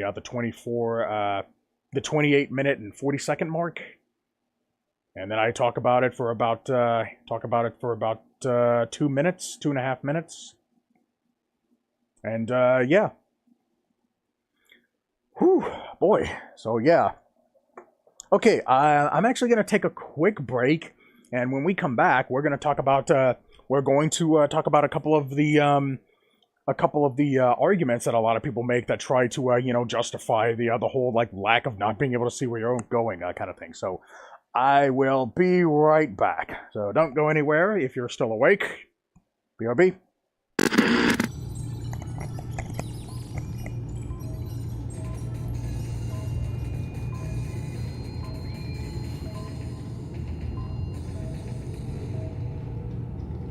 Yes, I did it. Oh my god, thank you. Holy shit. Okay, so luckily I don't have to get a full combo. I just have to get a double. Alright, so that's the hard part done. Now. Hey Tails, how's it going? I heard you had something important to tell me. I'm sorry, who's this?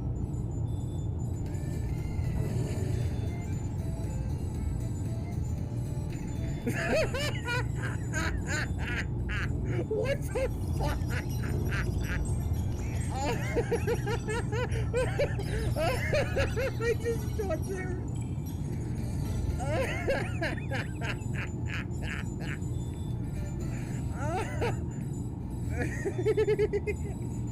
Oh my god. Oh, that was great. I just stood there. Hit down the speaker? There's... what? Is there a toad in there? Oh, it turned off the music! It killed the music! That's... it's funny! That is so it's like Space Station Silicon Valley all over again. Oh, Jesus, I wasn't paying attention, I'm sorry. But no more music. No more music. Oh yeah? Oh yeah? No more music? Huh? You wanna bet? Huh? You wanna fucking bet? Check this out. Yeah! You ain't so smart now, huh? Yeah! There we go. I knew there was a good use for that, for removing that speaker. Okay, I still got one more group to go. And I found it. There we go. Okay.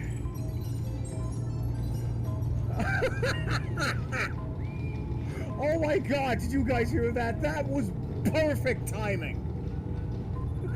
As soon as the Super Emerald theme played, it played at the exact same time as the fucking Windows notification. Oh god, that is a stream highlight. Right fucking there. Oh, what a my very God. appropriate clip to That was come back hilarious. to. Okay, welcome back, everybody. So let's see. We're pretty much at the 30-minute mark of this video. We've got 20 minutes to go. I am getting relatively tired. Honestly, kind of. Oh, shit, Jesus fucking Christ! God damn, good fucking timing. Let me go ahead and catch this thing. I think I'm gonna try a. I'm gonna try a friend ball at the moment because I actually made a psychic Pokemon. My partner in preparation for this week 3. So hopefully I can catch with some other balls. So, all right, finding models is hard. Yeah, I bet. Let's see. Okay, I think I'm pretty much all caught up. All right, let's go ahead and continue. So, here's where we left off. So we left off with with me talking about the solution to like making Sonic games enjoyable to people who don't like and who still do like Sonic games. You know, finding being on the same page. So let's hear a few of the common defenses that people come to justify the whole screen crunching thing. Well, you can solve that problem instantly by pushing down on the D-pad so you can just roll into the enemies. Okay, so I do actually comment on this. Okay, I find it very interesting that that Geek Critique would, watch this moment in particular and then like continue to fucking repeat the whole fucking the whole, like, hold down to roll, the hold down to win thing, like, in a later video, and just, like, completely ignoring this part altogether? Like, what the fuck, dude? Like, where the fuck is your counter-argument to that? To my counter-argument. Here's my counter-argument. That doesn't exactly address my point. Yeah, that's basically what it boils down to, like, in fact, actually, I think I actually, no, I did respond to somebody's, comment that actually, that said, like, this exact same fucking thing. Then I guess that person just completely fucking ignored this part. It honestly kind of makes me question who the hell actually fucking watched my video. Like, did you, like, not absorb this part in particular? Is that why people keep fucking saying this?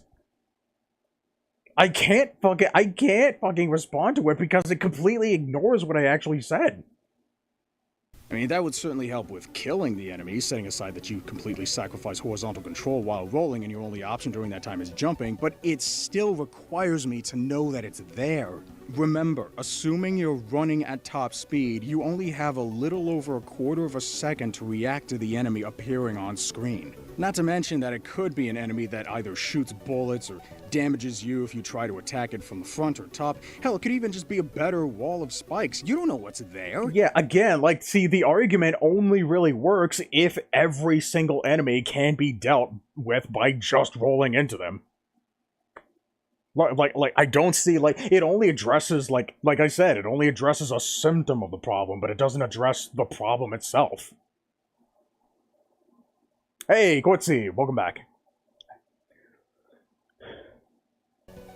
Okay, maybe you do, because you've played this game 12,000 times, but I shouldn't have to. Yeah, I've actually had a discussion with a few people who don't remember virtually anything from these games, and yet for some reason they're able to, like, somehow react to a lot of this shit.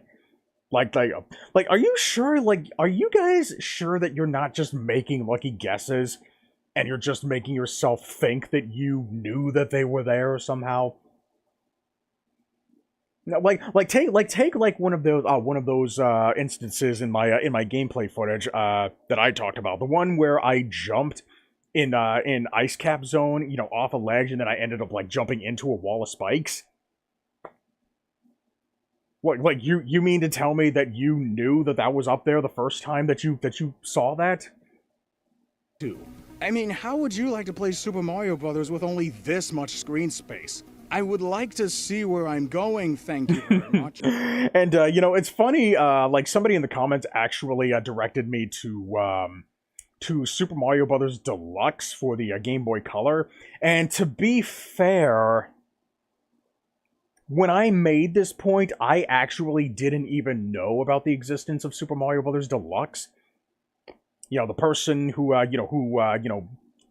directed me to this game, he or she also mentioned the whole, like, screen crunch issue, and that actually prompted me to play the game myself, just so I can see how I can respond to it. And basically, in Super Mario Brothers Deluxe, at least in that game, it tries to pan the camera forward a little bit, in order to, like, not lose so much information that you could use to make rational decisions.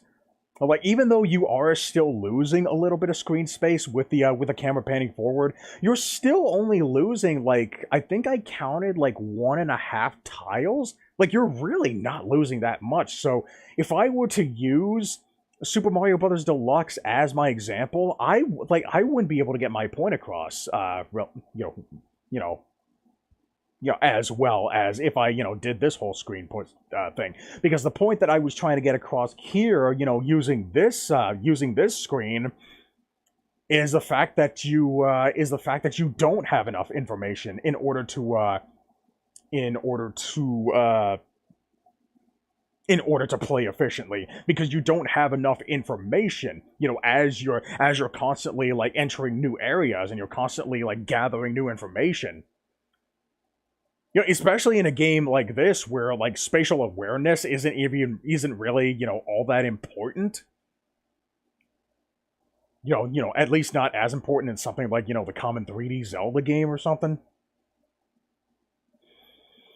Anyways, I have 4 mains that I can have early practice with Smash Remix: Mario, Captain Falcon, Ness, and Jigglypuff. Okay. I want to try to recreate Super Mario Brothers. Really? Huh. Okay. Oh, you don't need to see where you're going. Once you get to this point, you'll already know what's there. Jesus. All you have to do is remember that it's there. Jesus fucking Christ. I hate when people make this argument. Okay, I think I actually have a counter argument after I finish this little thing here. That way, the next time you come here, you'll... Okay, now you're just coming up with excuses. I mean, that would be a valid point for something like the big-ass truck sequence in Sonic Adventure 2, because there's nothing in front of you worth looking out for, and whenever you need to make a turn, well, shit, the boost pads got you covered, so you... And yeah, like, I still believe that a lot of the issues that I point out in this video aren't as egregious in the common 3D Sonic game as they are in the 2D Sonic game. So I think I probably should have just left out 3D Sonic. Like, maybe I should have called this video why I don't like 2D Sonic games. I don't know if it would be worth you know, mentioning 3D Sonic games, even though my opinion on those games are you know, relatively like less I guess if you want to say like asshole-ish. Anyways, you don't even need to do anything aside from just hold down and occasionally tap left and right to keep you on the center of the road. But once I finally struggle my way past all that cheap shit and I hit the next checkpoint, that's it. I'm done with that area. I'm not going back there. Not because I don't have a reason to. Well, I mean, I kind of don't. We'll cross that bridge when we get to it. What about Sonic 4? Yeah, I'll talk about that later. Lost Labyrinth Zone, Act 2. Huh? Are you gonna tell me you don't need to see where you're going there? Hmm? I wonder if somebody actually were to answer this question, would that person actually say yes? No, would that person say no, you don't need to see where you're going in there either? It's basically just another instance of somebody just reiterating an agreeable point that the person, like, heard from probably somebody else. What about Bubsy, huh? Do I need blindfolds for the authentic experience or some shit? That Gear Zone Act 1 is a good song! I wonder, like, how come people never actually say, oh, well, you need to wear blindfolds? Like, that was actually a smart-ass remark, but I wonder if somebody actually made that point before. I would love to see somebody actually try to justify something like that. But the person would probably say, no, you can't, because then you won't be able to appreciate the spectacle. Like, Jesus fucking Christ. It's just like, just look whatever, like just dig in your little fucking grab bag of agreeable points and then just pull out one and then you're like, there you go. That's the whole case right there. Anyway, cheap hits, deaths, and enemy placements, don't try to justify it. What about Bubsy, huh? The next thing about everyone wanting you to replay Okay, so yeah, this is my next the next big point that I talk about here. The next thing about everyone wanting you to replay stages to enjoy Sonic games, and actually I was just talking about this, is so you can get either a higher score or, more commonly, a faster time. So, I took the time to sit down and play Angel Island Zone Act 1 30 fucking times so I could memorize the level and enemy placements to help me get those fast times. And as I was shaving seconds off of my personal best, I just couldn't help but find myself saying, why am I doing this? No, this is a serious question. What do I want a fast time for? What do I unlock when I beat Green Hills Zone Act 1 in under 20 seconds? What do I get for beating the game in under half an hour? Do I unlock new levels, or get a better ending, or maybe a new character, or what? If the game does... And yeah, to be fair, it seems like, I've noticed that a lot of people seem to be, like, coming to like, different reasons as to why you should play a level quickly. You know, some people have even said, oh, you're supposed to play slowly first, and then you're supposed to play quickly. I've heard other people saying, no, you're just supposed to play quickly, always, always, always. You know, some people are jumping, some people are trying to say, fucking, just play levels quick, like, I don't fucking know. But, every single one of these arguments have something in common. You're supposed to play quickly. But, what fucking reason do I have? I get into that now. Like, what fucking reward does this game have for me if I beat a level fast enough? And I actually do get into one of the common answers later on in this video, so we'll hold off. I know people are gonna fucking saying it right now, but I do address this later on in the video, so stick with me. an hour? Do I unlock new levels, or get a better ending, or maybe a new character, or what? If the game doesn't reward me for getting... Yeah, I actually kind of saw I saw an opportunity to do like a quick little joke here because I finished a level in 1 minute and 6 seconds and I had 66 rings. So what I did was that I actually found a 666 emblem, and then I basically plastered over it the other 1 minute and 0 thing to cover those numbers up, and then to you know, just so the only numbers that are displaying are, you know, 666. Yeah, that was basically the other reason for that there. I don't know if anybody I don't know if you know, anybody noticed that or bothered to stop to look at that. Yeah, I plaster a lot of you know, like hidden, I guess, you know, things that are like hidden in plain sight, you know, hoping that somebody would you know, find like connections to them somehow, but I don't think anybody noticed them. If the game doesn't reward me for getting a fast time, well, I'm not gonna go for it because I have no reason to. Yeah, I know that there are games like Sonic Advance 3 where you get medals for beating levels under the target times, but that's only something to do on the side if you want to. Boss battles in time attack mode for getting a gold medal in every single stage, yeah, no, that's not something worth going out of my way for. That sounds more like a pain in the ass than it should be for something so minuscule. I'm honestly not sure if getting gold medals in every single level in that game actually nets you something substantial or something you know, substantive, something like I'm not necessarily like looking for something to the degree of like Sonic Adventure 2, like getting A ranks and fucking everything, but you know, something that's, you know, worth going for. Oh, and also the, you know, the gold medals have to be, they actually have to be like a reasonable challenge that doesn't, like, especially in a common game like the Sonic Advance games that have a lot of fucking, like, screen crunch in them. Even more screen crunch than the common Genesis game.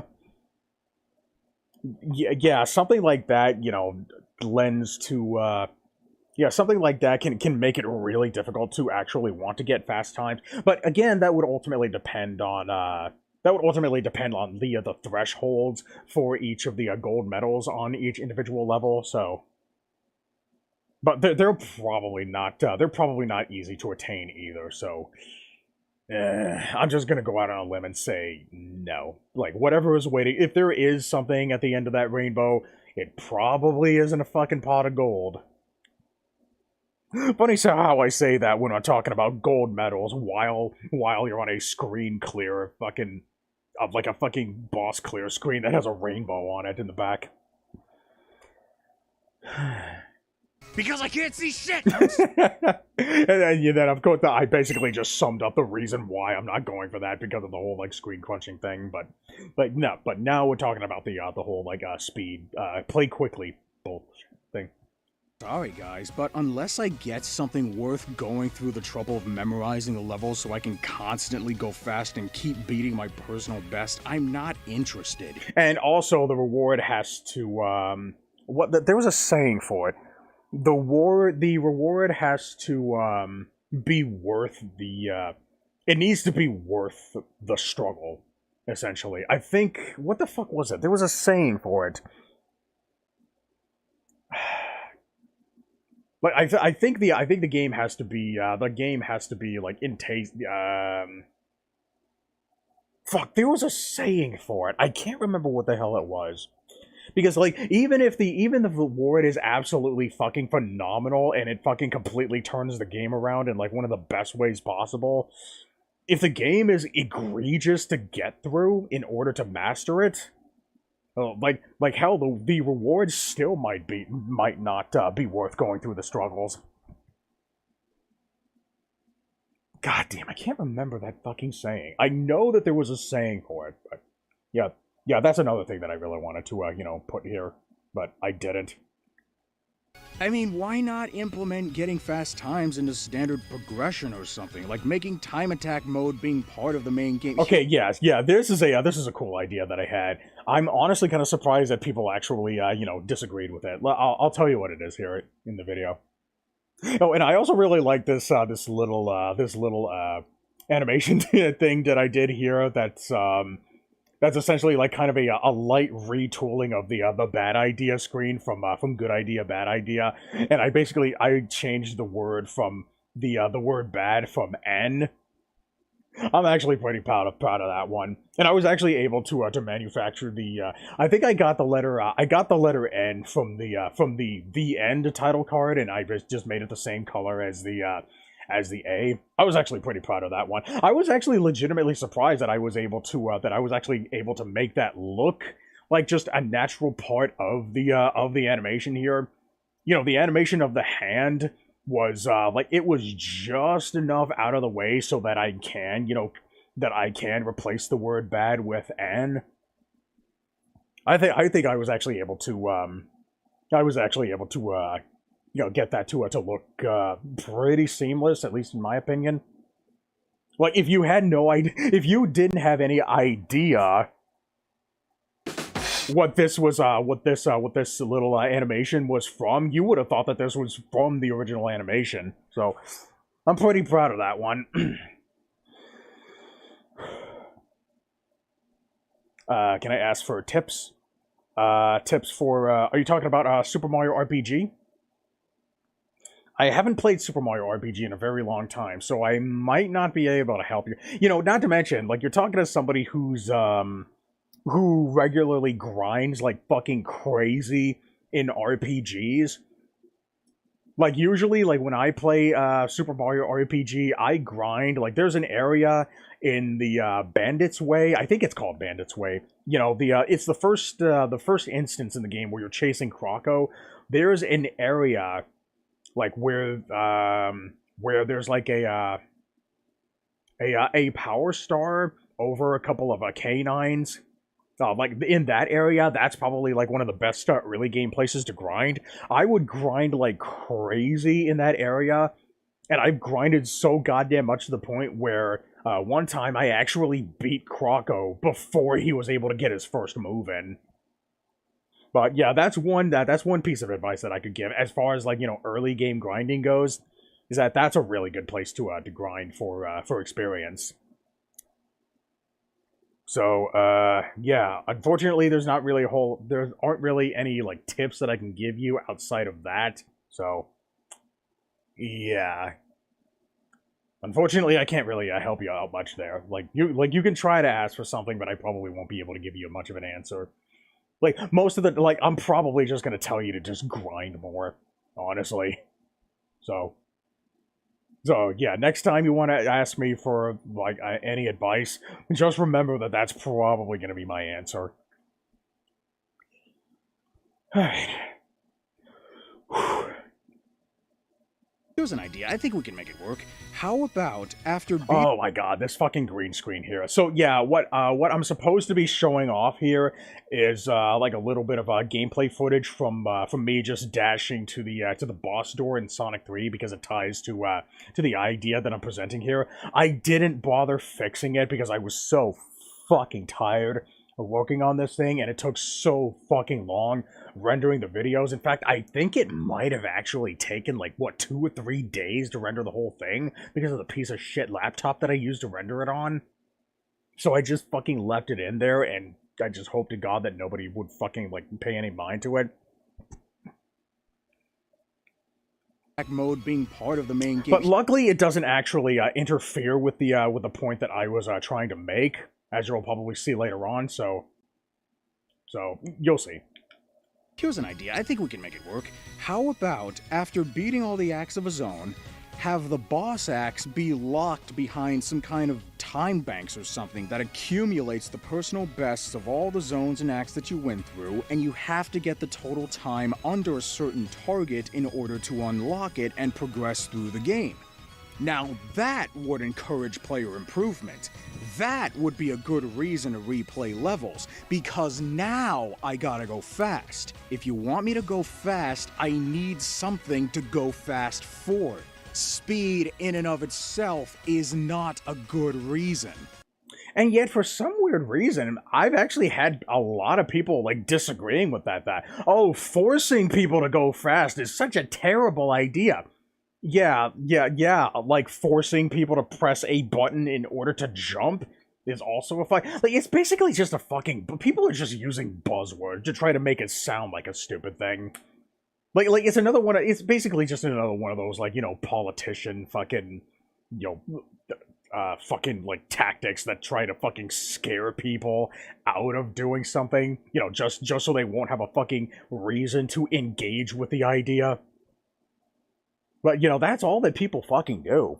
Yeah, exactly. You know, especially considering that so many people tell you that you gotta go fast in order to enjoy something, when I actually try to offer a solution that does require people to go fast in order to progress, that requires people that to replay multiple levels in order to get faster times, and like the thresholds don't even have to be that fucking large. Like if you if the level, like, you know, just casually takes like, you know, like a minute to go through, or a minute and 30 seconds to go through, and you had to beat like you had to beat like 3 levels like within a grand total amount of time in order to unlock this time bank.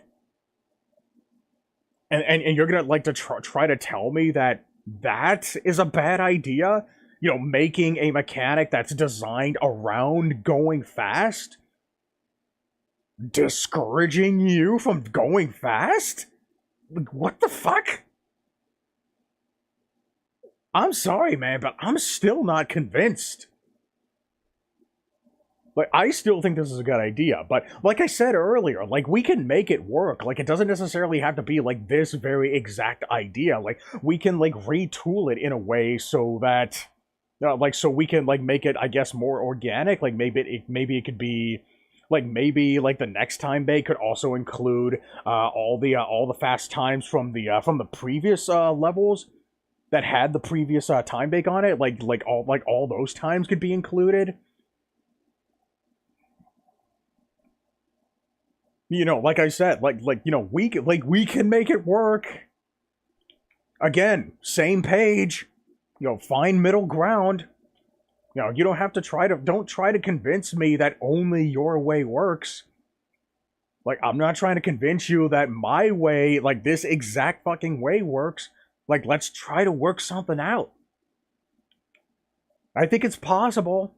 It may be hard, but it's not, like, unachievable. Let's do it. Yeah, like, speed is needed for strategy games, because, like, speed is needed for like, strategy games, because, you're needing to think ahead of your opponent and attempt to, move first to knock them out instead of the other way around. I think that would ultimately depend on whether or not you were, like, working under the pressure of a time limit, maybe. Like in Smash Brothers, you need speed to be able to take out the opponent first. Yeah, not only speed, but you also need to be able to understand what your opponent is trying to do. You would need to understand why, why the opponent is doing the things that they usually do. How does the other person play, and how can you use their gameplay styles like to your advantage to try to get them to do things, to get them to fuck up so you can take advantage. You know, there are plenty of things that go into you know, winning a match in Smash Brothers. You know, trying to get your opponent to throw out a smash attack just so you can, you know, run in and punish. Or, like, make the Chaos Emerald stages more speed-based. Like how some medals on Sonic Adventure 2, you need high speed. Yeah, well, I was more so talking about... like, just a general progression through the game. You know, tying speed, tying fast times to to progression. That's why I recommend the time banks. Like this kind of thing. Like, I'm not necessarily looking for something that's tied to special stages or just optional stuff. Like, this is primarily because, you know, since Sonic games are supposed to be about speed, I think maybe the nature of progressing through the game should also require speed. You know, that's what I'm looking for.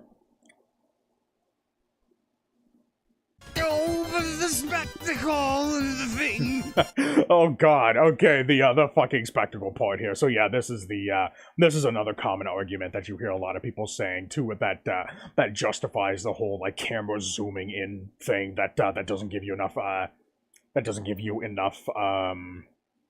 information to make rational decisions.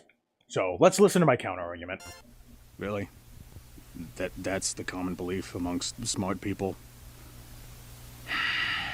Okay, then. Spectacle is really only there to be visually pleasing and plays no part in the gameplay. Usually it doesn't. I can't really think of any examples where spectacle is directly tied to gameplay. The closest example that I can think of off the top of my head is the Balan bouts for Balan Wonderworld. I really need to rewrite my review on that game. I do kind of have it on backup, but I wrote it under the mindset that I was going to make a video about it. But now that I'm writing reviews on Infinite Backlog, I can probably do something to make it work from a writer's perspective and not necessarily from a video creator's perspective. But basically, in that game, it's probably not the best example to use, but I do think it is a good example to use. Is that the spectacle is tied to the gameplay in the way that Balan bouts work is that they're essentially like button time mini games, where they're not necessarily quick time events. They're more like I guess accuracy time events. You know, like I'm talking about something where like a button appears on the screen and then like a large circle just slowly encompasses it, and then when the circle touches the button, then you press the button in order to make something good happen. Like, it's basically like a quick time event, but instead of reacting quickly, you have to like time the button press. So Balan Wonderworld does something like that, but it does something interesting. Is that it tries to tie spectacle to the button event by making the action happen, and then at some point during the action, a silhouette of Balan will slowly start zooming into like Balan's like actual model itself, and the moment that it lines up onto Balan, then you press the button. I think that's an example of a spectacle being tied directly to the gameplay, because it has a much more because it actually kind of requires the or I guess it forces that makes it bad. Sonic Forces is bad, so that means forcing stuff is bad. God, I can't believe people say that. Okay, it basically requires, I'm still pissed off about that. It requires the player to be observant about like what's happening during the spectacle in order to observe like when the shadow is going to line up with fucking holy shit. Mission! In order to accurately and efficiently analyze exactly when the shadow is going to line up with Balan himself, and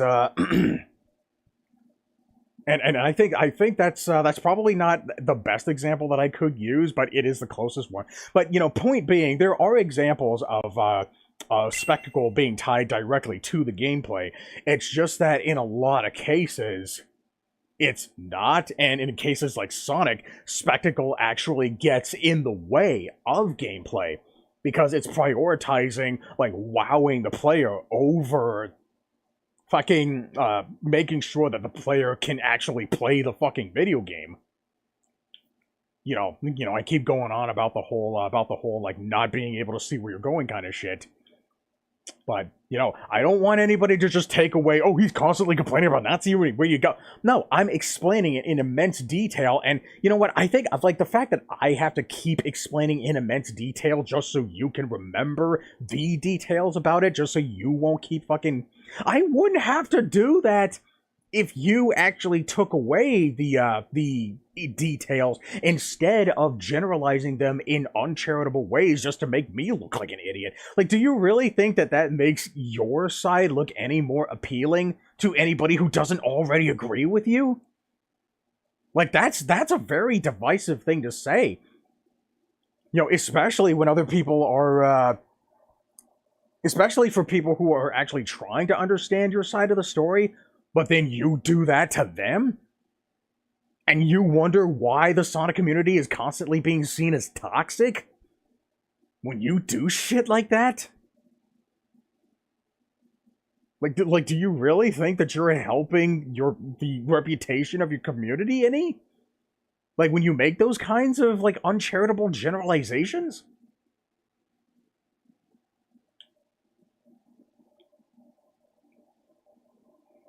Smart people. Anyways, let's continue. Okay, then. Spectacle is really only there to be visually pleasing and plays no part in the gameplay. Sure, it looks cool, but so are most of the rides that exhibits ever pimped out. Yeah, I remember that when the news came out about Pimp My Ride, not actually making the like a lot of the cars that were broken down that were being pimped out by Exhibit, they weren't actually fixing any of the cars. They were just fucking making it look nice. Gameplay. Sure, it looks cool, but so are most of the rides that exhibits ever pimped out. I think maybe the point that I was trying to make here with that example is that what I was trying to say was that how do I want to put this? You know, just because something looks good doesn't mean, like, that should not be a substitute for, you know, the game playing well. And I think my my reason for bringing up the whole, like, Pimp My Ride thing is that it's equivalent to, you know, the whole thing where, you know, them making the broken down cars actually looking fucking amazing on the outside, but not actually doing anything to to get the car to run efficiently on the inside. I think I'm sure that I'm sure there's like a connection to be there. I think I might have just had a brain fart. Maybe I'm just getting really tired. But hopefully I made sense. Hopefully it made sense to something. Maybe I'll come up with a better answer once I guess maybe once I get some sleep. But I'm already fucking 35 minutes in, and I've only got 15 minutes left. So let's fucking see this through to the end. Gameplay. Sure, it looks cool, but so are most of the rides that exhibits ever pimped out. On the outside, they look bitchin', but on the inside, they do nothing for me. I can get the same amount of enjoyment from witnessing spectacle, if not more, by just watching a video on the internet. In fact, this is the same. In fact, you can actually make the same argument for a lot of these all these I guess, video games that are being treated as, you know, all of these movies that are basically being sold as video games. You know, video games that basically prioritize story and characters and immersion and spectacle and world building and immersion and immersion simulations and immersive sims. That's what people fucking call them. Like, why can't they be, like, why is it wrong for a video game to just be a video game? Make fucking video games. I don't want works of art, dude. Like, stop trying to fucking wow me with, like, giant epic fucking orchestra shit. I want to play a video game! Yeah, like, just because Sonic Mania looks good doesn't save its flaws. Yeah, like, anybody can easily just look at a gameplay video and say, oh my god, it looks fun. And then... like it kind of goes back to the whole like that whole argument where I still remember people telling me you should just let all the good stuff distract you from the bad stuff. So basically, ultimately, what they're saying is just don't say anything about the flaws. I mean, you can, but you know, you keep it to yourself. Like motherfuckers, stop trying to fucking say things that you think I want to hear just because you think that'll get me to shut the fuck up. It's like these people are trying to fucking have it both ways. You're not trying to run for fucking president. Leave that up to fucking actual politicians. Leave that up to fucking Kamala Harris and Donald Trump or whatever. Or I guess Joe Biden if he's still miraculously alive somehow. Quick, somebody tell him. Sorry, but whether the reward is spectacle or speed itself, I'm more concerned about overcoming the challenges set forth than doing it as fast as humanly possible, because I am not a speedrunner. Like I said, speedrunning a game should only come second to just enjoying a game. And I know that Sonic games are not purely for just speedrunning only. Because I liked these games as a kid. But to be fair, though, I think this actually kind of I think I was just saying this. This was probably just another one of these moments where I was just telling people what I thought that they wanted to hear. Sonic games are not only for speed running only.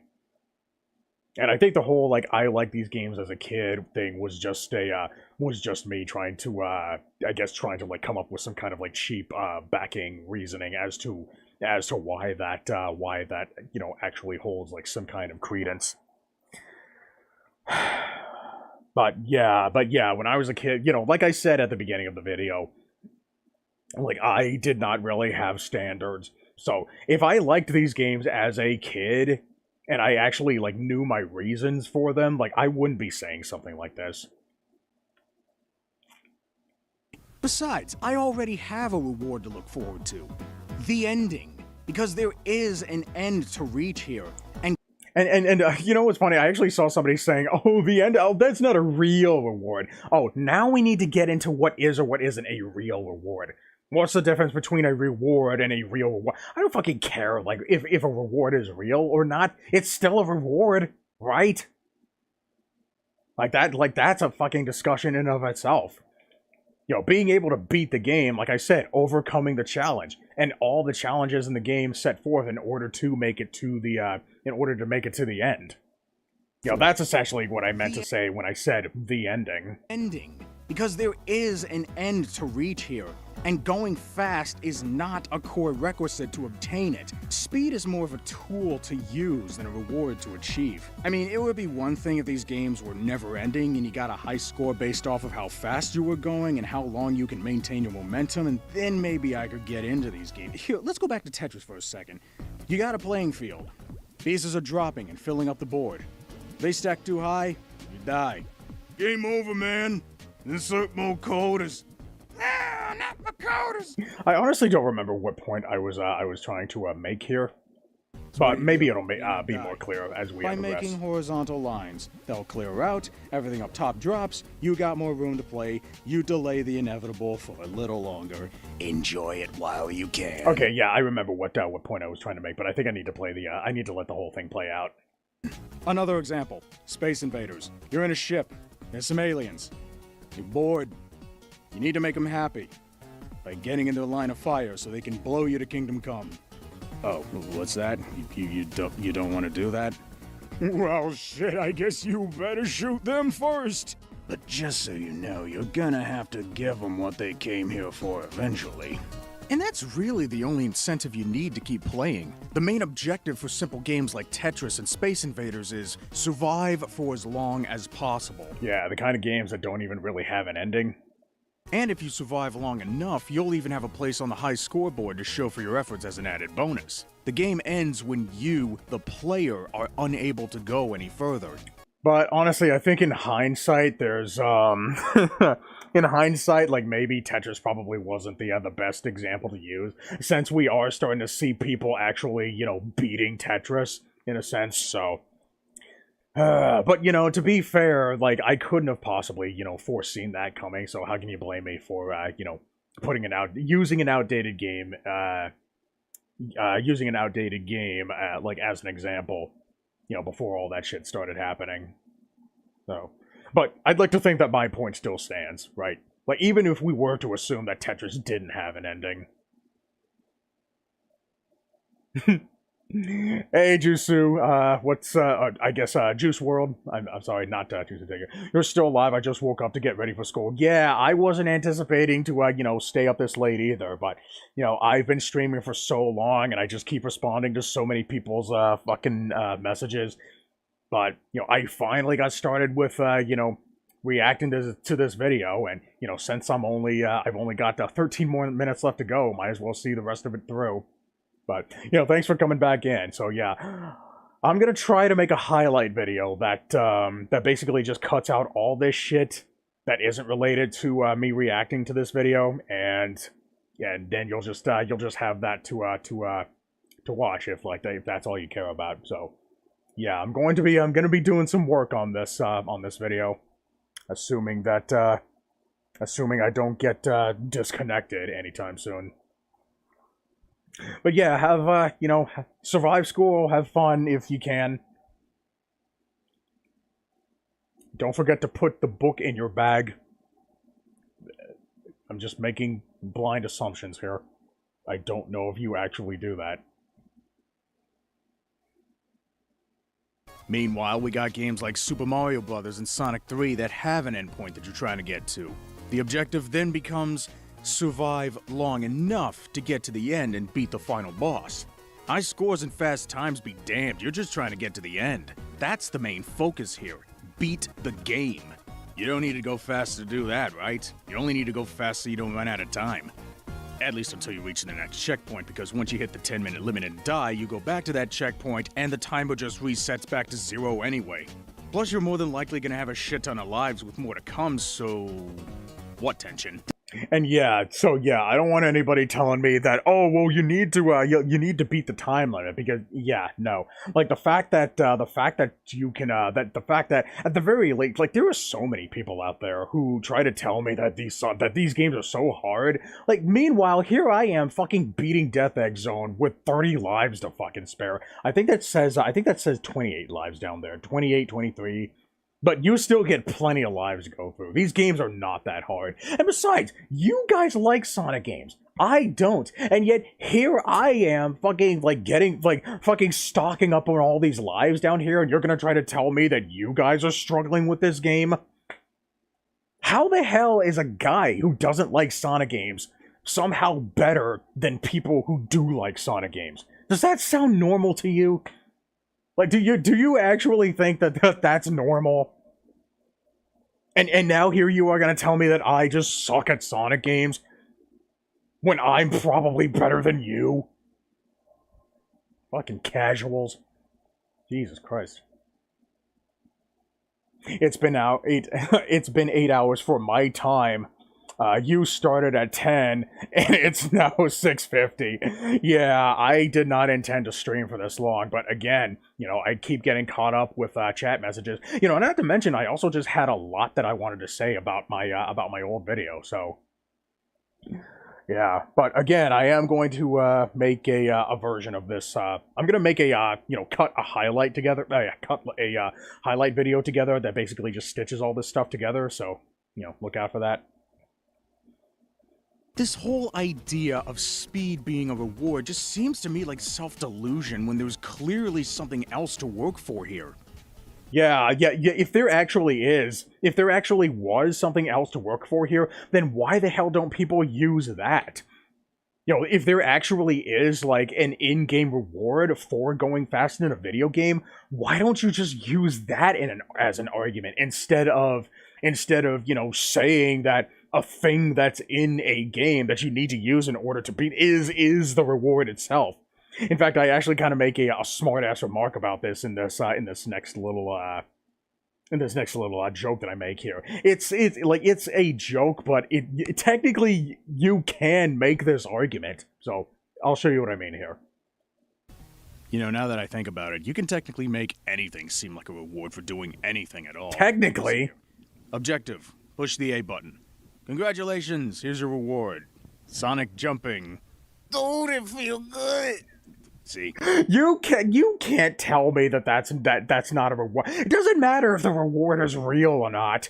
You can make anything a fucking reward. I could argue that, like, my reward for like cracking my knuckles is getting the air out of them. Like, I could argue that my reward for I guess inhaling every now and then is, I guess, like, staying alive for a little longer.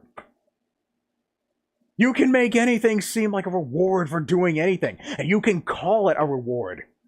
You know, to make it sound like you achieved something special.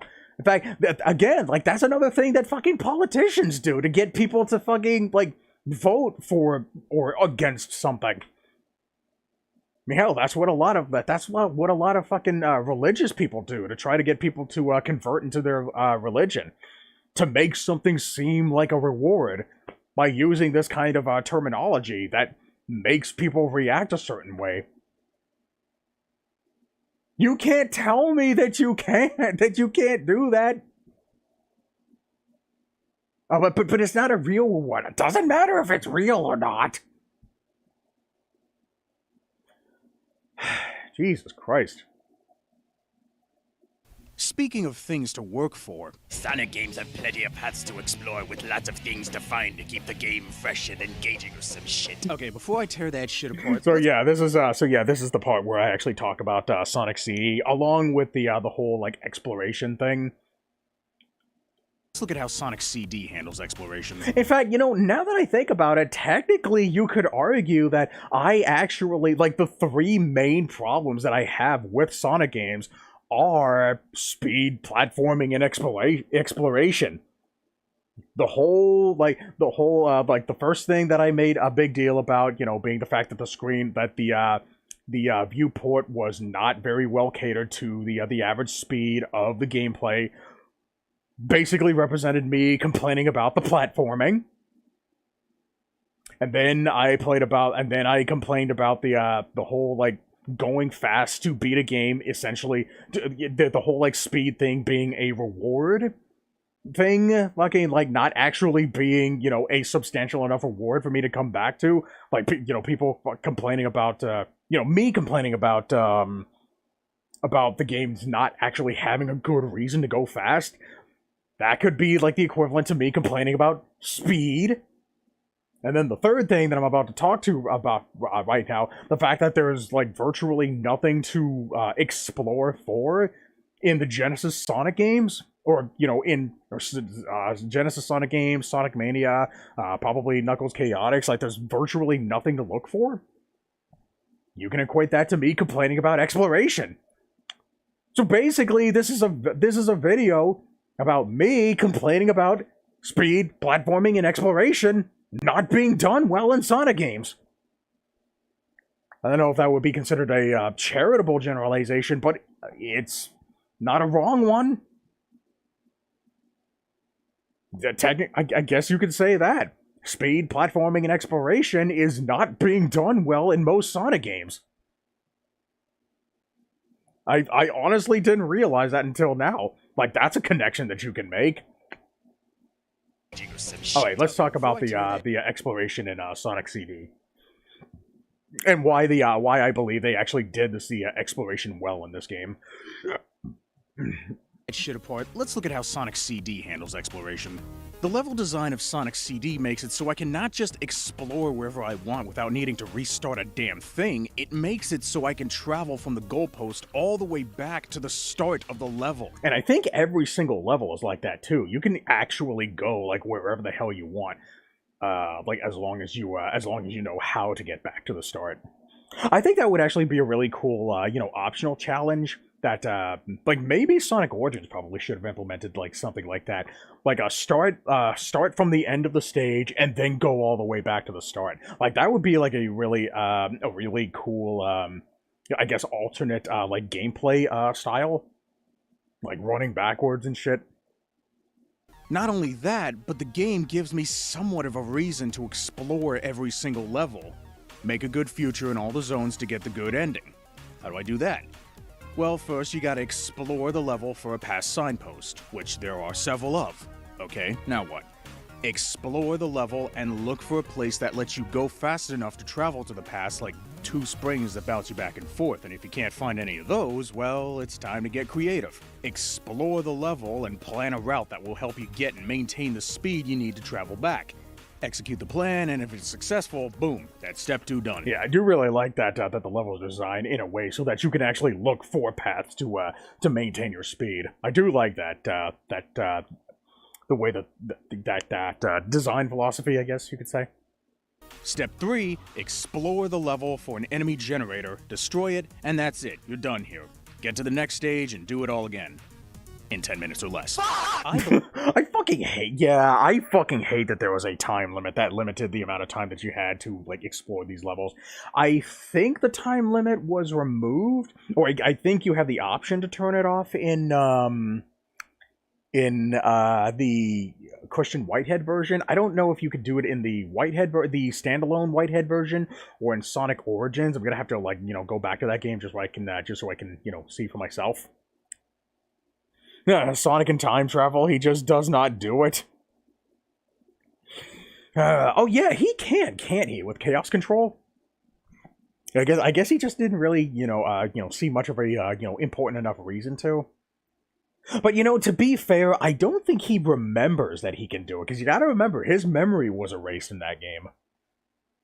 And that probably includes the whole, like, time-traveling thing as well. What the fuck was I talking about? Oh yeah, the fucking time limit thing. So yeah, I hate the fucking time limit in this game, especially in a game that prioritizes exploration above all else. But anyways, the point that I was making is that there are, like, plenty of good reasons in Sonic CD to explore. Like, you don't necessarily have to explore in order to beat the game, but exploring is something that you can do, especially when it comes to getting the good ending and trying to make a good future in every single zone in order to achieve that good ending. Either that, or you can just get the time stones. I think I actually make that comment in this video, too. And also, something else I wanted to say is that the reason why I didn't mention the Metal Sonic holograms was because those are not necessary for creating good futures. You only need to destroy the enemy generator. Destroying the Metal Sonic holograms are only for, like, bringing all of the wild life back to the land. But that's inconsequential. It's basically just for like aesthetic purposes only. So I didn't know if anybody knew that. So I just wanted to mention that. But it is something that you can do. It's just not a very important thing. So on this game, the box says that Sonic can time travel at his own speed, meaning that he times travel just by his speed alone. Huh. Oh, wait, no, you're talking about Sonic CD. No. I was talking about Sonic 06. I didn't know if you knew that, but yeah, this is the only other game where I've actually seen Sonic time traveling. Well, I guess unless you want to like also count Sonic Generations, but he wasn't doing any. I don't think he was doing any of the time traveling. Like, he was caught in a time travel like prison. Considering that the white world is a place where time doesn't exist. Oh yeah, I was talking about Sonic 06. I didn't know if it was if there was like a confusion there. All right, so what do we say here? I believe Sonic CD does a fair job at being a game about exploration. The level design allows me to go wherever the hell I want, gives me something to look for, and rewards me with a good future, and then later a good ending for all those good futures. Or you can just reach the end with 50 rings in hand and get the time stones. Learn to appreciate options! Console Wars in a nutshell. Console Wars in a nutshell. Learn to appreciate options. Unfortunately, nobody seems to have. I do agree that the future signposts only really serve as obstacles to be avoided because there's virtually no reason to go to the future. Plus, you're already going to be in the future in Act 3 anyway, so that one I'll give you. Stardust Speedway can go fuck itself, though. Title Tempest drew cool. I honestly don't understand why everybody loves fucking Stardust Speedway anyway, so much. Like, yeah, okay, fine, the music's good, but Jesus fucking Christ, it is so goddamn confusing to navigate this fucking level. The fact that there's, like, everything just looks like a fucking garbled mess with all these different, pipelines to run through. Like, it doesn't really seem like there was, like, any cohesive, like, any kind of, like, cohesive, like level design going on anywhere. No, not to mention the fact that there's also, signposts that you can hit in order to, like, travel behind the level to basically travel into, like, a different like mess of, like, jumbled pipes and such. Like this is such a confusing fucking level to navigate. Like, I cannot tell you, like, how fucking long I got lost in a level like this. In fact, it's even possible to fucking soft lock yourself in this level. I do not like Stardust Speedway. Not in the slightest. I beat Sonic CD, it was really easy, actually. Yeah, there are plenty of reasons why I can only give Sonic CD, like, a 6 out of 10, maybe. I was actually considering, like, maybe dropping it to a 5.5 out of 10. But I was saying, like, if you want to like go the extra mile and get the good ending, that's like that. That's basically how the game, it doesn't really like require exploration. It only like encourages it primarily for like one of the methods for getting the good ending. So yeah, I wouldn't. I don't think I would call Sonic CD like a confidently good game. I would just call it like maybe above average. It's a competently designed game. They fixed it in Mania. It's way better now. Yeah, it is actually better in Mania. I will give you that. And I haven't even played Mania in a very long time, so I've never played Mania Plus though. But yeah, it is better in Mania. Go fuck himself, though. Title Tempest, you're cool. Don't let the man get you down. And you too, Laughing Zone. Y'all can hang with me anytime. Okay. Question. Am I a fucking weirdo for preferring the water levels in Sonic games than most other levels in Sonic games? The reason why is because the speed that Sonic travels in water levels, they actually complement the viewport size way the hell better than when you're outside of water. Especially in places where you're like going faster than top running speed, or even like at about approximately half running speed. Actually, wait, no. It was better. Like it was designed better around like half top running speed. As it is in in the common like underwater level. Yeah, the only thing that you would really have to like keep an eye on is just the amount of air that you have underwater. But as long as you're just keeping an eye out for all of those air pockets that are scattered about, and you take like virtually every opportunity you can to get to refill your air from those air pockets, then you should be good for the most part. I know that there are a few instances where sometimes an air bubble won't come out in time. Like, I distinctly remember Scrap Brain Zone Act 3 having those air pockets like taking so goddamn long, like taking upwards of 20 seconds or so before it finally gives you an air bubble. But that never happens in Labyrinth Zone. Labyrinth Zone is fine. Like, you almost always get air bubbles like when you need them. You just gotta stay on top of it. So yes, the Negative Ion likes water levels in Sonic games. I think they're designed better around viewports than regular Sonic levels. But anyways, that's beside the point. Let's continue back on. I bring up another example, and also this next example is where I bring up where I return to the whole like special stage thing where I teased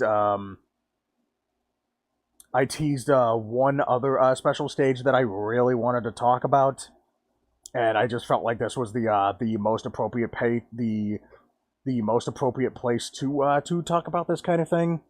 Yeah, just because it would make the most sense, and I think this would actually I think this is probably like the well, we'll get to it. Another example of exploration done right is Sonic 3D Blast, because again, you have something to look for and you're free to travel wherever you want in a level. I think the exploration was actually done better in Sonic 3D Blast primarily because exploration is required in Sonic 3D Blast. And I think I actually explain like how it's executed in this game. So you have something to look for, and you're free to travel wherever you want in a level. The difference here, however, is that exploration is necessary to progress through the game, while Sonic CD's exploration was only optional, hence why I said you had somewhat of a reason. In Sonic 3D Blast, your objective is to explore the levels for sets of 5 flickies, then bring them all to a giant ring. Also, because you're not being pressured by a 10-minute time limit, not only can you take as much time as you need to complete the objective, but you can also freely traverse the levels at your own leisure if you so wish. The level design allows such a thing to be possible. Hell, you could even go back to certain sections in an act if you want, which can be really useful if you choose to look for 50 rings to bank with either Tails or Knuckles to play the special stages for a chance to get the Chaos Emeralds. And honestly, I think for a game like this, I don't think it was even really necessary to use the director's cut that was made by Game Hunt, because I think vanilla Sonic 3D Blast is already a good enough example to prove my point. And I actually did do a full live stream of the director's cut, and I think that actually is the definitive way to play Sonic 3D Blast. But if you don't already I know not a lot of people really like Sonic 3D Blast, primarily because it's just not a 2D Sonic game.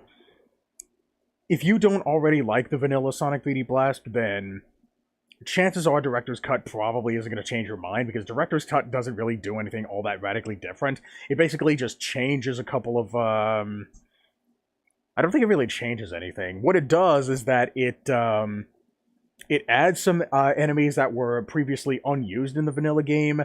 It displays the timer in the top right corner, and it gives you a time. It shows you, how much time you have left, in relationship to the, for the purpose of trying to, get a quick time bonus. But I don't think it has the 10-minute time limit. I hope to God that it doesn't.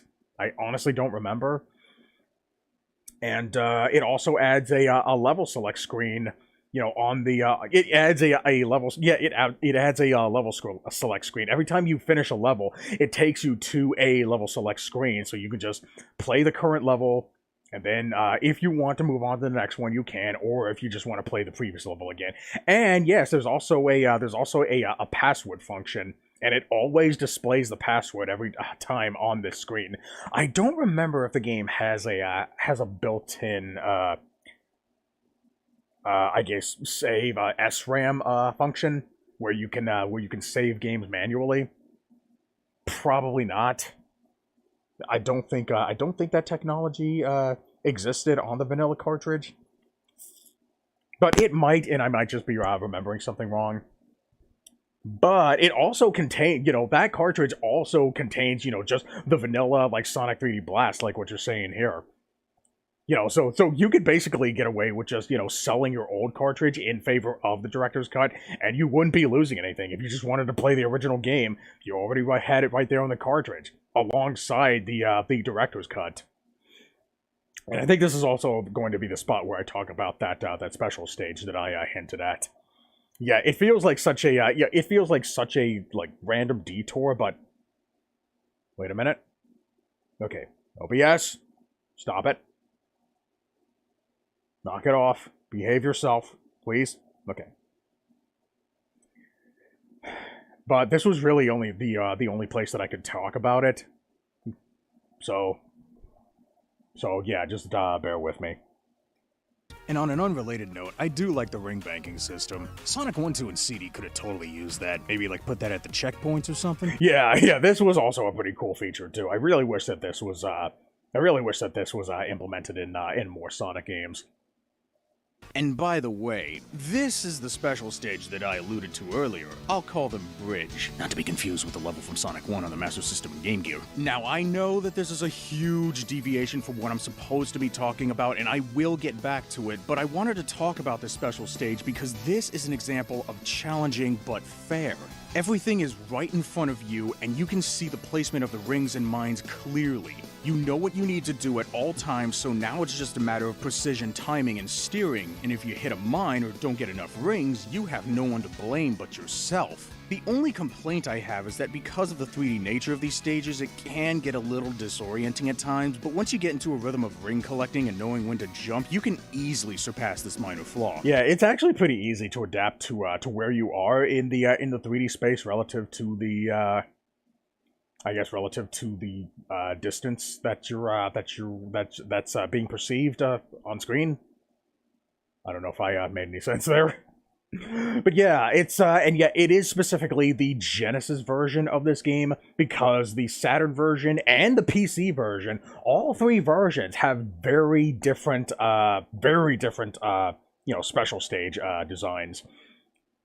You can't just play the Saturn version, play a special stage, and then jump into the PC version, and then play a special stage there and expect, the game to play the exact same way. They're all, radically different from each other. Just thought I'd point that out. Aside from that, I just love these stages. I think the difficulty curve is just right throughout all 7 stages, and I was able to beat them all on my first try. It still got pretty tense in the later levels, and the only 2 times I hit a mine, honest to God, felt like it was my own fault because I lost focus for a second both times. And man, it felt good. I just had a lot of fun with these stages, even if they did only last for a few seconds each. Yeah, and I think I did a really good job explaining how well done these special stages were. I don't think I really needed to elaborate on anything. Yeah, I probably wouldn't change anything about this part. I really wish that there was a better place where I could have implement that. I could have put this thing here, but I think like maybe I probably could have put it at maybe I could have put it like near the end of let's see, where do I start talking about it? Yeah, I start talking about it. Yeah, I pretty much finished the what's it called? The whole viewport not being like I'm trying to get used to saying it a different way so people don't say that you're going too fast. Like, shut the fuck up. I'm trying to change that. This part right here, where I move on to the next point. I probably could have sandwiched it in here, but I had already made my decision, so. And besides, like, I was already talking about Sonic 3D Blast anyway, so I guess it just kind of made more sense to talk about it here. But, whatever. Anyway, back to the exploration thing. Now, what about Sonic 3? Well, it's also only optional, but Sonic 3 has giant rings that contain Chaos Emeralds. So why do you want the Chaos Emeralds? Well, aside from being able to become Super Sonic, there is a good ending to this game. I want to get that ending, but I can't get to it unless I get those damn Chaos Emeralds. So, even though it's only optional. Let's go get them. So how do you go about doing that? Well, you need to find a giant ring in the level that'll take you to a special stage. Turn all the blue spheres red to clear the stage, and you'll get a Chaos Emerald. Repeat the process until you have all 7. Okay, sounds pretty splendid. Man, I've been playing this. All right. So yeah, this is the part of the video where I actually point out the problem with hunting for emeralds. And I think it's important to compare this to the 2 previous examples, Sonic CD and Sonic 3D Blast. I still think that Sonic 3D Blast is a better example to use, primarily because it requires exploration. Actually, no. I think Sonic CD is better because exploration is optional, and also the exploration in Sonic 3 is also optional. So, like, yeah, maybe Sonic the CD is a better example to use. Okay, sounds pretty The splendid. difference, however, is what you're about to see here. Man, I've been playing this level for a while, and I still haven't found any giant rings. I can't help but feel like I didn't do a good enough job searching that last part there. Here, let me just go back and see if I missed... Oh. I can't. You fucking asshole. Why do I have to restart the entire goddamn zone just to go down a road I didn't go before to check and see if a giant ring was there somewhere? Yeah, I don't think I ever came across a single level in this whole game where I could actually travel from the end of the goalpost all the way back to the start. Let's see. Obviously I can't do it because, the invisible wall, once you get to the quote mid-boss of Act 1, which was basically just servicing as a cutscene transition. I don't think you can do it in Act 2. No, I don't think you can do it in a single act in this game.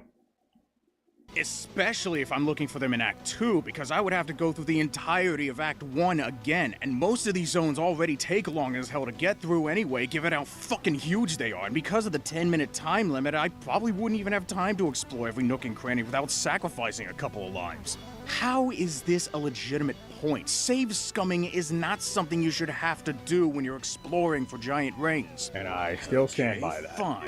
2 can play that game. Okay, so yeah, I think a lot of people have been, mistaking what I'm about to say next here as, like, a legitimate point. But what I'm actually doing here is that I'm making a point that uses their logic instead. Because, like, if you're going to accept that, that save scumming is a legitimate thing that you can use, if you're going to, like, accept that, that like that it's okay to essentially do things that's outside of what the game intended, then I should also be allowed to make this kind of argument, and that should be allowed to count too. Once you beat the final boss, you unlock the stage select feature, and all the giant rings you found respawn and will never disappear again if you reload the save. So, what the hell is stopping me from reloading into Angel Island Zone and just jumping into that one giant ring near the beginning over and over until I get all the Chaos Emeralds, and then reloading back into Death Egg Zone and beating it again just so I can play the Doomsday Zone and get the good ending?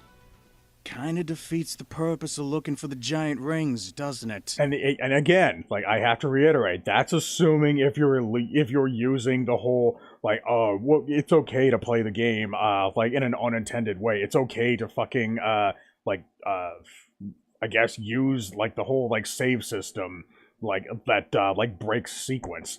Like, if you're gonna say that that's okay to do, you also have to say that this is okay to do. Like, I'm trying to fucking... like, I'm trying to give people an out here, essentially. Anyway, once I do collect all 7 Chaos Emeralds, then my main focus becomes collect 50 rings, pray to God you don't get hit on the way up there, then transform as soon as you can to reduce the risk of losing your rings. What that also means is that I'm no longer searching for anything anymore. If I enter another giant ring, it takes away my Chaos Emeralds along with my ability to go super until I beat 7 more Blue Sphere levels. And to be fair, I didn't notice this earlier, but I think the only place where you can submit the Chaos Emeralds to the Master Emerald Shrine place here is in the Chaos Emerald Shrine, the fucking giant ring that you see Knuckles coming out of in Angel Valley Zone Act 1, like when you first get started with that section.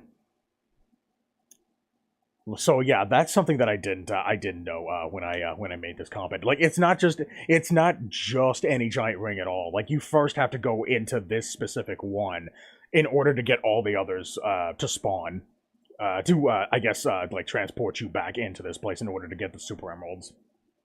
So that's something that I probably should have. But even if I did fix that little fuck up there, I still think that my point still stands here. I've already met the good ending requirements. I don't need the giant rings anymore. And if I do get all the Super Emeralds, the giant rings don't take me to Blue Sphere anymore, and now they just give me 50 rings for the transformation, which is fine, but since there are already rings and ring boxes littered throughout the level, it's really not worth going out of my way to look for them anymore. Even when I'm invincible from being super, I still have to worry about not getting crushed unfairly, and there is a lot of that. And because being super also makes me go much faster and controlling Sonic feels much slicker, I would argue that that makes me have to be extra careful when traversing through dangerous places where I could die, because if I'm not, I risk getting crushed without seeing it coming. Yeah, Jesus fucking Christ, I almost died in there. This especially becomes a problem when I'm jumping around in certain places with platforms that are either small and require precise jumping or unreachable without going fast to get to it. Thankfully, Sonic 3 Complete allows you to disable Super Mode whenever you want, but then that would put me at a risk of losing all my rings, and I would have to start over if I get hit. Plus, if I cancel while I'm under 50 rings, I would still need to build back up to 50 before I can turn Super again. It's like picking... Yeah, I don't think there's really anything else I need to add there. Like, I think I've already do a pretty good job with, pointing out the flaws with, having to choose between Super Sonic and regular Sonic. Yeah, I don't think I need to add anything there. You're poison, man. No matter what I do, no matter how I play or who I play as, I just can't bring myself to like Sonic games. If I try to go fast, it's frustrating. If I go slow... So yeah, basically what you're watching now is just me wrapping everything up. To like Sonic games. If I try to go fast, it's frustrating. If I go slow, it's boring, and hell, even if I go slow, I still have to deal with some frustration. The only Sonic games that I do... Yeah, that was fucking bullshit. Slow, like you fucking make me think that that's a safe spot that I can jump on, only to fucking pull that shit there. What the fuck? Great game design. Great. Yeah, say it 40 more fucking times. Maybe then you'll fucking convince me. The only Sonic games that I do like are mostly ones that people don't like. I like Sonic Free Riders, for fuck's sake. I got all the achievements for Sonic Free Riders. Someone tell me that's normal. I love that fucking Ego Raptor ass animation. God damn, I hadn't been to True Achievements in a very long time. And I haven't forgotten about the Xbox 360 Retro Viewers Choice thing too. I'm still looking for that on like, you know, whatever websites I can get them on. A slight tangent. But yeah, I actually do kind of like Sonic Free Riders. I wonder what I'd think of it today if I still played it. I think the main reason why I had a relatively easier time controlling that game is primarily because of how my room is designed. You know, I think I just you know, I had a solid wall. You know, I used to have a bed that I could easily, like, you know, put up and, you know, put away into, like, the wall just to give me more room. I don't know if I'll be able to, you know, play it efficiently anymore, you know, with my current setup. But, you know, even then, and I think it's also because I just had the correct kind of lighting that could help the sensor read me better. And if that is the case, then, yeah, like, that's still something that shouldn't be, that really shouldn't be, you know, ignored. You know, I don't think, you know, nobody should ever need to have a specific, like, lighting setup and a specific wall color in order to get the camera to recognize you, which probably played a role into, like, you know, why the Kinect Center was such a, you know, an infamous device. And it was having a hard time reading a lot of people. I guess I was just one of the lucky ones. You know, one of the people who actually had an easier time, you know, working with this kind of thing. And if I can still use it today, I would really like to be able to, you know, play a collection. If I can use my Kinect sensor for this modded Xbox 360 that I'm looking for, if I can use that, maybe I can, you know, install a couple of Kinect games and then, you know, see if they, you know, stood the test of time. You know, one game that I've been really curious about again, is called, I think it's called, like, what's it called? Like, Freaky Flyers? Like, Freedom Flyers or something? I think it was basically, like, the last ever Kinect game ever released before, you know, before they pulled the plug on the system. And then there's also Adrenaline Misfits, which is basically a Sonic-less, I guess, snowboarding game of sorts. I was really, I really wanted to try that one out. I actually have it sitting in my library right now, but I never actually, you know, spent a lot of time on it. So maybe that'll be the first game that I install. Or maybe it'll be Sonic Free Riders, I don't know. But we'll see once I actually get my 360.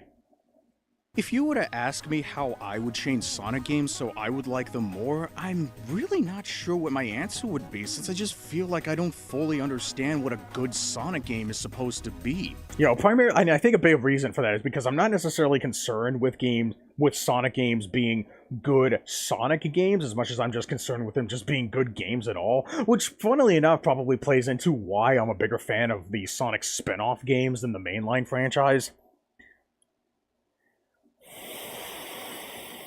I really want to play Team Sonic Racing. I have that on Steam, but I want to look for an opportunity to play that one. But point being, I'm a bigger fan of the spin-off games.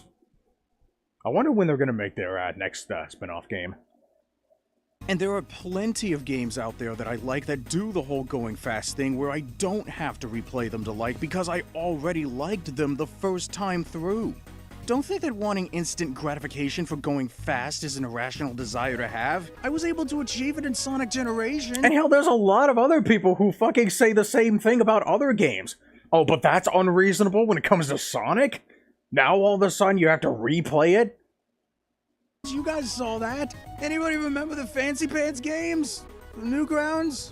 No? It's on Steam now. And I think the first two worlds in the first two Fancy Pants worlds are actually being remade right now alongside the Fancy Pants Adventures, not this one. I still haven't played this game. I really want to at some point. But yeah, another game that I really want to, like, if I had the opportunity to add games, yeah, that actually you know, do the whole going fast thing right. The only game that I really want to add to that list is the Velocity series, Velocity and Velocity 2X. It's that top-down shooter where you can you know, quickly warp between places. And then like the progression is basically a it's basically it requires getting high ranks to unlock later levels. It kind of does something similar to the whole like time bank idea that I presented back during the whole like speed discussion thing, but instead of time, well, time does play a role, but I think it just gives you bonus points. Or actually, no, I think you might have to get a fast time and a high score, and I think those two things like might exist separately. And I think the only threshold for getting a fast time is just beating a fixed time limit. But yeah, that's one of the examples. Like, I would have to essentially spend a review talking about it intrinsically of everything else in order to really go in depth as to why it does the whole like speed thing better than Sonic. But once I find an opportunity to do that, then I'll have to do that. But yeah, that the point being is that I really want to add that. I really would have loved to have added that game to this list. Look, you'll never catch me saying that Sonic 3 is a horrible game, but I hesitate to say it's good. In fact, after playing through it as all 3 characters during my live streams, I think I might actually kind of hate it. Yeah, this is the part of the video where I actually start getting all sappy and shit. Because I think I was probably doing this because I was, this was the part of the video where I was kind of, falling into that whole, like, talking like a wounded puppy, closer to the end of the video. I know I said near the beginning of this video that I didn't, but maybe that's because I just didn't want to admit it. It's been years since I've made those rant videos on Master Blastia and the Little Big Planet community in general. And over the years of not having to think about those days, I'd like to believe that I've mellowed out a bit. Cocksucking pain in the ass! And I honestly don't remember the last time I actually, made a video talking about the Little Big Planet community or Master Blastia. And I'm talking about, like, a dedicated live stream where I spent, like, a, significant amount of time, talking about it. God damn, this one fucking rant where he just uploaded literally something random to iTunes, back when iTunes was, like, still relevant. Even though he offered all of his other songs for free, but, water under the bridge. God damn, November 15th, 2013. God damn, that was over 10 years ago. Oh, and by the way, he, shortly after I made that video about me complaining about him uploading this to iTunes, I think it might have been the second video after that. He actually started deleting all of the evidence that I presented in my video. He deleted he deleted his fucking Minecraft video. He fucking deleted like a couple of other things. Like, Jesus fucking Christ. I don't know what the hell he's doing now, but honestly, I don't really care to go back to that.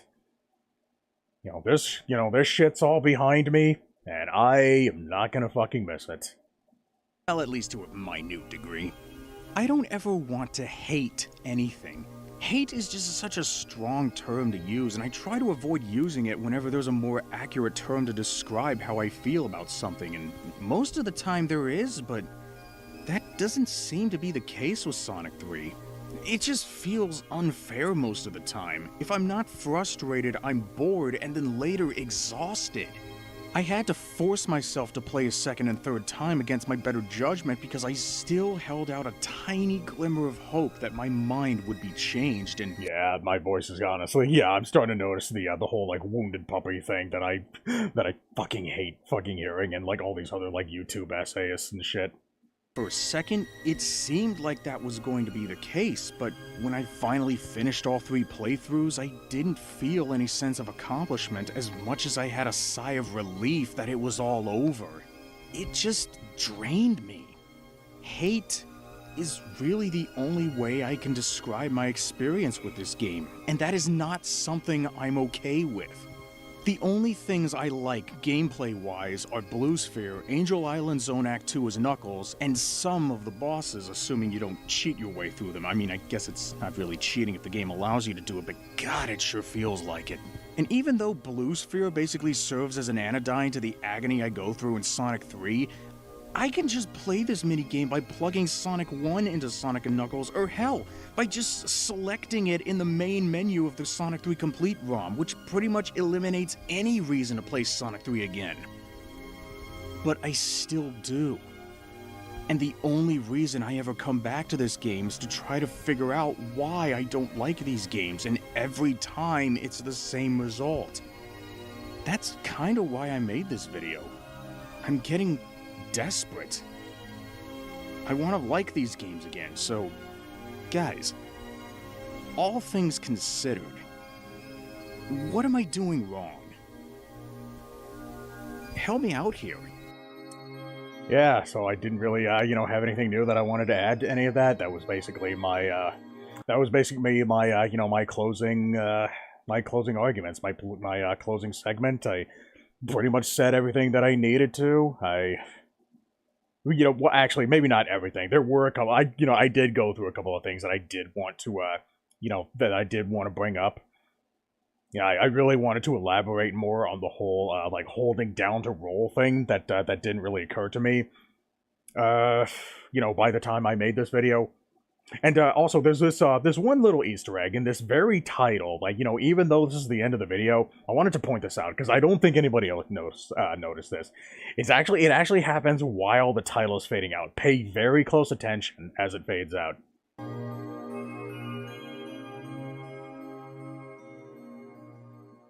Yeah, you see that right there?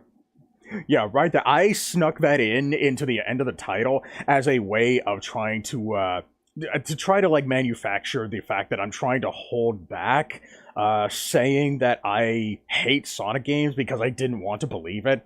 Because you can see here, as the title fades out, it looks like everything's all done, everything's all wrapping up. But then, for a very brief moment, you can see right here, the title just very subtly changes to why I hate Sonic games. So that was basically the feeling that I was trying to replicate by adding that little subtle piece that nobody really seemed to notice. I was hoping that at the very least one person would be autistic enough to go through every single frame of this video and notice this kind of thing. But I don't think anybody did. I hit a lot of hidden in plain sight, kind of things like this, and but I think this one was probably the most obscure. It's basically one of those blink or you miss it kind of things.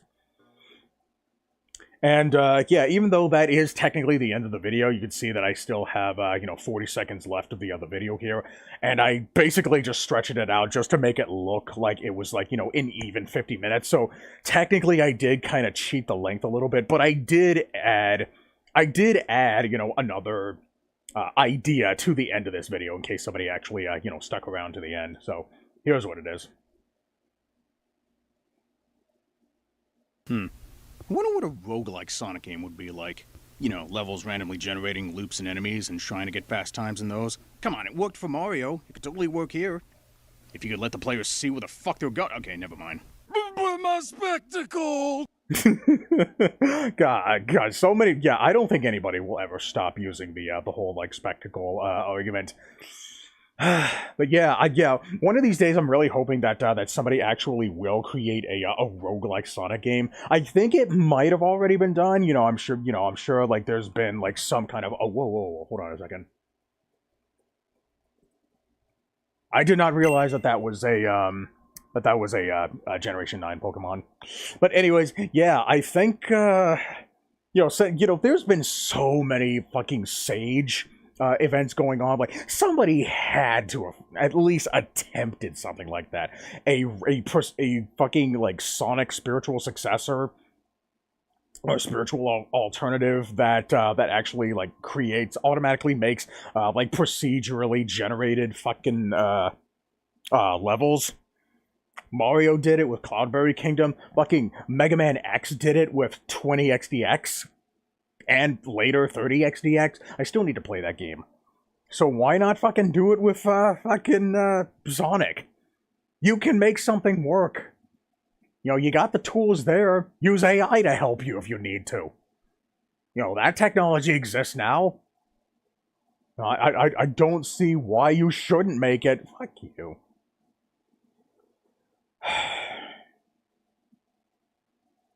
So yeah, that was my Sonic video, everybody. We did it. I pushed through. I am getting very tired. Holy shit, I've been streaming for almost 10 hours now. But I did it. If anybody's, if anybody's still here, thank you so much for sticking through with me to the end. So, shit. Boy, I was honestly kind of expecting this to just be like a, be like a maybe a 5-hour stream, but then I ended up getting caught up, responding to chat, and then, just sitting here and talking for like 2.5 hours with you guys about all this other shit. I think a lot of it probably might have been necessary, though. Yeah, at least like in relation to commenting on this video, but I'm glad I was finally able to watch it again for the first time in like 2 or 3 years. I think it might have been 3 years. Yeah, some things have changed. Like a few that, like, honestly, not really a whole lot has changed. I think like really like the biggest thing that changed is that a lot of the problems that I complain about in Sonic games aren't as egregious in 2D Sonic games. Yeah, maybe it would have been more accurate for me to say why I don't like 2D Sonic games. I don't think it would really be necessary to make a video talking about why I don't like 3D Sonic games, because I don't really have a whole lot to say that I didn't really say here in this video. The only thing that I would really add is that the problems aren't as bad. And besides, it's not like I don't like 3D Sonic games, but at the same time, I don't dislike them either. I can just tolerate them. But, I think a video like that, for a video like that, I probably wouldn't really, have a whole lot to say anyway. But yeah, I think, I eventually at some point, what I really want to make, video versions of all these other, reviews that I wrote on Infinite Backlog, and I'm still writing them today. But, yeah, this whole 50-minute Sonic video was pretty much the catalyst for me. It was basically my kickstart for, getting off of my ass and making an active effort to try and understand why I hold the opinions that I do. Like, I had already, written reviews before, like like 2 years ago, I think it was, when I showed you guys, a lot of my older reviews. And, I'd like to think that I have, at the very least, improved a lot as a reviewer since those old days. I was kind of, like, I guess my reviewer persona was kind of in, hibernation for a lot of years. But then I made this video. So, like I said, I spent about an hour and a half, not an hour and a half, a year and a half making this thing. Primarily because, 1, I don't usually make videos. 2, I was using a computer, a laptop that was not ready for the job. I was spending so much time, primarily because I was having such a hard time, like, rendering all the videos as I was editing it, but it was something that I was willing to go for. Like, I was also in the process of making a highlight video combining my 3 playthroughs of Sonic 3 Complete, but I ultimately ended up dropping it. I finished the Sonic and Knuckles playthroughs compilations, but then I just ended up, like, scrapping it all together. I never actually finished it. Honestly, I honestly kind of regret that I didn't, but, at that point, I was just so fucking tired of having to deal with a laptop that couldn't, effectively create a highlight video, or just create videos in general. Like, I was also struggling to, make video reviews of Disney Universe, Shadows of the Damned, and Fairy Tail fights. I don't remember if I made any other reviews. So, oh, that was a loud noise. Oh yeah, I also technically made one on that One Ping Was a Madagascar review, but that was like, that was probably like my first attempt at making a video review after I left the whole, like, written review thing behind, from my old website that I made on fucking Weebly. But yeah, as shittily of a reception that this video got, I'm still glad that I made it, because otherwise I probably wouldn't be the person that I am today. If I didn't make this video, I probably would have also fell into the same, like, empty calorie, agreeable statement, spewing trap that a lot of other people in society, and I mean a fuck ton of people in society. Like, I'm honestly kind of depressed that that's basically become, the majority of people now. The majority of people who, who essentially just specialize in saying agreeable shit just for the purpose of getting people on their side. Because, hey, if that's what ultimately people want. They want to make echo chambers. And they probably don't even realize it. And if they don't even have to say anything substantive, if they can easily get people to agree with them without really saying anything meaningful, like if they can, like, easily just say shit that feels agreeable, that feels meaningful, without even needing to, like, delve into the meaning of any of this empty calorie agreeable shit, why the fuck wouldn't they use that to their advantage? Especially in a day and age where you need to build a following on websites like Twitch and YouTube and Rumble and Kick and shit in order to make money. Like, you wouldn't risk all that by saying substantive shit, right? Just say things that people don't want to disagree with. It's a fucking shortcut to success. That's what a lot of politicians do.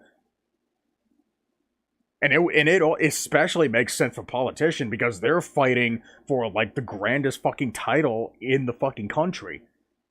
President of the United States. It's just unfortunate that a lot of people are being influenced by that kind of behavior. Like when it comes to, finding success on, social media platforms, YouTube, Twitch, Kick, Rumble, fucking BitChute, I guess. And I want to try to change that, but I can't do it myself. The best thing that I can do is try to be the change that I want to see in society, because we are creatures of emotion. We listen to the emotion before we listen to the facts. And when we listen to people that we like, we want to try to emulate some of their, some of their beliefs, some of their behaviors. And, I kind of want to take advantage of that myself and see if I can try to, make some kind of change in people. It's going to be very slow and steady. And it's only going to affect, like, either my circle or maybe just a few other circles, but even if I alone am able to change some people, like, other people kind of need to be able to, be the change that they want to see in society. The problem, however, is that there's a lot of people out there who also have the same idea, and we all have very conflicting ideas as to what kind of society that we want to live in, as to what kind of society that we want to change, our own respective societies into. So ultimately what it really comes down to is, like, is basically trying to satisfy everybody by coming to a common consensus on what would be best for everybody. Be on the same page. Find common ground. I guess that's the moral of the story that the wheel of morality landed on today. So yeah, here's hoping that